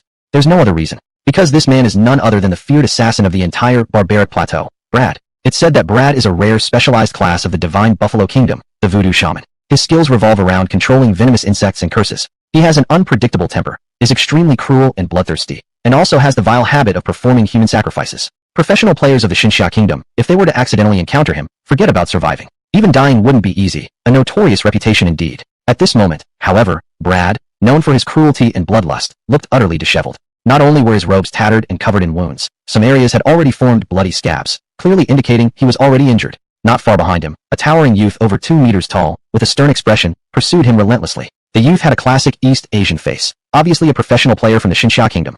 Clad in heavy armor, wearing a black cape, under his arms were gloves radiating deep purple light. Death chariot, boom. At a certain moment, the stern youth stomped hard on the ground. An ancient chariot-like phantom appeared beside him, boosting his speed dramatically, almost catching up to Brad in the blink of an eye. Destructive smash. Bam, bam, bam, bam. HP minus 1099. HP minus 1211. HP minus 1112. The whooshing punches left lingering traces in the air that took time to fade away. Terrifying damage numbers subsequently appeared above Brad's head. Humph. Brad let out a muffled groan, and his already exhausted health bar grew even more perilous. Yet he didn't dare turn around to engage in direct combat with the youth. Instead, while frantically fleeing, he cursed without looking back. "You bastard! Who are you? I've no feud with you, yet you insist on hunting me down."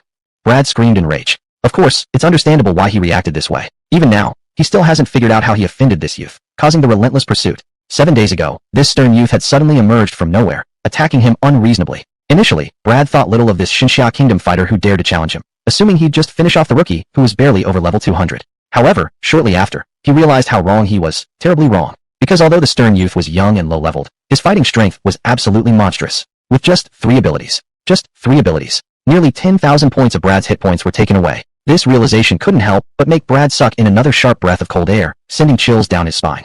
After all, he was a level 300 Voodoo Shaman. Yet this young man was only level 203, evidently, just having undergone his secondary class change not long ago. There was nearly a 100 level difference between them. And yet, he had almost been instantly killed by the other side. What kind of monster could be so strong? Without much thought, Brad immediately chose to flee. But that cold and stern Xinxia Kingdom youth clung to him like an incurable infestation, relentlessly pursuing him without giving an inch. It had continued this way for 7 days straight. The proud Voodoo Shaman, Brad was now cornered with no means of escape, his energy practically depleted. After another brief moment, Brad finally stopped in dejection, abandoning any further thoughts of escape, because after fleeing nonstop for 7 whole days without rest, his stamina had already been completely drained. "What did I do to offend you? Can't I die knowing the reason?" Brad gritted his teeth and asked, unwillingness filling his heart. As a unique occupation of the Divine Buffalo Kingdom, relying on his strange abilities and numerous methods of retreating from battles alive. Over the years, even when encountering 4th Transcendence Xinxia Kingdom warriors, while he couldn't win against them, escaping was always feasible. However, now he had been forced into such a desperate situation by this mysterious youth of just over 200 levels, something he had never experienced since his own reclassification. Never had he felt as hopeless as he did today. The youth didn't answer, instead pulling out a scroll from his pocket and opening it casually. Inside were dense records filled with enemy nationals' names and portraits. One of them was none other than Voodoo Shaman Brad. After verifying the information carefully, the young man looked at Brad as though he were livestock waiting to be slaughtered, devoid of any emotion. "Damn jungle pigs. Do you really think I'm afraid of you?" At last, Brad exploded in rage. He realized at this point that aside from going all out, which might offer a shred of hope, there was simply no other path left. Voodoo techniques, black demon insects. Buzz, buzz, buzz, buzz. A large swarm of black demon insects was unleashed by Brad, rushing toward the mysterious young man opposite him. The terrifying sound of their wings vibrating in the void reverberated endlessly, capable of making anyone's scalp go numb. Chapter 115. The Undying Mad Warrior, Spatial Distortion. Yet the mysterious youth remained standing in place, only trembling slightly. Primal killing aura. Boom. In the next instant, a terrifying momentum surged out from within him. Not only did it instantly obliterate the swarm of demon insects rushing toward him, but its force continued and violently collided with Brad's chest. Pang. HP, 1799. Oh. Brad let out a blood-curdling scream, spitting out a streak of foul congealed blood, nearly fainting on the spot. At this point, his health bar had dwindled to a mere 200+ points, almost at the brink of death. But instead of continuing to flee, he trembled as he pointed at the young man from Shang and emitted a madman-like laugh. Ha ha ha. You are an ultimate class practitioner. Ha ha ha. You're actually an ultimate class practitioner. Brad's laughter was both chilling and full of despair. Indeed, the mysterious youth was too fearsome. Even a random skill was comparable to another practitioner's ultimate move. Remember, as a voodoo shaman, his profession strength was on par with a super practitioner. Despite this, in front of the enigmatic youth from Xinxia, he still lacked any form of resistance, as fragile as paper, effortlessly manipulated by the other party. All these truths led Brad to fully realize one fact, a mercilessly brutal, yet absolutely true fact. This mysterious youth was indeed an ultimate class practitioner. Yes, exactly that, an ultimate class practitioner. To have such terrifying combat power at merely level 203, in no more than 5 years, the list of the 100 greatest war gods on Earth will definitely include a place for you. Brad's eyes filled with complexity, completely giving up all ideas of further resistance. With a bitter smile, he said, "To die under the hands of a strong warrior like you. I, Brad, die without regret." After saying this, he raised his head, staring intently at the youth, and asked solemnly, "My final request, tell me your name." The youth coldly nodded, his face devoid of emotion. He softly opened his mouth, and the voice that came out reverberated through the land like a dragon's roar or a tiger's bellow. "My name is the Undying Mad Warrior, Chu-Ao." Boom. Once again, a terrifying punch wind descended from above, forcibly throwing Brad away while completely depleting the remainder of his HP. Staring at the lifeless eyes of Brad, the youth first extended his hand, directly crossing out his name from the scroll. Having finished everything, he raised his head, his eyes revealing a previously unseen ferocious battle spirit. Is the national examination about to begin? I hope those three who share my fame can give me some proper challenges. Please don't disappoint me. Don't disappoint me. Xinxia Country, Southwest Province, the top-ranked high school of the region, Southwest Number 1 High School. Tianyi, are you ready? On the empty and deserted playground, a middle-aged man dressed in a magical robe sternly questioned a bespectacled and refined-looking teenager. Yeah. The teenager gravely nodded his head, his expression solemn. All right then, I'll start my attack. Upon seeing this, the middle-aged man began to slowly lift his staff while seriously reminding the teenager, "This time, I'll attack you with all my might. There will be no mercy. Be prepared." Before waiting for the teenager's reaction, he roared aloud after finishing speaking. Meteor shower. Boom, boom, boom, boom, boom. In the following moment, accompanied by a series of extremely horrifying whistling sounds, an endless amount of enormous fireballs descended unexpectedly from the sky, seemingly igniting the entire sky. A scorching heat spread everywhere, causing the ground to crackle and pop under the extreme temperature, resembling the end of the world with its horrifying spectacle. However, in response to such a terrifying assault, the youth showed not a single sign of panic. Instead, raising his own staff, he unleashed a skill right before the critical moment. Lower-level prohibition spell, Spatial Distortion. Buzz. In the following moment, under the incredulous gaze of the middle-aged man, the space around the youth began to warp like a twisted mirror, contracting and deforming, emitting a series of teeth-grinding creaks as though squeezed by an invisible giant hand. Even the downpour of fireballs that had been cast barely reached the youth's vicinity before being entirely ejected away due to the warped surrounding space. Boom, boom, boom, boom, boom. Fireballs crashed into nearby areas, leaving behind black and charred craters one after another, failing to even graze a single edge of the youth's clothing. Excellent. What a brilliant instant prohibition spell. Upon witnessing this, the middle-aged man could no longer contain his excitement and ran up, enthusiastically giving the youth the thumbs up. "Tianyi, that fire rain meteor is a fire magic of 4th rank level. I didn't expect you to be able to withstand even such a skill," the middle-aged man said excitedly. "With your current strength, as long as you don't encounter an occupationalist above the 5th rank, you should be able to remain undefeated. Thanks to Mr. Jack's careful training over all these years, otherwise, by myself, it would have been impossible for me to have such deep insight into space." The teenager blushed at hearing this. "Haha, it's also because of your talent and high enlightenment. Otherwise, no matter how hard I try, it would be impossible for me to create something out of nothing and train you to this level," the middle-aged man said excitedly. When he said this, he changed the subject. But what? The teenager frowned at seeing this and quickly followed up with a question. The middle-aged man did not answer but instead gave the young man a profound look and said in a low voice, "Staying in Xinxia Country is really wasting your talents." What do you mean by that, teacher?" the young man asked, full of confusion. The middle-aged man still did not explain but continued on his own.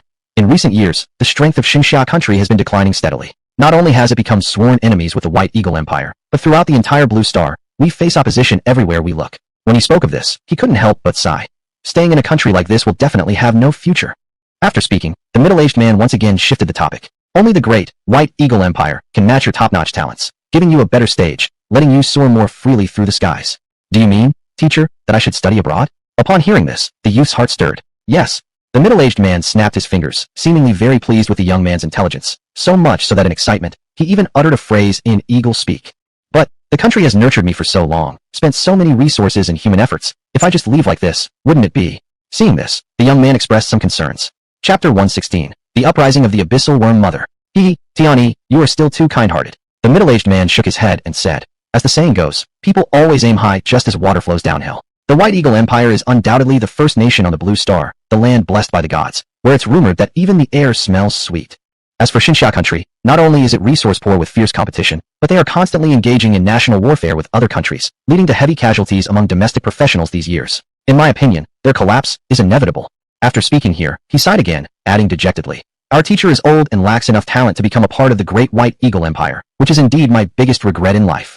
After finishing his speech, the middle-aged man looked up once more, excitedly calling out to the young boy, but you're different. You're an exceedingly rare space mage, truly one of the ultimate practitioners, with nearly infinite possibilities for your future. That's why I want to tell you, some things are better decided earlier. But even if I wanted to go to the White Eagle Empire, I don't have any connections. The young boy replied with a wry smile. Haha, this is simple. I've already thought about it for you.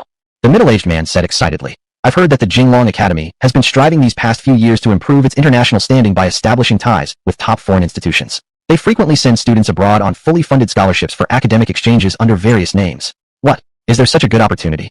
Upon hearing this, the boy's eyes lit up. Yes, indeed. The middle-aged man nodded and continued. What you need to do is to successfully pass the upcoming national exams and enter the Jinglong Academy, becoming one of them. In this way, you'll be able to use the Jinglong Academy as a stepping stone to smoothly reach the White Eagle Empire. Ah, now I understand. Upon hearing this, the boy finally realized. However, he still had doubts and opened his mouth again to ask, but even if I go to the White Eagle Empire through this method, wouldn't I still be considered a citizen of Xinxia? Haha, you don't even need to worry about this. The White Eagle Empire has always placed great importance on talent cultivation. With your natural talent and strength, if you're willing to become one of theirs, they will not only warmly accept you, but also give you the highest standard of treatment and benefits. The middle-aged man said proudly, as for Xinxia country, you needn't worry at all. Anyway, when the time comes and you're already in the White Eagle Empire, what can Xinxia possibly do to you no matter how angry they might get?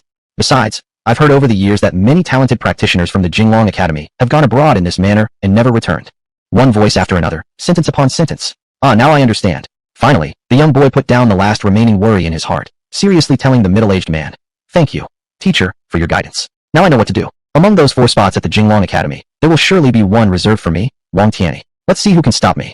Xinxia Country, Southeast Province, Zhongyan City, the headquarters of the Tianxing Trading Company. That night, it was already late. Yet, the main residence of the Tianxing Trading Company was still brightly lit, bustling with voices. A group of people anxiously gathered around a concealed secret chamber, evidently waiting for something, completely evident. And inside that secret chamber, there would occasionally come cries of pain, making everyone break out in cold sweat, their hearts rising up into their throats. It's been so long already. How come Chen hasn't succeeded yet? A middle-aged man muttered to himself, pacing anxiously back and forth. His name was Long Huaqing, the chairman of the Tianxing Trading Company.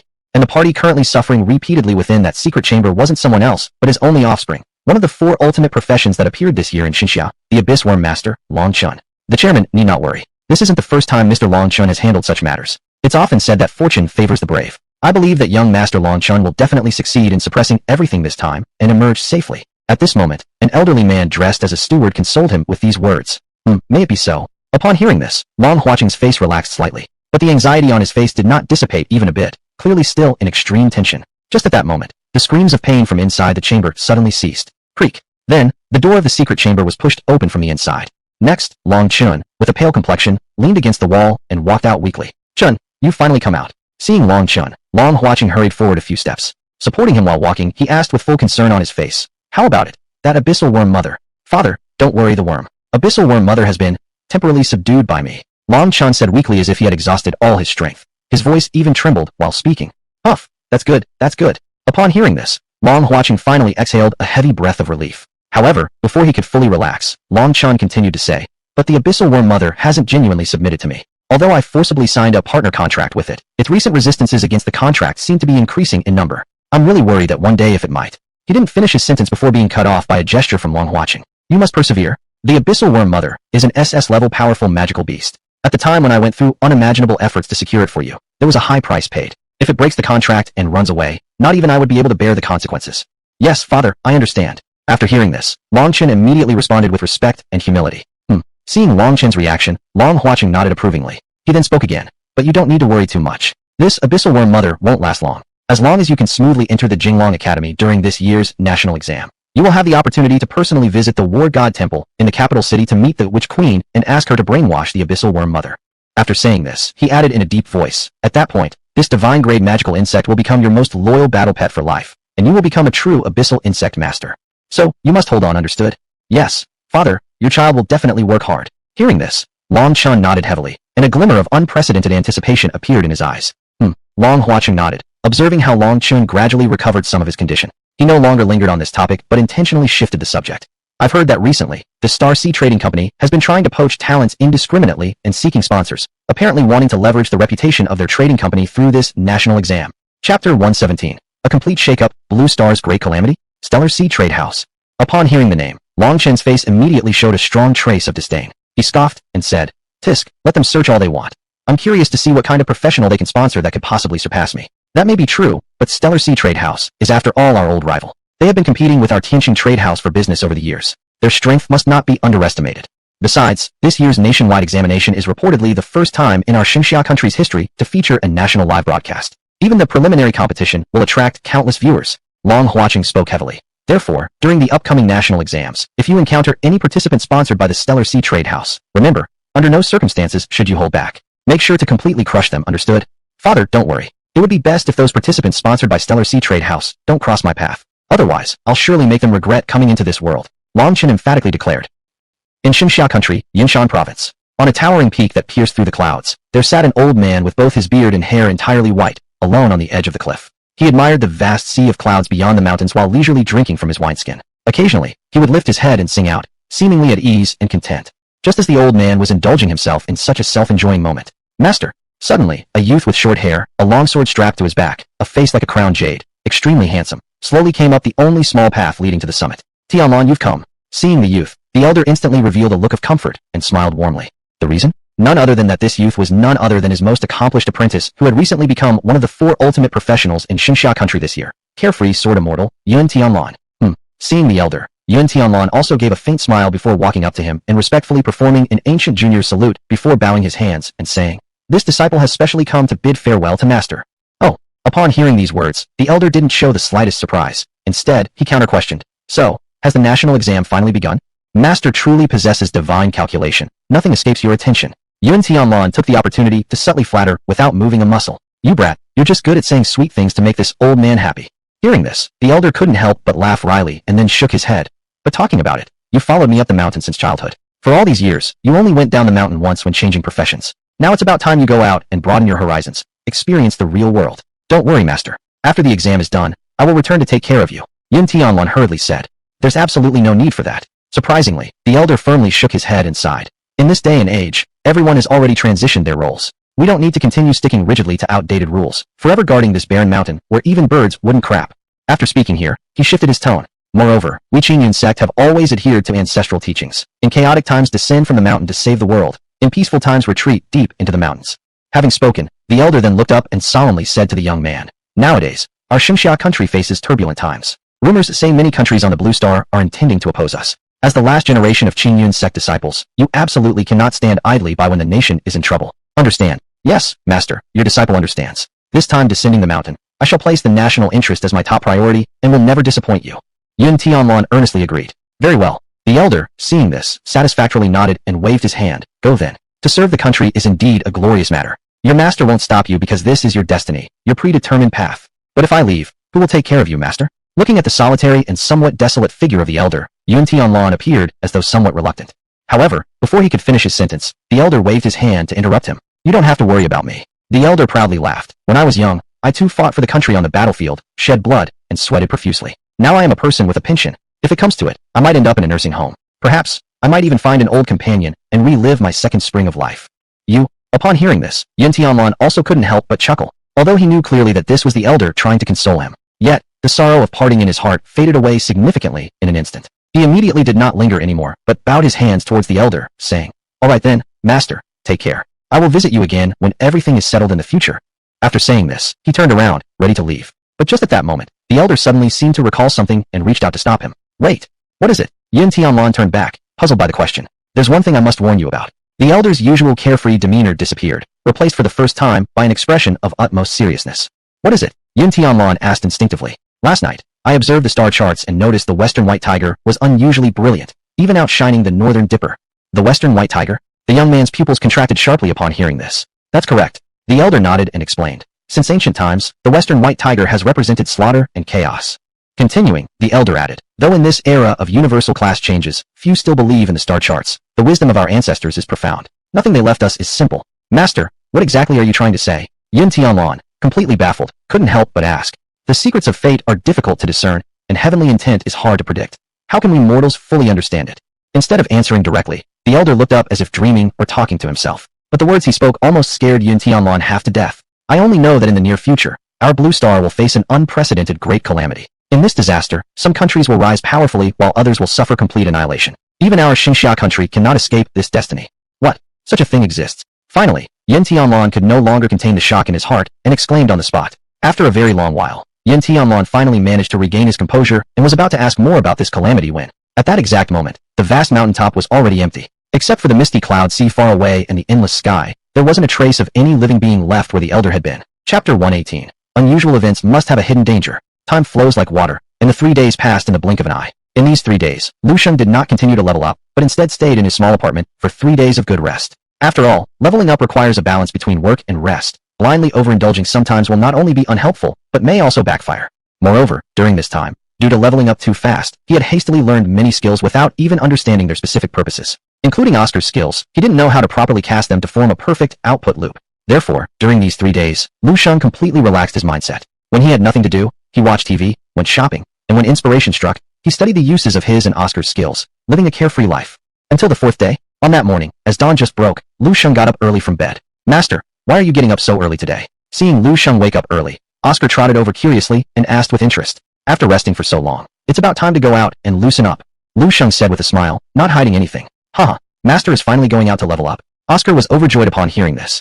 Apparently, these 3 days of rest had driven him mad with boredom. Not bad, Lu Shang nodded, then added. But before that, I still need to collect the debt first. Brother Yutian, can Lu Shang really complete the 9-star level transfer task? Looking at Yutian beside him with a serious expression, Li Tianhua furrowed his eyebrows and asked. I don't know this either. Yutian shook his head, then seriously added. However, if he really completes it, things will get complicated. Oh, what does Brother Yutian mean by that? Li Tianhua frowned and asked. But Yutian did not answer. Instead, he raised his head, and a trace of uncontrollable seriousness flickered in his eyes. At this point, he had already received intelligence reported domestically and knew that in the Bloody Sand War Zone, a super Paladin had appeared who could be invincible for 14 hours, with a halo that reflects 10,000% damage. Even though until now, the high-ups of the Tri-Nation Alliance still hadn't figured out who this Paladin truly was. Yet for some unknown reason, Yutian had a premonition, a feeling unclear and indefinable, yet extremely real, that this matter absolutely had something to do with Lu Shang. And this was precisely the fundamental reason why he dragged Li Tianhua to arrive early at the entrance of the transfer temple in the morning. Just as Yutian was lost in thought, suddenly, from not far away, a familiar figure riding a hellish 3-headed hound came charging down the nearby street. Wasn't it Lu Shang? He's here. Upon seeing Lu Shang, Yutian lit up immediately, subconsciously casting an insight spell on him. But after taking one look, Yutian was almost startled to the point of shouting out loud. Target, Lu Shang. Class, Paladin. Class Specialization, Judgment. LV, 141, second transfer. HP, 4,560. MP, 1510. Equipment, none. Combat power rating, 342 stars. This time, Lu Shang deliberately did not wear any equipment. So his base attributes were instantly exposed right in front of Yutian. What? Level 141. Upon seeing Lu Shang's real level, Yutian felt as though his entire worldview had been overturned.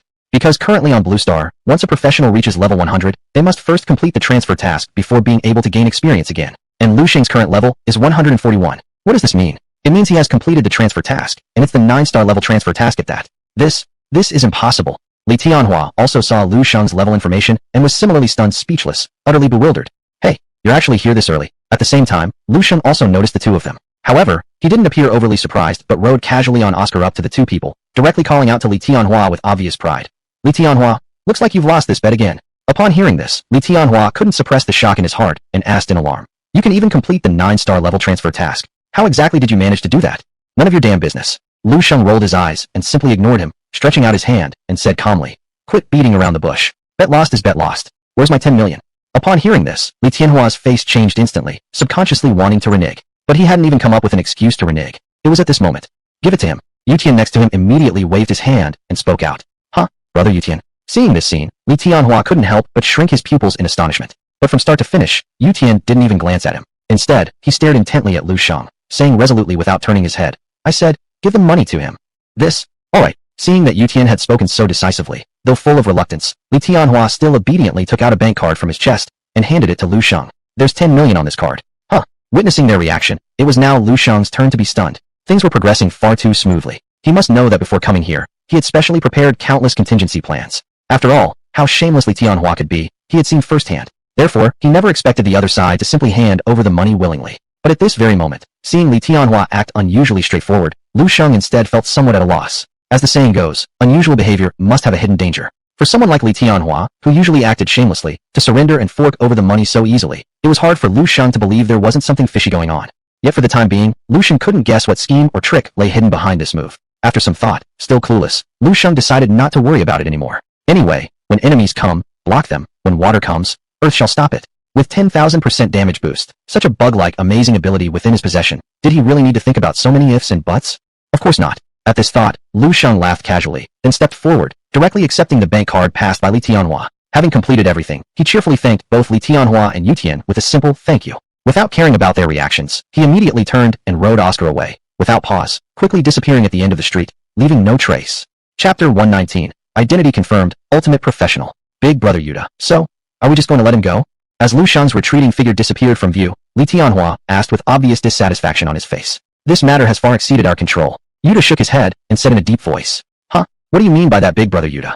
Li Tianhua was completely baffled, feeling that Yuta seemed off today, but he couldn't immediately put his finger on it. And Yuta didn't respond to his question either. Instead, he quietly opened his friend list and sent a message to Xiam Yuzhen, the mayor of Donglin City. General Fujino, it has been confirmed that this Lu Shang is likely the main culprit behind the complete collapse of our Blood Sand War Zone.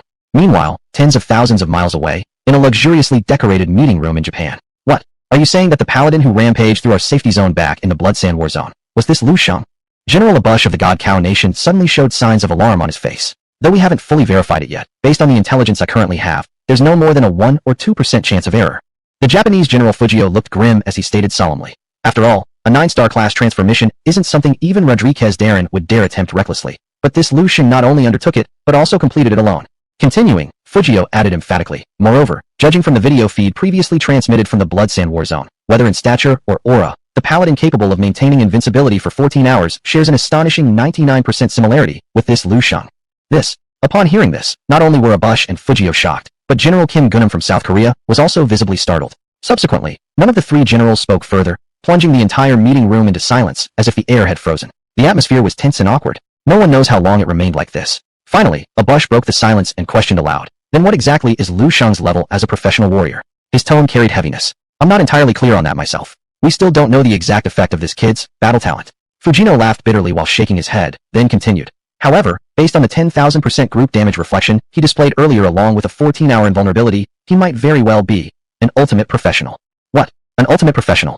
Suck. At this startling designation, the three generals simultaneously sucked in cold breaths. This can't be possible. Kim Gunam burst out loud with disbelief written all over his face. An ultimate professional is a once-in-a-millennium phenomenon, exceedingly rare even across the entire Blue Star, and every one of them ranks at the top of the top 100 battle deities list.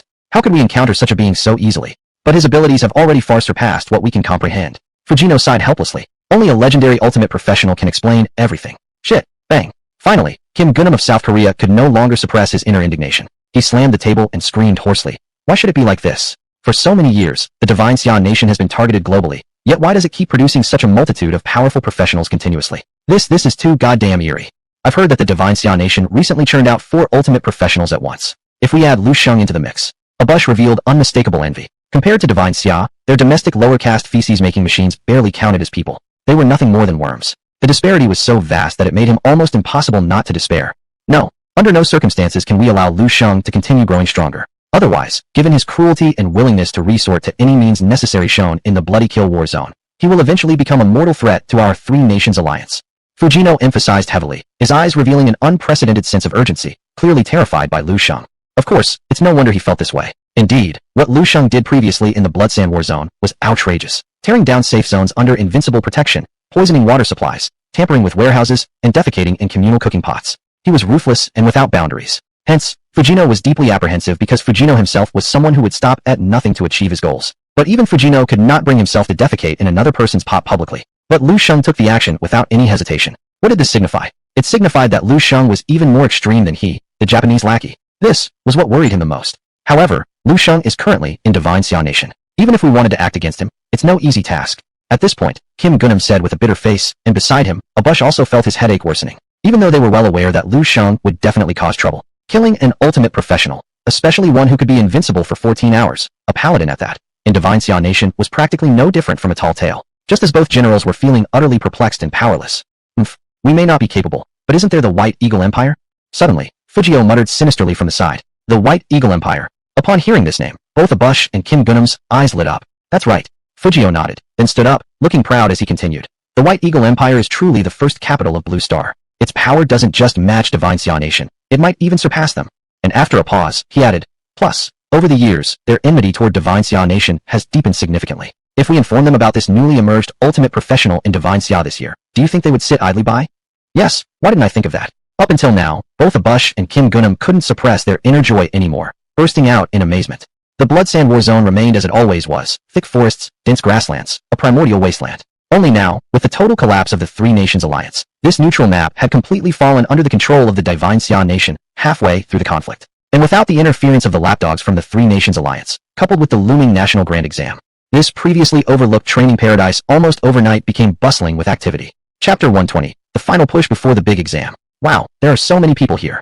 Seeing the densely packed figures of professionals inside Bloodbone Town, Lu Shang shook his head with a wry smile. Thankfully, the Bloodsand Battle Zone is large, boasting not only 300 large leveling areas, but also over 1,000 smaller ones. So Lu Shang wasn't overly concerned about not finding any monsters to slay. He gave a command to his mount, Oskel. Just as Lu Shang was about to leave Bloodbone Town, and look for a quiet place to quickly reach the crucial 200 level mark. Boy, where the hell have you been these days? Suddenly, a message from a friend popped up on his information panel. It ended with a curious emoji, unmistakably from XU Wancheng, the principal of 3rd Middle School. Su, why are you sending me a message? Seeing XU's message, Lu Shang couldn't help but chuckle. I just wanted to see if you were still alive. XU replied, adding a cheap laugh emoji afterward. Fortunately, Lu Shang was already used to this old man's habit of using emojis, so he didn't dwell too much on it. Instead, mimicking XU's style, he sent an eye-roll emoji in response, saying, rest assured, I will definitely outlive you.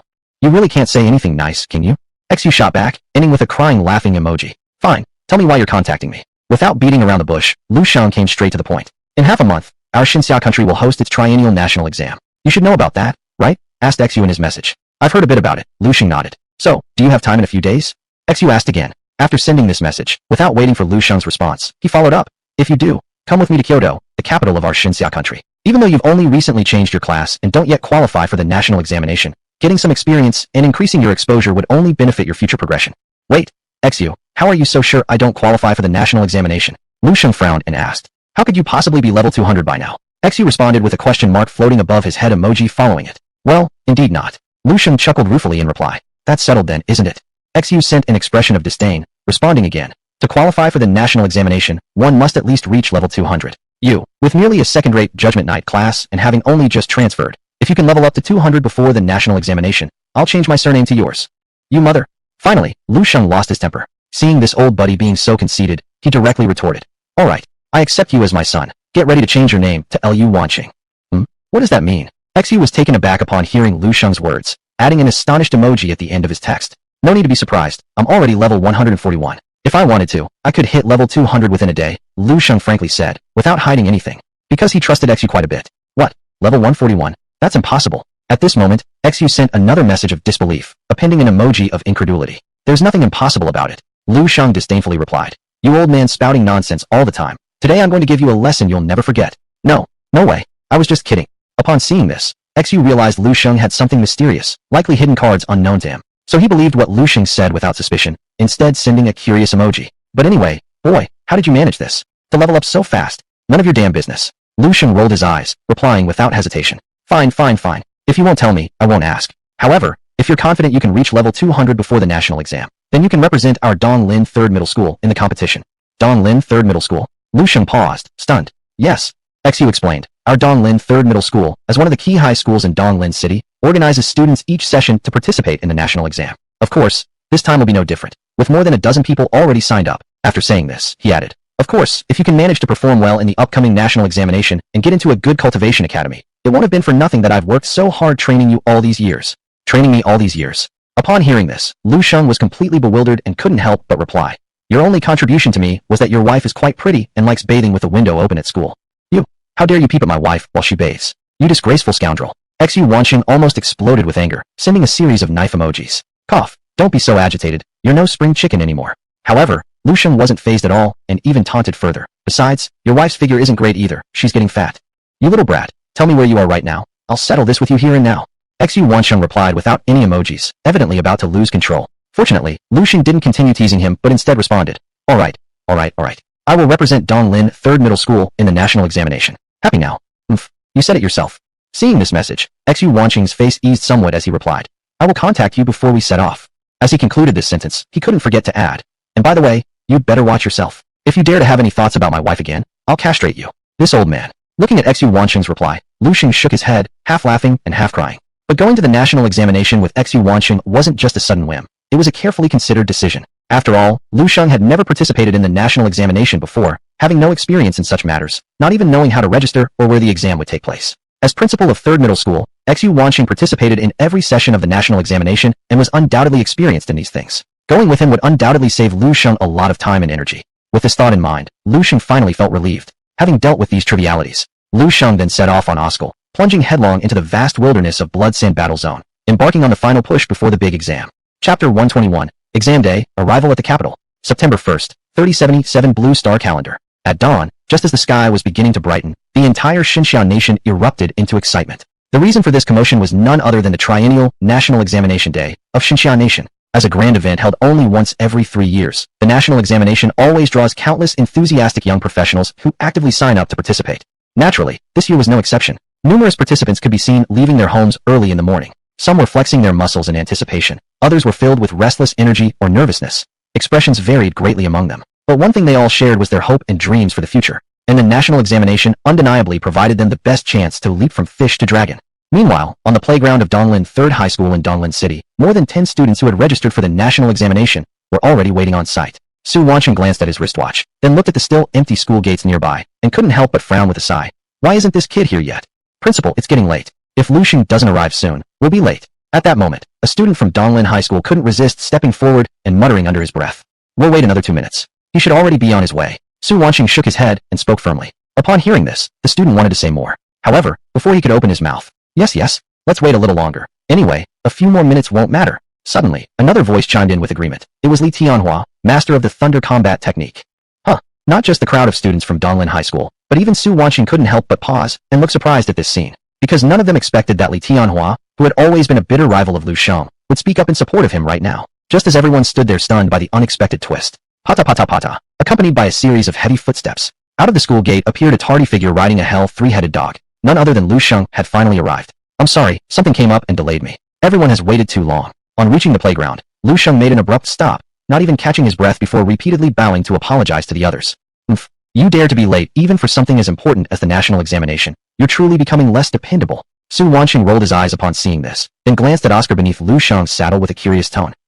Is this your mount? Correct. Lu Shang nodded, making no attempt to conceal the fact. A hell three-headed dog, not bad. Su Wanqing praised, though without showing much surprise. After all, the hell three-headed dog is a fairly common creature in the wild, neither its skills nor combat power standing out remarkably. Moreover, the functionality of a holy knight's steed outweighs its battle prowess. Thus, Su Wanqing merely cast a glance and quickly shifted his gaze away from Oscar. Looking again at the students around him, fully equipped and ready to go, Su Wanqing cleared his throat and loudly said, Fellow students, before we set off, there are several things I think you need to be reminded about. Due to the tight schedule, I'll try to keep it brief. He didn't care how the others reacted and continued. First, the assessment content for the national examination changes each year, and only on the opening day will the chief referee announce the exact method of evaluation. So, even I don't know what kind of challenges lie ahead for you, so don't waste time asking. That's how it is. Hearing this, the students all helplessly smiled bitterly and shook their heads. Secondly, although the national examination is a large-scale, nationwide event, due to the sheer number of participants, the competition is extremely fierce. Even with referees monitoring throughout the process, there are still quite a few accidental casualties every year. Su Wanqing emphasized again. So moving forward, I hope you can act within your own abilities. If the situation seems hopeless, do not push recklessly for small gains. Understand? Yes, Principal Su. Hearing this, everyone nodded in agreement. 3. Although there are no particularly strict hard and fast rules for this national exam, one thing is expressly forbidden: the use of amplification type equipment. If anyone dares to break the law unknowingly, they will have their evaluation immediately revoked once discovered. Please take note of this point and don't harbor any jousting thoughts. At this point, Su Wanqing added, besides, teaming up is also not allowed during the national exam. That is to say, from now on, whatever challenges you encounter, you must face them alone. Whether you become a dragon or a worm is entirely up to your own efforts. After finishing his words, he looked up again and loudly said to all the students, wishing everyone good results in the upcoming national exam. And may you get admitted into your desired cultivation academies, soaring to new heights and bringing glory to your families. Well then, Principal Su, let's take your auspicious words. Upon hearing this, the students smiled with understanding, becoming even more anticipative of the impending start of the national exam. Well, time isn't on our side. Is everyone ready? At this moment, Su Wanqing felt that the timing was about right and asked everyone again. We're ready. Once again, everyone responded unanimously. If so, we can't waste any more time. Let's set off now. Seeing this, Su Wanqing didn't hesitate but instead directly lifted his head and called out loud towards the void. Lord Fuang, 13 people from Donglin City and Donglin 3rd High School request to participate in the national exam. Please lend us a helping hand. Lord Fuang. Upon hearing this peculiar title, Lu Sheng froze for a moment, unsure what had just happened. Buzz! In the next moment, without warning, an intricate series of complex magical runes appeared beneath their feet. And then, boom! The world spun as darkness turned to light. Lu Sheng blinked, finding himself in an utterly unfamiliar environment. It was a vast, boundless square, so immense that even with Lu Sheng's keen eyesight, its end could not be seen. And at this very moment, the square was densely packed with people, everywhere bustling with countless heads moving about. A rough estimate revealed at least several million people present. My goodness, there are so many people. This has got to be millions of people. No wonder it's called the national exam. This scene is truly too grandiose. Confronted with this epic sight, all the 3rd high school students were awestruck. Hiss! Even Lu Sheng couldn't help but sharply suck in a breath of cold air, muttering to Su Wanqing. Old Su. This, here is.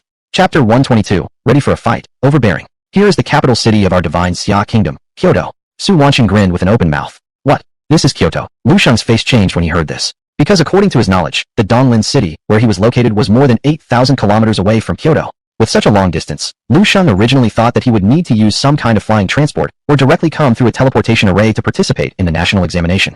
But unexpectedly, all Su Wanqing did was shout once into the void, and they were bewilderingly transported from Donglin city straight to Kyoto, equivalent to instantly moving over 8,000 kilometers away. What kind of careerist can possess such terrifying power? At Lu Sheng's current level and experience, he simply could not, and dared not imagine. However, he did feel an extremely strong curiosity about this King of Law mentioned by Su Wanqing. Just as Lu Sheng was about to ask Su Wanqing seriously who exactly this King of Law was, you wait here, I'll go register first.